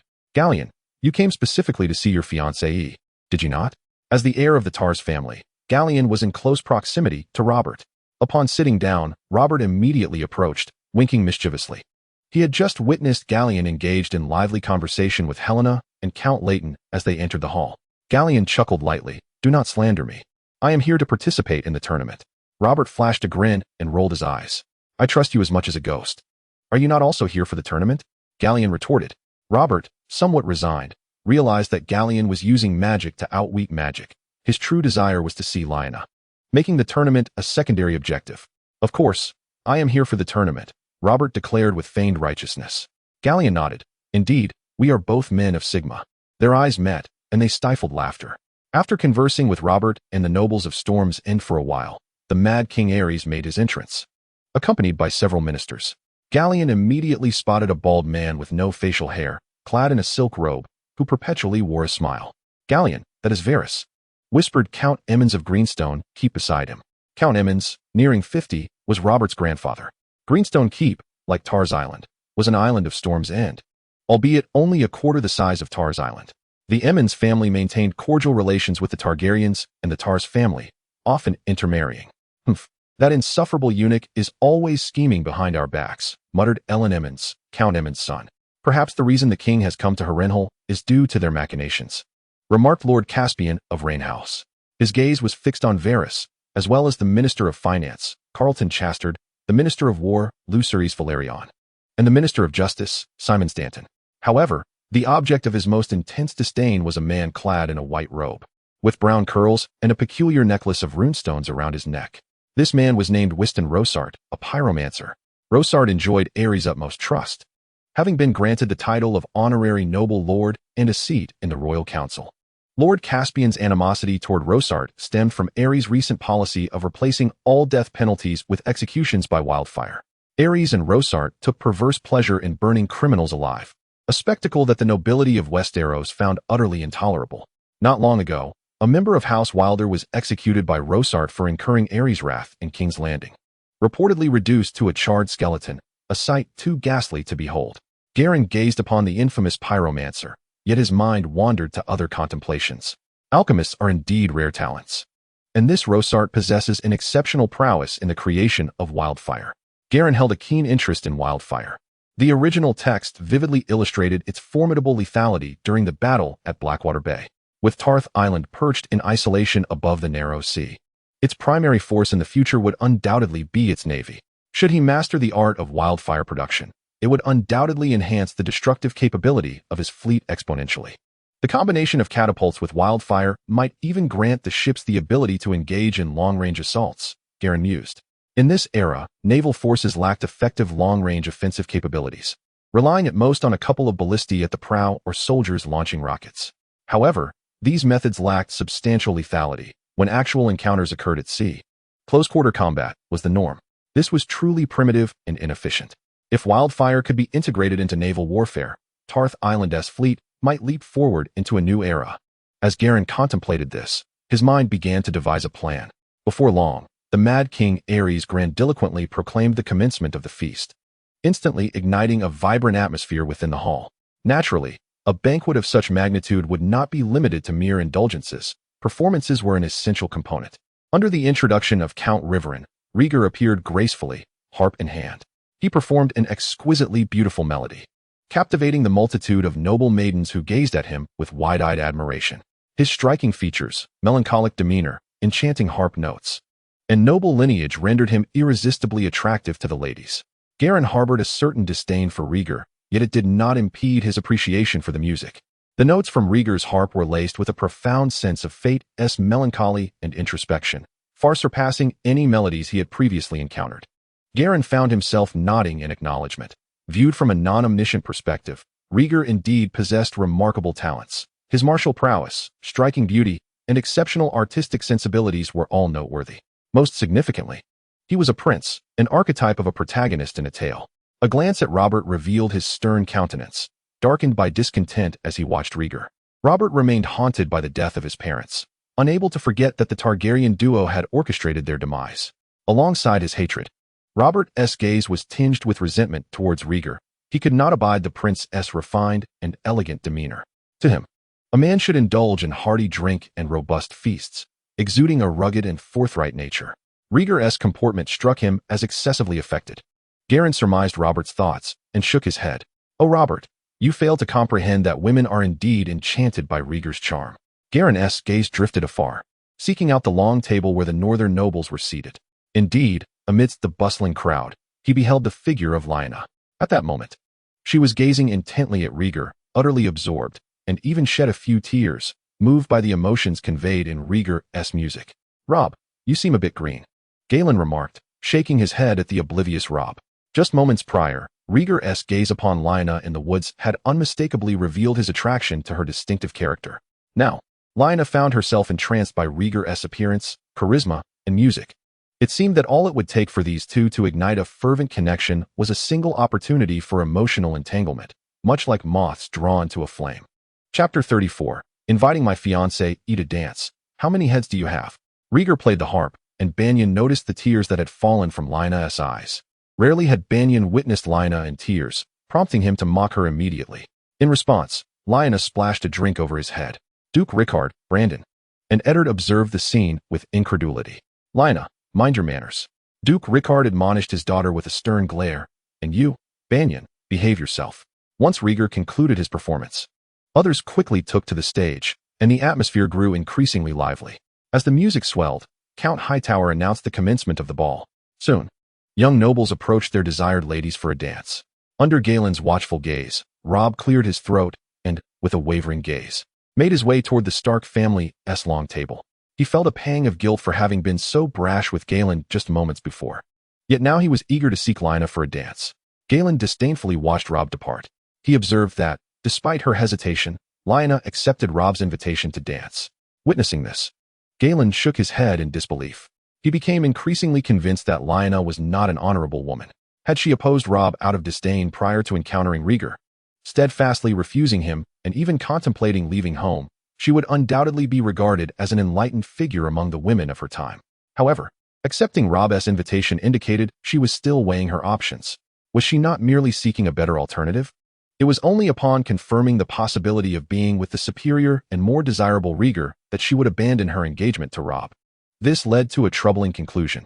Had Rhaegar not appeared, she would likely have suppressed her dissatisfaction with Robb and proceeded to marry him. A true epitome of irony. Galen chose to divert his attention from Robb and Lyanna, rising to approach the long table where the nobles of the Reach were seated, intending to invite Helaena to dance. Yet, as he neared the seat of House Hightower, he sensed that the atmosphere was amiss. Earl Leighton, Beller, and Ellery regarded a man standing beside the long table, adorned in splendid attire. This gentleman, approximately 27 or 28 years of age, possessed chestnut hair and a handsome visage, slightly bowing as he wore a warm smile, seemingly extending an invitation to Miss Helaena. "Dearest Miss Helaena, may I have the honor of inviting you to dance the first waltz?" The dashing and debonair nobleman inquired, his gaze fixed upon Helaena. "My apologies, esteemed Count Lagverson. I am feeling rather unwell this evening and would prefer not to dance," Helaena replied, a hint of regret in her tone. This man was none other than Marco Lagverson, the lord of the Seagull town and head of the Lagverson family. "Miss Helaena, allow me to lead you gracefully around the dance floor. I assure you, it will not prove uncomfortable," Marco Lagverson persisted, maintaining his customary smile. Recently widowed, he was on the lookout for a new wife and had gathered information on numerous noble ladies, concluding that the most advantageous choice would be one from the Hightower family. Helaena, at the prime age for marriage and possessing extraordinary beauty, was indeed a most satisfying prospect, prompting him to approach her for a dance as the ball commenced. Earl Leighton furrowed his brow but remained silent, recognizing that the other gentleman's standing was equally esteemed and that it was customary for one to invite a lady to dance. Just as Helaena was about to decline, Galen approached. "I beg your pardon, Helaena, for keeping you waiting," he said, stepping decisively past Marco to stand before Helaena. Extending his hand, Marco Lagverson looked at Galen in surprise, not expecting anyone to act in such a manner. Simultaneously inviting the same noble lady was akin to a public affront. As the Count of Seagull Town, home to the largest port on the eastern coast of Westeros, aside from King's Landing, he found it astonishing that someone would dare to do so. His smile faltered, revealing a flicker of indignation in his eyes. Helaena glanced between Galen and Marco Lagverson, concerned that Galen's actions might provoke the latter. However, Galen stood firm, his hand still outstretched, showing no signs of retreat or desire to alleviate the tension. After a brief hesitation, she reached out her hand and took Galen's. Helaena rose, and Galen led her toward the center of the ballroom. She cast a sidelong glance at Marco Lagverson, remaining silent. The situation felt awkward. Having just expressed her discomfort to decline Marco's invitation, she now accepted Galen's, creating a contradiction. As they brushed past Marco Lagverson, Galen chose to ignore him entirely, not even glancing in his direction. As they entered the throng of dancers, Helaena felt the weight of the moment. While Marco Lagverson's face oscillated between shades of blue and red, his body rigid with tension, he turned to Earl Leighton, furrowing his brow, eyes burning with unspoken fury. Seeking an explanation, "Earl Ragverson, the gentleman you just met is my sister's fiancé," Bale explained, thus providing Ragverson with a graceful exit. "Ah, I see. My apologies for my abruptness. I did not mean to intrude." Marco Ragverson forced a stiff smile and turned to leave. After his departure, Earl Leighton could not help but shake his head in disbelief. What audacity, to harbor intentions towards my daughter. Earl Leighton remained silent throughout, tacitly allowing Helaena and Galen to confront Marco Ragverson, for he was acutely aware of how Ragverson's previous wife had met her demise. This man had poisoned his spouse merely because her family had failed to engage in a trade alliance with him. He fancied himself discreet. Yet such matters could not escape the keen eyes of the Hightower family. "Father, brother-in-law, do you think the Ragverson family will seek revenge? I have heard that Marco is not one to be trifled with." Ellery expressed her concerns. Earl Leighton smiled faintly and shook his head, remaining silent. What could revenge amount to? At worst, there might be minor trade disputes between Seagull Town and Tarth Isle. "Galen, having dared to disregard Ragnarsson, was evidently unafraid of any potential retaliation, rendering such worries unnecessary. Should the Ragnarsson family prove obstinate and insist on making a grand affair out of this trivial matter, he would not hesitate to join forces with Earl Selwyn to impose sanctions on Seagull Town. Gallan, might we offend the Ragnarsson family with our actions? Helena whispered softly as she danced closely with Gallan. Fear not, the Ragnarsson family is of little concern, Gallan replied with a gentle smile. The War of the Usurpers was on the verge of igniting. In the original tale, the Ragnarsson family of Seagull Town was the first to unfurl the banner of the Loyalists, openly defying Jon Arryn and Robert, only to ultimately meet their demise at Robert's hands. Thus, Marco Ragnarsson was akin to a grasshopper post-harvest, with little time left to leap. Should he prove obstinate, Gallan would not shy away from personally delivering justice upon his head. Helena hesitated, for the Ragnarsson family wielded considerable influence in the Vale and throughout Westeros. Seagull Town was the largest trading port in the Vale and a crucial hub for trade between Westeros and the free cities of Braavos and Pentos. If Marco Ragnarsson truly sought revenge, it could bring forth significant complications. Focus on dancing. Such matters are for your husband to ponder. Your only concern should be to remain as beautiful as ever, Gallan gently remarked, exerting a slight pressure on Helena's slender waist as he spoke near her ear. His actions, if directed towards another noblewoman, would undoubtedly be deemed offensive. However, as Helena was his betrothed, it was merely flirtation. Helena shivered, her cheeks flushing rapidly. End of chapter 35. Eilis, I want to make a big splash. For the nobility, balls and socializing are far more captivating. However, for many knights, children, and their guardians, the exquisite cuisine, fine wines, and the grand atmosphere were the most exhilarating aspects of the evening. Gallan held little interest in the culinary delights and beverages. He and Helena primarily engaged in dance, as there were limited opportunities for open hand-holding or even a half embrace. When fatigue set in, he led Helena to the long table to savor the delicacies, even encouraging her to sample a few varieties of wine. After indulging in some drinks, Helena's cheeks held a lingering blush, her gaze becoming increasingly dreamy and enchanting. Gallan twirled her gracefully across the dance floor, their movements gentle, their whispers intimate, and their connection deepening rapidly. In stark contrast to the harmony shared between Gallan and Helena, Robert found himself in a more disheartening situation. After dancing the first waltz with Lyanna, she no longer accepted his invitations to dance, instead choosing to engage in conversation and drink with others at the Stark family's long table. Facing the Duke of Ricard left Robert feeling somewhat intimidated, and he hesitated to linger there, attempting to strike up a conversation with Lyanna. Feeling a touch of gloom, he returned to his seat, where he began a drinking contest with the knight known as Ser Lomas, who bore a skull and kiss emblem. The nobles from Storm's End joined in raucously, even placing bets. Amidst the lively atmosphere, the long table occupied by the Dornish nobles appeared somewhat subdued. The Dornish, with their distinct skin tones and customs, felt conspicuously out of place among the other Westerosi nobles and knights. Both groups experienced a sense of unease, particularly with the notorious Red Viper present, a man despised by the Westerosi for his treacherous tactics during tournaments. Among the Dornish nobles, a girl with dark hair and violet eyes seemed particularly despondent. This girl was none other than Ashera Dane, whom Gallan had encountered by the lake just days prior. Ashera held her wineglass, her gaze subtly drifting towards the dance floor where Gallan was intimately dancing with Helena. Her expression was complex, tinged with a hint of disappointment. Since entering the Great Hall, she had eagerly anticipated a reunion with Gallan, but now it seemed he had forgotten her, lost in the company of the beautiful girl. What was she daydreaming about? After finally escaping the multitude of chatting nobles and the invitations to dance, Arthur Dane, the Sword of the Morning, took a seat beside his sister. Keenly perceptive, he followed Ashera's gaze and quickly spotted Gallan. Seeing Gallan dancing with a tall, fair-skinned beauty, Arthur couldn't help but shake his head. Ashera, that young man from House Tarly already has a fiancée, he remarked slowly. Ashera froze momentarily, her ears flushing with warmth. She had not anticipated her feelings would be discerned by her brother, especially since she had never confided in anyone. She felt a bit stiff, embarrassed, yet simultaneously shocked. A fiancée? Arthur Dane nodded, lifting his glass to savor a sip of the exquisite wine from Chinting Island. The lady with whom he had just danced was Miss Hylena, the eldest daughter of Count Leighton. The enchanting lavender eyes of Miss Hylena dimmed slightly. The Hylar family boasted a long and illustrious history, rich in heritage, a legacy that even the Dane family could scarcely rival. Moreover, Helena's beauty and figure were undoubtedly exceptional. perhaps even surpassing his sisters. The closeness between Galladon and Hylena was evident, revealing a deep affection between them. Arthur felt a twinge of pity for his sister.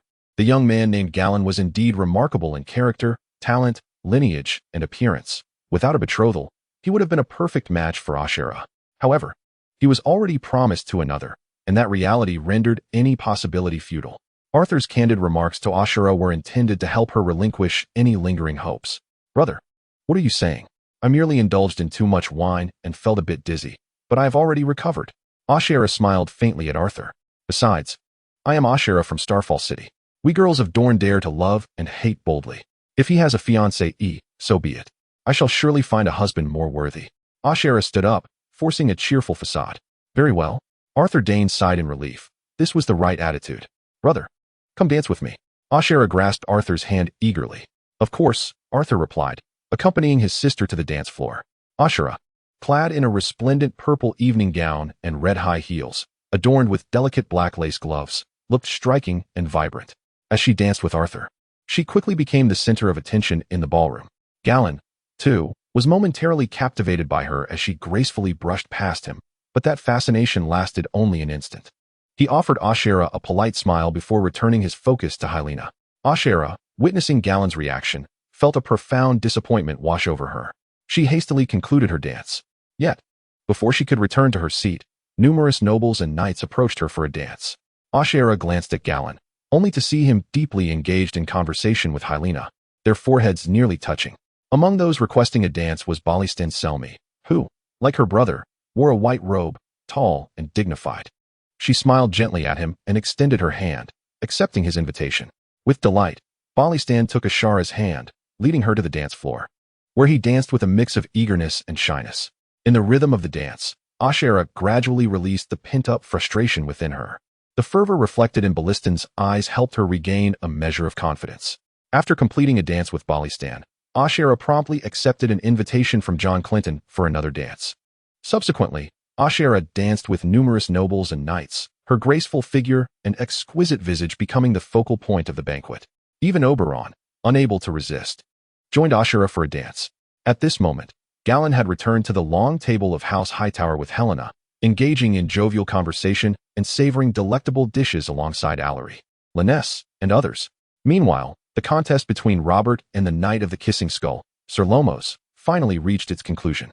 Robert downed 17 cups of rum, ultimately besting Sir Lomos. Although he himself was left inebriated, his eyes glazed and complexion flushed, his speech slightly slurred. The atmosphere in the hall reached a crescendo. On the Stark side, revelry continued as the northern nobles engaged in their own drinking contests, creating a lively scene. However, Eddard stood out as an anomaly, maintaining a stoic demeanor, appearing almost expressionless. Brandon, his elder brother, could no longer tolerate it. "Eddard, you neither partake in the drinking nor boast. Why not join in a dance? Otherwise, everyone might think you have some affliction," Brandon remarked, draping an arm over Eddard's shoulder and exhaling the scent of alcohol. "I shall not," Eddard replied tersely. "Eddard, you don't harbor an aversion to women, do you?" Lyanna chimed in, raising an eyebrow. Eddard's expression twitched as he shot a glare at his sister. "If you are not fond of men, then prove it to us, otherwise. You must have some connection with Robert," Brandon teased provocatively. Eddard looked incredulously at his brother, questioning whether this was truly his kin speaking. "There's a girl from House Florent of the Reach, splendidly shaped." Brandon pointed out a woman with chestnut hair and ample bosom amidst the dance floor, beckoning Eddard's attention. Eddard turned away, ignoring Brandon. "What about that one? Miss Ashera of House Dane. She is the sister of the Sword of Dawn, exceedingly beautiful." Lyanna pointed out the enchanting Ashera, smiling at Eddard. Eddard remained silent, offering no response. Suddenly, Brandon clapped his hands excitedly. He understood Eddard's nature. His silence and lack of rejection indicated burgeoning interest. "This is promising," he exclaimed, rising from his seat. "Eddard, I shall invite Miss Ashera on your behalf." With that declaration, he strode purposefully toward Ashera. Eddard sprang to his feet, attempting to halt Brandon, but Lyanna and Benjen seized his arms, grinning as they restrained him. Thus, Eddard could only watch helplessly as Brandon approached Ashera with an invitation. When Brandon gestured toward Eddard, and Ashera's gaze followed, a shiver ran down Eddard's spine, leaving him to muster a stiff smile as he politely inclined his body toward her. Brandon returned, beaming. "Eddard, go now?" I have already invited Miss Ashera on your behalf, and she has graciously accepted. If you choose not to attend, it would surely bring disgrace upon the Stark family. Brandon patted Eddard on the shoulder. You must go. Eddard felt a flush rise to his face. He had no choice but to muster his courage and comply. Meanwhile, Brandon and the others looked on with amusement, chuckling as Eddard approached Ashera to dance. Ashera, unperturbed, danced merely to alleviate her worries. In fact, her carefree demeanor only heightened her allure.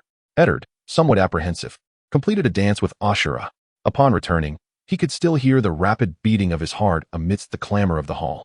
The banquet unfolded with laughter and merriment. During the festivities, a recruiter from the Night's Watch wandered among the tables, attempting to persuade knights to join their ranks or seeking support from various lords. In essence, everyone found their own delight. Galen was in high spirits that evening, having deepened his bond with Helena, who had now grown accustomed to their intimacy. The Hightower family had wholly embraced him as one of their own. This connection was more profound than the typical alliances formed through noble marriages. It was certain that for the foreseeable future, House Hightower would remain a steadfast ally of House Tarly. The celebration continued well into the night before gradually dispersing. Baelor, having indulged excessively, was thoroughly inebriated and nearly collapsed. Ultimately, Stoyne had to assist him back to the camp.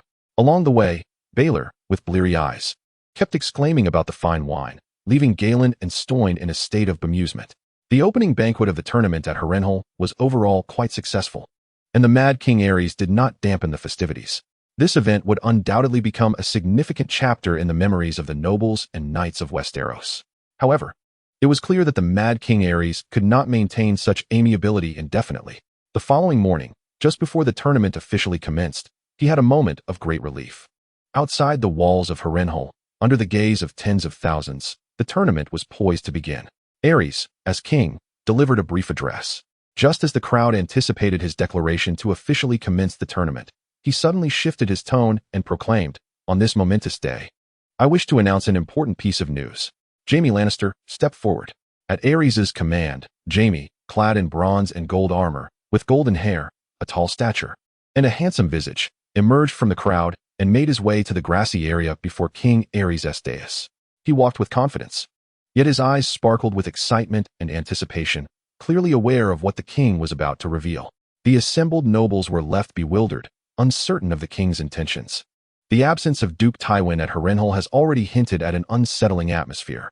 Now, the king has openly summoned Tywin's son, Jaime, for what purpose? As the eyes of thousands were upon him, the corners of Aerys' mouth curved into a sinister and self-satisfied smile, as he proclaimed loudly, "In the name of Aerys II, King of the Undulls, the Rhoynar, and the First Men, Sovereign of the Seven Kingdoms and Protector of the Realm, I hereby appoint Jaime Lannister as the King's Guard." Jaime Lannister, do you accept? At his declaration, the crowd erupted in shock.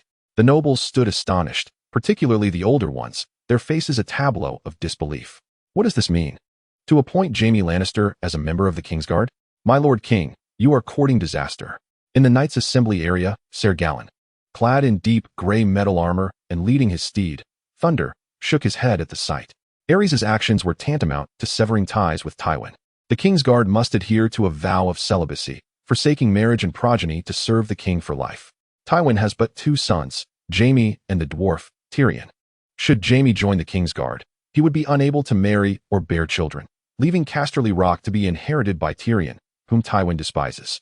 Aerys is essentially forcing Tywin to swallow a bitter pill. While Aerys' maneuver is indeed repugnant, it also reveals a lack of foresight. Does he not realize that Tywin, the old lion, is notoriously vengeful and relentless in settling scores? The nobles, not lacking in discernment, quickly grasped Aerys' intentions, their expressions a vivid tapestry of emotions, some indignant, others furious, a few gleaming with excitement, and some grinning broadly. Amidst this tumult, Jaime stood fervently resolute, kneeling on one knee without hesitation. "Your Majesty, I accept." His unwavering response sent ripples of astonishment through the crowd. In this dual chapter, I managed to compose 8,000 words today. A hasty effort due to the sudden notice of publication, so please bear with me. End of chapter 36. Tywin. Am I now a fool for being meticulous? It was evident to all that Aerys' elevation of Jaime to the Kingsguard was a deliberate affront to Duke Tywin. Yet, what no one anticipated was Jaime's enthusiastic acceptance of the title. He appeared utterly exhilarated. Indeed, once one possesses certain things, the pursuit of what is lacking becomes an inevitable desire. Ser Gallen observed the 15-year-old Jaime Lannister, only a year his senior, and shook his head in contemplation. Jaime, being Tywin's eldest son, was handsome, brave, and robust. Were he to continue on his current path, he would undoubtedly become the wealthiest lord of Casterly Rock in Westeros. From the moment of his birth, Jaime possessed wealth, power, women, and everything else that ordinary individuals covet. Thus, he harbored a disdain for such pursuits, seeking instead the noble spirit of chivalry, the honor of valor, and aspiring to become a legendary knight akin to the Sword of the Dawn, renowned throughout Westeros. However, beyond Jaime's own desires, there were numerous hidden factors at play. Not long ago, in the city of King's Landing, Jaime was informed by Lord Tywin of an unwelcome arrangement.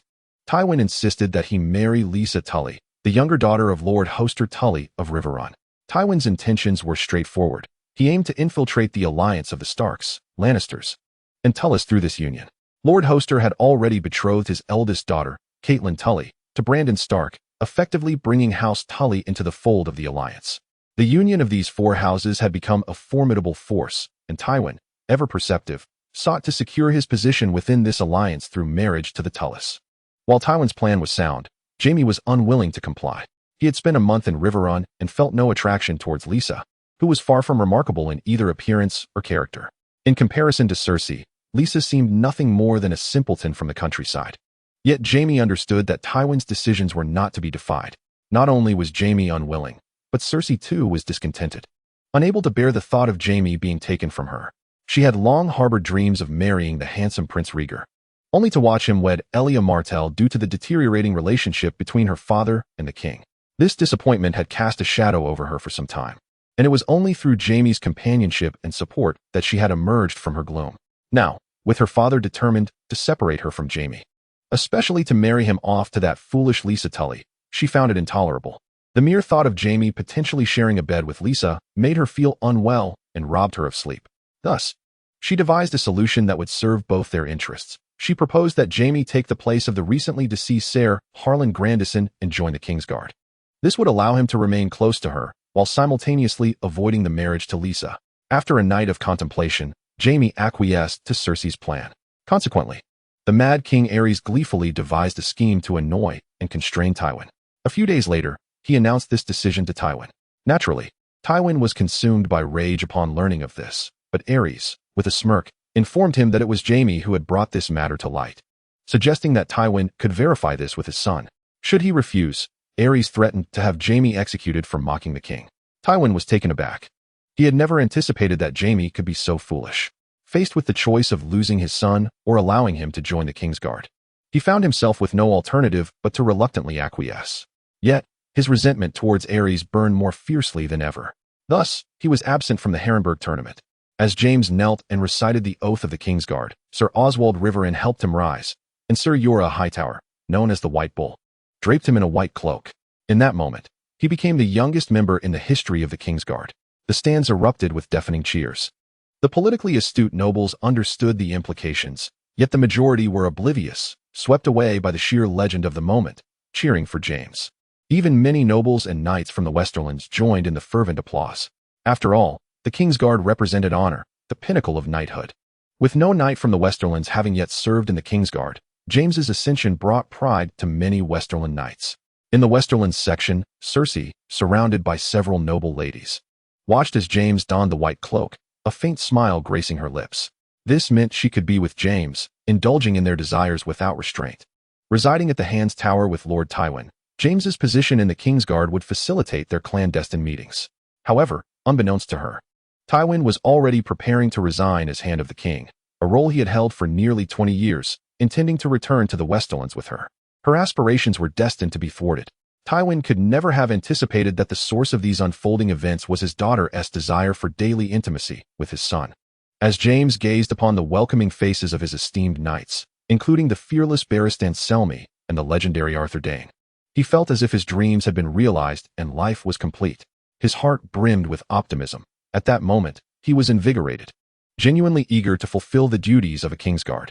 Yet, soon, a deluge of cold realization washed over him. After bestowing the title upon James, Aerys suddenly recognized a troubling issue. The Kingsguard was vital for his protection, yet James was Tywin's son. If James's loyalty was feigned, a ruse orchestrated by Tywin, he could very well be poised to betray him, particularly at the Harrenhal tournament, with so many people and the chaos of the event. If James found an opportunity, Aerys' life could be in jeopardy. The suddenly aware Aerys felt as if he were sitting on pins and needles. Your Majesty, fret not. James is now your Kingsguard. Wherever you wish him to go is merely a word from you. The bald Varys seemed to sense Aerys' thoughts, leaning in with a smile. You could command him to return to King's Landing immediately to protect Queen Rhaella and Prince Viserys. Aerys' lips curled into a smile at the suggestion, recognizing its brilliance. He was not foolish and understood Varys' insinuation. This way, James could swiftly return to King's Landing, much to Tywin's chagrin. James, I now assign you your first task as a member of the Kingsguard. Aerys loudly addressed James, who stood upon the grass. Yes, your Majesty, James exclaimed, his blood racing with excitement, believing that Aerys intended for him to summon all his strength to seize victory at the tournament. However, to his dismay, Aerys continued, James, my queen, Layla, and my child, Viserys, are currently at the Red Keep, unprotected. I now command you to return to King's Landing immediately and ensure their safety. Aerys' words struck James like a thunderclap. He never anticipated that Aerys would order him to return to King's Landing, thus making it impossible for him to participate in the tournament. Moreover, why must he be the one tasked with protecting the queen and the prince? This was entirely contrary to his expectations. Galladon, witnessing this scene, nearly burst into laughter at James's stunned and incredulous expression. Child, this marks the beginning of your shattered dreams. Caught in a dilemma, James ultimately had no choice but to depart, despondent. Meanwhile, Aerys relished the moment, envisioning Tywin's constipated expression upon seeing James don the white cloak. In a buoyant mood, Aerys finally declared the tournament officially commenced. Amidst a chorus of cheers, the first pair of knights mounted their grand steeds, wielding long wooden lances as they entered the arena. Chapter 37. Galladon's debut. The attention of the nobility in Westeros this tournament, due to an overwhelming number of participants, introduced an intriguing innovation. The registration process was stringent. Only those of noble birth or knights of considerable renown could qualify to compete. However, this method inevitably excluded many capable rising knights. Thus, the Earl of the Riverbank announced that the morning would feature one-on-one elimination matches, while the afternoon would allow the victorious knights to face challenges from others. Any knight who could best a victorious opponent would claim their steed and armor, thereby advancing to the next round. This was also the reason why the Smiling Tree Knight could challenge the three knights and teach their respective squires lessons. Without this rule, the Smiling Tree Knight would have been unable to participate at all. Thus, the morning matches commenced with great fervor, as steeds galloped and lances shattered in rapid succession. One powerful knight after another advanced, including the likes of Baelistan, Rhaegar, and Arthur Dayne, who often unseated their opponents in a single round, eliciting waves of applause from the spectators. In an era devoid of entertainment, this tournament was indeed unprecedented. Following 13 bouts, it was finally Galladon's turn to make his entrance. Mounted on Lightning, he accepted the wooden lance handed to him by Harrison and urged his horse forward towards the arena. At that moment, the renowned knight, Sir Lomos, known for his smile and the moniker of the Skull-Kissing Knight, announced Galladon and his opponent to the audience with great enthusiasm. Next to grace the arena is the young heir of House Tarth from the Twilight Hall of Tarth Island, the merely 14-year-old Galladon Tarth. As the impassioned voice of Sir Lomos resonated throughout the venue, the audience was filled with astonishment. It is exceedingly rare for a knight of such tender age to participate in the tournament, as at 14, one's physique is yet to fully develop, and their skills are still in nascent stages, making it arduous to achieve commendable results in such competitions. Even the most gifted knights typically commence their tournament careers around the age of 16, as exemplified by figures like Arthur Dayne and Rhaegar. Galladon's opponent, on the other hand, is the esteemed knight Jon Fossaway from House Fossaway, who is also the son-in-law of House Targaryen. Upon Sir Lomos' introduction, the crowd erupted in cheers. Jon Fossaway holds a notable reputation among the knights of the Riverlands, and his connection to the Targaryen family further elevates his status. With Galladon's appearance, the fervor of the crowd intensified, for Galladon's beauty is nothing short of striking. At just 14, he possesses a handsome visage and an upright stature, radiating youthful vigor. His distinguished demeanor and profound gaze, complemented by armor that glimmers with deep gray ripples and the dazzling effects of lightning, immediately captivated the attention of all present. Many noble maidens and matrons found themselves utterly enchanted.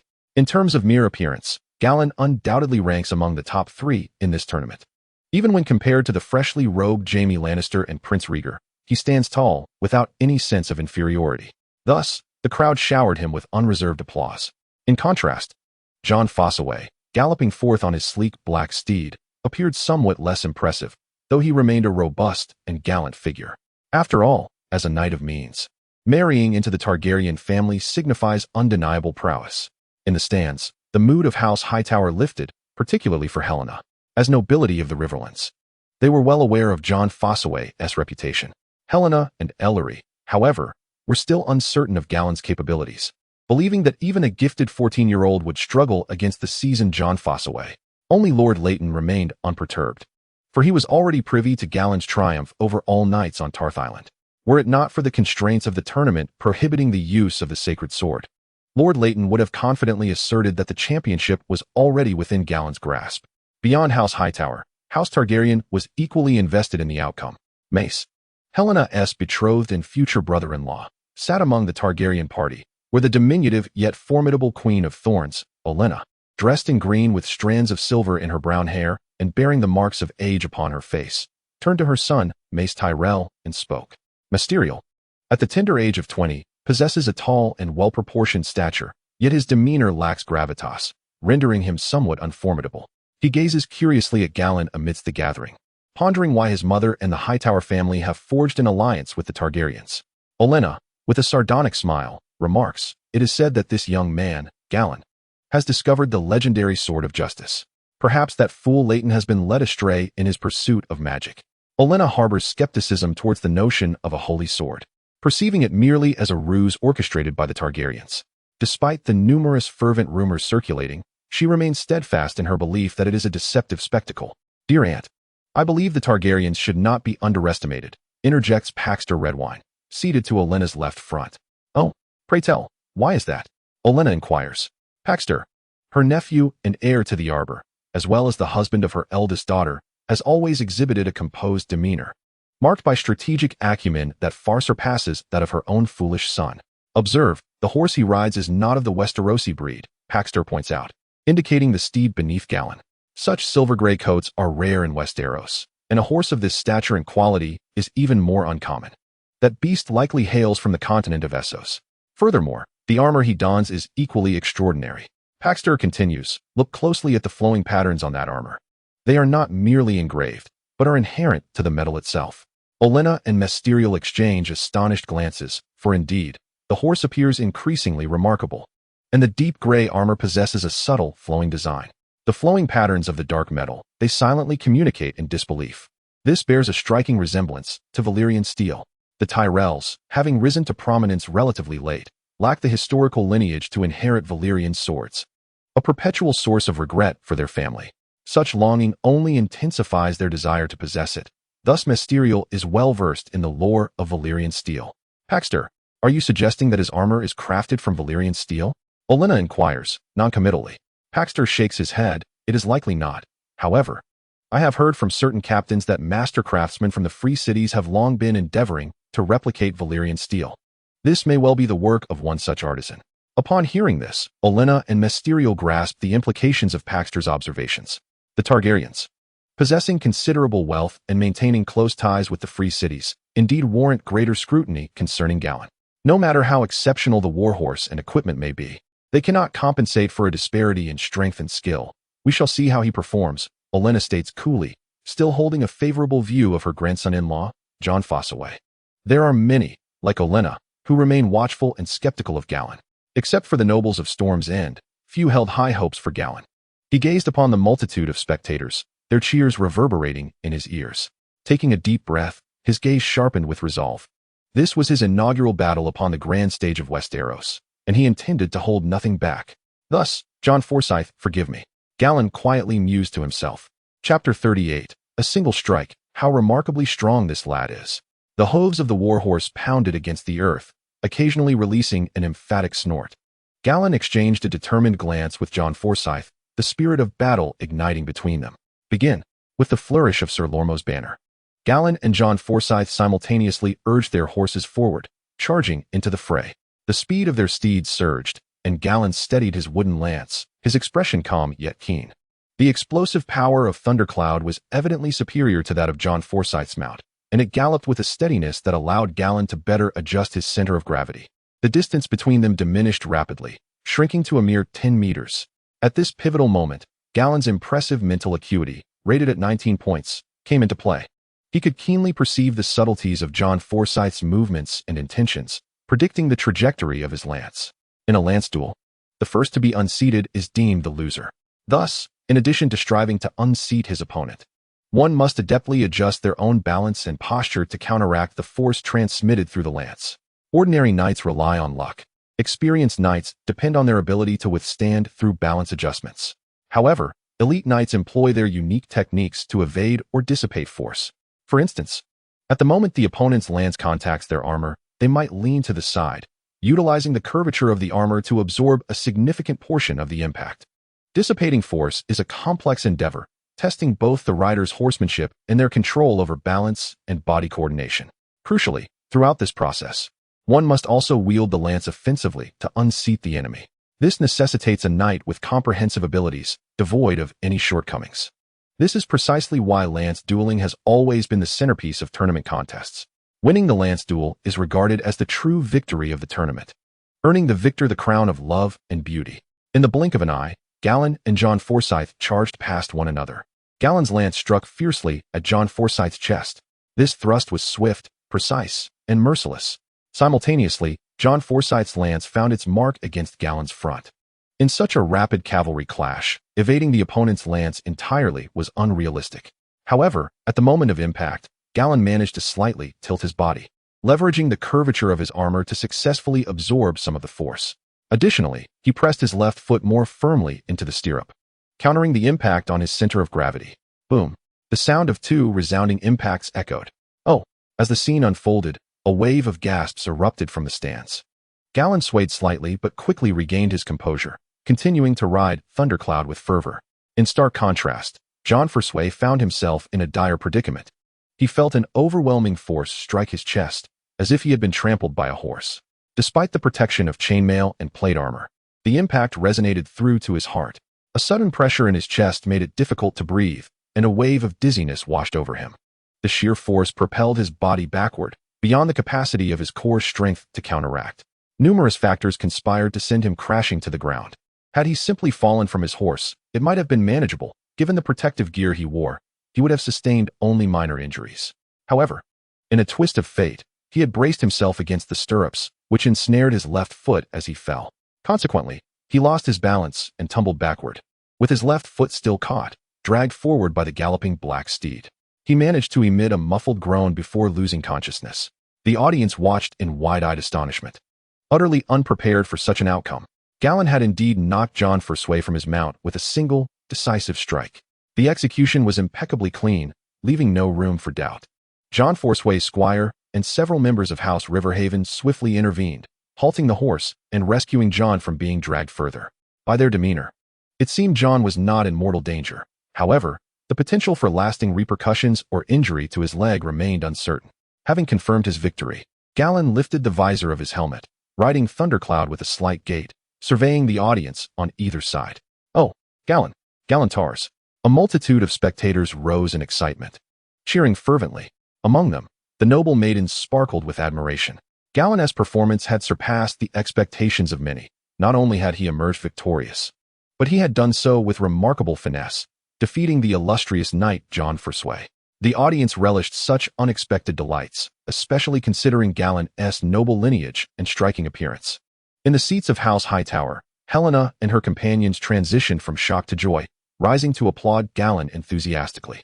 Ellery, the younger sister-in-law, was utterly unconcerned about Jon Forsyth, her future brother-in-law in theory, as she fervently cheered and waved for Galladon. In stark contrast, the Tyrell family remained subdued. The Queen of Thorns, Olenna, fell silent, her eyes revealing disbelief. She had never anticipated that Jon Forsyth would be defeated, let alone by Galladon's singular blow.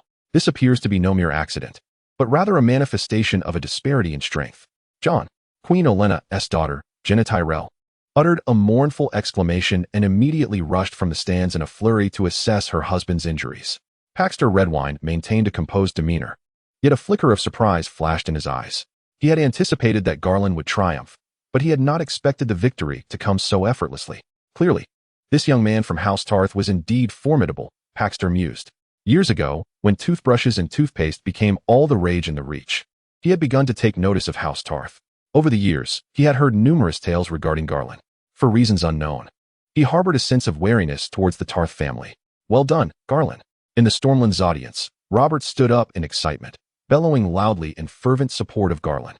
He had already bested his opponent and now donned his armor, cheering for Garland from his seat. The families of House Arryn, House Velaryon, and other nobles of the Stormlands joined in the chorus, all cheering for Garland.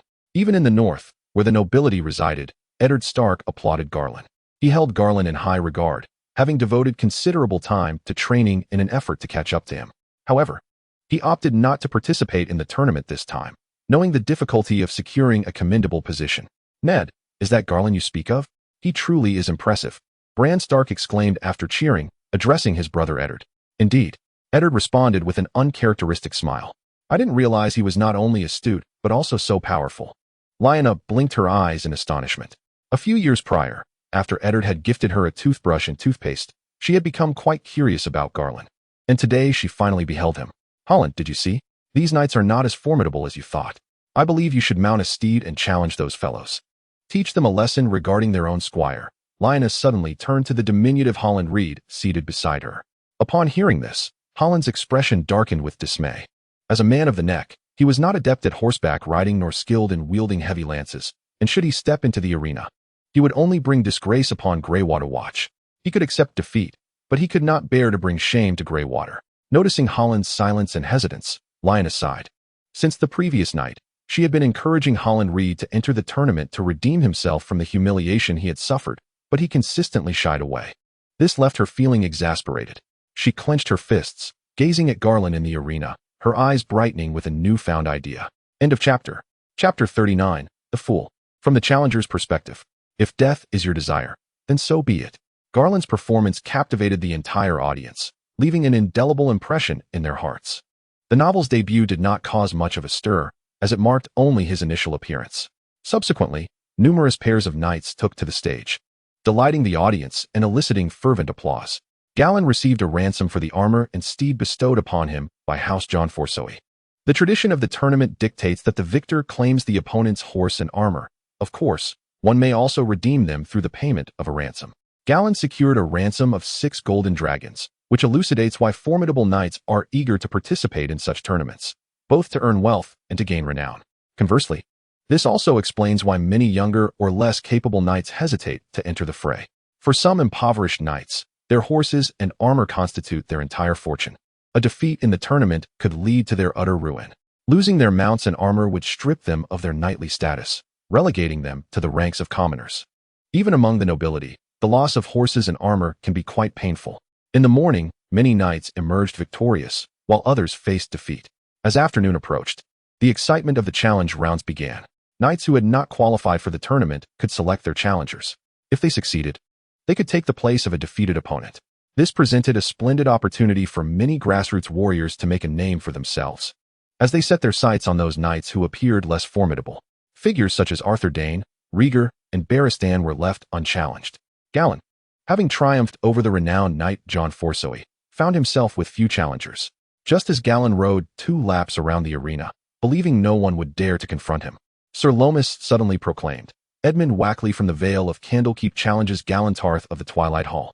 Upon hearing Sir Lomas's announcement, the crowd erupted with enthusiasm, eager to witness such a challenge. Galland turned his gaze to the opposite end of the field, where a young knight clad in red armor galloped forth.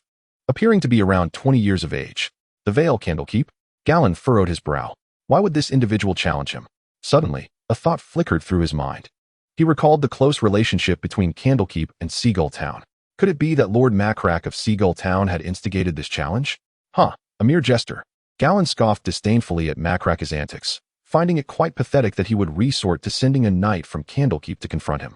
In the audience, Duke John Arryn furrowed his brow, having formed a favorable impression of Galland due to his connections with Robert and Eddard. Years ago, he accompanied Robb to Wind's Rest, where he helped Robb ascend to the title of Duke, and there he encountered Count Selwyn and Galland. Even then, he was profoundly impressed by Galland, believing that he would undoubtedly achieve remarkable feats in the future. This morning's display by Galland further captivated his attention. However, He never anticipated that the first to challenge Galladon would be a knight from their valley. Jon Arryn cast a glance at Count Weekly of Candlekeep, then at Markalag Fossen standing beside him, remaining silent but with a glimmer of intrigue in his eyes. The knights exchanged greetings. Sir Lormos, standing at the judging platform, proclaimed loudly. Galladon, riding Thundercloud, approached the center of the arena and exchanged respectful nods with Edmund Weekly of Candlekeep. Is your challenge born of your own volition, or are you being instigated from behind? Galladon inquired, gazing at Edmund Weekly from a distance of 2 meters, his tone calm. Huh, Edmund Weekly smirked, guess. With that, he abruptly turned his horse and galloped toward the opposite end of the arena, preparing for the impending duel. Galladon chuckled. What a guess. He too turned his horse, moving to the other end of the field. Yet at that moment, his eyes had turned cold. Begin. With the wave of Sir Lormos's flag, Galladon and Weekly charged toward one another. Observing this scene, Lord Markalag Fossen of Seagull Town wore a faint smile. Edmund Weekly of the Weekly family was renowned in Candlekeep for his prowess with the lance, particularly adept with the heavy spear. This time, the lance he wielded was crafted from a special black ironwood, exceedingly heavy, rivaling that of an iron lance. The slender frame of the Tully boy would undoubtedly be unable to withstand such force. As long as he could incapacitate or kill this lad, Markalag Fossen's smile morphed into one of cruelty and pride.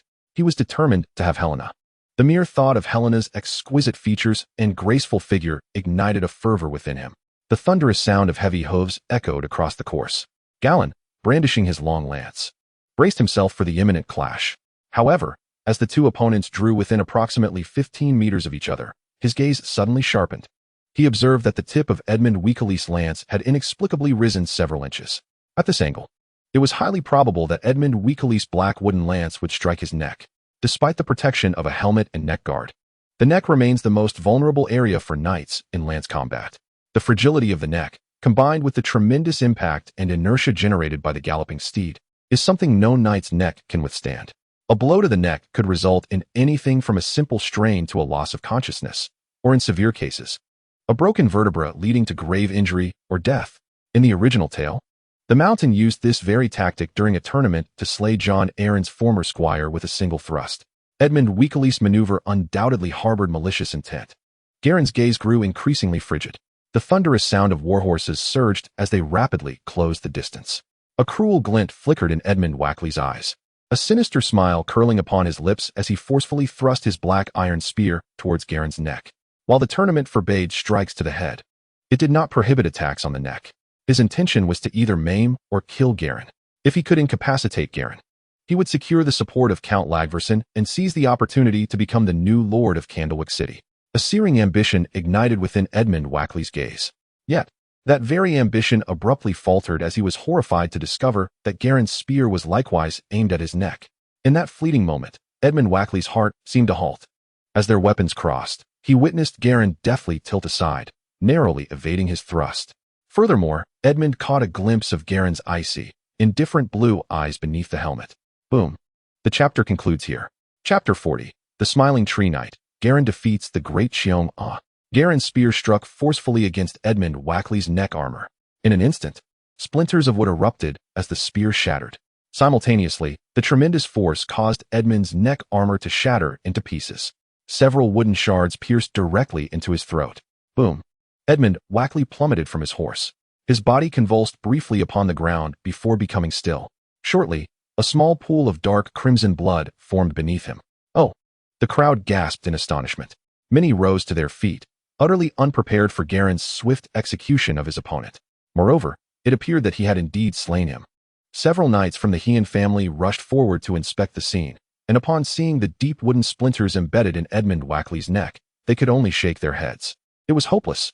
Galladon, riding Thundercloud, returned, his expression unchanged upon witnessing Edmund Weekly's lifeless form. Galladon Tarth, victorious. Sir Romos swiftly announced the outcome. Oh, Galladon Tarth. As Robert led the crowd in a roaring cheer for Galladon, the audience quickly followed suit, erupting in applause. Numerous northern nobles and knights, exhilarated beyond measure, stood to wave in support. The people of the north, known for their martial spirit, found exhilaration in the first life claimed since the tournament began. Amidst the cheers of men, many bolder noblewomen also joined in, expressing their admiration for Galladon. Had it been any of the other burly knights, they would have deemed it cruelty. However, When the poised and cold Galladon took the stage, the onlookers regarded him with an extraordinary sense of valor. As for Edmund Weekly, sprawled in a pool of blood, everyone conveniently overlooked him. After all, he had brought this upon himself by daring to challenge others. In the lance duel, unexpected mishaps were commonplace. Amidst the crowd, Macrolagson wore a grim expression, his eyes brimming with disbelief.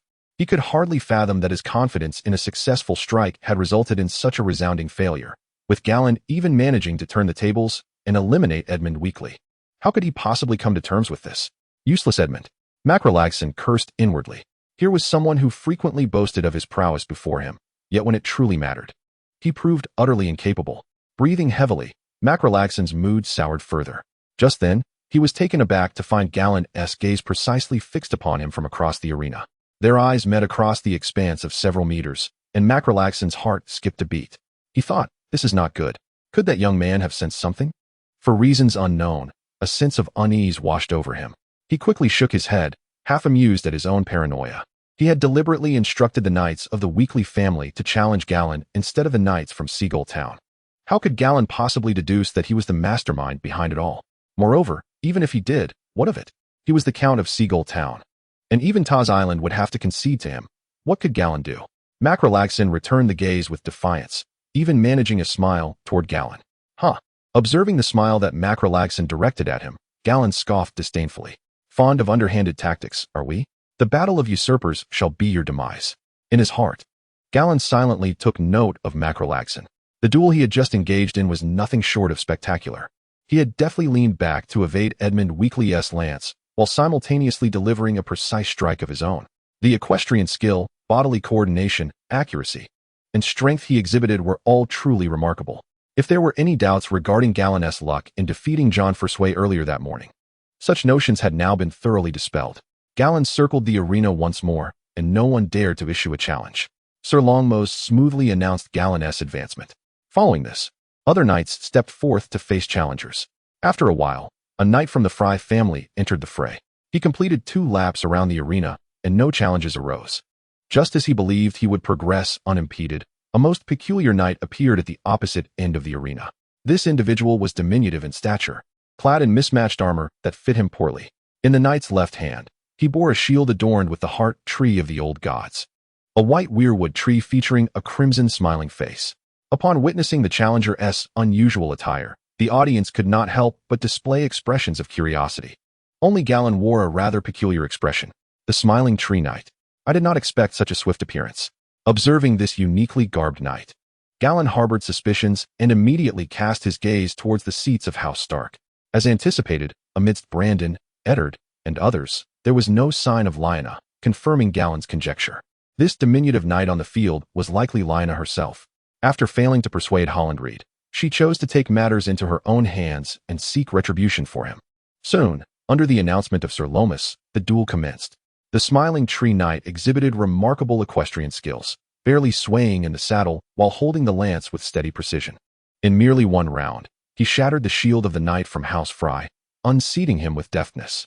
A gasp of astonishment erupted from the crowd, as no one anticipated that this slender, oddly adorned challenger would triumph over the knight of House Fry. Before long, under the watchful eyes of the spectators, the smiling tree knight claimed the defeated knight's steed and armor. However, to everyone's surprise, the smiling tree knight neither sought nor demanded a ransom. Instead, he instructed the Fry knight to discipline his squire as a means of reclaiming his horse and armor. He informed the Fry knight of his squire's misconduct in the woods, where he had bullied the fewer with his position of power. The Fry knight felt a mixture of shame and eagerness to redeem his horse and armor, and thus he sternly reprimanded and chastised his squire, venting his pent-up anger and embarrassment upon him. Satisfied with this outcome, the smiling tree knight promptly returned the horse and armor to their rightful owner. In the stands, Hollandreed gazed in astonishment at the unfolding scene. He had never imagined that Lyanna would truly enter the fray. He was taken aback that someone would go to such lengths to stand up for him, a seemingly insignificant man from the marshes, risking so much. The smiling face on the smiling tree knight's shield left an indelible mark on Holland's heart. Following his challenge against the knight from House Fry, the smiling tree knight unexpectedly proposed to Sir Lomas the idea of challenging other knights as well. This request astonished Sir Lomas, yet recognizing the potential for a captivating spectacle, He sought the king's consent before granting the Smiling Tree Knight's wish. Thus, the Smiling Tree Knight proceeded to challenge a knight from the Hay family and another from the Braun family. True to his earlier conduct, he did not demand their steeds or armor. Instead, he instructed them to discipline their respective squire, imparting the true essence of knighthood. Having accomplished this, the Smiling Tree Knight galloped away. The audience in the stands erupted in exhilaration, reveling in the spectacle of 1 against 3, which proved to be quite the entertainment.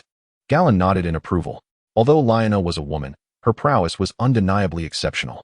It is no wonder that in the original tale, Eddard often perceived Arya as reminiscent of Lyanna. After the departure of the Smiling Tree Knight, Lord Lomas presided over several more rounds of challenges. As dusk settled, the first day of the tournament came to a close. That evening, both victors and vanquished were invited by Count Riverine to the Hall of Hearth for a banquet.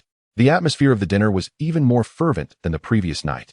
As people indulged in libations, they passionately discussed the duels witnessed at the tournament. Galladon found himself the target of many toasts, his remarkable performance during the day drawing much attention. At just 14, he had decisively triumphed over his opponents not once, but twice, a feat not easily accomplished by the average contender. The banquet unfolded in joyous spirit. However, King Aerys' mood soured.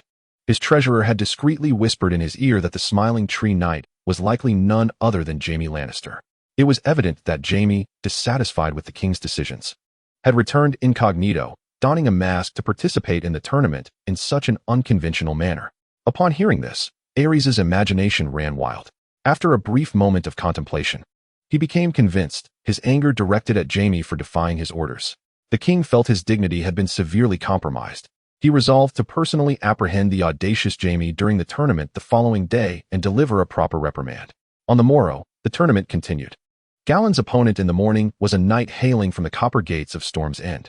This time, he showed considerably more restraint, merely striking the adversary's shield with his lance, using the force of impact to unseat him and claim victory. With a strength nearing 19, he was far superior to the knight from Coppergate, whose strength barely reached 13, no match for him at all. After vanquishing the knight, Galladon was met with fervent cheers, as all present recognized his extraordinary talent. Yet, at that moment, few believed Galladon possessed the capability to secure the championship. After all, he was merely 14. Whereas the tournament at Harrenhal featured formidable opponents such as the likes of White Bull, Barristan, and Arthur Dayne, alongside past champions like Prince Rhaegar. Following Galladon's victory and exit, anticipation built for the next highly awaited match, the Smiling Tree Knight, White Bull Uriah Hightower. This was, in fact, the result of Aerys' clandestine machinations. Aerys wished for the White Bull to vanquish the Smiling Tree Knight and subsequently unmask him. However, to the astonishment of all, despite Sir Lormos's repeated urgings, the Smiling Tree Knight failed to make an appearance. It was only when the attendants of House Juan ventured to investigate that the truth emerged. The Smiling Tree Knight had not arrived at all. This revelation sent shockwaves through the crowd. Who would have thought that there would be an abandonment in this tournament? King Aerys, his face turning an ashen hue, became increasingly convinced that the insufferable Smiling Tree Knight was none other than Jaime Lannister, mocking him in jest. Enraged, Aerys commanded Rhaegar to apprehend the Smiling Tree Knight without fail.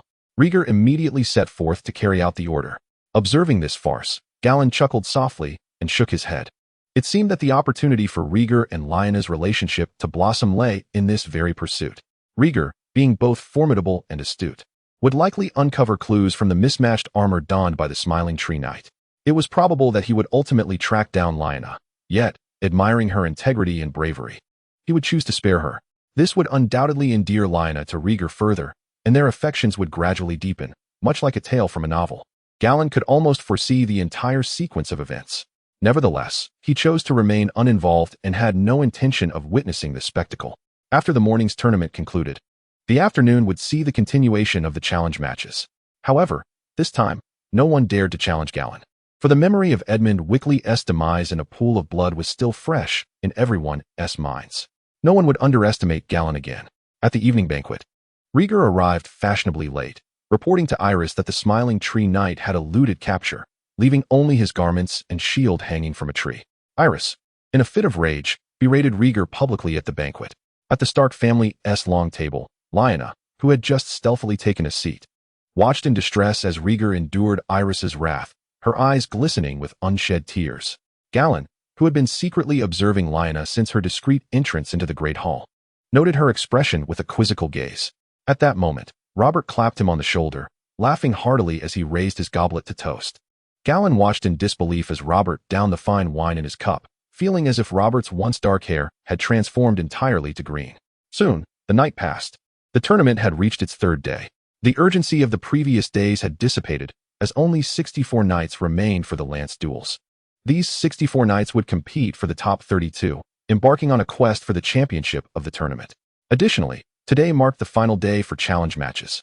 Starting tomorrow, the 32 contenders would no longer permit challenges from knights who had not participated. In the morning, Gallan once again triumphed over his opponent. This time, his opponent was Jon Amber from the Northern Amber family. Jon Amber, the heir to the last Earl of Amber at Hoothfire Castle, is also known by the moniker Big Jon. The Amber family is typically characterized by their imposing stature, a trait that Big Jon has certainly inherited. Standing nearly 7 feet tall and possessing a muscular build akin to that of a great bear. When mounted upon his steed, he appeared to dwarf the horse itself. However, in terms of strength, Big Jon was utterly unable to dominate Gallan. After 2 rounds of competition, the young Jon found himself slightly inferior in strength to Gallan, roughly around 16 or 17 years of age. Even in his area of greatest advantage, he could not overpower Gallan, making the outcome of this duel all but predetermined.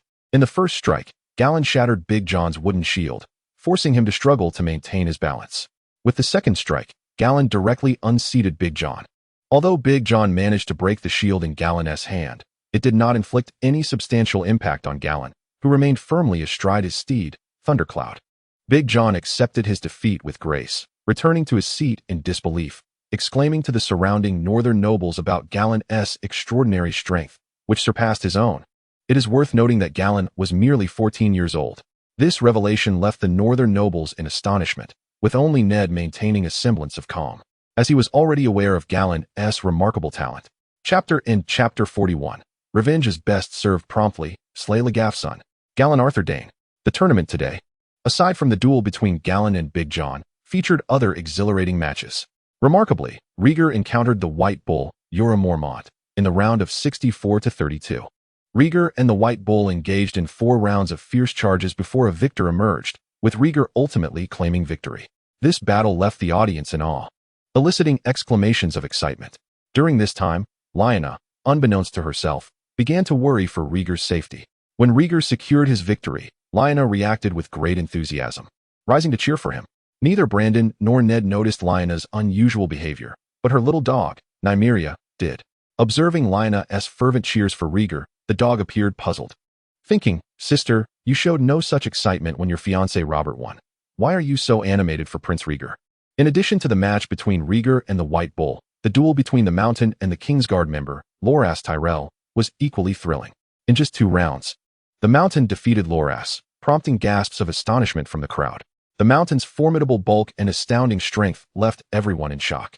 At that moment, the Dornish nobles, including Oberyn Martell, were in the stands, yet they had yet to realize the shadow that this Mountain would cast upon them in the future. After a morning filled with competition, 32 knights finally emerged victorious. The 32 knights participating are predominantly the finest from the 7 kingdoms, with most being renowned figures, and only a handful, like Gallan, being promising young talents. By afternoon, the final round of challenges commenced. Although only a few knights dared to issue challenges, the majority faced defeat, tragically losing their steeds and armor, while 2 successfully triumphed, advancing into the top 32. Following the conclusion of the challenges, with time still on their side, Count Hien announced the commencement of the team competition, axe-throwing contest, and archery tournament. Gallan and Barrius easily advanced in the first round of the archery competition, which gathered many of Westeros's elite marksmen. Although the reward for the archery champion was not exorbitant, it still amounted to a substantial sum of 20,000 gold dragons. This was akin to the prize for the long lance champion at the tournament in Lannisport several years prior, ensuring that any victor would attain financial independence. Archers, unlike knights, are often hidden gems, as the entry barriers are lower. One needs merely strength and precision in archery, without the prerequisite of steeds or lances. No one can ascertain whether a seemingly ordinary hunter from the mountains might possess the skill to achieve a remarkable shot. Many renowned archers, such as Barrius, have emerged from various regions. Gallan mused that with his current archery skill of 71, he stood little chance of claiming the championship unless he allocated his reserved 10 judgment points to archery, thereby elevating his skill to 81. He envisioned hosting a tournament on Tarth Island once he amassed sufficient wealth. Observing the majority of the archers dressed as hunters, Galladon contemplated that if he could recruit this cadre of marksmen, he could indeed form an elite archery unit. Furthermore, if he were to invent the English longbow or the clear bow to equip them, their combat prowess would be formidable. Currently, the prevalent bows in Westeros struggle to penetrate plate armor, but the clear bow is a different matter entirely. Within a 10-step range, it functions akin to a spear launcher and, when paired with armor-piercing arrows, can effectively breach defenses. The team competition, axe throwing, and archery contests captivated the audience, particularly the archery tournament, which unveiled a multitude of exceptional marksmen from the populace. The 20,000 gold dragon reward for the archery champion undoubtedly attracted many skilled participants. The afternoon passed swiftly.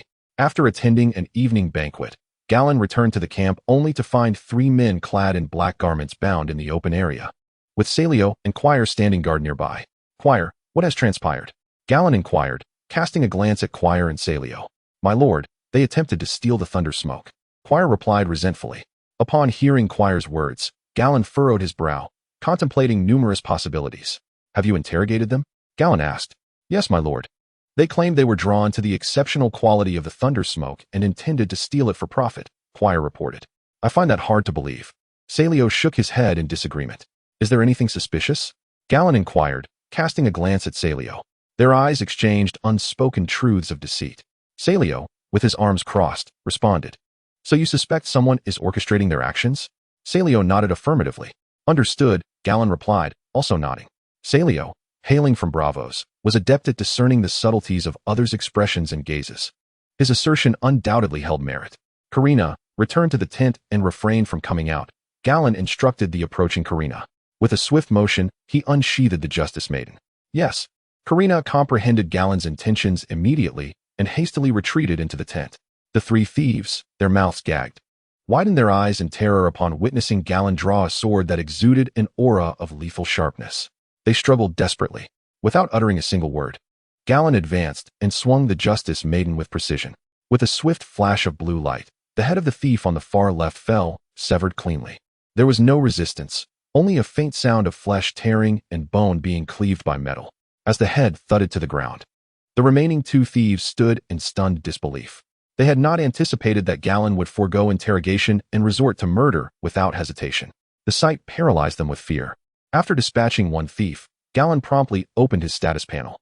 Galladon Tarth's title, none strength, 1876 agility, 1813 spirit, 1915 magic, 0 skills, swordsmanship, 63, archery, 71, horsemanship, 48. Common tongue of Westeros, 69, swimming, 72, Valyrian, 60 legendary bloodline. Bloodline of the Evening Star level 9, Targaryen bloodline level 1. Bloodline of the Storm King level 1 legendary weapon, Justice Maiden, quality maxed, legendary pet, none judgment points. 13 The recent duels and relentless training had augmented Galladon's strength by 0. 0.2 and agility by 0. 0.1. However, his focus was not on these figures. He noted that his judgment points had risen from 10 to 13. It seemed these individuals had committed numerous misdeeds. After reviewing his panel, Galladon stepped toward the middle thief. The middle thief, utterly terrified, writhed and whimpered, though the cloth gagging his mouth rendered him voiceless. Stoyne stepped forward and removed the gag. "Don't kill me. We were just looking at that horse."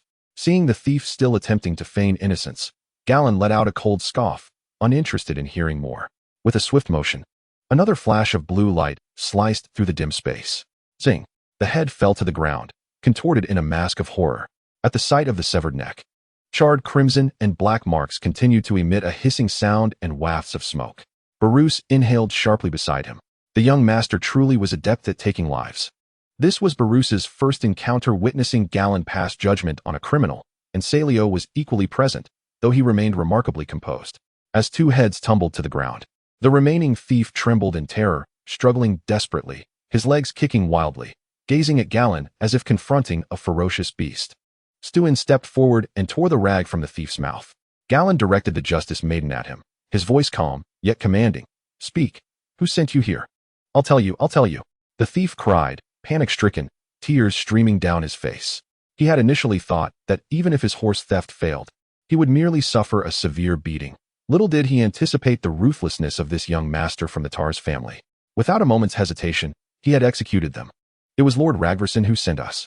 He promised us a gold dragon each and instructed us to keep his name out of it. The thief divulged the mastermind like spilling beans. A cold smirk appeared at the corners of Gallan's lips. He had surmised as much. "Do not kill me," the thief pleaded loudly. Yet what awaited him was another brilliant flash of azure sword light. With a swift motion, another head fell to the ground. "Bury them," Gallan instructed Harrison and Pike. "Yes, young master," Pike responded with a straightened posture. He was unfazed by such scenes.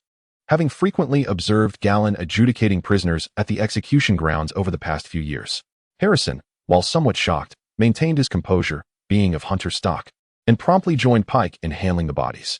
Stewin and his companions also stepped in to assist, wary that Pike and Harrison might inadvertently leave traces due to their lack of experience. After they had dragged the bodies away, Gallan felt a tinge of regret. Ideally, executing one each day would maximize his benefits, accruing more judgment points. However, these individuals were dispatched by that treacherous Ragverson, so it was better to eliminate them sooner rather than later to prevent lingering issues. Once Stewin and the others buried the bodies in the woods, they returned to the camp. "Young master, they were sent by the Ragverson family. What shall we do?" Stewin inquired. The intent of the opposing party was evidently sinister. A warhorse significantly impacts a knight. Riding an unfamiliar steed can greatly diminish a knight's combat effectiveness. Ragverson clearly sought to undermine Gallan's fighting capability. Gallan pondered, his gaze flickering. Having been vexed by Ragverson twice in succession, he could not deny that his murderous intent surged within him. Over the years, he had executed many prisoners, harboring a heavy aura of death, though he typically kept it suppressed. Ragverson's actions had undoubtedly stirred the latent ferocity within him. However, Legafson is, after all, the Earl of Seagull Town, holding a status that surpasses that of the Tar's family, making direct confrontation unwise. Moreover, Gallan has always disdained petty acts of revenge. "Young master, perhaps I should take care of this," said Ballas, scratching his head as he stepped forward. Everyone turned to gaze at Ballas. With a grin, he continued, "I will venture near the Legafson family encampment to see if there is an opportunity to strike from the shadows." Ballas spoke lightly, yet Stewin and the others widened their eyes in astonishment, gasping. "Good heavens, does Ballas truly intend to assassinate Earl Legafson? This is an earl we are speaking of, not merely a chicken." Yet Gallan's expression shifted as he regarded Ballas, asking, "Do you feel confident?" Stewin and the others stared at their young master in disbelief. "No. Young master, are you serious?" Ballas scratched his head again. "I would say I have a 50% chance, provided that Earl Legafson rises in the night. There will be an opportunity. Can it be done without leaving a trace?" Gallan inquired. "Indeed," Ballas replied, narrowing his eyes as he stealthily retrieved an arrow from his quiver. "Young master, not only will there be no evidence left behind, but I can also lay the blame elsewhere." The group looked at the arrow in intrigue. Ballas continued, "This is an arrow I casually acquired during the archery contest earlier today. It appears to belong to a knight of House Lannister." Gallan couldn't help but raise an eyebrow at Ballas. "Is this habitual for you?" Stewin and the others echoed his concern. Pick and Harrison looked at Ballas, astonished yet filled with admiration, as if they had learned something profound. "So, young master, shall I proceed?" Ballas, undeterred by their scrutiny, grinned. Gallan nodded. "Go ahead, Stewin. Accompany Ballas and ensure he has assistance afterward. Remember, it is imperative to leave no trace. If a suitable opportunity does not arise, do not act. Rest assured, young master." "I am aware," Ballas said with a wide smile. With that, he headed to his tent to prepare his tools. Stewin immediately nodded and went to change his attire, readying his weapons and supplies. Pick, observing the unfolding events, felt a chill run down his spine. My goodness, are they truly about to assassinate an earl? This is an earl we are speaking of. Pick felt as if his worldview had been turned upside down. Once Stewin and Ballas had gathered their belongings, they slipped into the night. Before departing, Gallan exchanged a glance with Stewin, who nodded in affirmation. "Very well, you all should rest. Should danger arise, we shall leave by boat at once," Gallan instructed. "Yes, young master." Gallan had arranged for Pick to procure a small boat, not only for leisurely excursions with Helena, but also to be prepared for any unforeseen circumstances, enabling a swift escape from peril. However, Gallan believed the situation would not deteriorate to such an extent. Since Ballas had dared to propose this course of action, he must possess a confidence exceeding 80%. Otherwise, he would not have sought trouble on his own accord and brought up the matter. It is crucial to realize that failure would undoubtedly lead to his demise if he were caught. Moreover, Stein accompanied him. Stein, being a trusted confidant of Count Selwyn, comprehended the gravity of the situation and would decide based on the circumstances. Soon, As the night wore on, around 3 in the morning, a rustling sound of footsteps echoed outside the Taz family camp. From a distance, a clamorous noise seemed to arise. Quill, who had not closed his eyes, immediately stood up from beside the campfire to investigate. Stein Barrows. Upon seeing the newcomers, Quill let out a low exclamation. Hearing the commotion, Galladon promptly unzipped the tent to emerge. "What is happening?" Galladon inquired. Barrows waved his bow and grinned. "It's done, my lord." Stein also bore a faint smile as he nodded to Galladon. Barrows had successfully shot Lagav's son. Whether he was dead or not remained uncertain, but he had certainly hit his mark, as Stein affirmed. Salio immediately gave Barrows a thumbs up, a gesture he had learned from Galladon. "No traces left behind, right?" Galladon asked. "None," Barrows replied. He had concealed himself in a tree for most of the night, waiting for Lagav's son to rise during the night to shoot his cold arrow. After the deed, they had swiftly retreated, making sure to take a wide detour to avoid being tracked. Stein explained. He was a ranger, highly skilled in tracking and counter-tracking. Since he was so confident, there was no doubt he had left no evidence. Galladon looked at Barrows with admiration. "Excellent work, Barrows. Henceforth you shall be the chief archery instructor of the evening hall. Upon our return, I will request my father to grant you 100 gold dragons," Galladon declared. "Hee. Thank you, my lord." Barrows's eyes sparkled with joy. His proactive display tonight was aimed at making a good impression on his lord and advancing his position. Now, with a title and gold dragons in hand, he would be considered a core member of the evening hall. Galladon nodded at Barrows. Having pledged his loyalty and demonstrated exceptional archery skills, Barrows would undoubtedly be utilized more in the future. While Galladon and the others conversed, the surrounding clamor intensified. As larger bonfires and torches were ignited, no one knew what was happening, but the sound of galloping hooves and urgent, furious shouts indicated that something significant had occurred. By dawn, Quill managed to gather information from the crowd. Markle Lagav's son, the lord of Seagull Town, is dead. He was struck in the neck by an arrow during the night and succumbed to his injuries. Upon hearing this news, Stein, Salio, and Galladon all turned their gazes towards Barrows. They had not anticipated Barrows's remarkable accuracy. In the dim darkness, relying on the faint light of the torches and the brief moment when Lagav's son rose, Barrows had struck true, delivering a fatal blow. Truly impressive.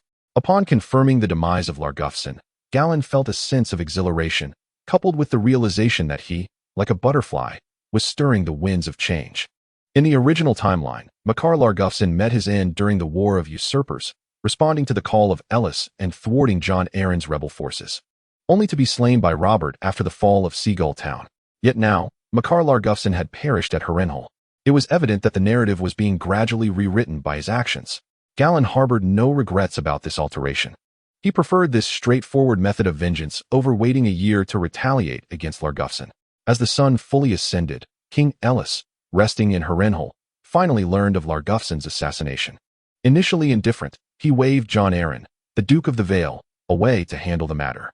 However, upon discovering that the arrow which struck Largufson belonged to a knight of House Lannister, his interest was piqued. He immediately concluded that Largufson's death was orchestrated by the Lannister knight. Without hesitation, he commanded someone to bring the bloodied arrow to King's Landing to confront Duke Tywin, demanding an explanation. This news left Galladon and his companions exchanging bewildered glances. They had not anticipated such an evolution of events. Not only had they evaded suspicion, but they had also ensnared the Lannisters in a predicament. Galladon felt inexplicably that King Ellis appeared less loathsome than before. The king's rash judgment was not contested by Duke Arryn of the Vale, who allowed the king to take the lead. Even the Largufson family's grievances were brushed aside with the king's decree, leaving many nobles puzzled. Ultimately, this egregious incident of the earl's assassination was hastily resolved. The king intended to interrogate Duke Tywin further upon returning to King's Landing. Thus, a world emerged where only the Largufson family bore the brunt of the fallout. In the aftermath, however, the vigilance among the nobility noticeably intensified. Around 10 o'clock in the morning, King Ellis announced the continuation of the tournament. In the round of 32 to 16, Galladon unexpectedly faced a formidable opponent. Observing the figure across from him, clad in silver armor and a white cloak, mounted upon a white steed, a smile tugged at Galladon's lips. "Let us anticipate this thrilling clash," Sir Longmose bellowed, his voice filled with fervor. Proclaiming the match between Galantas of the Evening Hall and the Kingsguard, the Sword of Dawn, Arthur Dane. His excitement was palpable as he reveled in the spectacle. Galladon tightened his grip on his spear and shield, realizing that in this tournament, the three strongest contenders were undoubtedly Balistan, Arthur Dane, and Rhaegar. Among them, Baratheon and Arthur Dayne stand out. Both are at the pinnacle of their prime, embodying peak physical condition and unparalleled skill. Galron would rather face Rhaegar than confront Arthur Dayne so early. However, now that the encounter is inevitable, there is no reason to retreat. Let me witness the true worth of the Dawn Sword God. Observing the formidable presence of Arthur Dayne across from him, Galron pondered. His breathing grew heavy, and a surge of combat spirit ignited within him. With a rhythmic clip-clop, Galron and Arthur Dayne approached each other on horseback, exchanging formal greetings. To Galron's surprise, Arthur Dayne's gaze seemed somewhat displeased. This discontent carried a hint of hostility, yet lacked overt malice, leaving Galron perplexed. Previously, at the banquet, Arthur had acknowledged him with a nod, so this sudden coldness was unexpected. Nevertheless, Galron was not one to impose his warmth upon indifference. With Arthur's frigid demeanor, there was no need to seek unnecessary discomfort. Soon, the two riders returned to their respective ends of the arena. As Sir Lomos lowered his flag, Galron and Arthur Dayne simultaneously accelerated. In this confrontation, Galron was fully alert. He was still unaware of Arthur Dayne's true capabilities, yet from James's descriptions in the original text, it was evident that Arthur Dayne was a singular figure within the world of Game of Thrones. However, Galron did not doubt his own potential to overcome Arthur Dayne. For this was a jousting match, not a sword duel. He found it hard to believe that Arthur's horsemanship was as formidable as his swordsmanship. Thunderous hoofbeats roared like a tempest. In an instant, Galron and Arthur Dayne charged toward each other with blinding speed. Both raised their lances and positioned their shields, bracing for their initial clash. 6,000 words, combined into one chapter. I shall not divide it further. Chapter 42, Defeating Arthur Dayne, shocking the entire arena. Deep within Baratheon, a flicker of fire ignited. Over the past few days, Arthur Dayne had noticed his sister Ashera appearing noticeably more fatigued. Though her smile remained radiant and her dance steps still light, as her brother, Arthur discerned the hidden sorrow beneath her cheerful facade. He was well aware of the source of his sister's predicament, none other than Galladon Tarth, who stood before him. During the nightly balls, Ashera's gaze would invariably drift toward Galron. Arthur felt powerless to alter this situation, as Galron was already betrothed to the eldest daughter of Count Leighton of House Hightower. Such a union was unbreakable, beyond anyone's ability to dissolve. As a daughter of House Dayne, Ashera would be left with no choice but to marry another nobleman. Arthur Dayne comprehended that this was the source of Ashera's sorrow. Although none of this was Gallen's fault, Arthur Dayne felt a sudden urge to teach Gallen a lesson. This thought had not crossed his mind until Sir Longmos announced that he would face Gallen. It was then that the notion unexpectedly arose. Thus, despite initially lacking any desire for battle and intending to leave the opportunity for the youth, Arthur Dayne unleashed his full might in this confrontation. His gaze was calm, yet piercing, fixated on the approaching Gallen, as he concentrated his strength into a singular point, methodically searching for any flaws in Gallen's defense. Gallen, too, sensed that the advancing Arthur Dayne was no ordinary opponent. He had observed Arthur Dayne's previous matches closely over the past few days, and he noted that this current intensity was markedly different from before. 10 meters, 8 meters, 5 meters. Soon, Gallen and Arthur Dayne were face to face. The spectators widened their eyes, holding their breath. Many noble girls began to worry for Gallen, subconsciously believing that he could not possibly triumph over the Dawnsword Master, Arthur Dayne. At the seat of the Hightower family, Helena fixed her gaze on the arena, her hands unconsciously gripping her sister Ellery's arm tightly. Ellery mirrored her concern, her face etched with worry, fearing that Gallen might be injured in his duel against Arthur Dayne. Count Leighton's expression was inscrutable, lost in thought as he recalled the morning's news of Gervison's assassination. Under the watchful eyes of the crowd, Gallen's spear and Arthur Dayne's lance lunged toward each other simultaneously. To Gallen's astonishment, Arthur Dayne's spear, at the moment of thrust, erupted with an additional surge of power and swiftly altered its angle. The cumbersome cavalry spear in Arthur Dayne's grasp exuded a venomous precision akin to a serpent striking. If that thrust connected, it would glide along the edge of Gallen's shield, striking his shoulder. While it might not unseat Gallen, it would undoubtedly cause his arm to tingle, impacting his performance in the subsequent engagement. Fortunately, Gallen's mental acuity surpassed that of ordinary men, and his reflexes were lightning fast. He swiftly adjusted the position of his shield and angled it slightly to dissipate the force. A resounding crash echoed as Gallen and Arthur Dayne brushed past each other, the impact of the spear striking the shield reverberating through the air, sending wooden splinters and debris flying. Gallen's body was jolted, leaning slightly from the tremendous force. Yet he quickly regained his balance thanks to his exceptional horsemanship and robust core strength. Arthur Dayne, however, appeared in a more precarious state. His body swayed more violently, and his shield had shattered. He stumbled forward for over 10 meters before finally stabilizing himself. Lowering his gaze to the fragments of his shield, he felt a slight tremor in his shield-bearing hand, his expression filled with incredulity. In the fleeting moment of the collision, he was overwhelmed by a terrifying force surging from the shield. The magnitude of this strength far exceeded his expectations. Additionally, the backlash from the spear caused him to furrow his brow. Although he had adjusted the angle at the instant of his strike, logically, he should have struck Galladon's shoulder, yet that did not occur. His thrust had been flawlessly parried by Galladon, who even managed to dissipate part of the force with his shield, severely affecting his balance. Arthur Dayne rode his steed to the end of the arena, turning to face Galladon.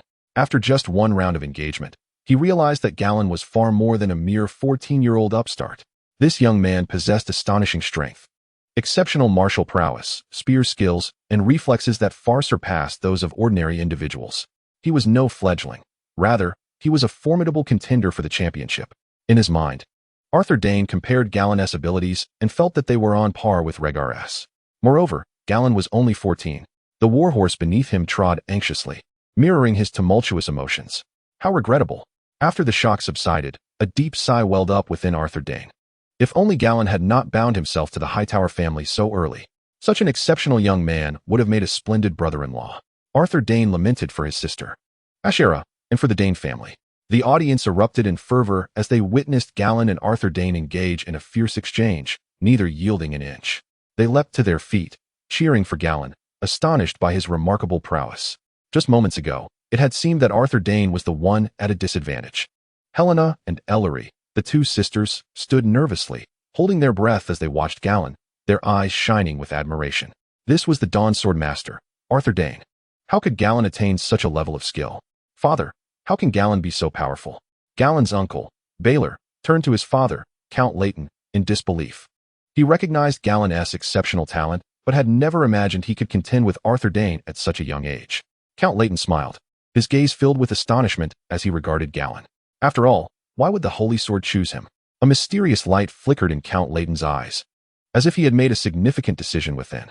Amidst the audience's varied exclamations of wonder, Galladon and Arthur Dayne readied themselves, charging towards each other once more. This time, Arthur Dayne was fully focused, relinquishing any thoughts of reprimanding Galladon for his sister's sake.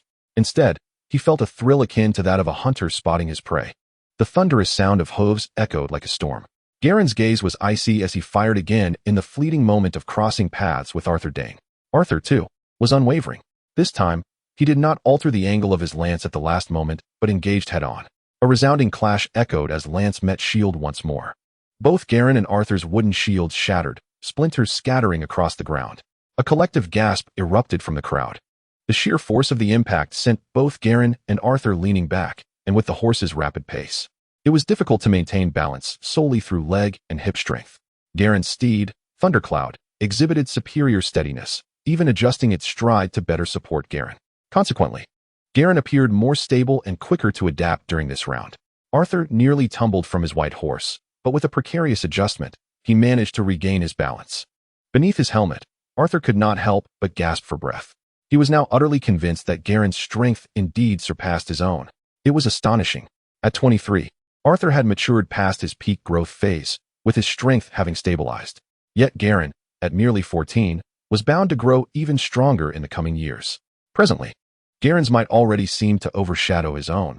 What would the future hold? Arthur could scarcely fathom it. Moreover, he was baffled by how Garen, whose physique did not appear particularly robust, could unleash such formidable power. Xylala, it's not that I don't wish to avenge you. It's just that this lad is rather extraordinary. Arthur chuckled with resignation. His natural athleticism was already remarkable, far surpassing that of most knights. Even among the royal guard, only Balistan and the formidable Bulgello possessed slightly superior strength. Yet, here he was, feeling overshadowed by Garen's might. Arthur sensed the possibility of defeat at Garen's hands. Especially since jousting was not his forte, swordsmanship was where he truly excelled. Let me witness your limits, young one. Arthur steadied his breath, his gaze sharpening once more as he accepted a new shield from his squire, determination gleaming in his eyes as he faced Garen. Meanwhile, Garen received a new shield from the petite aide, his condition still robust. After 2 rounds of combat, he could discern that Arthur's strength was slightly inferior to his own. Rough estimates placed Arthur's strength attribute around 18. Furthermore, given Arthur's ability to swiftly alter the speed and angle of his lance, it was evident that his agility surpassed his strength. However, in the realm of lance combat, the role of agility was considerably limited, primarily testing raw power and horsemanship. Thus, Galladon felt a profound sense of hope for victory. With a gentle squeeze, he urged the horse, Thundersmoke, which reared its front hooves and stretched its body. Beneath the sunlight, the muscular contours of Thundersmoke were unmistakably displayed. The spectators in the stands were captivated, their eyes gleaming with excitement as they engaged in fervent discussions. No one had anticipated that Galladon could contest so fiercely with Arthur Dayne, a match that was already being regarded as a remarkable upset. That silver-gray steed was truly magnificent. Its armor was striking as well. Alas, if only it were not masked, it would surely be even more delightful to behold. Many young noblemen and women expressed their exhilaration to those beside them. With a thunderous charge, Galladon and Arthur Dayne surged forward once more. Soon, they collided. In the split second before firing, Galladon narrowed his gaze slightly, a faint smile gracing his lips. In lance dueling, there are 3 distinct methods of thrusting. The first involves an upward thrust aimed at unseating the opposing knight. The second is a straightforward thrust focused on toppling the adversary, and the third entails a downward thrust, effectively directing power to the warhorse beneath the opposing knight. In their previous encounters, Galladon had consistently employed the third method, understanding that Arthur Dayne's equestrian skills were exceptional and would not easily falter. However, the warhorse under Arthur Dayne was a different matter. It appeared less robust. Hence, from the outset, Galladon formulated his strategy. For this third clash, he again chose the downward thrust. With a resounding crash, their lances met.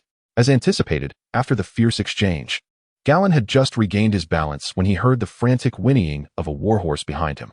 Turning to look, he saw Arthur Dayne swaying unsteadily, and his white steed, having endured 3 consecutive charges along with the force of Galladon's lance and the weight of Arthur's armor, could no longer maintain its footing and toppled over clumsily. Arthur Dayne was helpless to prevent his fall, plummeting alongside his horse. A collective gasp erupted from the crowd, witnessing both Arthur Dayne and his steed tumble. The spectators erupted in exuberance, rising to their feet and waving their arms in cheers for Galladon. No one could have foreseen that Galladon would triumph over Arthur Dayne, the Sword of Dawn. He had indeed bested the illustrious knight, who was known to be unbeatable. Morninglight Galladon, the Knight of Dawn, Galladon Tarth. Gradually, voices began to chant dawn amidst the crowd, clearly indicating that Galladon's performance had thoroughly won their admiration. They bestowed upon him a title. For every renowned knight in Westeros possesses a unique appellation of their own. For instance, the Dawn Sword God, the Fearless Balistan, the White Bull, the Smiling and Kissing Skull Knight, the Black Fish, and so forth. It is evident that the audience now believes that Galladon is deserving of a unique title, as Galladon shares a name with the Knight of Morninglight from the 7-Star Bible and wields the legendary sword known as the Maiden of Justice. His striking handsomeness makes him the perfect candidate for the title of Morninglight Knight. These sentiments initially arose from the seats in Stormwind and swiftly spread throughout the crowd. Within a mere 20 to 30 seconds, he had garnered the approval of the other spectators. The cries for Morninglight Knight Galladon grew ever louder. Galladon trotted across the arena on horseback, reveling in the audience's cheers, though he felt a hint of surprise at having earned his title so swiftly. Morninglight Knight, what a splendid title it is. On the darkened ground, Arthur Dayne struggled to rise with the assistance of his attendants, gazing at Galladon, who was basking in the audience's adulation, a look of admiration etched upon his face. This young man is likely to achieve astonishing prowess in the future. Arthur Dayne sensed that Galladon's potential might surpass even that of Riga. In Arthur's eyes, Galladon could very well evolve into the next fearless Balistan. Having lost to Galladon, Arthur felt no displeasure. After all, he had previously been defeated by Riga as well. This was not a duel of swordsmanship, and losing held little significance. After circling the arena twice, Galladon rode away on his steed, Thundercloud. Yet, the cheers from the audience continued to resonate fervently. Following Galladon's departure, they engaged in animated discussions, many feeling they had witnessed the rise of yet another legendary knight. It was not until Sir Lomas announced the commencement of the next duel that the audience gradually subdued their voices. However, the subsequent duel did not prove particularly thrilling. The heightened expectations of the crowd culminated in a chorus of boos, leaving the victors somewhat embarrassed. Upon returning to the preparation area, Galladon was immediately surrounded by Quill, Stoyne, Pick, and Harrison, all brimming with excitement. "Young master, you were incredible.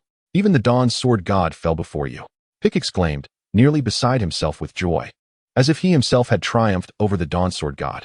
Galladon chuckled, dismounting and handing the reins to Quill. It's nothing. Defeating Arthur Dayne in a lance competition isn't particularly remarkable, given that swordsmanship is his forte. You are far too modest, young master. Arthur Dayne has also claimed the championship in the tournament, Stoyne replied with a smile. He had witnessed Arthur Dayne win the championship in the lance competition at the Acorn Hall, and there was no doubt about Arthur's formidable skills. Galladon's victory over Arthur was a testament to his own strength. Galladon smiled without responding, knowing full well that his swordsmanship currently paled in comparison to Arthur Dayne's. However, this was not a matter of concern. His swordsmanship had reached level 66, and although he could not allocate many points to judgment, with determination, he could master his swordsmanship to perfection within half a month. After shedding his armor, Galladon returned to the stands to continue watching the competition. Understanding both oneself and one's adversary ensures victory in 100 battles. Observing the strength and habits of his opponents would aid him in winning the forthcoming matches. Meanwhile, Arthur Dayne, rubbing his slightly aching left hip, also made his way back to the audience. Arthur, didn't we agree to give the youth more opportunities? Why did it seem like you were fighting so hard just now? As soon as he settled into his seat, Ballystan smiled at Arthur Dayne. Arthur Dayne scratched his head, offering a resigned smile. I just happened to run into that little rascal Galantis. What? Do you hold a grudge against him? Ballystan inquired, astonished. Not at all. Arthur Dayne shook his head immediately. It's about my sister. Yshala? Ballystan was taken aback by the mention. Yes. Arthur Dayne nodded, sighing. I don't know how my sister came to fancy that boy, especially since he already has a fiancée. Yshala has been quite glum these days because of it. Upon hearing Arthur Dayne's words, Ballistan's lips twitched, and his body stiffened slightly. Yshala likes Galantis? Ballystan, what's wrong? Noticing Ballistan's sudden daze, Arthur Dayne asked. And nothing. Ballystan quickly snapped back to reality. After pondering for a moment, he asked, why would Yshala like that boy? Arthur Dayne, puzzled, had anticipated Ballystan would seize the opportunity to mock him, yet instead, he was met with this inquiry.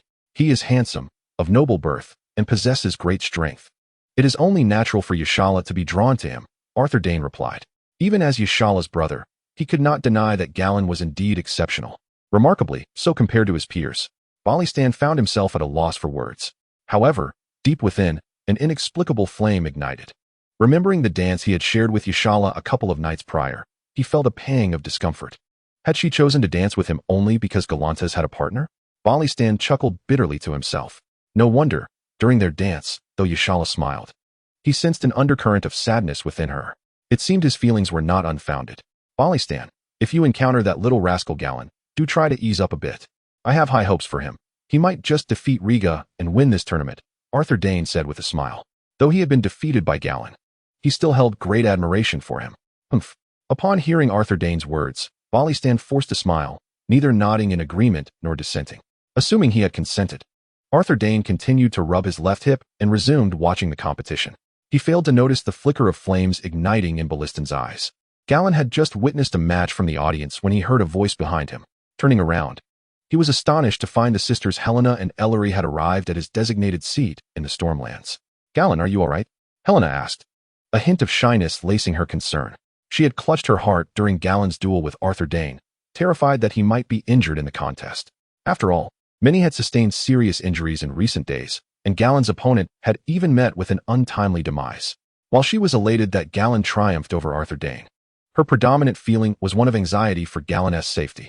Immediately after the match concluded, she hurriedly brought Ellery to seek him out. Rest assured, Helena, I am fine. Galladon replied with a smile, opening his arms to show that he bore no wounds. Phew, that's a relief.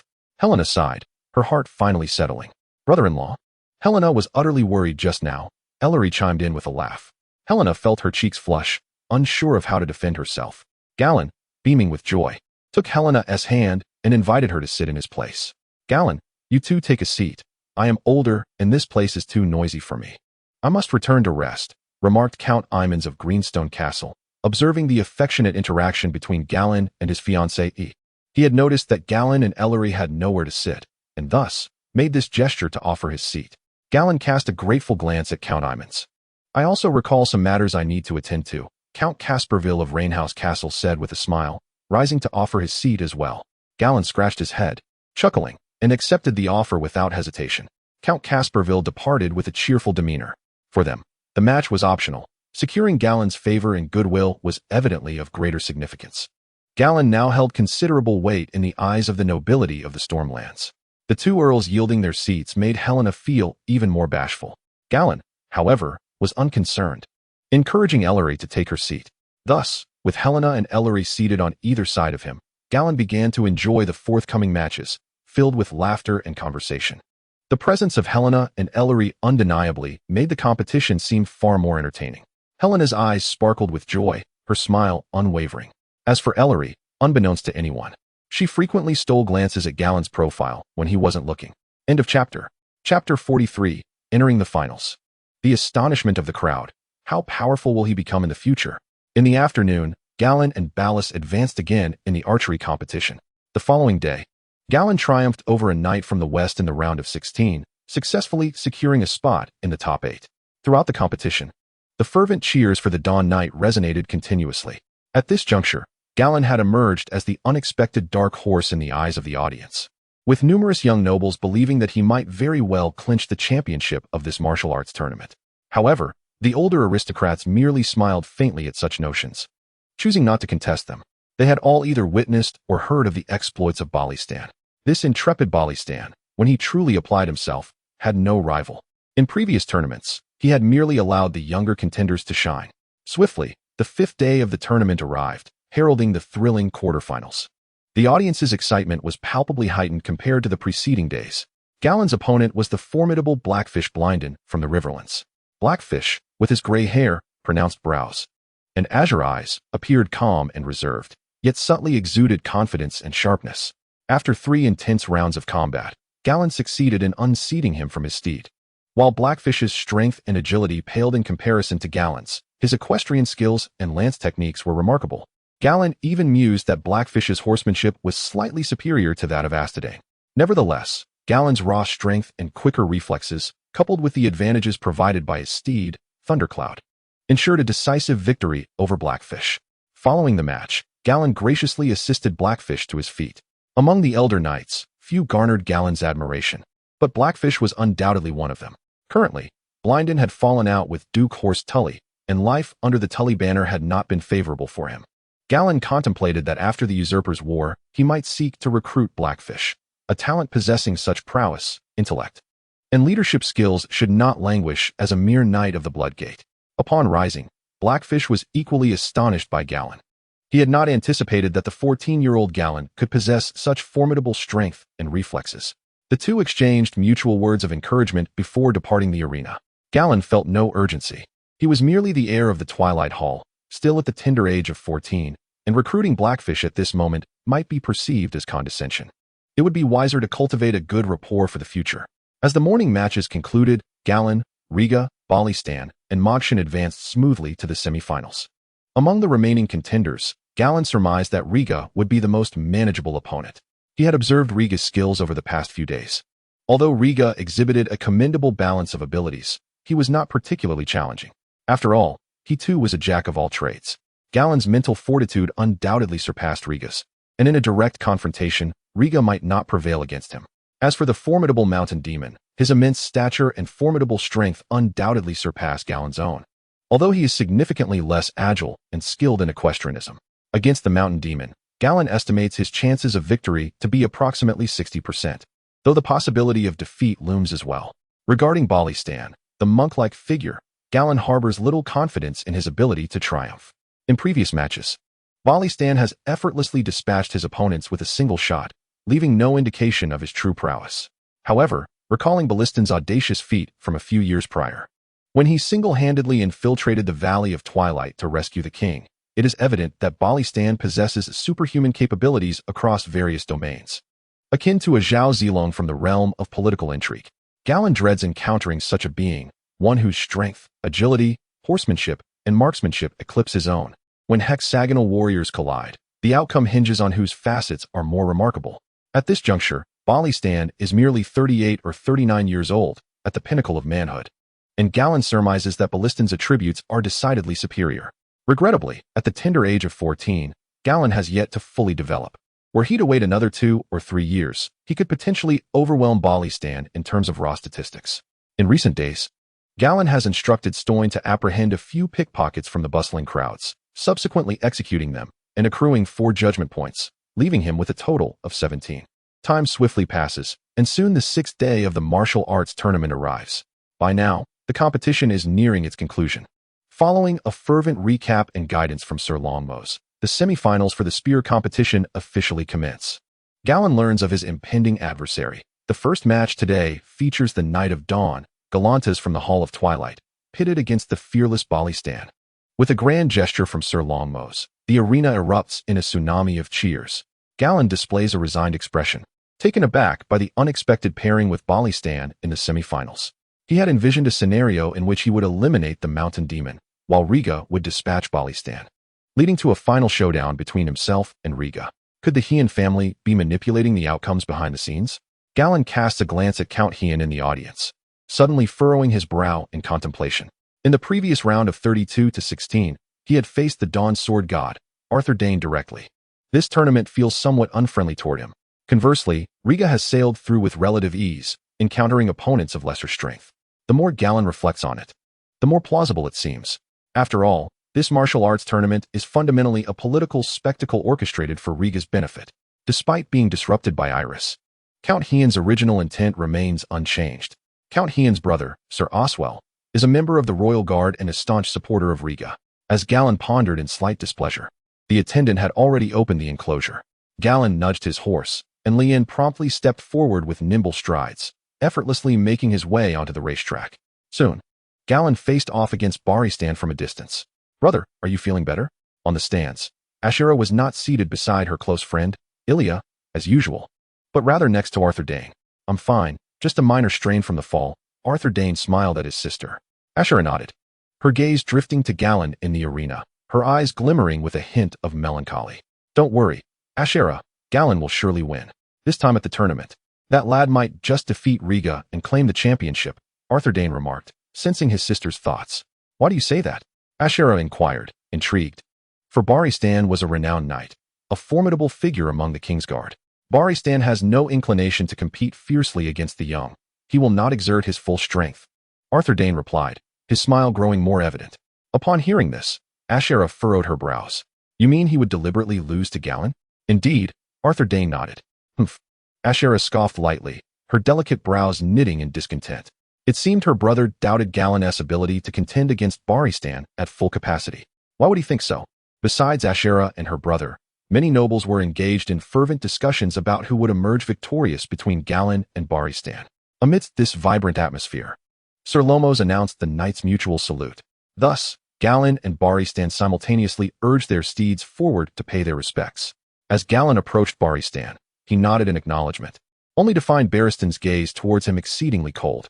The usually composed and dignified knight of the Kingsguard appeared unexpectedly solemn at that moment. He merely inclined his head slightly to Gallan before swiftly turning his horse away. Gallan stood in silence, perplexed. What was happening? Just days ago, Arthur Dayne had acted similarly, and now Balistan was no different. Why did these Kingsguard exhibit such indifference towards him? Furrowing his brow, Gallan turned his horse around, returning to the end of the racetrack. Across from him, Balistan had already lowered the visor on his helmet. Gallan was unaware of the enmity Balistan harbored towards him. Nevertheless, he understood that Balistan would likely not go easy on him, though he was eager to win the champion's prize for the jousting event. Gallan was equally curious to witness Balistan at his prime. Balistan undoubtedly represented the pinnacle of knightly prowess in Westeros. Gallan yearned to discover just how far he was from that peak. The competition begins. With Sir Lomos waving the signal flag, Gallan and Balistan surged forward, rapidly closing the distance between them. The steed beneath Balistan was undeniably a remarkable creature. While it may not have been as robust as Leyen, its speed was extraordinary, and its strides were remarkably steady. Soon, Gallan and Balistan engaged in their first confrontation. The moment Ballistan's lance struck Gallan's shield, a profound change swept across Gallan's countenance. He sensed an overwhelming force emanating from the shield, a power that coursed through the shield and directly into his palm and forearm. In an instant, Gallan felt a tingling numbness in his left hand. Moreover, 2 fissures appeared on his shield. Due to the might of Ballistan's thrust, Gallan's lance veered off course slightly, merely grazing the edge of Ballistan's shield, thus dissipating much of the force and causing no significant disturbance to Balistan. The impact caused Gallan to lurch perilously, nearly unseating him from his mount. Relying on his formidable core strength and thigh power, he instinctively steadied himself, managing to remain atop lay-in. Witnessing this scene, the spectators gasped in suspense. Arthur Dayne, who had been smiling while watching the match with Ashera, suddenly widened his eyes in astonishment. What was happening? Balistan had promised to grant the young contender an opportunity to refrain from seeking glory and accolades. What was he doing? Arthur Dayne was bewildered, far from holding back. He distinctly sensed that Balistan was exerting every ounce of strength. During their usual sparring sessions, Balistan had never displayed such intensity. Ashera sprang to her feet, her hands clasped anxiously together, her gaze fixated on the nearly toppled Galladon, her eyes filled with concern. The lance competition was perilous. A heavy fall could lead to debilitating injuries. How could Ashera not be worried? At the Harrenhal family seat, Count Layton's expression shifted to one of surprise. Father, Sir Balistan Bale Harrenhal hesitated to voice his thoughts. Count Layton was equally speechless. He had not anticipated that Balistan would take the matter so seriously. Helena stood up in a flurry, her fingers tightly clutching a handkerchief, fearing for Galladon's safety. Meanwhile, Galladon adjusted his stance, remounting lay-in at the end of the track. Taking a deep breath, he discarded the damaged shield and received a new one from Pick, shaking his still-numb left hand, his expression more serious than ever. In just a single round of engagement, he had felt the weight of tremendous pressure. Ballistan's speed was evidently superior to his own, indicating that Ballistan's agility surpassed him. As for strength, it was even more pronounced. Ballistan's force was not only formidable, but also infused with a peculiar technique, reminiscent of a short burst of energy. Capable of transmitting through the shield to his arm and body, an extraordinary phenomenon indeed. No wonder, in the original text, when Balistan first encountered Daenerys at the market, he was able to release the scorpion beast in an instant, striking the assassin's wrist with his staff and sending the box containing the creature flying. This seemingly casual blow was not only precise, but also shattered the assassin's wrist. Galladon couldn't help but marvel at this display of skill. Indeed, such mastery is remarkable. It is no surprise that the Kingsguard vows to remain celibate and childless for life. 3 decades of solitude and training have undeniably forged an extraordinary individual. After regaining his composure, Galladon and Balistan immediately launched their second charge. The two swiftly closed the distance. Galladon's muscles were taut, and in an instant, his body resembled a great dragon, channeling all his strength into his arm as he thrust forward, propelled by the momentum of his charge, aiming a fierce strike at Balistan. Faced with Galladon's swift and lethal thrust, Balistan displayed no hint of emotion. His gaze sharpened, and he countered with a thrust of his own that startled Galladon. As Balistan's strike grazed the tip of Galladon's spear as it approached, the precision of this maneuver was astonishing. First, it deflected Galladon's long spear, and then it struck the center of Galladon's shield. With a thunderous crash, Galladon's shield shattered instantly, and his left hand was left bleeding profusely from the force of the splintered wood and the spear's impact. His body was jolted backward, nearly causing him to tumble off the back of his steed, Reshaped. In contrast, Balistan, having elevated Galladon's spear slightly, expertly utilized the edge of the shield to dissipate much of the force, maintaining a stable stance. Oh, the collision left many noble girls gasping in astonishment. They watched, breathless, as Galladon's wooden shield burst apart, their hearts racing. Galladon staggered backward, running several meters before finally regaining his balance. Upon looking down, he saw blood gushing from his left hand, with several splinters embedded in his skin, and a searing pain coursing through his palm from the penetrating force of Balistan's strike, causing his hand to tremble slightly. Galladon calmly rode to the end of the track. At that moment, Peake rushed over, offering him bandages. Galladon removed the splinters and wrapped the bandage around his hand. Just then, Sir Lomos approached to inquire if Galladon could continue the competition or if he wished to withdraw. Galladon immediately shook his head. Continue. His expression was stoic, his gaze icy. Sir, your shield. Peake handed Galladon a new wooden shield, but Galladon declined with a shake of his head. His left hand could no longer withstand another strike from Balistan, so he decided to forego the shield for this round of combat. Without further ado, he ignored Peake's astonished and anxious expressions and galloped forward. On the opposite side, Balistan observed Galladon's unwavering resolve to continue the contest, a flicker of surprise crossing his features. Unbeknownst to him, the chill in Ballistan's eyes lessened, giving way to a newfound recognition and admiration for Galladon. Were it not for Ashera, he would undoubtedly have relinquished this victory to Galladon. Galladon, having abandoned his shield, prepared to launch into a third charge. Sir Romos bellowed with exuberance, his eyes brimming with excitement. As the referee, he too was filled with awe. This was the most spectacular duel he had witnessed in many years. Positioned at the center of the arena, he could distinctly perceive the terrifying force unleashed during the clash between Galladon and Balliston's spear and shield. Balliston's prowess had reached an extraordinary zenith. Yet, it was astonishing that Galladon, a mere 14-year-old prodigy, could endure so valiantly against Balistan.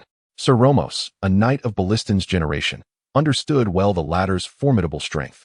However, he pondered whether Balistan, at the age of 14, ever exhibited the prowess that Galladon now displayed. Clearly, he did not. Undoubtedly, Galladon was destined to evolve into a knight more legendary than Balistan. This battle would surely be etched in the memories of all. The thought stirred a tumultuous wave of emotions within Romos. The Morninglight Knight, Galantis, a young man with limitless potential. With Romos's voice resonating, Galladon and Balistan charged once more. Without a shield, Galladon gripped the reins with his left hand, finding himself far more agile than before. His gaze, sharp and unwavering, fixated on the approaching Balistan.